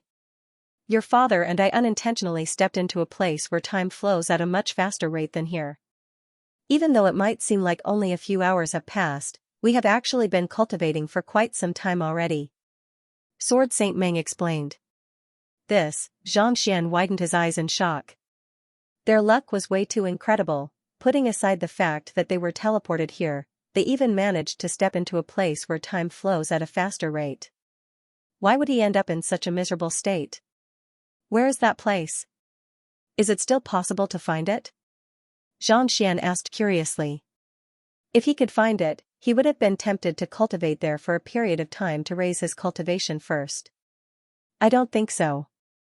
It's a fortuitous encounter that we stumbled upon. Once we were done cultivating, it would vanish, never to be seen again. Actually, even without this, your cultivation speed is already very fast, Sword Saint Meng consoled. Alright then. Xianxia rubbed his glabella in frustration. Comparisons were odious. He had always prided himself on his rapid cultivation speed, but even after such a long time, he was still stuck at Oriat Body Realm Pinnacle. Frustrated, Xianxia asked, I was shrouded by the light released by the Temple of Confucius, and I was teleported into a forest world. How did you end up here? Furthermore, you didn't split up? He had entered the forest world, but he could not find anyone he was familiar with. So, how did his parents end up here? Furthermore, judging from their tone, it seemed like they had not split up at all. It should have something to do with the celestial amulet of legacy, right? Hyung Kensei explained. When the Temple of Confucius opened, your mother, a few grand elders, and I were studying the celestial amulet of legacy that our founder left behind when we ended up here. I can sense that the celestial amulet of legacy has an inseparable connection with this subordinate hall. Celestial Amulet of Legacy? Xianxia lowered his head to take a closer look and saw that the amulet in Hyung Kensei's hand was emanating a warm glow. It seemed to be fused together with the aura of the Hall of Great Accomplishment, and there seemed to be some kind of unique connection between the two. This celestial amulet of legacy works, but why isn't mine working? Xianxia asked in disbelief. He had obtained the prime amulet of legacy, which was the little amulet of legacy. Under normal circumstances, shouldn't it have sent him straight to the prime hall, yet, he did not even see the shadow of the prime hall. Not only that, he was even sent to the forest world, the desert world, and the snowy world. Not only that, he could not even find the crux of the matter. If only he had known that it was so useless, he would have just thrown it away. Since the prime amulet of legacy is connected to the Hall of Great Accomplishment, why didn't you enter it? Tossing aside his frustration, Xianxia asked. They were already there, and they had the prime amulet of legacy, so why didn't they enter it? It's probably because the time isn't ripe yet. Hyung Kensei nodded. However, based on my observations, it should open within 4 hours. Through the window, Xianxia looked at the Hall of Great Accomplishment, and as expected, he saw a massive door standing firmly before it, emanating an aura that forbade anyone from entering. Even though the celestial amulet of legacy was connected to the Hall of Great Accomplishment, it had not reached the level of perfect compatibility yet. You said that you have found traces of Xiaoya. Where is she? Xianxia asked. His student had been kidnapped previously, and he had not received any news about her at all. As such, he was deeply worried about her. Hyung Kensei was just about to reply when a deafening rumble echoed in the air. Following which, the pavilion beneath him began shaking violently. They're here again. Rising to his feet, Hyung Kensei narrowed his eyes. Who are they? Xianxia was taken aback. They are otherworldly demons. They know that your father has the celestial amulet of legacy in his possession, so they will come to challenge him every once in a while. Sword Saint Meng explained. Xianxia turned his gaze downward, and he saw an otherworldly demon standing before the pavilion. Wielding a weapon in his hand, he exuded killing intent, and his voice boomed loudly. Hyung Kensei, I am Bei Yuan. Do you dare come down for a duel? Challenge? Xianxia frowned in incomprehension. Why would the otherworldly demonic tribe dare to come out so openly, and on top of that, they even abide by the rules? In his impression, the otherworldly demonic tribe was a bloodthirsty bunch, and they had no sense of rules to speak of. For them to challenge the otherworldly demonic tribe to do so was indescribably bizarre. More importantly, there were so many master teachers in the Pavilion of Warm Spring. The conflict between master teachers and the otherworldly demonic tribe had lasted for tens of thousands of years, and both sides had lost their kin to the other party. Was the other party really not afraid of being slaughtered by the other party? It's not that we're abiding by the rules, but we have no choice. Hyung Kensei said with a bitter smile. No choice? Could it be that there's an ancient sage here? Xianxia narrowed his eyes in astonishment. Other than an ancient sage, he could not think of anyone who could force a sempiternal realm consummation expert to abide by the rules. Indeed. There's an ancient sage here, and the ancient sage of our Zhang clan is here as well. Both sides have their own reservations about one another, so they came to an agreement that any conflict between them would be resolved through a fair duel. Otherwise, there would have been no peace at all. Hyung Kensei explained. Xianxia nodded in realization, and he heaved a sigh of relief. It was no wonder they had not encountered any danger along the way. It was likely that both sides had abided by the rules as well. Otherwise, if a battle broke out before the opening of the subordinate hall, neither side would be able to lay their hands on the real treasure. At this moment, the ancient sages were like nuclear weapons. Both sides had them, and neither dared to overstep their boundaries. Once one of them was gone, the balance would tilt, and peace would cease to exist. The reason why the other party challenged me is to obtain our celestial amulet of legacy or to follow us into the temple of Confucius. Hyung Kensei chuckled softly as he whipped out a sword. However, how can I allow him to do as he pleases? Father, wait a moment. Seeing that his father was about to head down, Xianxia stood up and said, I'm willing to serve you. You? Hyung Kensei was taken aback. That's right. Even though my cultivation is only at the Aureate body realm, it won't be that easy for the other party to defeat me. While my fortuitous encounters aren't as great as those of my parents, I've still stumbled upon some fortuitous encounters. With a light smile, Xianxia's eyes revealed a strong sense of confidence. Filial piety was the most important of all virtues. As a son, he could not sit idly by when the other party challenged his father. All right. Xianxia nodded. Even though his son was only 20 years old, he had many tricks up his sleeves. Even Mingshi Tang feared him. Even if he were to fight Bei Yuan, he might not be able to defeat him. However, if he were to make a move, Bei Yuan would definitely not be a match for him. Receiving the other party's approval, Xianxia leaped forward and landed right before the otherworldly demon. I am Xianxia. If you wish to challenge my father, you'll have to get past me first. You can make decisions? Bei Yuan did not seem to recognize Xianxia. Seeing that the other party was only a young man in his 20s, his lips crept up as he said, if you lose, you'll have to hand over the celestial amulet of legacy. Of course I can, Xianxia replied with a light chuckle. If I lose, I'll hand over the celestial amulet, but what if I win? This armor of mine is a great sage artifact. If I lose, I'll give it to you as compensation. Bei Yuan made a grabbing motion with his hand, and a suit of armor appeared before him. You wish to trade a great sage artifact for the celestial amulet of legacy? Is this the fairness you speak of? Xianxia's eyebrows shot up in disdain. Even the 100 schools of philosophers would have to offer an ancient sage artifact in exchange for the celestial amulet of legacy.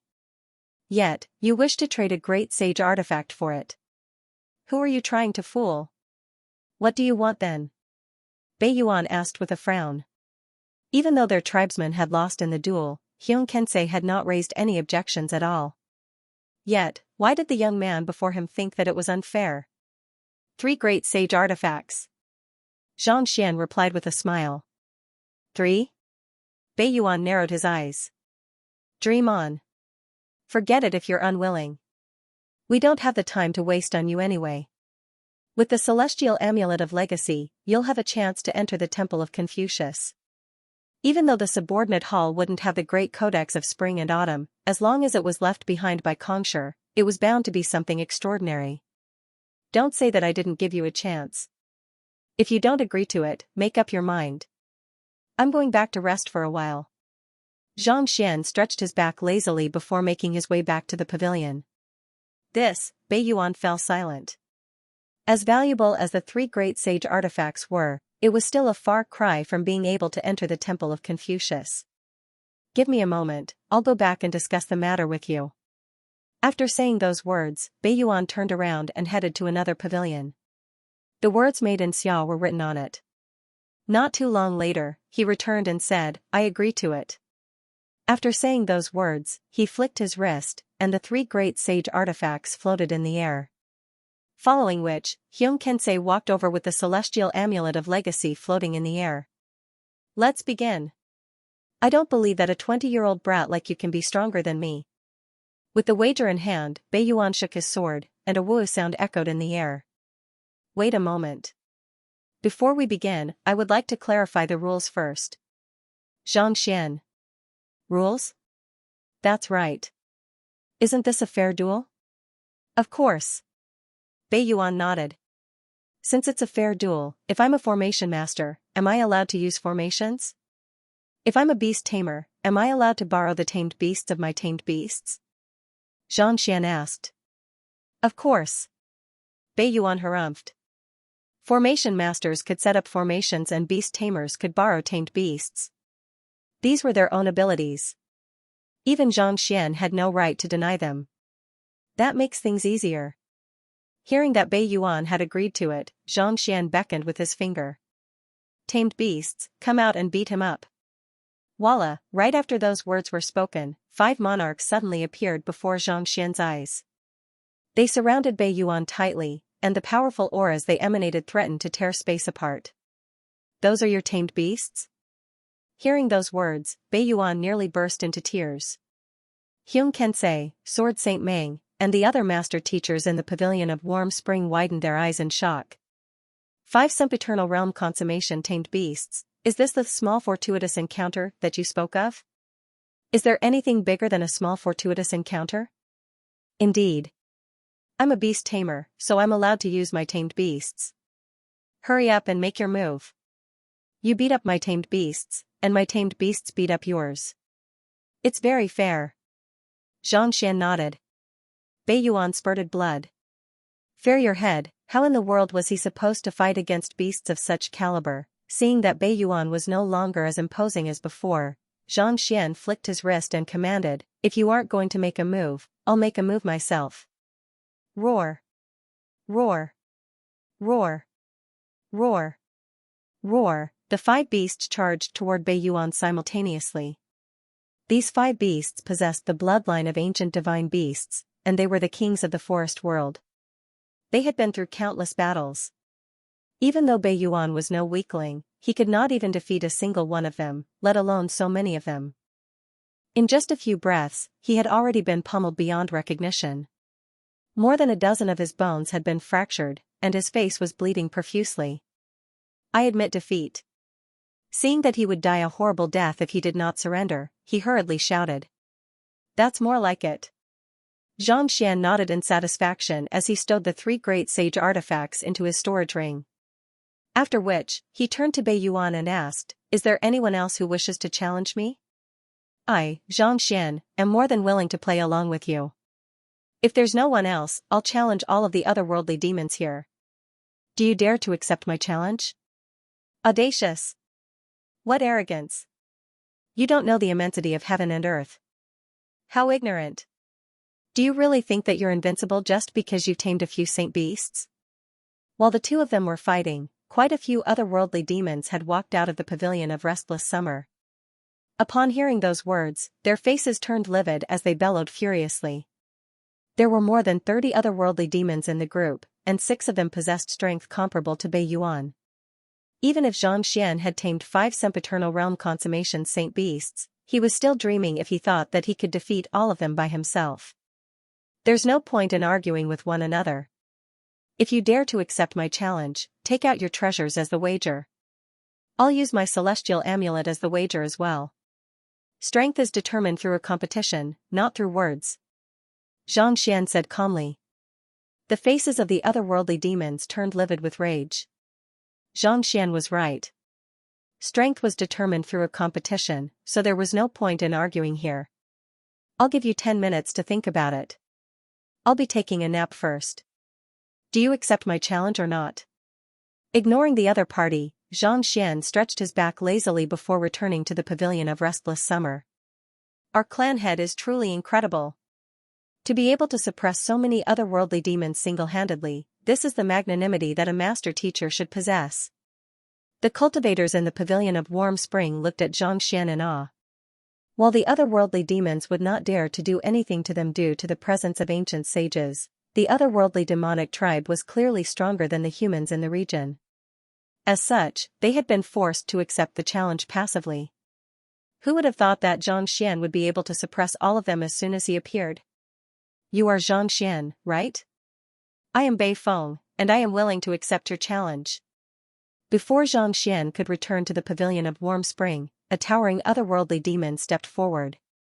He was one of the remaining 6 sempiternal realm consummation otherworldly demons. What's the wager? Xianxia asked with a smile. I only have a single god artifact with me.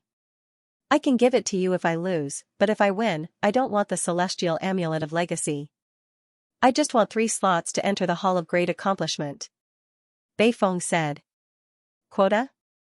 Xianxia was a little confused. A single celestial amulet of legacy can bring 10 people into the Hall of Great Accomplishment. I only found out about this after coming here, Hyung Kensei said. Oh.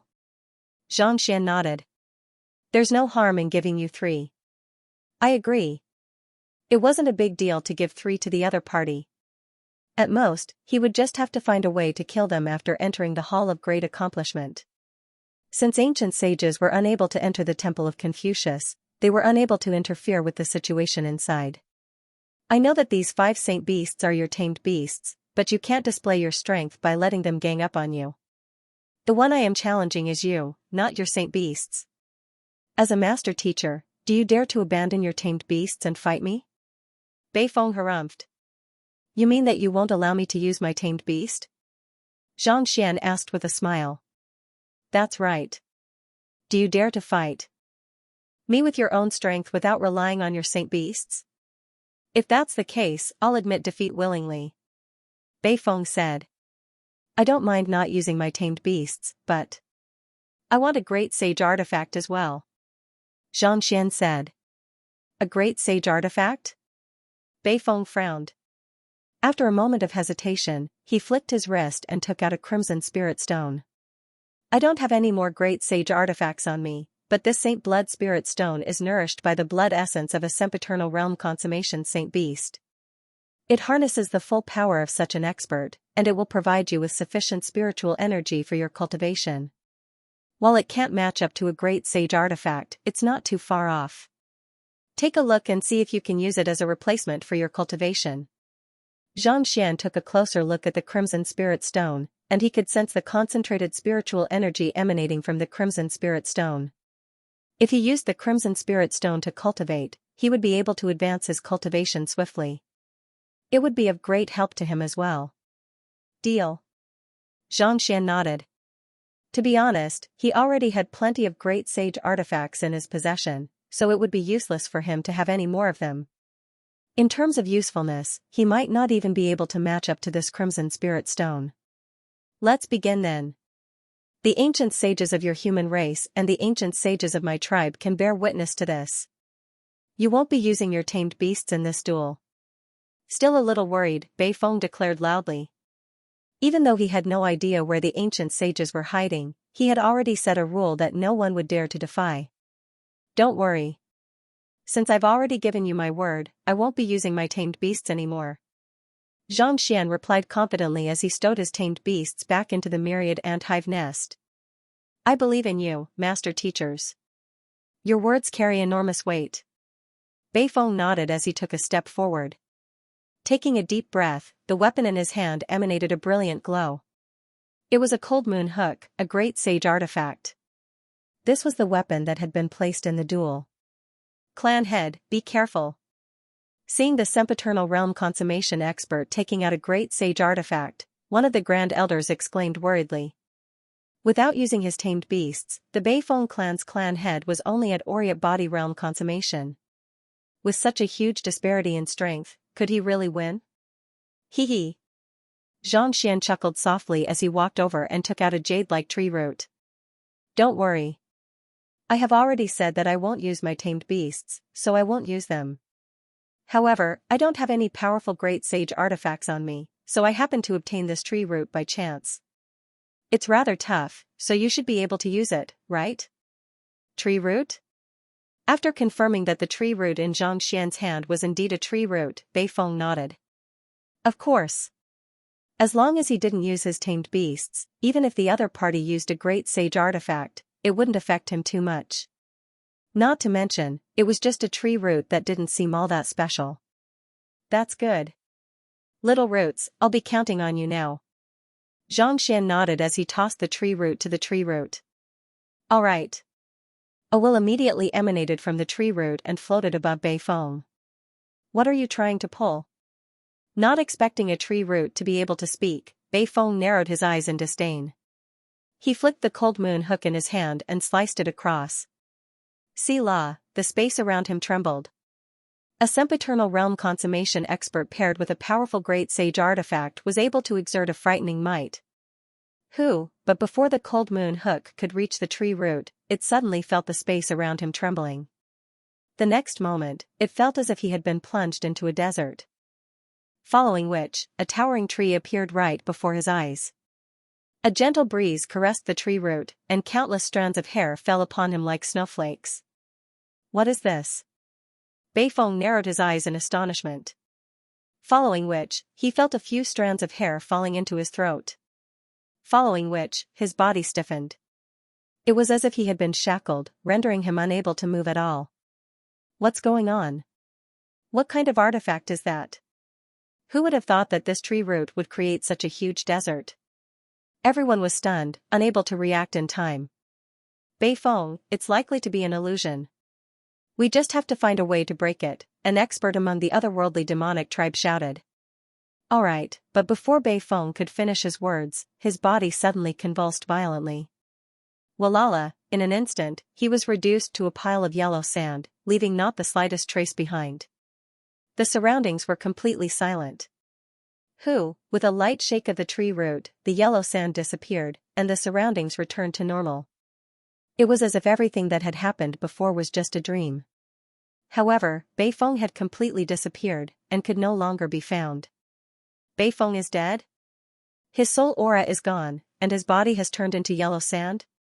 How is this possible? What happened? The teeth of the otherworldly demons clattered in fear. Even though he had seen it with his own eyes, he still found it hard to believe. In a one-on-one fight, Beifeng's strength was definitely one of the strongest amongst them. Yet, despite his strength, he had been reduced to a pile of yellow sand in an instant. He did not even have the time to react at all.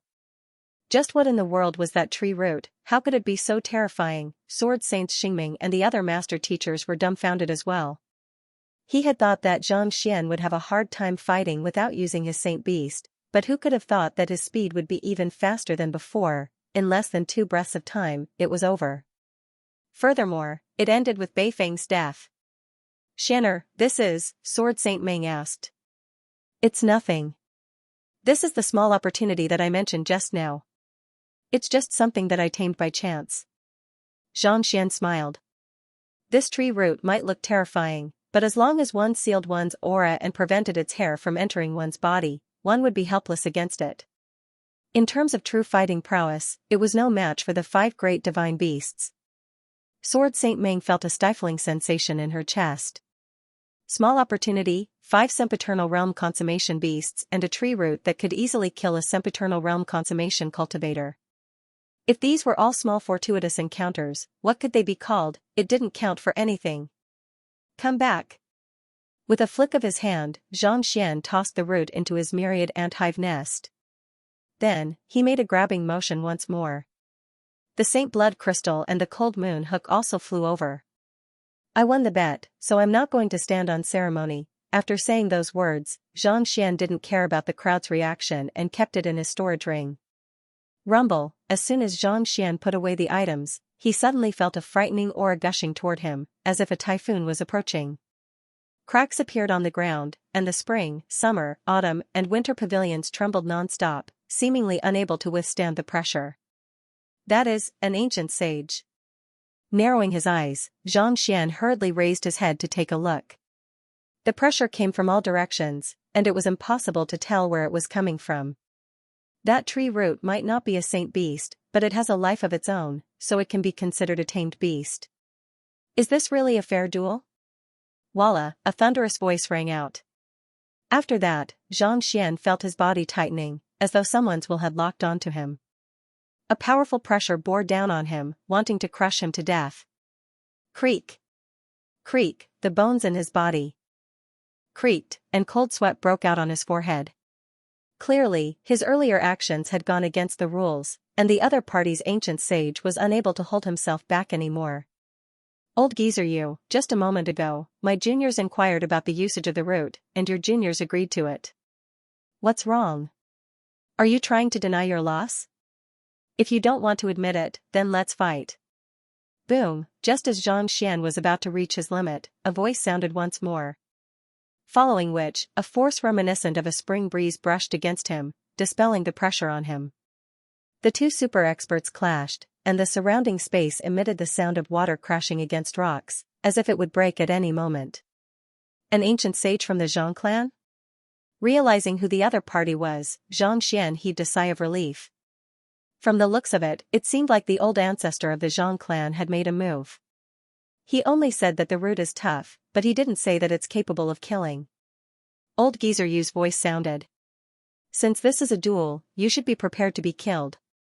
Since the root is capable of killing, why can't the hook of the frigid moon do the same? The old ancestor of the Zhang clan harumphed coldly. A loss is a loss. If you can't afford to lose, don't hide like a tortoise. If you continue spouting nonsense, I'll drag you out and crush your balls, even if it means getting injured. Old Geezer Yu's body trembled in anger, but it seemed like he was fearful of the old ancestor of the Zhang clan, so he decided to let the matter rest. Humph, I won't hold it against you for the time being. I don't believe that you'll be able to guard that fellow forever. His name is Xianxia, I'll remember it. We'll have plenty of time after we get out of the Temple of Confucius. Alright, let's not waste any more time here. Let's return and wait for the Hall of Great Accomplishment to open. Yes. Hearing the old ancestor's words, the otherworldly demons hurriedly turned around. Wait a moment. Barely after taking 2 steps, Xianxia suddenly heard a loud bellow, and he took a step forward. Why? Do you still want to have a duel? The faces of the otherworldly demons turned livid. That's right, I still want to have a duel. Don't worry, I won't use my beast or root this time. Do you dare to fight me? Being threatened and oppressed by the other party with his aura, when had Xianxia ever suffered such humiliation? It was not as if he had never beaten an ancient sage to death before. Since the other party dared to threaten him, very well. I'll kill your subordinates first, by then, as long as that fellow dared to appear before me, I'll just have to smash another ancient sage with my Heaven's Path scroll. Are you certain? One of the otherworldly demons asked. Why? If you don't even dare to fight me, you shouldn't have come to the Master-Teacher continent. Hurry up and scram. Xianxia harumphed coldly. You. The faces of the otherworldly demons turned livid as they clenched their fists tightly. Are you really not going to use your beast or root? Old Geezer Yu's voice sounded. I can swear on my identity as a Master-Teacher that I'll only use my own strength and my own weapon. It can't be that you're afraid that you won't even allow me to use my weapon, right? Xianxia raised his head proudly, completely unfazed by old Geezer Yu's identity as an ancient sage. If you won't even allow me to use my weapon, just pretend that I didn't say anything. Humph. Of course we can use our weapons in a duel. Old Geezer Yu harumphed coldly. His subordinates had also used their weapons earlier, but it was not much of a boost to their fighting prowess. That's good. Do you dare to have a duel with me? Xianxia raised his finger and said, if you dare to back down, I'll challenge all of them at once. In other words, they can take turns fighting me, or they can come at me all at once. I, Xianxia, am not a member of the Zhang clan if I so much as frown. Well said. As expected of the men of our Zhang clan. The old ancestor of the Zhang clan remarked with a hint of praise in his voice. Old Geezer Yu, it can't be that you're afraid? You, not expecting to be outmaneuvered by a mere Oriate body realm cultivator, old Geezer Yu was so furious that he nearly exploded on the spot. Very well, as you wish. Not only do I want a duel, I want a life and death duel as well. In other words, we'll fight to the death. Do you dare to agree? He was truly enraged this time around. The dignity of an ancient sage was not to be trifled with. Yet, this fellow had provoked him time and time again, and this had already infuriated him. That fellow's tamed beasts and tree roots were formidable, but his fighting prowess could only be considered mediocre. He did not believe that he would still be unable to kill him with so many of his clansmen. Knowing that old Geezer Yu was intending to kill him, the old ancestor of the Zhang clan harumphed coldly. However, just as he was about to reject old Geezer Yu, the latter suddenly stepped forward and said, Old Geezer Yu, you sure are shameless. Very well, I'll accept your challenge. You have to think this through. You are not allowed to use your beast pets or tree roots. You can only use weapons at most. Seeing that Xianxia had agreed to it so quickly, the old ancestor of the Zhang clan hesitated for a moment before saying, It's not too late to back out now. I won't go back on my word. I also hope that he won't go back on his word. With his back ramrod straight, Xianxia exuded an aura of invincibility. As a master teacher, it is my responsibility to fend off the otherworldly demonic tribe. Even if I know that I am no match for them, even if I know that death awaits me, I will never back down. Well said. The old ancestor of the Zhang clan harumphed in praise once more. Don't worry. Since we've already made the rules, that old Geezer Yu won't dare to go back on his word. Otherwise, he'll have to see whether my sword will agree to it or not. Hee, as long as you don't regret it. Old Geezer Yu sneered coldly. You should have heard what he said earlier. That immature brat wants to challenge all of you, and he's even willing to make a move against all of you at once. Our spirit tribe possesses the bloodline of the God tribe, and we are the #1 race in the Master-Teacher continent. If I lose this competition, I won't need to do anything. We'll kill ourselves together. If you win, I'll bestow you with a droplet of ancient sage blood. Blood of an ancient sage? Don't worry, sir. We won't let you down. Upon hearing the reward, the faces of the otherworldly demons flushed in agitation, and their eyes lit up in excitement. Then let's begin. Hula, right after those words were spoken, several dozen otherworldly demons immediately surrounded Xianxia. You, not expecting these fellows to be so shameless as to really intend to gang up on Xianxia, the complexions of the master teachers of the Pavilion of Warm Spring turned livid. Everyone, don't break the rules. Seeing that everyone was about to rush over to help, Xianxia waved his hand and chuckled. Didn't I say that I can use weapons? Of course, old geezer, you harumphed coldly. That's good. Wait a moment. When I take out my weapon, we'll fight, Xianxia nodded. With a flick of his wrist, the Dragonbone Divine Spear appeared in his hand. With a slight shake, it morphed into a massive ancient dragon in the air. Is that Ancient Sage Ranchio's Dragonbone Divine Spear? A true ancient sage artifact? No, that's not right. I have sealed my strength, so I can only wield the might of a great sage at the moment. Old geezer, you harumphed coldly upon seeing the weapon Xianxia had taken out. The Dragonbone Divine Spear was indeed formidable when it was in its prime. Even Xianxia would flee as far as he could if he were to encounter it. However, it was a different story now that its strength had been sealed. Most of his subordinates who had reached sempiternal realm consummation were equipped with great sage artifacts, so it would not be a problem for them to fend off the impotent version of the divine spear. But before he could finish his words, the young man in the crowd flicked his wrist once more, and a massive brick materialized in the air. It was also a great sage weapon. Brick weapon? It's refined from gold essence spirit stone, and there's actually someone who would waste it like this? Old geezer, you frowned in bewilderment, but the young man continued to move his wrist. Hoo. In the blink of an eye, numerous weapons appeared around him, forming a circle around him. The infernal black saber, Bay Exion's spear, the soul-stealing lock, the ink stone, 6 great sage artifacts appeared before everyone's eyes, emanating an incredible pressure reminiscent of 6 sempiternal realm consummation experts. Why you? Why do you have so many great sage artifacts in your possession? They had thought that the young man had only brought out a single weapon, but the fact that he had brought out so many at once left everyone dumbfounded. Putting aside how valuable and difficult it was to obtain a great sage artifact, just in terms of taming it, which of them wouldn't require decades or even centuries of effort, for a young man in his 20s to tame so many of them? This was way too much. Attack. Seeing that the number of great sage artifacts was increasing, it would be difficult for them to emerge victorious in a battle. Thus, a dark-skinned fellow among the otherworldly demonic tribe bellowed furiously. Hold it a moment. I haven't finished picking up my weapons yet. Xianxia waved his hand grandly as he continued flicking his wrist. Hoo, for more artifacts appeared before him. They were the Cold Moon Hook and the other 2 artifacts that he had won the bet earlier. As soon as the 4 artifacts appeared, Xianxia's fingers warped into afterimages, and his body moved swiftly through them, tapping his finger lightly on them. Wang. With 4 crisp hums, the 4 artifacts acknowledged Xianxia as their master.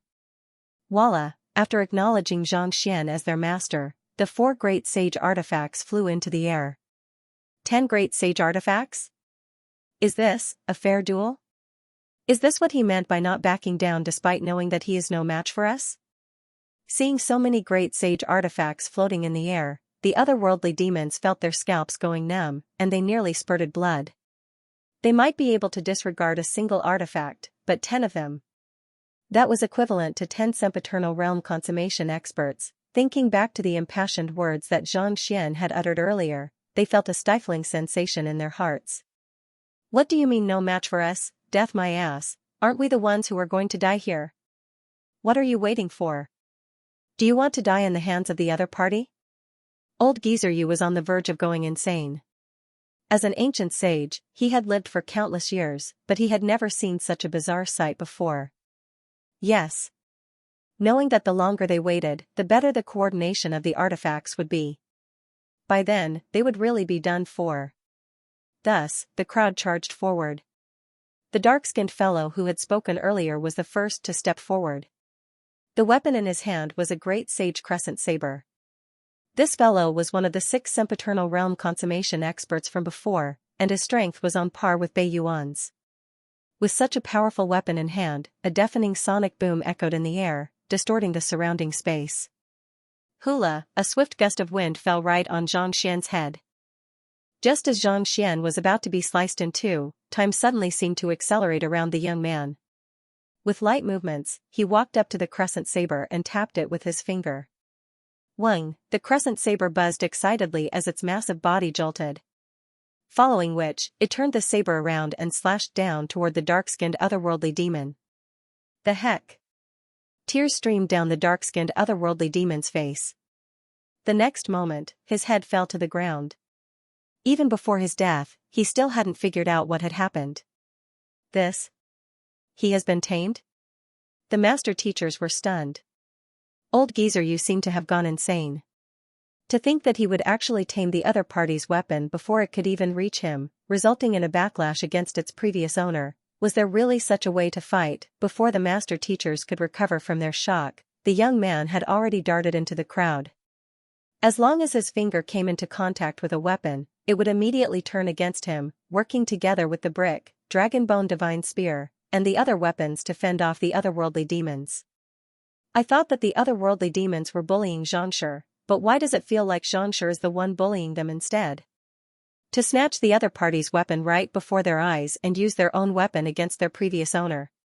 Let's see how traumatized these otherworldly demons are. There's no need for that. It's definitely the boss. It's no wonder Xianxia challenged us to a duel. He must have been prepared to slaughter all of them. Amidst the commotion, Xianxia had already retreated from the crowd. With his hands behind his back, he gazed at the weapons fighting against the otherworldly demons in the sky with a gratified look on his face. Thank you for your weapons. It would be impolite of me to turn them down. Pooh. Forfeit your head. The otherworldly demons were frenzied by their own weapons, and tears streamed down their cheeks. We didn't intend to give you these weapons, so you are snatching them from us. Alright, a fair duel is a duel between us using our Xinqi. What the heck are you doing? Fair your head, you might as well summon your tamed beast and bite us to death. That way, we wouldn't have to suffer such humiliation. Why, you are courting death. Seeing the otherworldly demons falling one after another under Xianxia's control, and in the blink of an eye, not even half of the 30-odd otherworldly demons were left alive, the ancient sage known as Old Geezer Yu flew into a rage. His original goal was to obtain a slot to enter the Hall of Great Accomplishment, but now that all of them were dead, what was the point of obtaining a slot? Hung Long, a massive palm abruptly appeared, sealing the space in front of the Hall of Great Accomplishment in an instant. A crushing might that seemed to be able to crush Xianxia into a lump of meat. Powerful. Xianxia drove his Xinqi furiously in an attempt to escape, only to find that his entire body had been sealed in place, rendering him unable to move at all. Ancient sages were the strongest existences in the master-teacher continent. A single move from them was more than enough to destroy even the strongest space in the world. Hula, just as Xianxia was on the verge of being crushed and his body was about to explode, a flash of sword light suddenly appeared. It seemed to have calculated the timing perfectly, as if it had located Old Geezer Yu's exact location. The sword chi did not resist the palm in the air, nor did it help Xianxia alleviate the pressure he was under. Instead, it pierced toward a spot in the air. Puha, the sound of sword chi piercing through flesh echoed in the air, and fresh blood splattered all over the place. Old Geezer Yu's piercing voice echoed in the air, and the palm in the air wavered for a moment before vanishing. Hoo-hoo, the surrounding space rippled, and Old Geezer Yu, who was hiding in the air, knew that he would be doomed if he continued to stay there. Thus, he quickly vanished from sight. Ha ha ha, nice. The old ancestor of the Zhang clan laughed heartily. It was already extremely difficult for an ancient sage to kill an ancient sage. The two of them had been fighting for many years, and it had always been difficult for them to claim the upper hand. Even though it was not fatal, it was enough for the other party to recuperate for a period of time. He was only able to do this because this junior of his had thrown the other party's mind into chaos. Lifting his gaze, Xianxia saw the 30 otherworldly demons whom he had feared a moment ago lying lifelessly on the ground. Not a single one of them was spared. A whole bunch of weapons were placed in Xianxia's hands. They were jumping with joy, as if they were competing for favor. To possess such ability and wisdom at such a young age, not bad, Xianxia praised Xianxia. Following which, a surge of energy slowly gathered in the air. The few droplets of blood on the ground were swept up by the energy and stored in a jade bottle. You have killed so many otherworldly demons and given me the opportunity to severely injure old geezer you. As a senior, I can't possibly turn a blind eye to this matter. Here are 5 droplets of ancient sage blood. Take them. Thank you, senior. Xianxia said respectfully as he received the jade bottle. He had no idea what the blood of an ancient sage could be used for, but the fact that so many otherworldly demons were willing to sacrifice their lives for it meant that it was of great value. The blood of an otherworldly demon ancient sage carries a strong killing intent, so it won't be of much use to your cultivation. Besides, this is only your spoils of war, not my reward. As a senior, I can't possibly be too stingy with it. There are 5 droplets of blood in this jade bottle, and they are mine. I'll give them to you now. Use them well so that you can reach higher realms as soon as possible and lead the Zhang clan to greater heights. Hula, right after those words were spoken, another jade bottle materialized before Xianxia. Even before the jade bottle reached him, he could already feel his blood boiling, as if it was on the verge of combusting. Even though the Zhang clan bloodline in his body had been stripped away, the blood of a human ancient sage was still contained within the jade bottle. To him, it was likely to be more useful than an otherworldly demon ancient sage. Xian'er, hurry up and thank the old ancestor. Xianxia sent a telepathic message in agitation. Thank you, old ancestor. Xianxia bowed deeply. There's no need to stand on ceremony. This is what you deserve.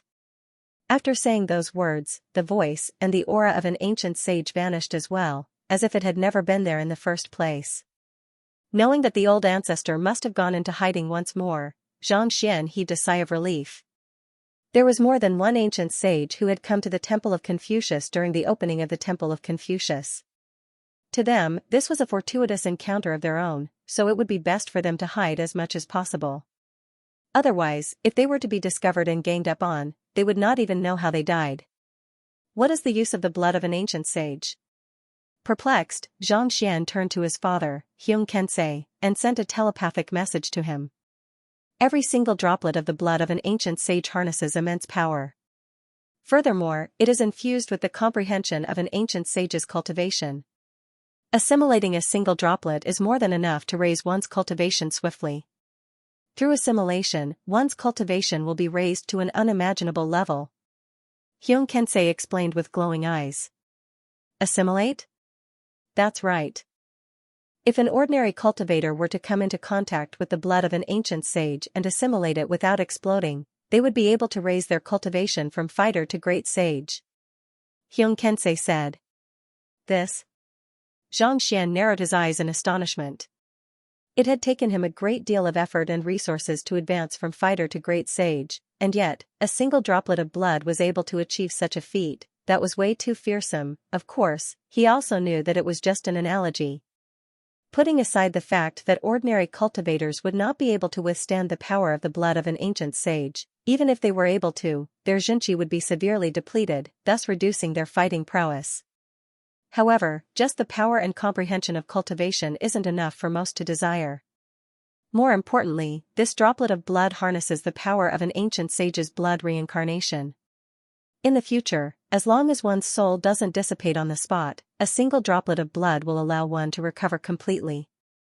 Even if one's head were to be severed, it would still be able to reattach it without losing one's life. Xianxia said. This, Xianxia's body stiffened upon hearing those words. The shock he was feeling was indescribable. As powerful as he was at the moment, if his head were to be severed, he would still be doomed. And with this blood, a single droplet was equivalent to a single life. It was no wonder the blood of the otherworldly demonic tribe was able to cause such a huge commotion. Father, Mother, I won't be able to use all 5 droplets. Xianxia uncorked the bottle and flicked his finger. 2 droplets of blood emanated a powerful aura as they flew toward the 2 sword saints. 5 drops of blood. To him, he really couldn't use them all. Since that was the case, he might as well give them to his parents so that they could protect themselves. The Temple of Confucius was filled with unpredictable dangers. With this, he would be able to rest easy. This, not expecting their son to give them something so valuable without any hesitation, the Xingming sword saints glanced at one another and clenched their fists tightly. With such a son, what more could they ask for? Knowing that they were unable to reject the other party's filial piety, the 2 of them took the blood over. The blood didn't look big, but when it landed on their palms, it made their bodies sink, and they almost fell. After reaching ancient sage, even a single strand of hair would be as heavy as a mountain. If not for his cultivation reaching sempiternal realm pinnacle, he might not even have been able to lift it. Hurry up and refine it. Xianxia replied with a smile. N. Without saying much, the 2 of them sat down cross-legged. With a thought, the blood slowly flowed toward their dantian. After an unknown period of time, he opened his eyes. You succeeded? Xianxia was puzzled. How can the blood of an ancient sage be assimilated so quickly? We have only placed it in our dantian so that we can use our Xianxia to cleanse it every day. As time goes by, our Xianxia will be stained with the aura of the ancient sage, and it will be extremely beneficial to our cultivation. Xianxia laughed. If it was that easy to refine a divine blood of this level, it wouldn't be coveted by so many people. Without several years or even decades of effort, it would be impossible to complete it. Thus, they placed the blood into their dantian and used their Xianxia to cleanse it incessantly. As time went by, the blood would naturally fuse with their body, thus producing a unique effect. Xianxia suddenly understood. I'll try too. After saying those words, Xianxia sat on the ground and tapped his finger on the ground. A droplet of blood flowed into his body. Hula, as soon as the blood entered his body, it fused with his body in the blink of an eye. Not only was there no resistance, but it also gave him a feeling of joy, as if he had returned to his mother's body. This, taken aback, Xianxia's heart jolted in astonishment. You refined it just like that? As soon as it entered his body, it immediately fused with his blood, making it indistinguishable from one another. Didn't you say it was hard? How could it be so easy? Refine? Seeing that his son was done absorbing the blood essence, Xianxia looked at him doubtfully. Yes. Xianxia explained the situation of the blood entering his body. I understand. Xianxia said, 20 years ago, the ancestor was severely injured and needed blood to extend his lifespan. At that time, only your blood was pure enough, so, part of the blood that flowed through his body was your blood. Mine? Xianxia's face twitched. His own blood flowed in his ancestor's body. Why did this sound so strange? Even though this blood is only used to restore one's life force, it has undergone a huge transformation after being modified by the ancestor, making it extremely powerful. Now that it has returned, it's as good as returning to its source. Naturally, it'll be easier for it to refine it. Xianxia laughed. I see, Xianxia nodded. He carefully felt the blood of the ancient sage, and after it fused with his own blood, he felt a surge of vitality coursing through his body. It seemed that even if one's arm was broken, a new one could be regrown. There was no need to worry about injuries. However, this power did not exist all the time. There was a limit to its quantity. Among the pills, there was a type of detachment pill that could allow one to regrow a severed limb. However, be it in terms of effectiveness or power, it was far inferior to this one. This body could recover even if it was broken, and even its head could be regenerated. As for the other one, it could only regrow its limbs at most. If its head was truly cut off, it would also die. I can give Ruoshin a drop, putting the remaining 2 droplets into his storage ring, Xianxia smiled. There was no way he could monopolize such good stuff. The blood of the otherworldly demonic tribe's ancient sage? I'll find a chance to try it out in the future, since his Xianxia was able to disguise as an otherworldly demon, perhaps these few droplets of ancient sage blood might work as well. However, with so many master teachers around, this was not the time to test it out. Right, you said that you have news on Xiaoya. Where is Xiaoya? Xianxia stood up and turned to his parents. Just as Xianxia was about to talk about the matter regarding Xiaoya, the otherworldly demonic tribe had suddenly come to challenge him. Since the otherworldly demonic tribe had been dealt with, it was a good opportunity for him to ask them about it. There are 4 pavilions here. We are in the warm spring pavilion, the otherworldly demonic tribe is in the frigid summer pavilion, the refreshing autumn pavilion is occupied by a bunch of saint beasts, and finally, the frigid winter pavilion is occupied by a bunch of fellows of unknown origin. Before you arrived, I sensed a cold aura from them, so I couldn't help but take a look. It seems like your student is among them. Sword Saint Meng said. She was a meticulous person, especially when it came to matters concerning her son. Even though the cold aura was extremely faint, she was still able to catch it. She's in the frigid winter pavilion? Rising to his feet, Xianxia walked up to the window and took a look. The 4 pavilions were connected to one another. Spring versus autumn, summer versus winter. Xianxia's current position happened to be obscured by the other pavilions, so he was unable to see what was going on in the frigid winter pavilion. I only took a casual glance, and it felt a little similar. I'm not too sure whether it's the same person or not, Sword Saint Meng replied. We'll know once we head over to take a look. Xianxia took a deep breath and harumphed. Regardless of whether Xiaoya had been captured by the otherworldly demonic tribe or the 100 schools of philosophers, since there was a chance that she was in the frigid winter pavilion, he would have to get to the bottom of it. I'll go with you. Seeing that Xianxia was about to head over, Sword Saint Xing said. I'll be fine alone. Xianxia shook his head. As powerful as his parents were, they had been able to capture Xiaoya without anyone noticing. It was hard to tell whether they were friend or foe. Thus, it would be safer for him to head over. Be careful. Knowing that his son's fighting prowess had far surpassed his, Sword Saint Xing could only sigh bitterly and explain the situation to his son. Without any hesitation, Xianxia flew in the direction of the winter frost pavilion. Hold it right there. Before he could reach the pavilion, a calm voice suddenly sounded. Following which, an overwhelming pressure descended from the sky. An ancient sage? Xianxia narrowed his eyes in alarm. He had felt this aura earlier, and it was the aura of an ancient sage. While the other party would not make a move easily, the fact that he had exerted his strength was a warning that the people in the winter frost pavilion were also protected by an expert of that level. But that was to be expected. Otherwise, they would have been killed long ago. There was no way they would be able to occupy an entire pavilion unscathed. Elder, I have a junior who might be in the pavilion, and I would like to take a look. I bear no ill will. Xianxia clasped his fist. While it was likely that the ancient sages of the Zhang clan were not too far away, he dared not act too brazenly.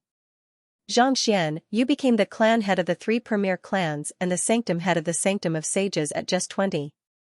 You single-handedly annihilated an army of 110,000 otherworldly demonic tribe. Your contributions are truly unparalleled.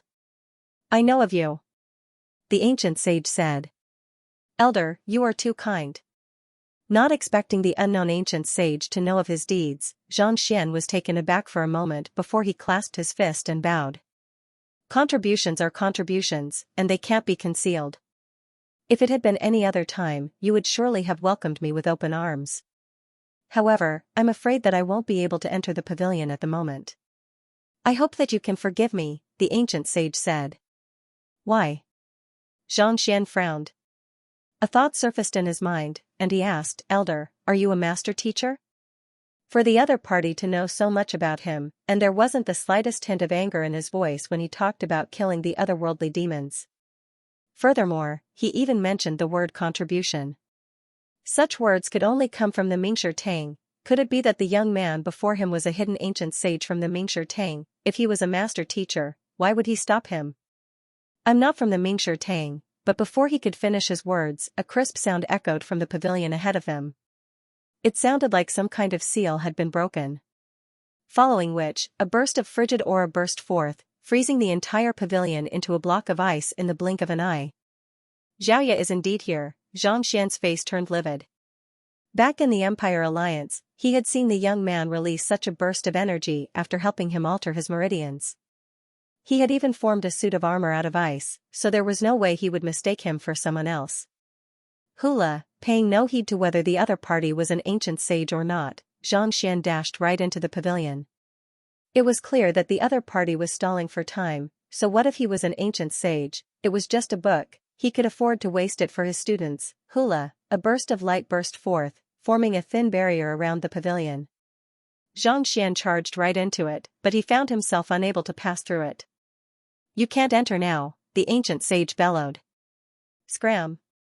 With a furious roar, Xianxia whipped out the dragon bone. Divine spear and thrust it toward the barrier of light. Wang, the barrier of light trembled slightly, neutralizing the attack.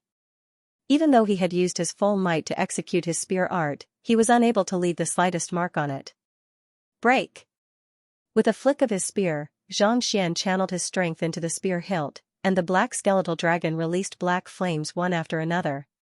Having been burned by the Empyrean heavenly flame for 3 days straight, Xianxia's body had already harnessed the power of the Empyrean heavenly flame. As soon as the black flames came into contact with the barrier of light, the latter immediately burst into flames. Empyrean heavenly flame? The ancient sage hiding by the side was astonished. He was just about to extinguish the flames when the sound of a millstone rolling echoed in the air. Following which, the 4 pavilions around him began shaking. What happened? Xianxia couldn't be bothered with deciphering the seal anymore. He quickly turned his head around, only to see the Hall of Great Accomplishment rumbling intensely. Following which, a fissure slowly opened up. An ancient aura gushed out from the palace, enveloping the 4 pavilions of spring, summer, autumn, and winter, changing the 4 seasons. After being touched by this aura, the celestial talisman of legacy floating in Xianxia's hand in the warm spring pavilion released a gentle light that enveloped a circle with a diameter of about 5 meters. Sizzle, under the powerful tug of energy, Xianxia, Sword Saint Meng, and the others finally lost control of themselves and flew straight into the entrance. The Hall of Great Accomplishment has opened. Xianer, hurry up and leave. Xianxia hastily shouted. Let's save Xiaoya first. Xianxia raised his spear and stabbed at the pavilion in front of him again. Since he had found Xiaoya, he would bring her back unscathed. Gotcha. Under the relentless barrage of attacks, the barrier of light finally reached its limit and burst apart. Just as it was about to charge into the pavilion, a cold halo suddenly burst forth from within and charged right behind the Xingming Sword Saints and the others toward the Hall of Great Accomplishment. Standing within the glowing sphere was a slender figure shrouded in ice and snow. Who else could it be other than Xiaoya, and it seemed like she was the one who had set up the glowing sphere. With the protection of the celestial talisman of legacy, the Xingming Sword Saints and the others were able to enter the glowing sphere with ease. As for Xiaoya and the others, they didn't seem to be affected by the cold glowing sphere at all. Xiaoya, Xianxia panicked upon seeing Luo Ruoxin entering the Hall of Great Accomplishment. Hoo, following which, 20 saint beasts rushed out of the autumn pleasurable pavilion, intending to make use of the chaos to charge in as well. However, as soon as they arrived at the entrance of the Hall of Great Accomplishment, they were stopped by a barrier, unable to advance any further. These saint beasts possessed strength at Great Sage 3 Dan and 4 Dan, but before the barrier, they were nothing more than ants trying to shake a tree. They couldn't even budge the barrier at all. They have the celestial talisman of legacy, and Xiaoya possesses a unique constitution, so she should be able to bring others in as well. Seeing this sight, Xianxia felt goosebumps rising all over his body. If only he had known that Xiaoya would be able to enter the Hall of Great Accomplishment, he would have entered with his parents through the celestial talisman of legacy. But now that they had left, he was the only one who was left behind. What the heck was this? I have to enter. Xianxia stomped his foot and charged straight for the Hall of Great Accomplishment. He had already arrived at the entrance of the subordinate hall, but he was still stuck outside. Just the thought of it was enough to drive him insane. At most, he would just have to rely on the Library of Heaven's path to find a flaw in the barrier. Even if he had to destroy it, he would still have to enter. Xianxia thought that he would be blocked outside like the other saint beasts, but all of a sudden, a warm glow burst forth from his body, and he was already inside. Right, I have the prime amulet of legacy. Xianxia was stunned for a moment before widening his eyes in realization. Previously, Lozozi had said that the celestial talisman of legacy could only be used to enter the subordinate hall, whereas the prime amulet could be used to enter any of the subordinate halls. In the forest world, the prime amulet was completely useless, so he had chosen to forget about it. Who could have thought that it would play such a huge role in the opening of the Hall of Great Accomplishment? Elder, please bring us along with you, but before Xianxia could enter the barrier, an anxious voice sounded behind him. Wait a moment. Turning around, he saw that it was the Saint Beasts who had been repelled by the barrier earlier. Offer yourself to me as my tamed beasts, and I'll bring you in. Xianxia said calmly. The Saint Beasts glanced at one another in bewilderment. You want us to become your tamed beasts? Dream on. The reason why we Saint Beasts cultivate is for freedom. You might be powerful, but you won't be able to make us submit to you. At most, we won't enter the Hall of Great Accomplishment. It's much faster to cultivate outside, even if I, the Green Cloud Beast, am unable to raise my cultivation anymore and die outside, I will never submit to you. The reason why they had entered the Temple of Confucius was to seek out fortuitous encounters and raise their cultivation. However, there was no way they would submit to a human and become his tamed beast. Hee hee. Hearing the words of the Saint Beasts, Xianxia chuckled softly as he walked out of the barrier. With a flick of his spear, he dived right into the midst of the Saint Beasts. Peepa. Peepa la, a dozen breaths later, he retracted his spear and stood upright. Are you all ready to submit now? Paying respects to Master. Walala, the Saint Beasts immediately kneeled to the ground. The arrogant verdant cloudsoar beast was the first to command its blood essence to fall on Xianxia's glabella to seal the contract. The other Saint Beasts quickly followed suit, fearing that they would be too slow. The ancient sages of the Zhang family. The unknown ancient sages. When did the Saint Beasts become so shameless? Even as ancient sages, they would not have been able to force the Saint Beasts to submit. Otherwise, any ancient sage would have been able to form an army of Saint Beasts, yet, this fellow actually managed to do it. In an instant, the experts who were still outside and unable to enter were all dumbfounded. Go in. After all of the holy beasts had acknowledged him as their master, Xianxia nodded in satisfaction. He stored all of the holy beasts into the myriad ant hive nest and charged into the myriad ant hive nest again. However, it was different this time. When he clashed with it, he was blocked outside. What happened? Xianxia's lips twitched. Could it be that he couldn't enter after delaying for such a short period of time? If that was the case, he could only cry. Master, you have brought too many Saint Beasts with you. Most celestial amulets of legacy can only carry 10 people. As the prime amulet, I can only carry 15 people at most.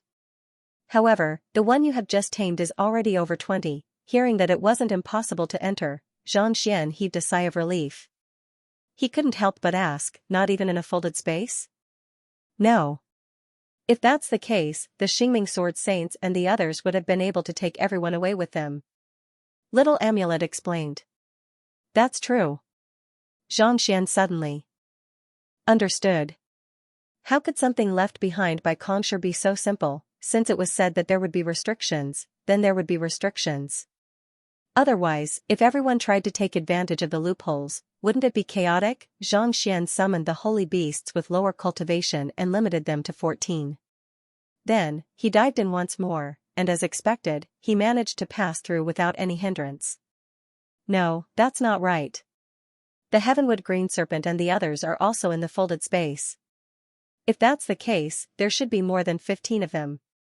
Not long after entering the light barrier, Xianxia appeared. The 14 he had left behind were all newly tamed beasts, not including the Qiongmu Green Serpent and the Gold Spirit Cloud Tiger. Even the scarlet-fronted white tiger that he had tamed previously was among them. Counting all of them, the true number of beasts had long surpassed the 20 mark. They are life forms residing in the Temple of Confucius in the first place, so they are free to enter the Temple of Confucius at will. Little Amulet replied. There's such a saying? Xianxia did not think that the Saint Beasts in the Temple of Confucius would be treated in such a manner. With a bitter smile on his face, he swiftly made his way deeper into the seal. Everyone had been in there for more than a minute, so he had to hurry up. Behind the wide gate was a huge hall. 2 rows of statues were placed on both sides of the hall.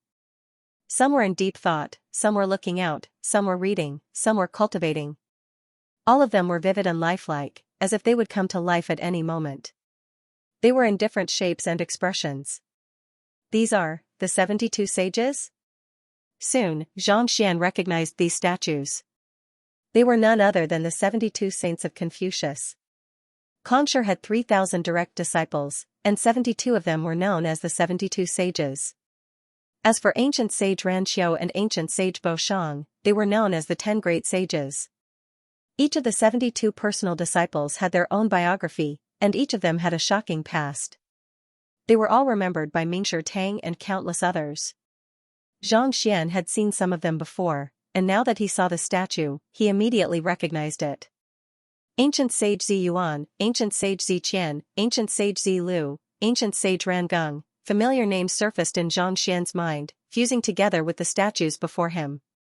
It reminded him of the bloody battles he had fought against the otherworldly demonic tribe in the past. Without them, it would have been impossible for Confucius to quell the otherworldly demonic tribe single-handedly. On the monument of humanity's advancement, the names of each and every one of them were engraved, dazzling and everlasting. With a grim look on his face, Xianxia bowed deeply to the statues. The 72 sages emanated a faint aura of authority. Walking among them, Xianxia felt that his state of mind and spirit had been raised significantly. After taking a few more steps, he saw a few master teachers sitting cross-legged on the ground, unable to proceed any further. Their state of mind was lacking, and it would be detrimental to their bodies if they were to proceed any further. Thus, it would be better for them to make use of this pressure to swiftly raise their cultivation. They were the grand elders of the Zhang clan.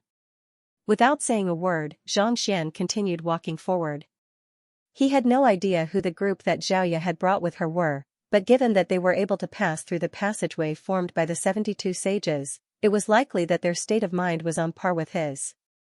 With such a state of mind, it was likely that their cultivation had reached sempiternal realm consummation as well. They would definitely pose a great threat to his parents and the others. Passing through the passageway formed by the 72 sages, Xianxia arrived at another hall. Xianxia's parents and the others were among them, and they had not gone too far away. Opposite them were 8 young men, and every single one of them emanated a powerful aura. Just as he had guessed, they were all top-notch experts who had reached sempiternal realm consummation.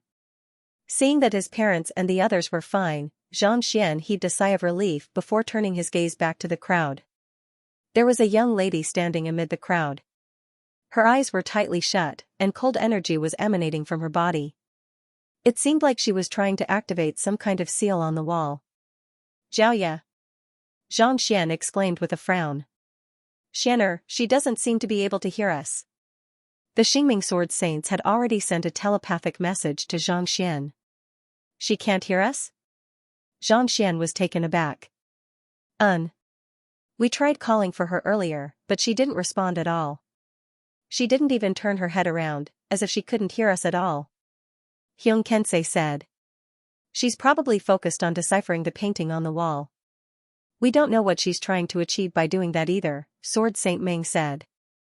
"Painting?" Xianxia turned his gaze to the wall in front of him and saw a massive painting on the wall. It was extremely lifelike, as if a world was sealed within it. A cold aura was emanating from Xiaoya's body, seemingly trying to undo the seal on the painting. Under normal circumstances, Xianxia should have noticed him if he had shouted for her once. However, there was no response at all. Most likely, it was just as his parents had said, that she couldn't hear us at all. "Who are they?" Seeing that Xiaoya was unharmed, Xianxia decided to calm down. Instead, he turned to the 8 young men with narrowed eyes. "I asked them earlier, and they are experts from the 100 schools of philosophers," Xianxia said. 100 schools of philosophers? Xianxia frowned. "Aren't they the descendants of the 72 sages? Why did they abduct Xiaoya? What's the seal on the painting?" All along, Xianxia had thought that the otherworldly demonic tribe had abducted Xiaoya and the others. Considering how vicious the otherworldly demonic tribe was, it was normal for them to do such a thing. However, the 100 schools of philosophers originated from Conshur, and they were known for their etiquette. Why would they abduct Xiaoya and the others without informing them? This didn't make sense. More importantly, there were statues of the 72 sages in the hall outside, but not only were they not paying respect to them, they were even interested in a painting. Could there be some kind of secret hidden within the painting? With such thoughts in mind, Xianxia turned his gaze to the painting. The painting was unfurled on the wall. Looking at it from afar, it seemed to carry the vicissitudes of time and space. Even with Xianxia's eye of insight, he was unable to discern it clearly. All he could feel was a majestic aura emanating from the painting, drawing him in with a single glance. Do you think that this is the great codex of spring and autumn? Hyung Kensei's voice suddenly sounded in Xianxia's ears. The great codex of spring and autumn? Xianxia was taken aback. It said that the great codex of spring and autumn is Conshur's strongest artifact. Some say that it's a book, some say that it's a weapon, and some say that it's a spatial artifact. No one has seen it before, so we can't come to a consensus.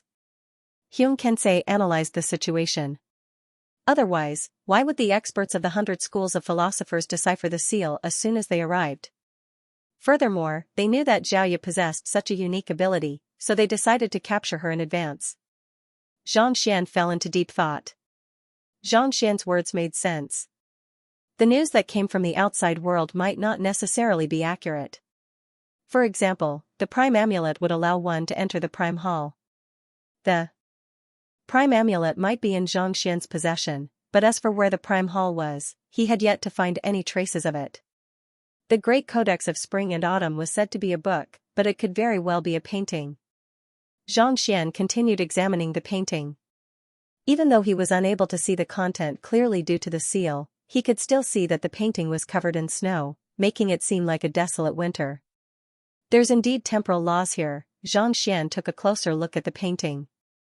On top of spatial laws, there was also temporal laws in the painting as well. In other words, the flow of time in the painting was different from that in the outside world. It was only late autumn in the outside world, but it was already winter in the painting. If there was temporal laws in the painting, could it really be the Great Codex of Spring and Autumn? If that was the case, he had to get his hands on it no matter what. Regardless of whether the other party was from the 100 schools of philosophers or not, he wouldn't show any mercy. Right, even if I don't recognize it, little Amulet should be able to recognize it. Xianxia thought. He did not know much about the ancient era, but little Amulet was different. It was a key that Conshur had forged to enter the Temple of Confucius, so it should be able to recognize what the Great Codex of Spring and Autumn looked like. With such a thought in mind, Xianxia sent a telepathic message to little Amulet. Great Codex of Spring and Autumn? It's all thanks to you. This is the painting of 4 seasons personally drawn by Conshur. Little Talisman stretched lazily in the folded space. The talisman paper rustled like maple leaves in the wind. Painting of 4 seasons? Didn't you notice the pavilion outside on the way here? Spring, summer, autumn, and winter represent the 4 seasons. Little Amulet explained. Xianxia was stunned for a moment before he nodded. Back then, when he saw the so-called warm spring pavilion and restless summer pavilion, he did not pay much attention to them. Now that he heard about them, it was indeed so. Furthermore, the secret magic Conshur had used to break through to the great sage level was to use one's own body as heaven and earth, to create the 4 seasons of the year. Could there be a connection? What's the use of the painting of 4 seasons for the experts of the 100 schools of philosophers to go to such lengths to obtain it? Xianxia was a little disappointed to learn that it wasn't the Great Codex of Spring and Autumn. Even if it wasn't a grand ceremony, it was likely to be a powerful treasure. Otherwise, there was no way that so many experts would be so interested in it. The canvas of 4 seasons might look like a painting, but in truth, it contains the 4 seasons of spring, summer, autumn, and winter. Furthermore, the flow of time within the canvas of 4 seasons is roughly 2 times that of the outside world. In other words, 2 years of cultivation within the canvas of 4 seasons is equivalent to a year in the outside world. Little Amulet said. Xianxia nodded in agreement. One of the main reasons why the Zhang clan had been able to remain as the #1 clan for so long was because of the blood reservoir, which allowed souls to have a longer period of time to comprehend cultivation techniques and battle techniques. There were countless geniuses in the Mingshi Tang headquarters, and under the guidance of 9 stars, they were able to avoid unnecessary mistakes. More importantly, there was a time difference between the canvas of 4 seasons and the outside world. The heritage of the Combat Master Hall was one of the reasons why Xianxia was able to advance his cultivation so quickly. The other reason was because he had entered the canvas of 4 seasons to cultivate. This portrait of 4 seasons could be used for 1 year as 2 years. It was indeed a powerful treasure. However, based on what I know, the most important thing about the canvas of 4 seasons isn't the time difference but the fact that Xianxia has sealed a portion of the world. Little Amulet paused for a moment before continuing. Sealed a portion of the world? Xianxia was taken aback for a moment before a smile appeared on his face. The canvas of 4 seasons harnesses the power of space, so it's only natural for it to seal a portion of the world. Ordinary folded spaces were meant to open up an entire world.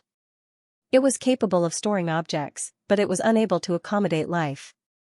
For example, a storage ring. High-grade folded spaces were similar to a greenhouse. They were capable of housing life and growing plants, but if they were cut off from the outside world for too long, the environment would be damaged. As time went by, the spiritual energy in the surroundings would begin to wane, making it difficult for life to sustain itself. His current folded space was of this grade, and it required a constant supply of spiritual energy in order to develop properly. On the other hand, on the Master-Teacher continent, it was capable of generating spiritual energy to give birth to life, thus creating a dynamic balance between the 2 worlds. The canvas of 4 seasons harnessed the laws of time, so it was likely that it was capable of nurturing life and generating spiritual energy on its own. Naturally, it was of a higher grade than his folded space. It was not too surprising that Xianxia had sealed a portion of the world within his folded space. It's indeed very normal, but you have to consider this carefully. This is a world from the ancient era. Little Amulet said. A world from the ancient era? So what? How can it be different from the current world? At the very most, it's just that the spiritual energy here is slightly more abundant. Xianxia replied nonchalantly. Given that Xianxia and the 72 sages were born in the ancient era, there was no doubt that the spiritual energy there would be far more abundant than it was now, but so what? After all, a sealed world was just a small world. There was no way it could compare to a place as vast as the Master-Teacher continent. Wait a moment, but before Xianxia could finish his words, his eyes suddenly narrowed in astonishment. You are saying that a world from the ancient era was sealed?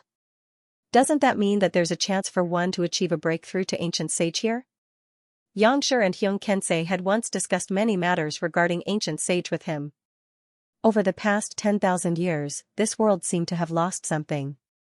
There were many cultivators who had reached sempiternal realm consummation, but they were unable to overcome the final bottleneck and become ancient sages. It was for this reason that the ancient sages had willingly entered hibernation, only waking up during battles in order to prolong their lifespan. It was only 10,000 years ago that something had gone missing. If this world had been sealed during Xianxia's time, wouldn't that mean that something still existed, allowing one to achieve a breakthrough to ancient sage? That's right. Why else do you think those people would be so forceful? Little Amulet asked. I see. This painting is related to the opportunity to achieve a breakthrough to ancient sage. It's no wonder they're so desperate. Xianxia widened his eyes in realization. Even though he was only at Aureate Body Realm consummation at the moment, he was still very close to reaching ancient sage. If he couldn't find such an opportunity, he would be stuck at great sage forever. Now that the opportunity was right before his eyes, he had to obtain it no matter what. Thank you for your reminder, Little Amulet. I suddenly realized that you are still a little useful after all, Xianxia chuckled heartily. If not for Little Amulet recognizing the painting and knowing the secrets behind it, he might have really missed out on this opportunity. Little Amulet. Seeing the silly smile on his son's face, Xianxia was taken aback. Was he so happy that he was going insane? Little Amulet and Xianxia were communicating through Xinqi telepathy, so it went without saying that Xianxia was unaware of it. He thought that his son had only gotten so excited because he had mentioned that the painting might be the great codex of spring and autumn.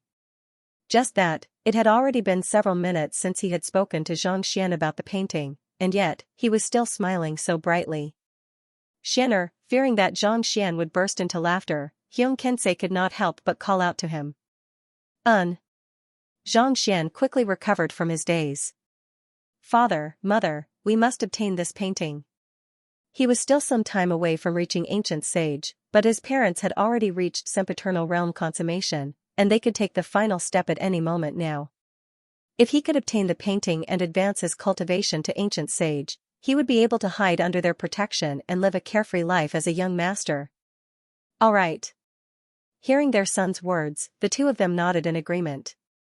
Weng. While they were speaking, under Xiaoya's relentless attacks, the seal on the painting began to waver, and it seemed as if it would break at any moment. It's almost done. Upon seeing this sight, the eyes of the 8 young men lit up. Kacha! Just as everyone was preparing to break the seal and enter the painting to retrieve the core, the sound of ice shattering echoed from the painting. The frozen river was beginning to melt. This is bad. We need to hurry up. Once spring comes, the freezing aura in the painting will be rendered useless. A young man shouted. He walked up to Xiaoya and infused a surge of pure Xinqi into her body to help her break the seal. The others also seemed to have realized what was going on as well, and they quickly rushed up to Xiaoya and infused their Xinqi into her body through a unique method, speeding up the process of breaking the seal. Spring comes in the painting? Could it be that the seal on the painting has something to do with the seasons in it? Knowing that little amulet knew a lot about the matter, Xianxia continued asking. The canvas of 4 seasons revolves around the 4 seasons, so the seal has to be different in order to conceal the energy of the world. They must have deduced that it is winter right now, and that's why they decided to capture you. Winter corresponded to the seal of the ice attribute. The Purine constitution was just right. However, once spring comes, the spring seal will be reborn. Without this kind of power, it's impossible to break it. Little Amulet said. Now that the ice and snow have melted and the river has been cleared, spring should be here soon. Should we go over to help and break the seal first? Xianxia. He had no idea how to break the seal on spring, but rather than failing to solve it when the time came, he might as well help him deal with it now. As for the final victor of the painting, it would depend on one's strength.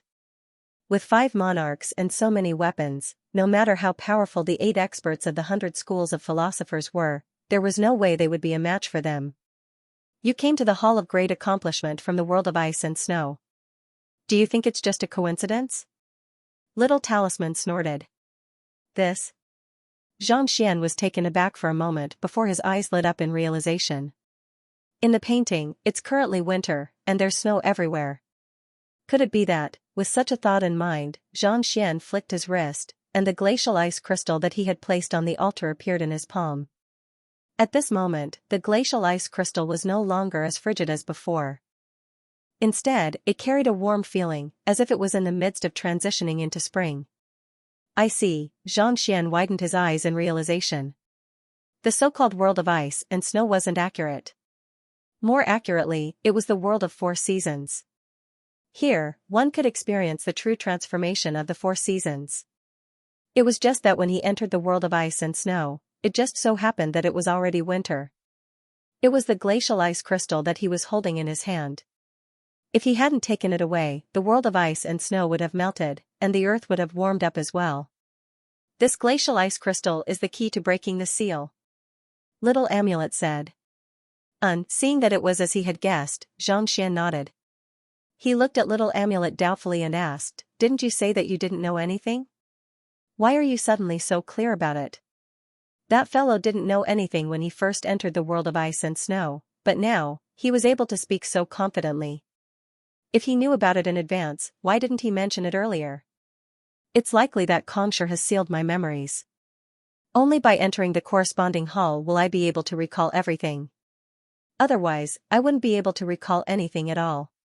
For example, if you are asking me what other halls there are in the Temple of Confucius other than the Hall of Great Accomplishment, I have no idea at all, Little Amulet replied. All right then.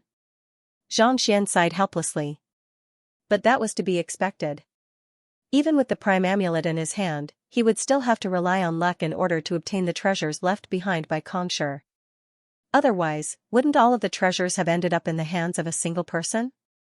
With this glacial ice crystal, I should be able to decipher the seal on the glacial ice crystal. Since that's the case. Knowing that he had an advantage over the others due to having entered the world of ice and snow, Xianxia turned his gaze to the 100 schools of philosophers and the others who were in the midst of deciphering the seal, and his lips crept up. At this moment, 8 young men were standing in a row behind Xianxia. One after another, they infused all of their Xianxia into her body, causing a steady stream of cold energy to crash furiously against the seal. It seemed as if the seal would break at any moment. Since you have taken Xiaoya away and prevented her from hearing my voice, don't blame me for getting nasty. Xianxia chuckled softly as he calculated the timing. With a swift movement, his silhouette morphed into a streak of lightning as he flew right above the crowd. He had even ignited the bloodline of the Zhang clan. Before anyone could react, he was already right above Xiaoya. Seal. Xianxia flicked his finger. The Xianxia that the crowd had infused into Xiaoya's body was immediately severed and sealed within her body. Boom, the Xianxia of the 8 young men remained within Xianxian's body, as if they were infusing their Xianxia into her body. In an instant, countless Xianxia surged through her meridians, and her strength rose steadily. Kacha. Kacha, in less than 2 breaths, her cultivation had already reached sempiternal realm consummation. Teacher, with her breakthrough, Xiaoya felt as if she had overcome some kind of bottleneck. She woke up, and when she saw Xianxia floating above her, her eyes lit up. Seal the Xianxia in your body first. Save it for when you're pushing for a breakthrough to ancient sage. Knowing that Xianxia had not used up all of the Xianxia in her body, Xianxia imparted the method to her before explaining. The 8 young men who had imparted their Xianxia to her were all sempiternal realm consummation cultivators. With their combined Xianxia, even though Xiaoya was pushing for a breakthrough to ancient sage, there was still quite a bit of her Xianxia remaining. In the spirit of not wasting it, Xianxia instructed Xianxia to seal the Xianxia in her body so that she could use it in the future.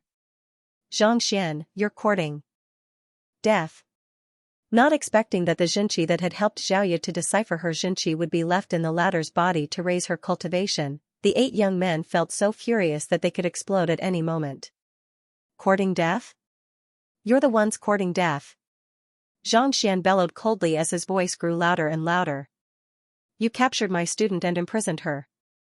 Regardless of whether she was willing or not, you forced her to expend her energy to break the seal. Is this the etiquette that the 100 schools of philosophers abide by? Is this the etiquette that Xianxia has to abide by? He did not have the slightest goodwill toward this bunch of people. On the master-teacher continent, they had either challenged the Luo clan or the Zhang clan, captured his student, and colluded with the otherworldly demonic tribe. We're doing this for the sake of humanity. A young man among the crowd bellowed. For the sake of humanity? I'm doing this for the sake of humanity as well. Beat them all up. Xianxia could not be bothered to waste his breath on the other party, so he flicked his wrist. Voila, the 5 great beasts and countless weapons flew toward the 8 young men from the 100 schools of philosophers. Not expecting Xianxia to make a move on them directly, the 8 of them felt as if they were about to explode in anger. However, there was no time for them to think too much about it. Teacher, Xiaoya looked at Xianxia worriedly. What happened? How did you get captured by them? Tell me what happened after you were captured. I'll help you. Xianxia asked. It's like this. Xiaoya began to explain the situation. In the Empire Alliance, Xianxia had returned to the Zhang clan. She had the members of the Glacier Plain Court return to the Empire Alliance first. She spent some time in the Empire Alliance to reinforce her cultivation while Wei Ruyan guarded her. With the 2 of them working together, there were not many in the world who could stand up to them, so she did not think too much about it. However, shortly after leaving the Empire Alliance, they encountered a young man. The other party did not make a move on them directly. Instead, he revealed his identity, saying that he was an expert from the 100 schools of philosophers. Naturally, the 2 of them did not agree to it. They clashed with one another, and it did not take long for them to be captured. By then, it was already too late for them to contact the other party. Following that, they were imprisoned in a corner. However, the other party did not mistreat them. On the contrary, there were experts who explained the difficulties they faced in their cultivation and provided them with sufficient resources to raise their cultivation. He even imparted the method to break the seal. As for why he had to seal his 6 senses, it was because this seal sealed a world. In the process of breaking it, his mind would suffer a great backlash. If he didn't seal it, he would easily suffer irreparable damage. He asked you to break the seal, and you did? Xianxia frowned. This student of his had a fiery temper, and Wei Ruyan was not someone to be trifled with. When did she become so obedient? Putting aside the fact that he had been captured, he was even told to break the seal without any resistance. They said that. Xiaoya's face reddened as she bit down on her lower lip. As long as you help them decipher the seal and obtain the opportunity to achieve a breakthrough to ancient sage, they'll offer a slot to you. For me? Xianxia was stunned. That's right. They said that you are the most talented person on the master-teacher continent at the moment, and that the 100 schools of philosophers and the Mingshi Tang both originated from Kongshi. As long as we make a contribution to the 100 schools of philosophers, we will be granted a slot in the master-teacher continent. Xiaoya felt awkward. So, I listened to their instructions? Xianxia shook his head. He was a little moved by Luo Qiqi's words, but he waved his hand confidently and said, "When did you start to worry so much about your teacher? Even if it's difficult for me to achieve a breakthrough to ancient sage, I, Xianxia, am not in a position where I need my students to seek an opportunity for me. I won't trade the freedom of my students for it either. Don't worry, if such a fortuitous encounter really exists, I'll definitely be able to obtain it too. Teacher, I was wrong." Xiaoya's voice gradually grew softer and softer. Alright, Xianxia waved his hand and said, "Seeing that you have good intentions, I'll let this matter rest." After saying those words, he turned around and bellowed, "Stop." Hula, the 5 saint beasts and the weapons swiftly flew over to Xianxia. At this moment, the 8 young men had already been pummeled to the point where their faces were unrecognizable. They no longer looked as dashing as before. You didn't break the rules when you abducted my students, so this is just a small punishment. I want you to know that you'll have to bear the consequences if you dare to touch my students. Seeing that they aren't injured, I won't kill you. Now, I just need you to answer a few questions, and you can leave. Xianxia looked at the 8 young men and asked, "First of all, what are you up to? Why would the esteemed 100 schools of philosophers be so secretive as to abduct someone? Second of all, are you in cahoots with the otherworldly demonic tribe? Or, are those otherworldly demonic tribe your subordinates?" Knowing that those from the 100 schools of philosophers hadn't harmed Xiaoya, a thought surfaced in Xianxia's mind. Could it be that the otherworldly demonic tribe that had accompanied the scholarly young man and the others back then was actually a pet that the 100 schools of philosophers had tamed? It was just like how he had tamed the corpse of an otherworldly demon ancient sage, and there was a vicious sealed in the Book of Heaven's path. He couldn't possibly say that he was in cahoots with the otherworldly demonic tribe just because of that, right? We're just following orders. As for why, we aren't too sure. Forgive us for not being able to answer those questions. A young man whose face had been pummeled to the point where it resembled the sole of a shoe gritted his teeth. You aren't able to answer those questions? That's right. The young man with the sole of a shoe nodded. It's fine if you don't want to talk about it. It's only a matter of time before I find out. For now, I don't want to kill you, so scram. Xianxia flung his sleeves furiously. He was indebted to Kongshi, an ancient sage Bo Shang, ancient sage Ran Qiu, and the others had helped him a lot as well. Since they were his descendants and not in cahoots with the otherworldly demonic tribe, there was no need for him to kill them. We won't leave. The young man with the sole of a shoe gritted his teeth. Throw them out. Xianxia couldn't be bothered to deal with the other party. With a flick of his wrist, the saint beasts and weapons charged forward once more. It didn't take long for the 8 of them to be thrown out of the Hall of Great Accomplishment. Without Xiaoya's unique constitution, they wouldn't be able to enter the Hall of Great Accomplishment again. After dealing with the 8 of them, Xianxia turned his gaze back to the painting. At this moment, the snow and ice on the painting had mostly melted away, and the seal had also taken on a completely different form from the one that Xiaoya had deciphered previously. Teacher, the seal has changed. The unsealing technique that I learned previously is useless now. Xiaoya's face paled as she drove her Xianxia forward, only to find that there was no change to the seal at all. At this point, the seal on the painting had already taken on the appearance of spring. Don't worry, I have a solution. Xianxia chuckled softly as he tapped his finger lightly. Weng, the ice crystal that he had obtained from the world of ice floated before him, and he tapped lightly on it. The ice crystal immediately flew toward the seal, and as soon as it reached it, it began spinning swiftly. In the blink of an eye, the seal was devoured by the ice crystal, forming a massive vortex.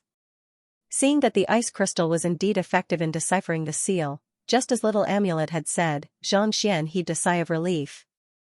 Then, he beckoned the Xingming sword saints over. Let's head in to take a look. After saying those words, Xianxia led the way toward the unsealing painting.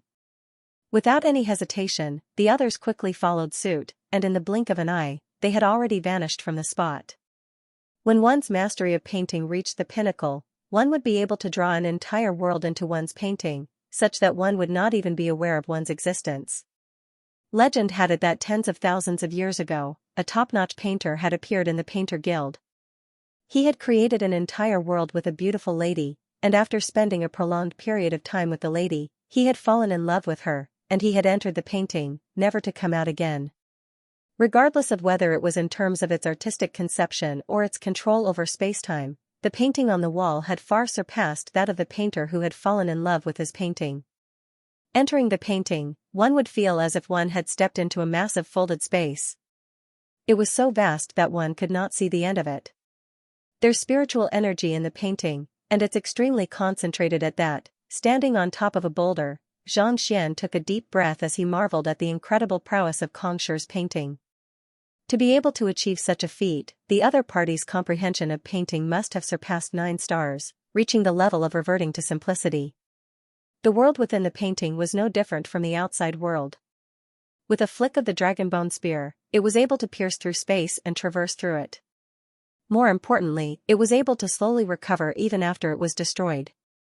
If not for the fact that it was a painting, it would have been hard to imagine that it was a virtual environment. Father, Mother, give it a try and see if there's an opportunity for one to achieve a breakthrough to ancient sage. Xianxia quickly found an empty space and called the astonished Xingming and Xingming over.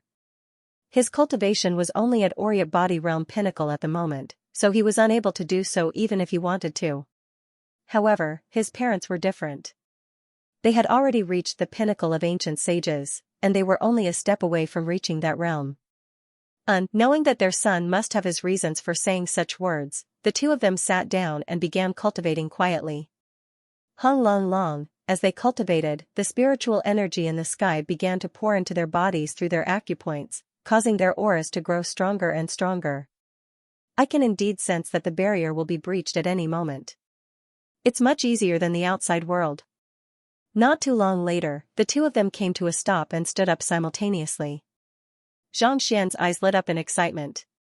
Previously, it was just his and little amulets just speculate that there was an artifact that could allow one to achieve a breakthrough to ancient sage. Since that's the case, you should find a way to achieve a breakthrough right now, Xianxia said with a smile. Earlier, he had tossed the experts of the 100 schools of philosophers out of the pavilion of freezing winter. The ancient sage who had tried to stop him earlier must have been so furious that he could have exploded on the spot. If Xianxia's parents had achieved a breakthrough to ancient sage at this very moment, even if the other party were to attempt to snatch the painting from him, he would still have to be wary of him. Breakthrough now? Hearing those words, Hyung Kensei and Sword Saint Meng glanced at one another and smiled bitterly. You are underestimating the ancient sages. It's true that the ancient era has been sealed here, and there's an aura and power that can allow one to achieve a breakthrough to ancient sage. However, it'll still take a lot of effort to achieve a breakthrough to ancient sage. Hyung Kensei said.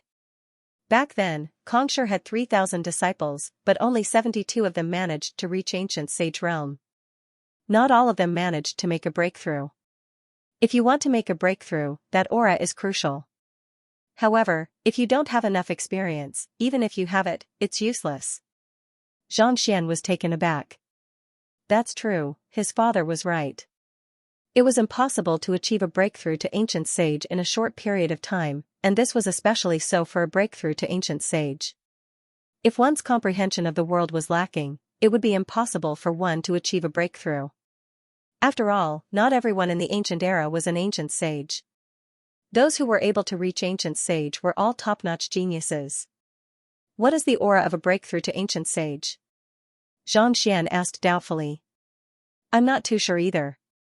However, the later generations named it Aeon of Ancient Sage. Only by accumulating enough experience and Aeon of Ancient Sage will one be able to achieve a breakthrough to Ancient Sage. Xianxia explained. Aeon of Ancient Sage? Xianxia nodded. Does it always exist, or does it disappear? I'm not too sure where it comes from or why it would appear in the first place. However, it's likely to be a non-renewable resource similar to some rare ores. Once it's depleted, it'll be nigh impossible for it to appear again. Back then, there was no way for a new ancient sage to appear on the master-teacher continent, and panic persisted for more than 1,000 years. Countless talented individuals have accumulated enough experience, but they were still unable to make a breakthrough to ancient sage. It was due to this that they noticed the existence of Aeon of Ancient Sage. Xianxia explained. As the head of the Zhang clan, he was well aware of this part of the history. That period of time could be said to be the most dangerous period of the master-teacher continent. Many of them had reached sempiternal realm consummation, but they were unable to make a breakthrough.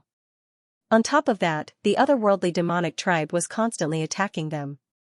For a period of time, Mingshi Tang and his people were so anxious that they nearly collapsed.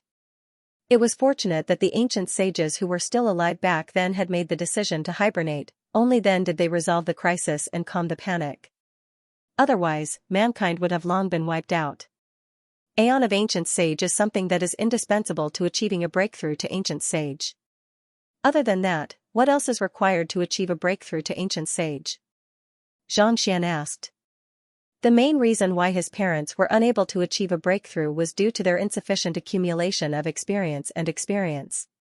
In other words, other than Aeon of Ancient Sage, what else was required to achieve a breakthrough to ancient sage? Since ancient times, ancient sages have always been the representatives of the strongest experts. As such, there have been many studies on how to achieve a breakthrough to ancient sage. Firstly, one must possess the Aeon of Ancient Sage. Secondly, one must possess a soul depth of 30. Thirdly, one must possess a soul realm of 1,000,000 kilometers. Xianxia said. Soul realm? 1,000,000 kilometers? Xianxia frowned. What's that?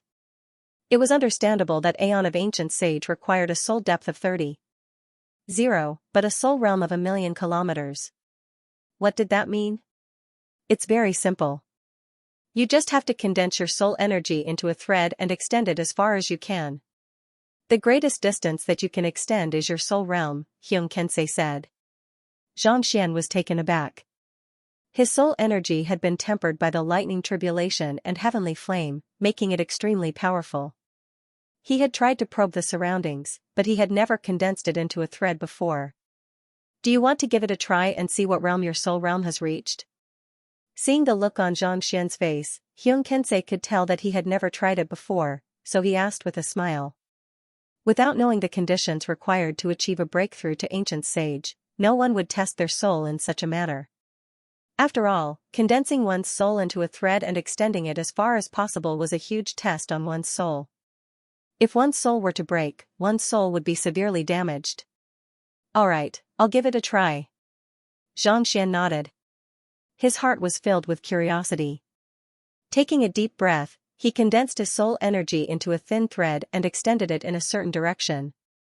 100,000 kilometers, 200,000 kilometers, 300,000 kilometers. In the blink of an eye, he had already crossed 500,000 kilometers, and it still showed no signs of stopping. Furthermore, it felt like he had not even used 1/10 of his soul energy yet. Xianxia abruptly came to a halt. How is it? The Xingming Sword Saints turned to look at Xianxia curiously.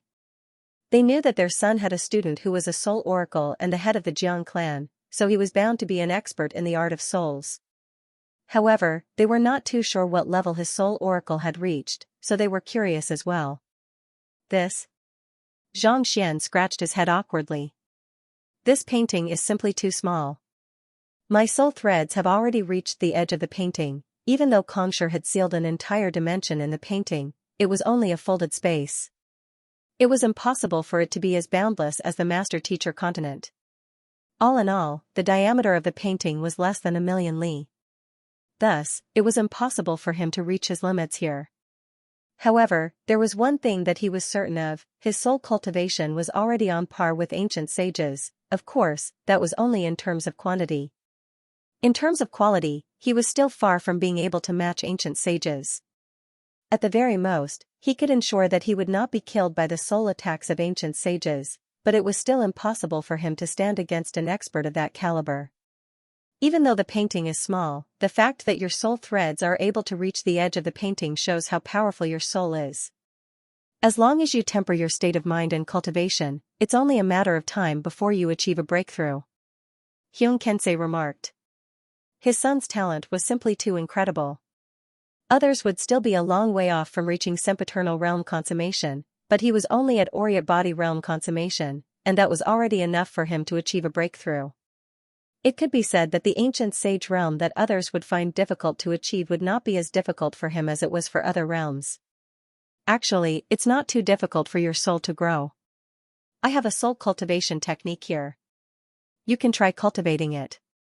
Xianxia flicked his wrist and took out a soul cultivation technique manual. Having comprehended the soul quintessence, Xianxia had already formed his own unique system of soul cultivation. The soul cultivation technique that he had just passed to the Zhang family had nothing to do with the Jiang clan's cultivation technique, so it could not be considered as leaking any of the clan's secrets. This soul cultivation technique is extremely effective in strengthening one's soul. If you cultivate it seriously, you should be able to raise your soul cultivation to 1,000,000 li within a month. After reading the cultivation manual, Xianxia was filled with excitement. I hope that the two of you will be able to successfully push for a breakthrough to ancient sage as soon as possible, Xianxia said with a smile. Breaking through to ancient sage? Xianxia shook his head. The enhancement of one's soul doesn't necessarily mean that one will be able to achieve a breakthrough to ancient sage. There's still the matter of one's state of mind, one's comprehension of cultivation techniques, and one's comprehension of the world. In any case, it's extremely difficult to become an ancient sage. Only 1/10? Xianxia was stunned. Indeed. Ancient sages are capable of altering the will of the heavens and surpassing the will of the heavens. This is a step that is on par with the transformation of a carp into the dragon gate. The fundamental nature of a human will undergo a complete metamorphosis, and even their meridians will be altered. It's not something that can be achieved that easily, Xianxia explained with a nod. However, before he could finish his words, the entire painting suddenly began to shake violently. Clumps of spiritual energy swiftly gathered in a certain direction. Then, a powerful force rushed into the sky, splitting the world in half. This is a breakthrough to ancient sage? Xianxia widened his eyes in shock.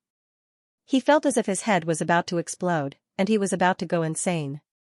He had just said that it would be extremely difficult to achieve a breakthrough to ancient sage, and yet, someone was already making a breakthrough. Just who in the world was it? Xianxia hurriedly turned his gaze to the center where the spiritual energy was gathering, and what he saw was a sinister-looking saber floating quietly in the air. It greedily absorbed the spiritual energy and aeon of ancient sage in the air, growing more and more powerful with each passing moment. It was as if a river had merged into an ocean. The rate of increase was so fast that the aura within the saber began to surge uncontrollably. This is your weapon? Xianxia gulped down a mouthful of saliva as he asked. Xianxia nodded. Even he was a little surprised by what he was seeing. The one making a breakthrough at this moment was the infernal black saber. After chasing away the members of the 100 schools of philosophers, it did not return to his storage ring. Instead, it had followed them all the way to the painting of 4 seasons. The infernal black saber was a half-ancient sage artifact in the first place.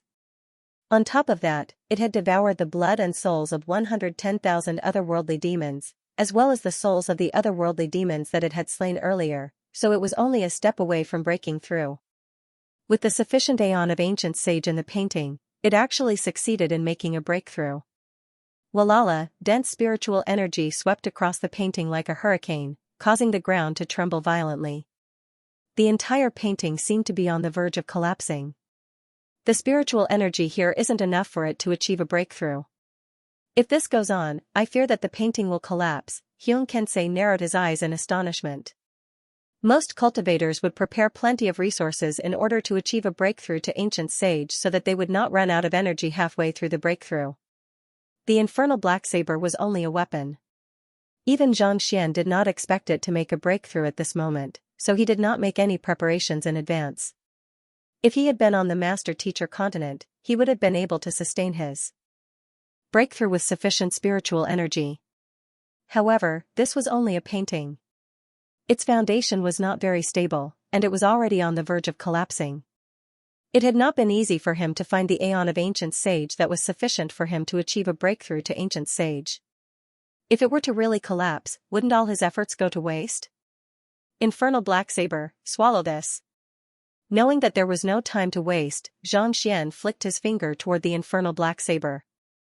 Hula, a droplet of blood flew straight toward the infernal black saber, emanating an incomparably pure energy. It was a droplet of blood left behind by old Gizeryu. The old ancestor of the Zhang family had collected the droplet of blood and given it to him. If there was anything that harnessed the most spiritual energy, it would definitely be the infernal black saber. Tzzzzzzzzzz. As soon as the infernal black saber came into contact with the droplet of blood, it immediately drank it dry. However, it still did not seem to have sufficient spiritual energy. Xianxia flicked another droplet of blood toward the infernal black saber. Another 4 droplets appeared consecutively. After absorbing all 5 droplets, the infernal black saber finally came to a halt. A majestic aura of invincibility burst forth from it, tearing space apart, as if it was trying to escape from the painting. Hong long long, a spatial rift was torn open in the painting, and following which, a layer of ominous clouds loomed over it. Heavenly tribulation. This was the ancient sage ordeal that would only appear when one achieved a breakthrough to ancient sage. Under normal circumstances, it would be impossible for a folded space to summon a lightning tribulation, but the might of a breakthrough to ancient sage was simply too great. Kacha, lightning bolts and heavenly flames descended from the heavens and landed on the infernal black saber. Initially, there was still some blood on the infernal black saber that had yet to be fully consumed, but under the enhancement of these 2 powers, the blood swiftly fused together with the infernal black saber, leaving behind deep gashes on its surface. Under the tempering of the heavenly flames and lightning bolts, the infernal black saber became even more bizarre. Some time later, the ominous clouds finally dissipated, and the infernal black saber floated quietly in the air. With a light slash, it tore apart the painting as if it was tofu. I've finally reached ancient sage. Ha ha ha. The spirit within the infernal black saber laughed heartily. Following which, it leaped up to Xianxia and kneeled on the ground. Master! Rise! Xianxia waved his hand, and the infernal black saber fell into his grasp. He could immediately feel the devastating might harnessing within it. Previously, he would have had to use all of his means to defeat a sempiternal realm consummation expert. However, with his current strength, he could easily kill dozens of them with a single slash, while there was only a single cultivation realm difference between ancient sage and sempiternal realm. There was a world of difference between them. I finally have the ability to protect myself. Xianxia exhaled deeply as his eyes lit up in excitement. If the otherworldly demon ancient sage had remained hidden, he would not have been able to harm the other party even with the golden page. However, with the advancement of the infernal black saber, things were completely different.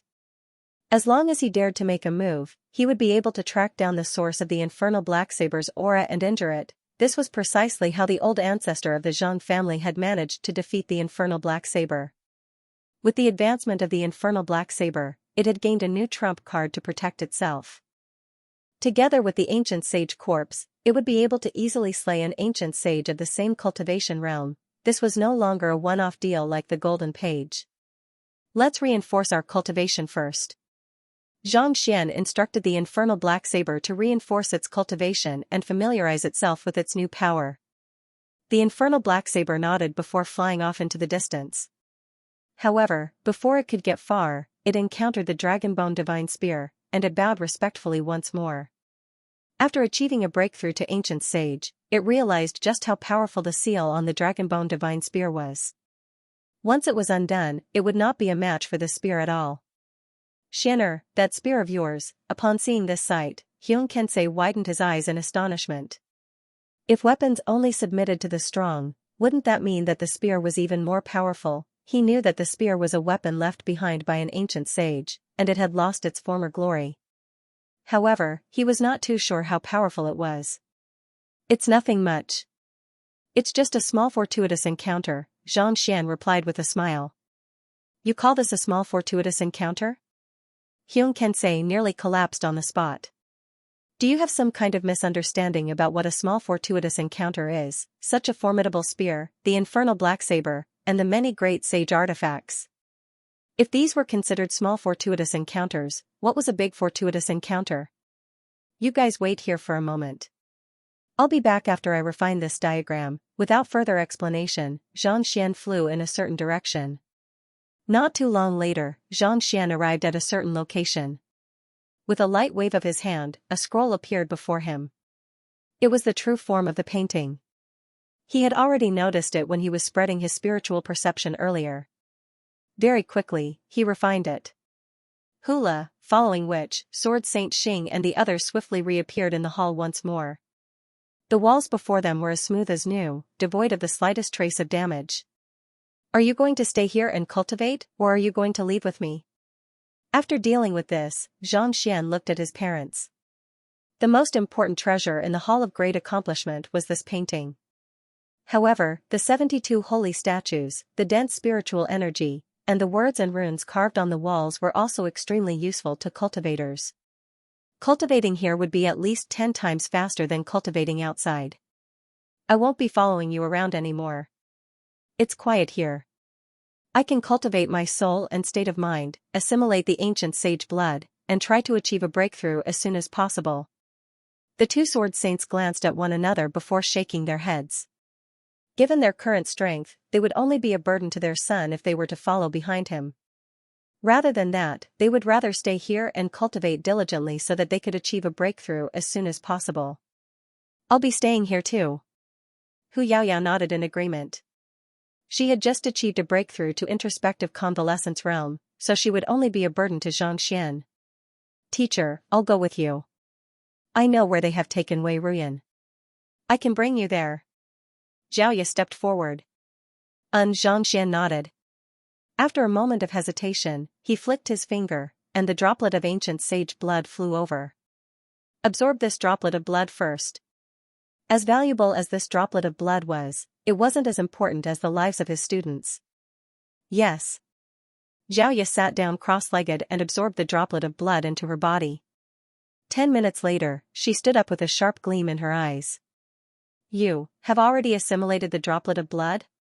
Xianxia was taken aback. The reason why he had been able to assimilate the droplet of blood so easily was because the droplet of blood originated from him. How could Xiaoya have done it so quickly? I've already assimilated the droplet of blood. Xiaoya nodded. After teacher altered my meridians, the rate at which I am able to convert energy is extremely fast. No matter how formidable this droplet of blood is, it won't take me too long to assimilate it. Meridians? With a tap of his finger, Xianxia infused a surge of Jinqi into Xiaoya's body.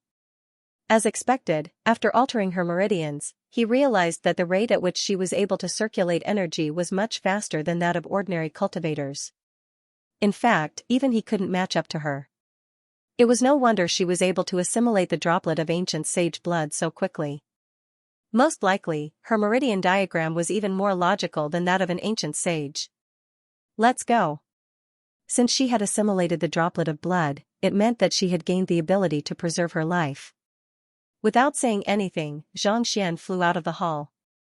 Watching as the duo left, Xianxia couldn't help but sigh with a bitter smile on his face. That pair of teacher and disciple are both monsters. To assimilate a droplet of blood, they had to place it in their dantian and refine it with their Jinqi day and night.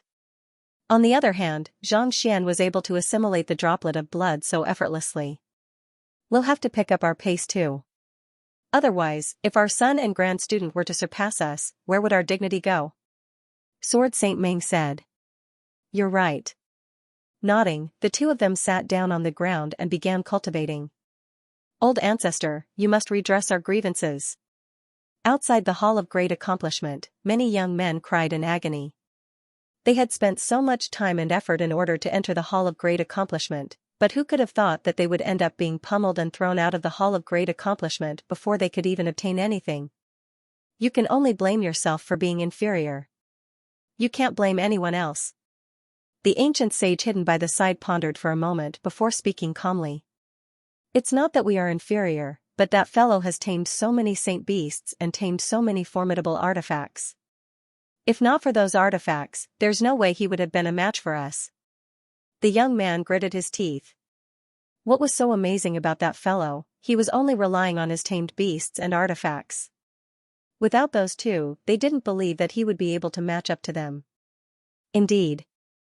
Old ancestor, we hope that you can redress our grievances and allow us to have a fair duel with him. Even if he doesn't resort to such underhanded means, we'll be convinced if he can win. The other young men also gritted their teeth. The old ancestor fell silent for a moment before speaking up. Brother Hongtian, my juniors would like to have a fair duel with your juniors. May I ask if you can give us some face? You wish to negotiate with my juniors, so I won't make the decision for them. Rest assured, as long as you don't do anything that goes against our morals, I won't interfere. The old ancestor of the Zhang clan replied.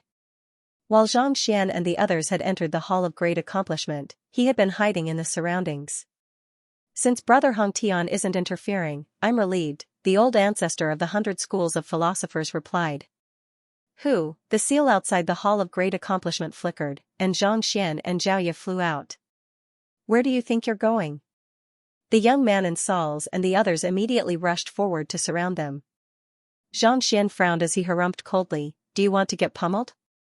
He had spared their lives, but not only did they not know how to be grateful, they even dared to block his path. Did they really think that he wouldn't kill them?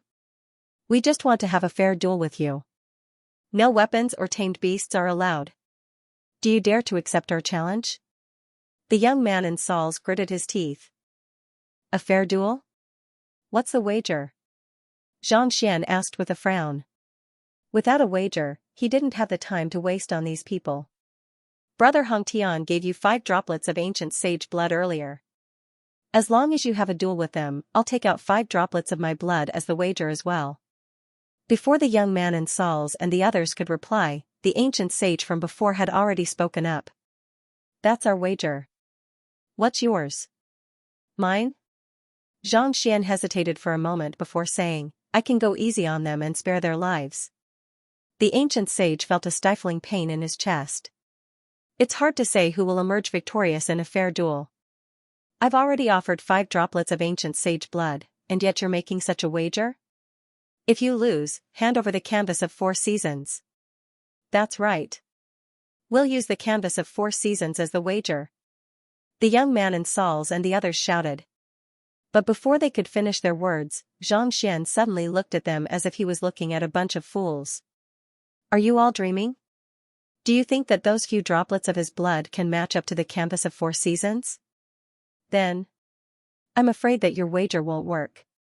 If you lose, you don't have to fulfill your promise. After a moment of silence, the crowd spoke up once more. The pain in the ancient sage's chest intensified. It doesn't matter. I don't want to compete with you anyway, Xianxia said as he stretched his back lazily. In any case, he had no intention of competing with you anyway. How about this? 5 droplets of ancient sage blood in exchange for a chance to advance your cultivation in the canvas of 4 seasons. What say you? The ancient sage of the 100 schools of philosophers said. It's just that I'm an Oriat body realm consummation cultivator whereas they are sempiternal realm consummation cultivators. There's a difference of 2 cultivation realms between us, and they aren't even allowed to use their weapons or tamed beasts. Is this really fair? Xianxia. In any case, he was not going to lose. A promotion opportunity was nothing. How about this? I'll have them suppress their cultivation to the same level as you, the ancient sage said. Forbidding the use of weapons and pet beasts was too restrictive, so it was indeed unfair to rely on one's cultivation to fight. That's good, let's begin. Xianxia took a step forward and chuckled, in order to not waste time, all of you can come at me together. However, with so many of you attacking me at the same time, I might not be able to hold back. If a few of you were to die, please forgive me, senior. You want to kill us? Let's see if you're strong enough. The young man gritted his teeth and suppressed his cultivation to Orient body realm consummation before charging forward. It was hard to tell what kind of battle technique he had used, but in the blink of an eye, he was already right before the other party's head. Just as he thought that the other party was doomed, he suddenly felt a sharp pain in his chest. Before he could react, the other party's palm was already pressed against his chest. Pong, the young man was sent flying, and he collapsed to the ground, spurting large mouthfuls of blood. He had not even seen how the other party had made his move. Come at me together. There's no way you can defeat me alone. Xianxia said as he sent the young man flying with a single move. Let's go together. The crowd had seen the battle earlier, and they knew that the young man's fighting prowess far exceeded theirs. Without any hesitation, they charged forward together. Pung pung pung pung. Before they could even reach Xianxia had already charged forward like a tiger charging into a flock of sheep. None of them were a match for him. Those who had fought with him were all geniuses from the 100 schools of philosophers. They had thought that they were invincible among their peers, but before the young man before them, they were nothing more than a joke. How powerful, taking this sight into his eyes. The ancient sage knew that they had lost, even though Xianxia was only an Orient body realm consummation cultivator. His fighting prowess was already on par with sempiternal realm experts. Of the entire 100 schools of philosophers, only Kan Yao was capable of challenging those with higher cultivation realms. You aren't a match for him. Admit defeat. After fighting for a while longer and seeing that they were indeed no match for Xianxia, even though the ancient sage hated to admit it, he still chose to speak up. However, before he could finish his words, a sudden turn of events occurred. Under the encirclement of the crowd, Xianxia had made a mistake, allowing the young man to exploit it. Using his finger as a sword, he stabbed it towards Xianxia. Just as the sword was about to pierce through Xianxia's heart, Xianxia raised his palm and slapped it towards Xianxia's head. While the young man would be able to pierce through Xianxia's heart, Xianxia's head would be smashed into meat paste, and he would die on the spot. More importantly, it seemed like there was no way for the two of them to back down anymore. Hold it right there. The ancient sage bellowed furiously. A surge of energy burst forth from his body and shrouded the surrounding space, intending to stop Xianxia from killing him. However, barely after he released his energy, the young man whose heart was about to be pierced by the young man abruptly dodged the attack. The next moment, a saber materialized in his hand. Voila, the saber slashed down toward the ancient sage. This is an ancient sage artifact. The ancient sage narrowed his eyes in astonishment. He did not think that the young man's so-called opening was just to lure him into making a move so that he could determine his position. The ancient sage tried to dodge the saber, but he soon realized that the aura of the saber had enveloped him, preventing him from escaping at all. Puha, the saber pierced into the ancient sage's body, and fresh blood spurted out. Ha ha ha, thank you. With a light chuckle, Xianxia took out a gourd and caught all of Xianxia's blood. There were more than 20 droplets in total. 5 droplets of ancient sage blood was not enough for him to make a move. From the very start, he had planned to inflict more damage on the ancient sage artifact. He had long wanted to teach the other party a lesson, so how could he let this opportunity slip by?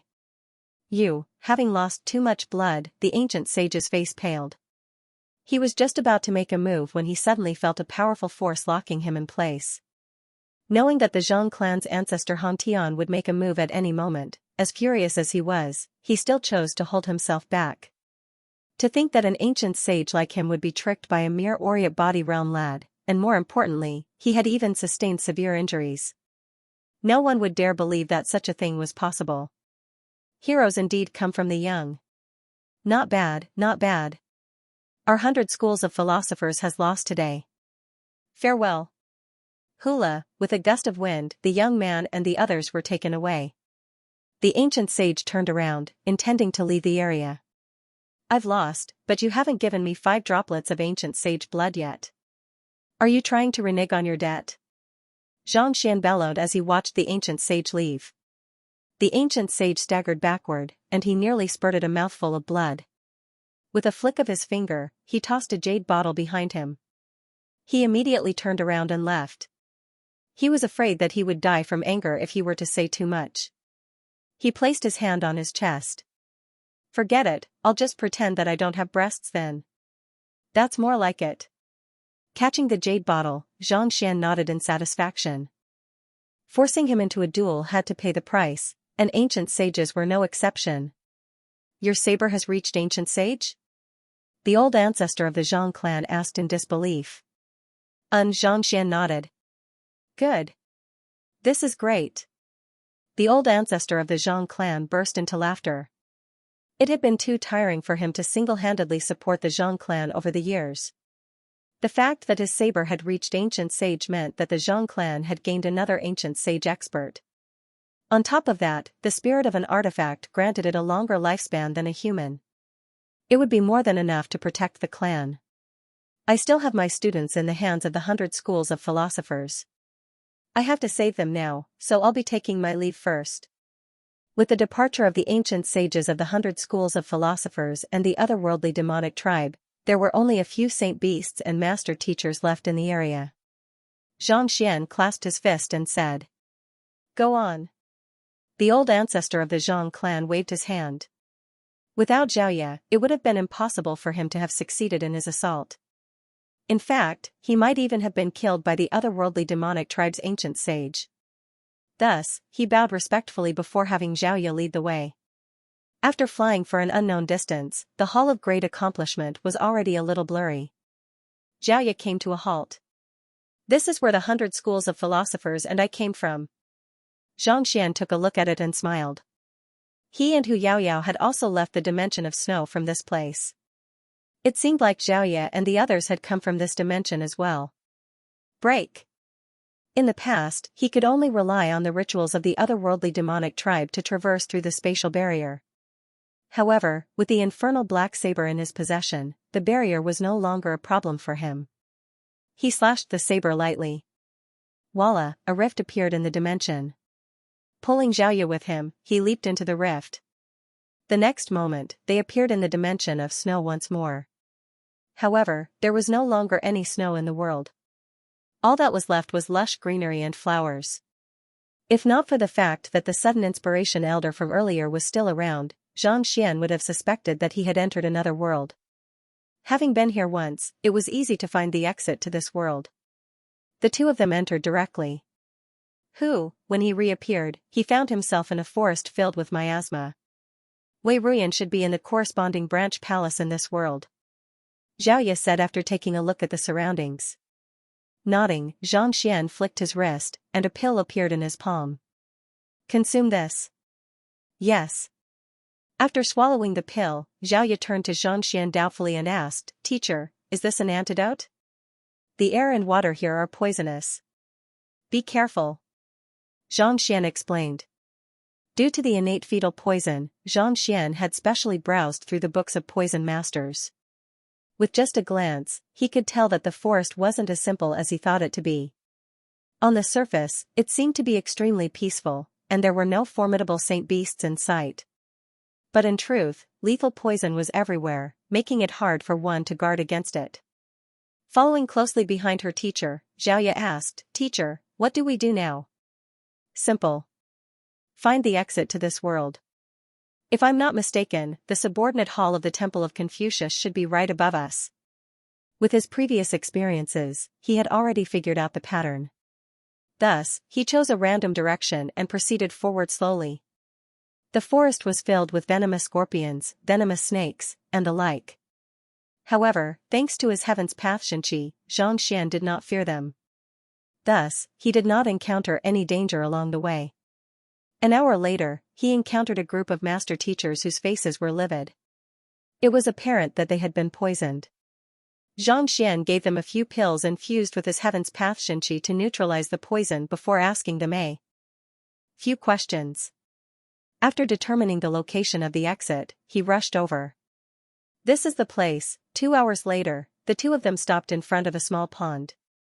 This is just an ordinary pond. Teacher, why do you think that it's the exit? Xiaoya asked doubtfully. She had listened carefully to the other party's words, and even they did not know where the exit was. How could her teacher be so sure? It's simple. Without any hesitation, Xianxia reached out and pinched an ant between his fingertips. The ant was around the size of a bean, and its entire body was crimson red. With a single look, it was clear that it was extremely venomous. With a light chuckle, Xianxia placed the ant on the back of his hand.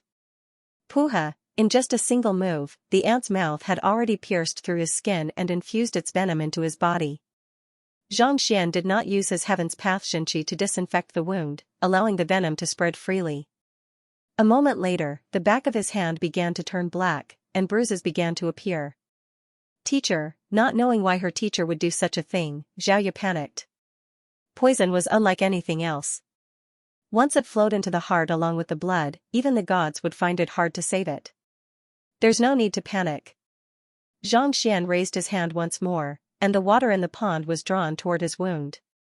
Tzzzzz, as if meeting its nemesis, the venom on the back of his hand began to emit white smoke. The swelling and bruises from before swiftly receded, and soon, his hand returned to its original state, as if it had never been poisoned. Xiaoya was stunned. The water in the pond can detoxify the venom? That's right. Xianxia nodded.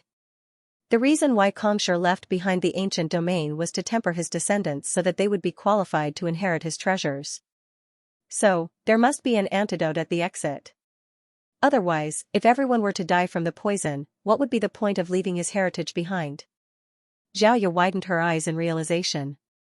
I asked the group of master teachers I met previously about the location with the most venomous insects, and they told me that it's here. In the world, yin and yang are in balance, and everything is decided by the heavens. Kongshur's cultivation technique is aligned with nature, and wherever there are many venomous insects, the antidote should be there as well. Thus, I concluded that this is the exit. Xianxia chuckled. It was impossible for him to ask the group of master teachers where the exit was. If they knew, they would have long escaped. They wouldn't have to stay here in fear. While they might not know the exit, they should have known that it was a place with many venomous insects. After finding this place, they realized that there were no venomous insects in the vicinity of the pond. If they were still unsure, they would really be a fool. Teacher, are we going to tear open the space to look for Wei Ruyan and the others?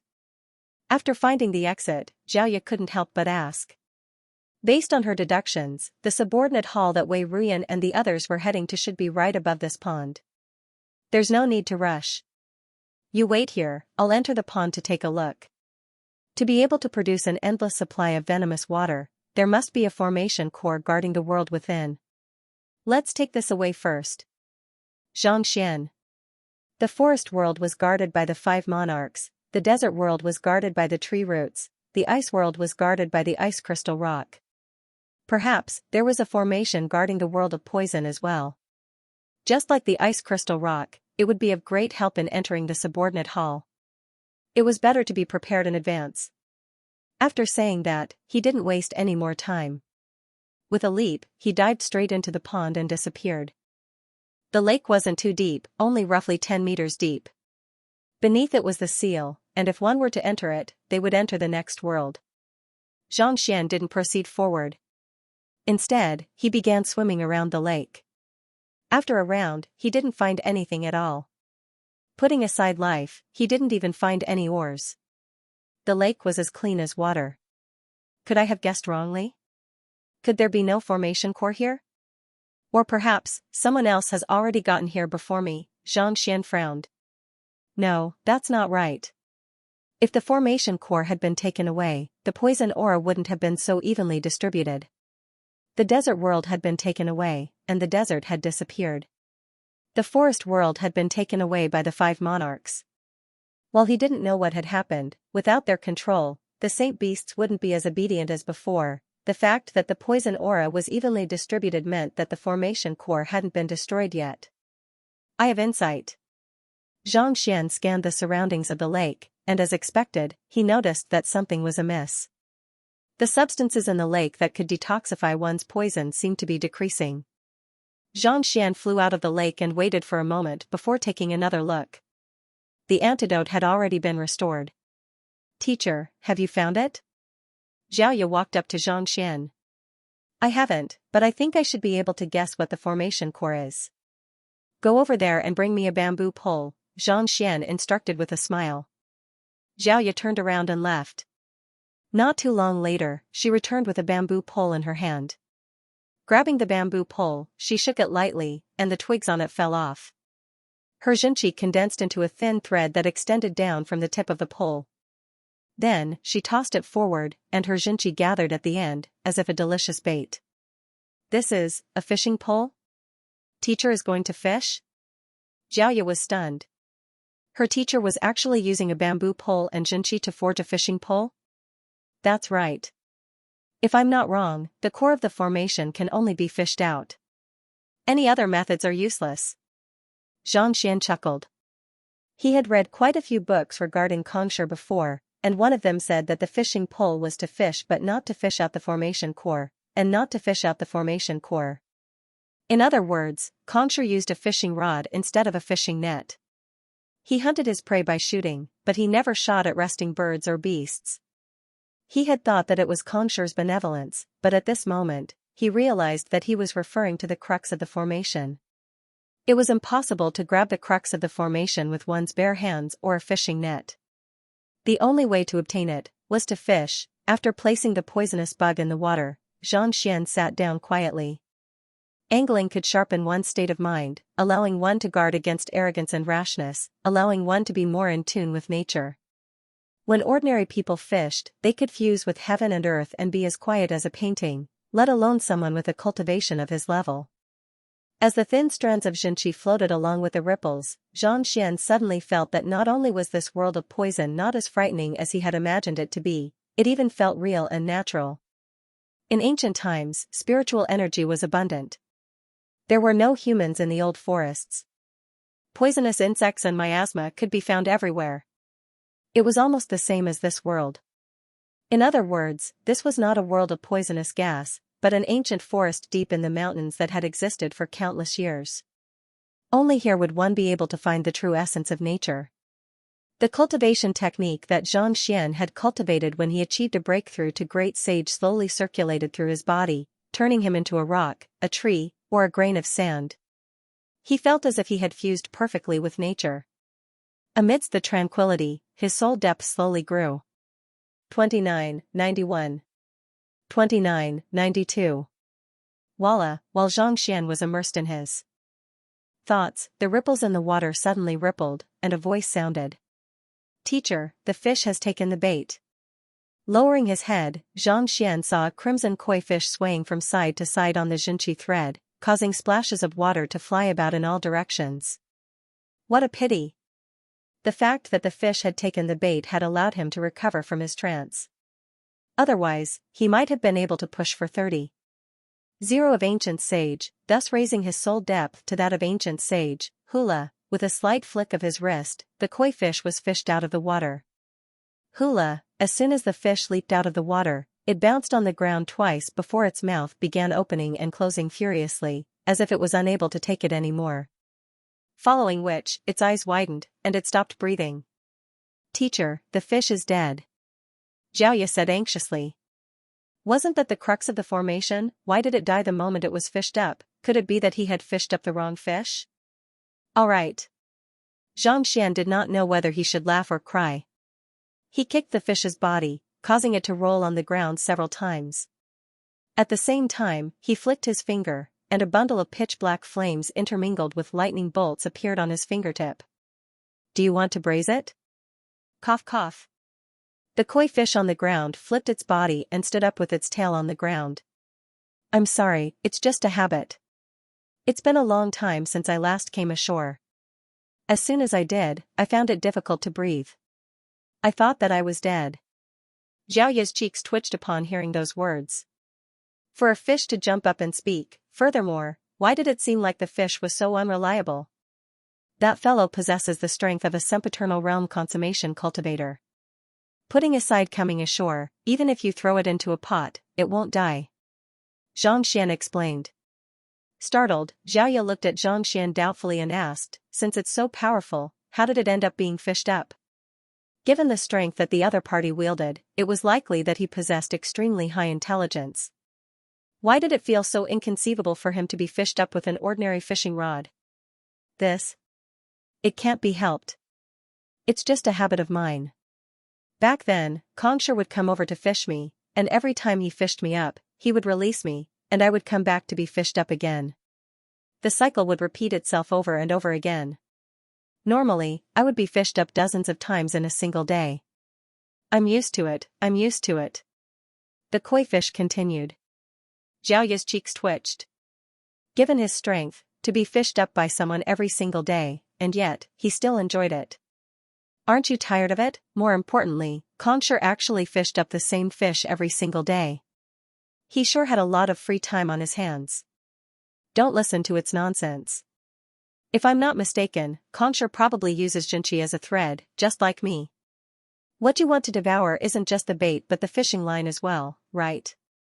Seeing that his student was unable to comprehend the situation, Xianxia chuckled and turned to the koi fish. The koi fish twisted its body awkwardly and said, It's all fleeting. I see. Xiaoya widened her eyes in realization. It was no wonder an ordinary fish was able to cultivate to sempiternal realm consummation. It turned out that it had been devouring Xianxia's Xianxia all this while. Naturally, there was no way he would give such a good opportunity to any other fish. I hid myself so well earlier. How did you notice me? The koi fish asked doubtfully as it looked at Xianxia. Its concealment method was something that even the eye of insight was unable to see through. It had been unable to notice it even after several groups of people had come to it. Yet, the young man before it had actually used his fishing technique to provoke it, leaving it no choice but to bite down on the fishing line and allow itself to be fished up. The antidote aura that you left behind in the water is similar to my Xianxia, so I guessed it right away, Xianxia said with a nod. This aura should be unique to Xianxia, right? The reason why Xianxia had used the venomous bugs to bite him was to test it out for Xiaoya. Furthermore, he wanted to experience how the antidote in the lake worked to neutralize the venom of so many venomous bugs. Only after inspecting the antidote did he realize that it was similar to his Heaven's Path Xianxia. Other than Xianxia, he couldn't think of anyone else who possessed such an ability. Thus, he thought of using his Xianxia as a fishing line, and who could have thought that he would be hooked? This is Xianxia's unique Xianxia. You. Why do you have such an ability as well? The koi asked doubtfully. Because I'm also a celestial master teacher. Xianxia replied with a smile. Celestial master teacher? No wonder. The koi widened its eyes in realization. I want to follow you. Back then, Xianxia told me to stay here and follow the next celestial master teacher. That way, I'll be hooked every single day. Hooked every single day? Xianxia's face twitched. What a masochist. You should enter my folded space first then. Come out when I tell you to. Xianxia said with a wave of his hand. All right. The koi widened its eyes in excitement as it was kept into Xianxia's storage ring. Following which, it saw a massive brick. This brick sure is exquisite. Xianxia couldn't help but exclaim in awe. He had seen many bricks in his life, but he had never seen such a huge one. Neither had he seen one that was made of so many high-quality materials. You are the brick. Your entire family is made of bricks. I am Jin Yuanding, a cauldron. Jin Yuanding explained with gritted teeth. Cauldron? The koi widened its eyes in astonishment. Does that mean that you can start a fire? Come and fry me, no, grill me. Do you want to eat grilled fish? If you do, hurry up. I can't hold myself back anymore. Jin Yuanding. There's no need to grill you. Let's eat sashimi instead, the infernal black saber harumphed coldly. There's no need for that, seeing that there was an ancient sage artifact in the storage ring, the koi widened its eyes in disbelief. Not knowing what happened in the folded space, Xianxia flew directly above the pond with Xiaoya. Just like before, after reaching a height of 30 meters, Xianxia found it difficult to continue any further. With a flick of his wrist, he whipped out the infernal black saber and slashed it across the air. Voila, the space ruptured, and a crack appeared. The two of them continued to move upwards, and soon, they appeared on a flat ground. Just like when he had entered the Hall of Great Accomplishment previously, there was a massive palace right in front of him. It's here. Let's go. The two of them hurried forward. This is the sleeping chamber. Could it be the place where Xianxia once lived? On the plaque in the middle of the hall, 2 words were written, Sleeping Hall. In other words, this should be where Xianxia used to live. Teacher, the Great Hall has already opened. Let's hurry. Xianxia looked forward and saw that the door to the sleeping chamber was already open, leaving only the seal on the outside. Obviously, someone had already entered. Go. Xianxia took out little amulet and illuminated it on himself. Just like the previous time, others would not be able to enter without the celestial amulet of legacy or the corresponding unique constitution. However, with the help of little amulet of legacy, Xianxia was able to enter with ease. Unlike the Hall of Great Accomplishment, the sleeping chamber was extremely simple. If not for the word sleeping hall on the outside, Xianxia would have doubted its authenticity. The sleeping chamber was extremely spacious, and there was almost nothing in it except for a single bed placed at the innermost part of the sleeping chamber. There were no inscriptions, paintings, or sculptures. The sleeping chamber was as clean as a sheet of white paper. This is where Xianxia used to live? Xiaoya widened her eyes in shock. Even she could not believe it. Xianxia had 3,000 disciples under him, and 72 of them were ancient sages. He was the world's teacher who had groomed countless experts in the world, and yet, his living quarters were actually so simple and plain. Xianxia is truly someone who is indifferent to fame and fortune, Xianxia remarked as he scanned the surroundings. Just like in the world of poison gas, the layout of the sleeping chamber was extremely natural. It felt extremely comfortable, and there was not the slightest worry at all. Cultivating in such a place was extremely beneficial to one's state of mind. The door is open, so Wei Ruyan and the others must have entered by now. Just that, where are they? Xiaoya also scanned the surroundings in bewilderment. The sleeping chamber was empty except for the two of them, and the door outside was wide open.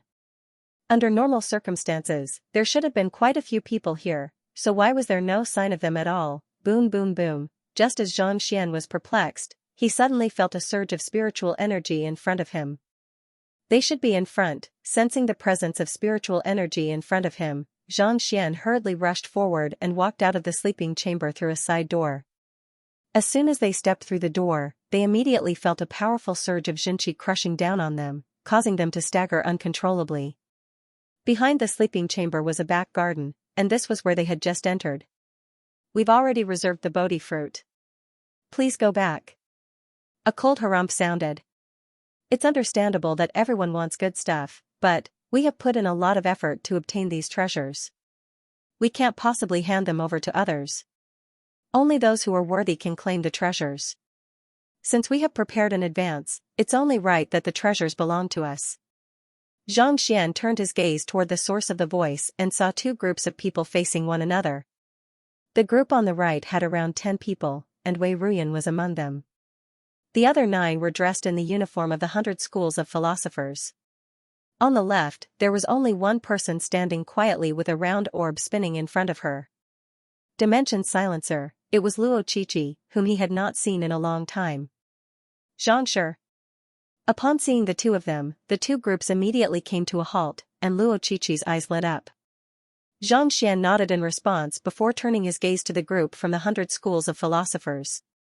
At this moment, just like Xiaoya, Wei Ruyan seemed to be oblivious to Xianxia's presence. Not too far away from her was a Bodhi saint tree. Under the nourishment of her Xinqi, the several fruits growing on it were gradually turning crimson, as if they would ripen at any moment. This isn't an ordinary Bodhi saint tree but a great sage one. Noticing Xianxia's bewilderment, Luo Qiqi stepped forward and explained, unlike the Bodhi saint tree in Hangyuan Empire, the fruits on the tree are able to raise one's soul depth by 30%, thus increasing one's chances of achieving a breakthrough to ancient sage. Raising one's soul depth to ancient sage? Xianxia was stunned for a moment before widening his eyes in astonishment. The soul depth was the hardest to cultivate, and he had already experienced it firsthand. If it was Xianxia cultivation, physical body cultivation, or soul cultivation, as long as one had sufficient cultivation techniques, one would be able to push for a breakthrough to the pinnacle.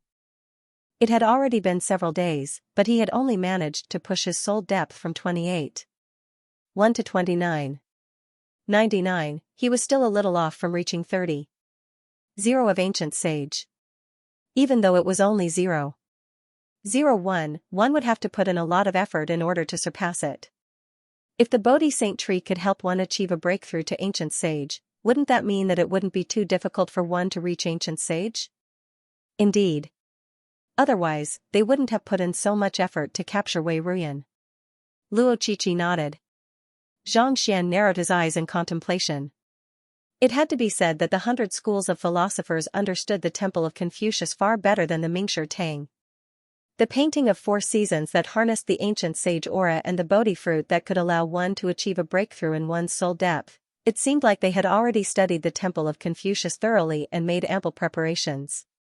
Hong Long Long, as Wei Ruyan infused her Xianxia into the Bodhi fruit on the tree began to sway, and a rich aroma wafted from it. The Bodhi fruit had ripened. Wei Ruyan's face paled as she panted heavily. Clearly, she had expended a great deal of energy in order to make the Bodhi fruit ripen. Wei Ruyan. Xiaoya hurriedly sent a telepathic message over. Senior Xiaoya? Wei Ruyan finally recovered from her trance, and upon seeing the two of them, her eyes lit up in excitement. Teacher. Seeing that Luo Ruyan was fine and her cultivation seemed to have improved once more, Xianxia heaved a sigh of relief. Teacher. Not expecting to meet her teacher here, Wei Ruyan hurriedly rushed over, but barely after taking a few steps, she was blocked by a young man. You can't go over yet. Pluck the Bodhi fruit first. Wei Ruyan frowned. Get out of my way. Don't forget what you promised us. The young man's face darkened. Are you threatening me? Wei Ruyan was taken aback. She was just about to lash out when her teacher's voice suddenly sounded. What's wrong? The Bodhi fruit has ripened, but you can't pluck it. Why do you need my student's help? Ruyan, come here. Paying no heed to the expressions of the 100 schools of philosophers, Xianxia turned to look at Luo Ruyan. Yes. Wei Ruyan nodded as she walked around the young man and walked over. You are Miss Wei's teacher, Xianxia. The young man frowned in displeasure. That's me. Xianxia nodded. You came at the right time. Since Miss Wei listens to you, then let her pick the fruits. How about this? Of the 6 fruits, I can give you one as a reward, said the young man. Only one for Wei Ruyan? Xianxia froze for a moment, as if he had misheard. Not bad. The young man nodded. The 100 schools of philosophers have a use for the remaining 5, so we have to take them back. I'm only giving one to you on account of her hard work. If you don't want it, I can exchange it for something else. Replace? Hearing the other party being so arrogant, Xianxia didn't know whether to laugh or cry. Since you know that Ruyan has worked hard, then I'll say something fair. Please speak. You were able to enter this place because of Wei Ruyan's special constitution, right? Yes. The reason why the Bodhi fruit is able to ripen so quickly is probably due to her Xianxia. Not bad. That's simple then. Since you are of no use to us, the 6 fruits should belong to Ruyan. What's there to fight over? Alright, Ruyan, go and pluck them. After calculating for a moment, Xianxia said seriously. You. What do you mean by that? The young man had thought that Xianxia was going to say something fair, but who would have thought that it would be this? He immediately narrowed his eyes in anger.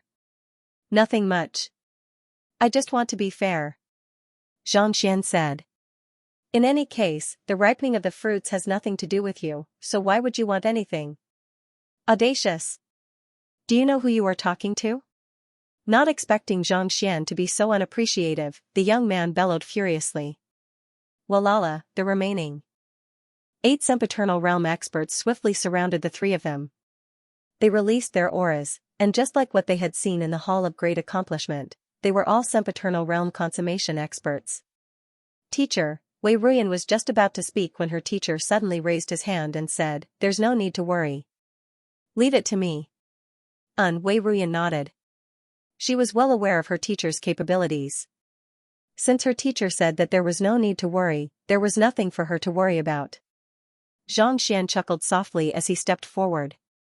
These 8 sempiternal realm cultivators were formidable, but the infernal black saber had just advanced to ancient sage, and he had all kinds of weapons and tamed beasts. Just as Xianxia was about to make a move to teach these arrogant fellows a lesson, Luo Qiqi suddenly said, "Let me do it instead." Without waiting for Xianxia's reply, Luo Qiqi dashed right into the crowd. As soon as she made a move, she immediately displayed her strength. Just like Xiaoya, she had actually reached sempiternal realm consummation. Xianxian felt his head throbbing in pain. Back then, when he wreaked havoc in the Luo clan, the young lady was only at St. Nine Dan. How long had it been since then? Yet, she was already at sempiternal realm consummation. Wasn't her cultivation speed a little too fast? It was said that his cultivation speed was fast, but compared to the other party, it was nothing at all. Weng weng weng, the dimension silencer revolved continuously in the air, sealing the surrounding space. Luo Qiqi flitted through the crowd like a butterfly. The 8 experts of the 100 schools of philosophers were formidable, but they were still lacking compared to the young lady before them. She seems to be able to coordinate better with the dimension silencer. Xianxian nodded in approval. Previously, when Luo Qiqi had used the dimension silencer to stop the Luo clan, her strength had still been a little lacking back then. However, at this very moment, her movements were as smooth as a whole. It was as if a person was a pearl, and the pearl was a person. Luo Qiqi won't lose. Let's pluck the fruits. Knowing that Luo Qiqi would not lose, Xianxian turned his gaze to the Bodhi Saint tree before him. This tree bore some resemblance to the one he had seen in Hongyuan Empire, but its roots and leaves were much more lush, and its aura was much more concentrated. If one cultivates under this tree, one's soul and state of mind will be greatly enhanced. Xianxian's eyes lit up in excitement. Even the most ordinary Bodhi Saint tree possessed the ability to calm one's mind and dispel one's inner demons. Given that this Bodhi Saint tree had reached the level of great sage, its effects were bound to be even more formidable. If I were to cultivate under this tree, I might just be able to push for a breakthrough to 30. 0 in my soul depth. His soul depth had already reached 29. 99, just a sliver away from reaching ancient sage. There was no need for him to consume the fruit at all. All he had to do was sit under the tree and comprehend the tree, and it would only be a matter of time before he achieved a breakthrough. While Xianxian was deep in thought, Wei Ruyan swiftly walked up to the fruit and reached out to grab it. Weng, the Bodhi Saint fruit released a resounding sound, attempting to shake Xianxian's hand away. However, the young lady swiftly neutralized the force that it exerted through her unique means. Kacha, the fruit was plucked. Tzzzzzz, at the same time that the fruit fell to the ground, black smoke gushed out from the broken tree branch and shrouded Wei Ruyan. Is that poisonous gas? Xianxian was taken aback. He did not think that the Bodhi Saint fruit would emit poisonous gas when it fell to the ground. It was no wonder those youths dared not pluck the fruit, insisting that she do it. Judging from the concentration of the poisonous gas, if they were to touch the fruit, they might very well be poisoned to death on the spot. This poison might be difficult for other cultivators to neutralize, but to Wei Ruyan, it was an invaluable tonic. Absorbing it into her body, the young lady's eyes shone with excitement. The black aura is able to raise your cultivation? Xianxian was taken aback. Wei Ruyan nodded in response. As expected of the innate poison body, Xianxian remarked. Her unique constitution was truly formidable. Others would lose control of their lives after coming into contact with the poison aura, but this fellow was actually able to raise her cultivation. Even Xianxian was impressed. It didn't take long for Wei Ruyan to finish absorbing the black aura. She placed the Bodhi fruit into a unique jade box before walking over to the second Bodhi fruit. She drove her full strength once more, and yet another surge of black aura gushed out. This time, the young lady's face paled. What's going on? Xianxian frowned. The poison aura is too strong. There's a limit to my rate of absorption, Wei Ruyan replied. Even though she possessed the innate poison body, there was still a limit to her rate of absorption. If she absorbed too much of the poison aura, her body would explode. The aura of the second Bodhi fruit was even denser and purer than the first, such that even she found it hard to withstand it. It took a long while before Wei Ruyan managed to suppress the raging poison within her body. Heaving a sigh of relief, she turned her attention to the third Bodhi fruit. Tzzzz, this time, the poison aura was even more concentrated than before. Under the assault of the poison aura, Wei Ruyan's body trembled uncontrollably, and her face turned paler and paler. Just as she was about to reach her limit, she suddenly felt a palm pressing against her back. Make use of the poison aura to push for a breakthrough. Xianxia's voice sounded. Yes. Knowing that her teacher was here to help her, Wei Ruyan didn't say a word. Instead, she focused her attention and channeled the poison aura into her body. The poison aura released by plucking the Bodhi fruit not only enhanced one's strength but also one's soul depth. Xianxia used his Heaven's Path Xinqi to clear the bottlenecks within the young lady's body so that her Xinqi could flow more smoothly. Just as he had expected, the poisonous gas grew stronger with each fruit he plucked. When he reached the sixth fruit, the poisonous gas permeated the air, seemingly capable of corroding even space itself. Xianxian's entire body rumbled with power as he constantly adjusted the flow of true energy within Wei Ruyan's body, allowing her power to flow more smoothly. After an unknown period of time, Wei Ruyan's meridians began to creak. Creak. Just like Xiaoya, his cultivation and Xinqi cultivation had also reached sempiternal realm consummation. Thank you, teacher. After stabilizing the surging power in her body, Wei Ruyan bowed and cupped her fists, her face filled with excitement. If not for his teacher's help, at the very least, more than half of the poison aura would have been wasted. More importantly, his body might not have been able to withstand it, and he might have sustained severe injuries. But now, not only was his cultivation completely healed, his cultivation had even reached sempiternal realm consummation. With such strength and the domineering innate poison aura that he possessed, it was likely that he would be invincible among those beneath ancient sage. Xianxia chuckled softly as he turned his gaze back to the 8 young men who were currently fighting with Luo Qiqi.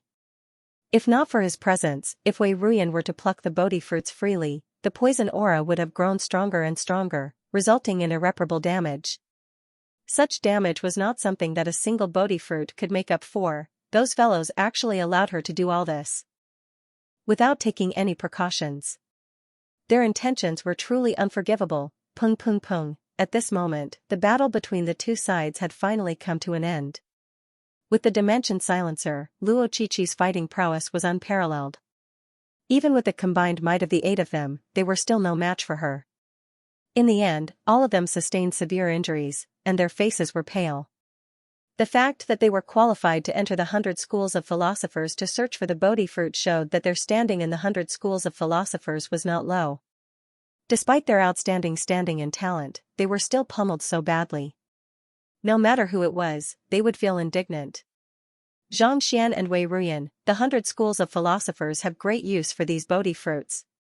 I hope that you can hand them over to us, the young man leading the group spat through gritted teeth.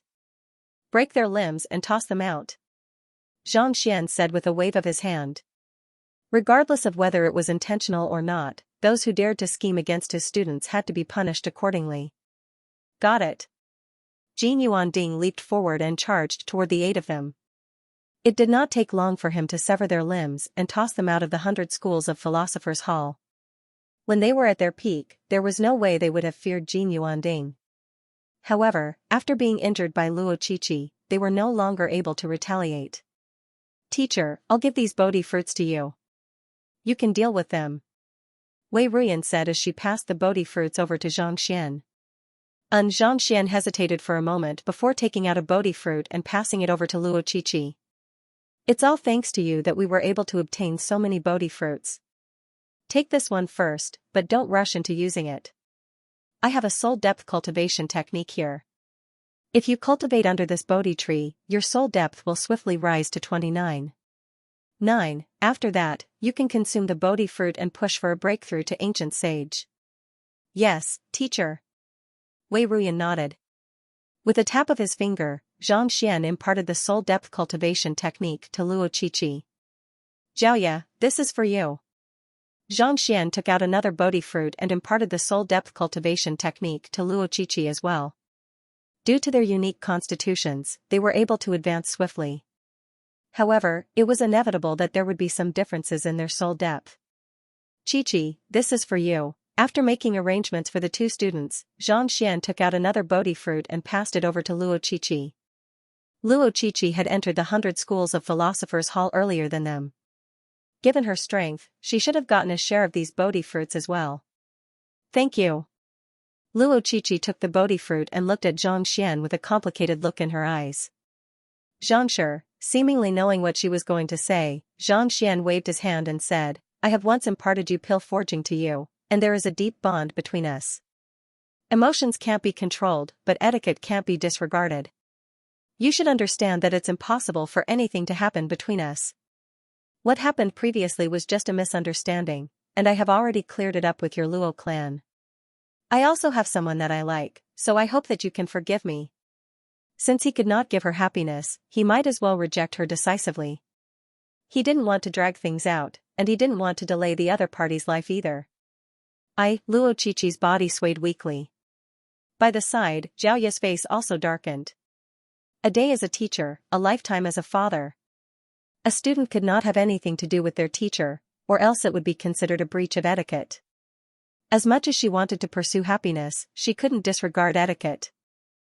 Alright, to a cultivator, the most important thing is to grow stronger. You are still young, and you have a higher goal in life that you can pursue. You will surely meet someone more suitable than me in the future. Seeing the look on Luo Qiqi's face, Xianxia smiled.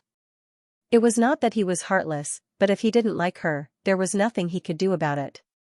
You all should cultivate here and raise your soul depth as soon as possible.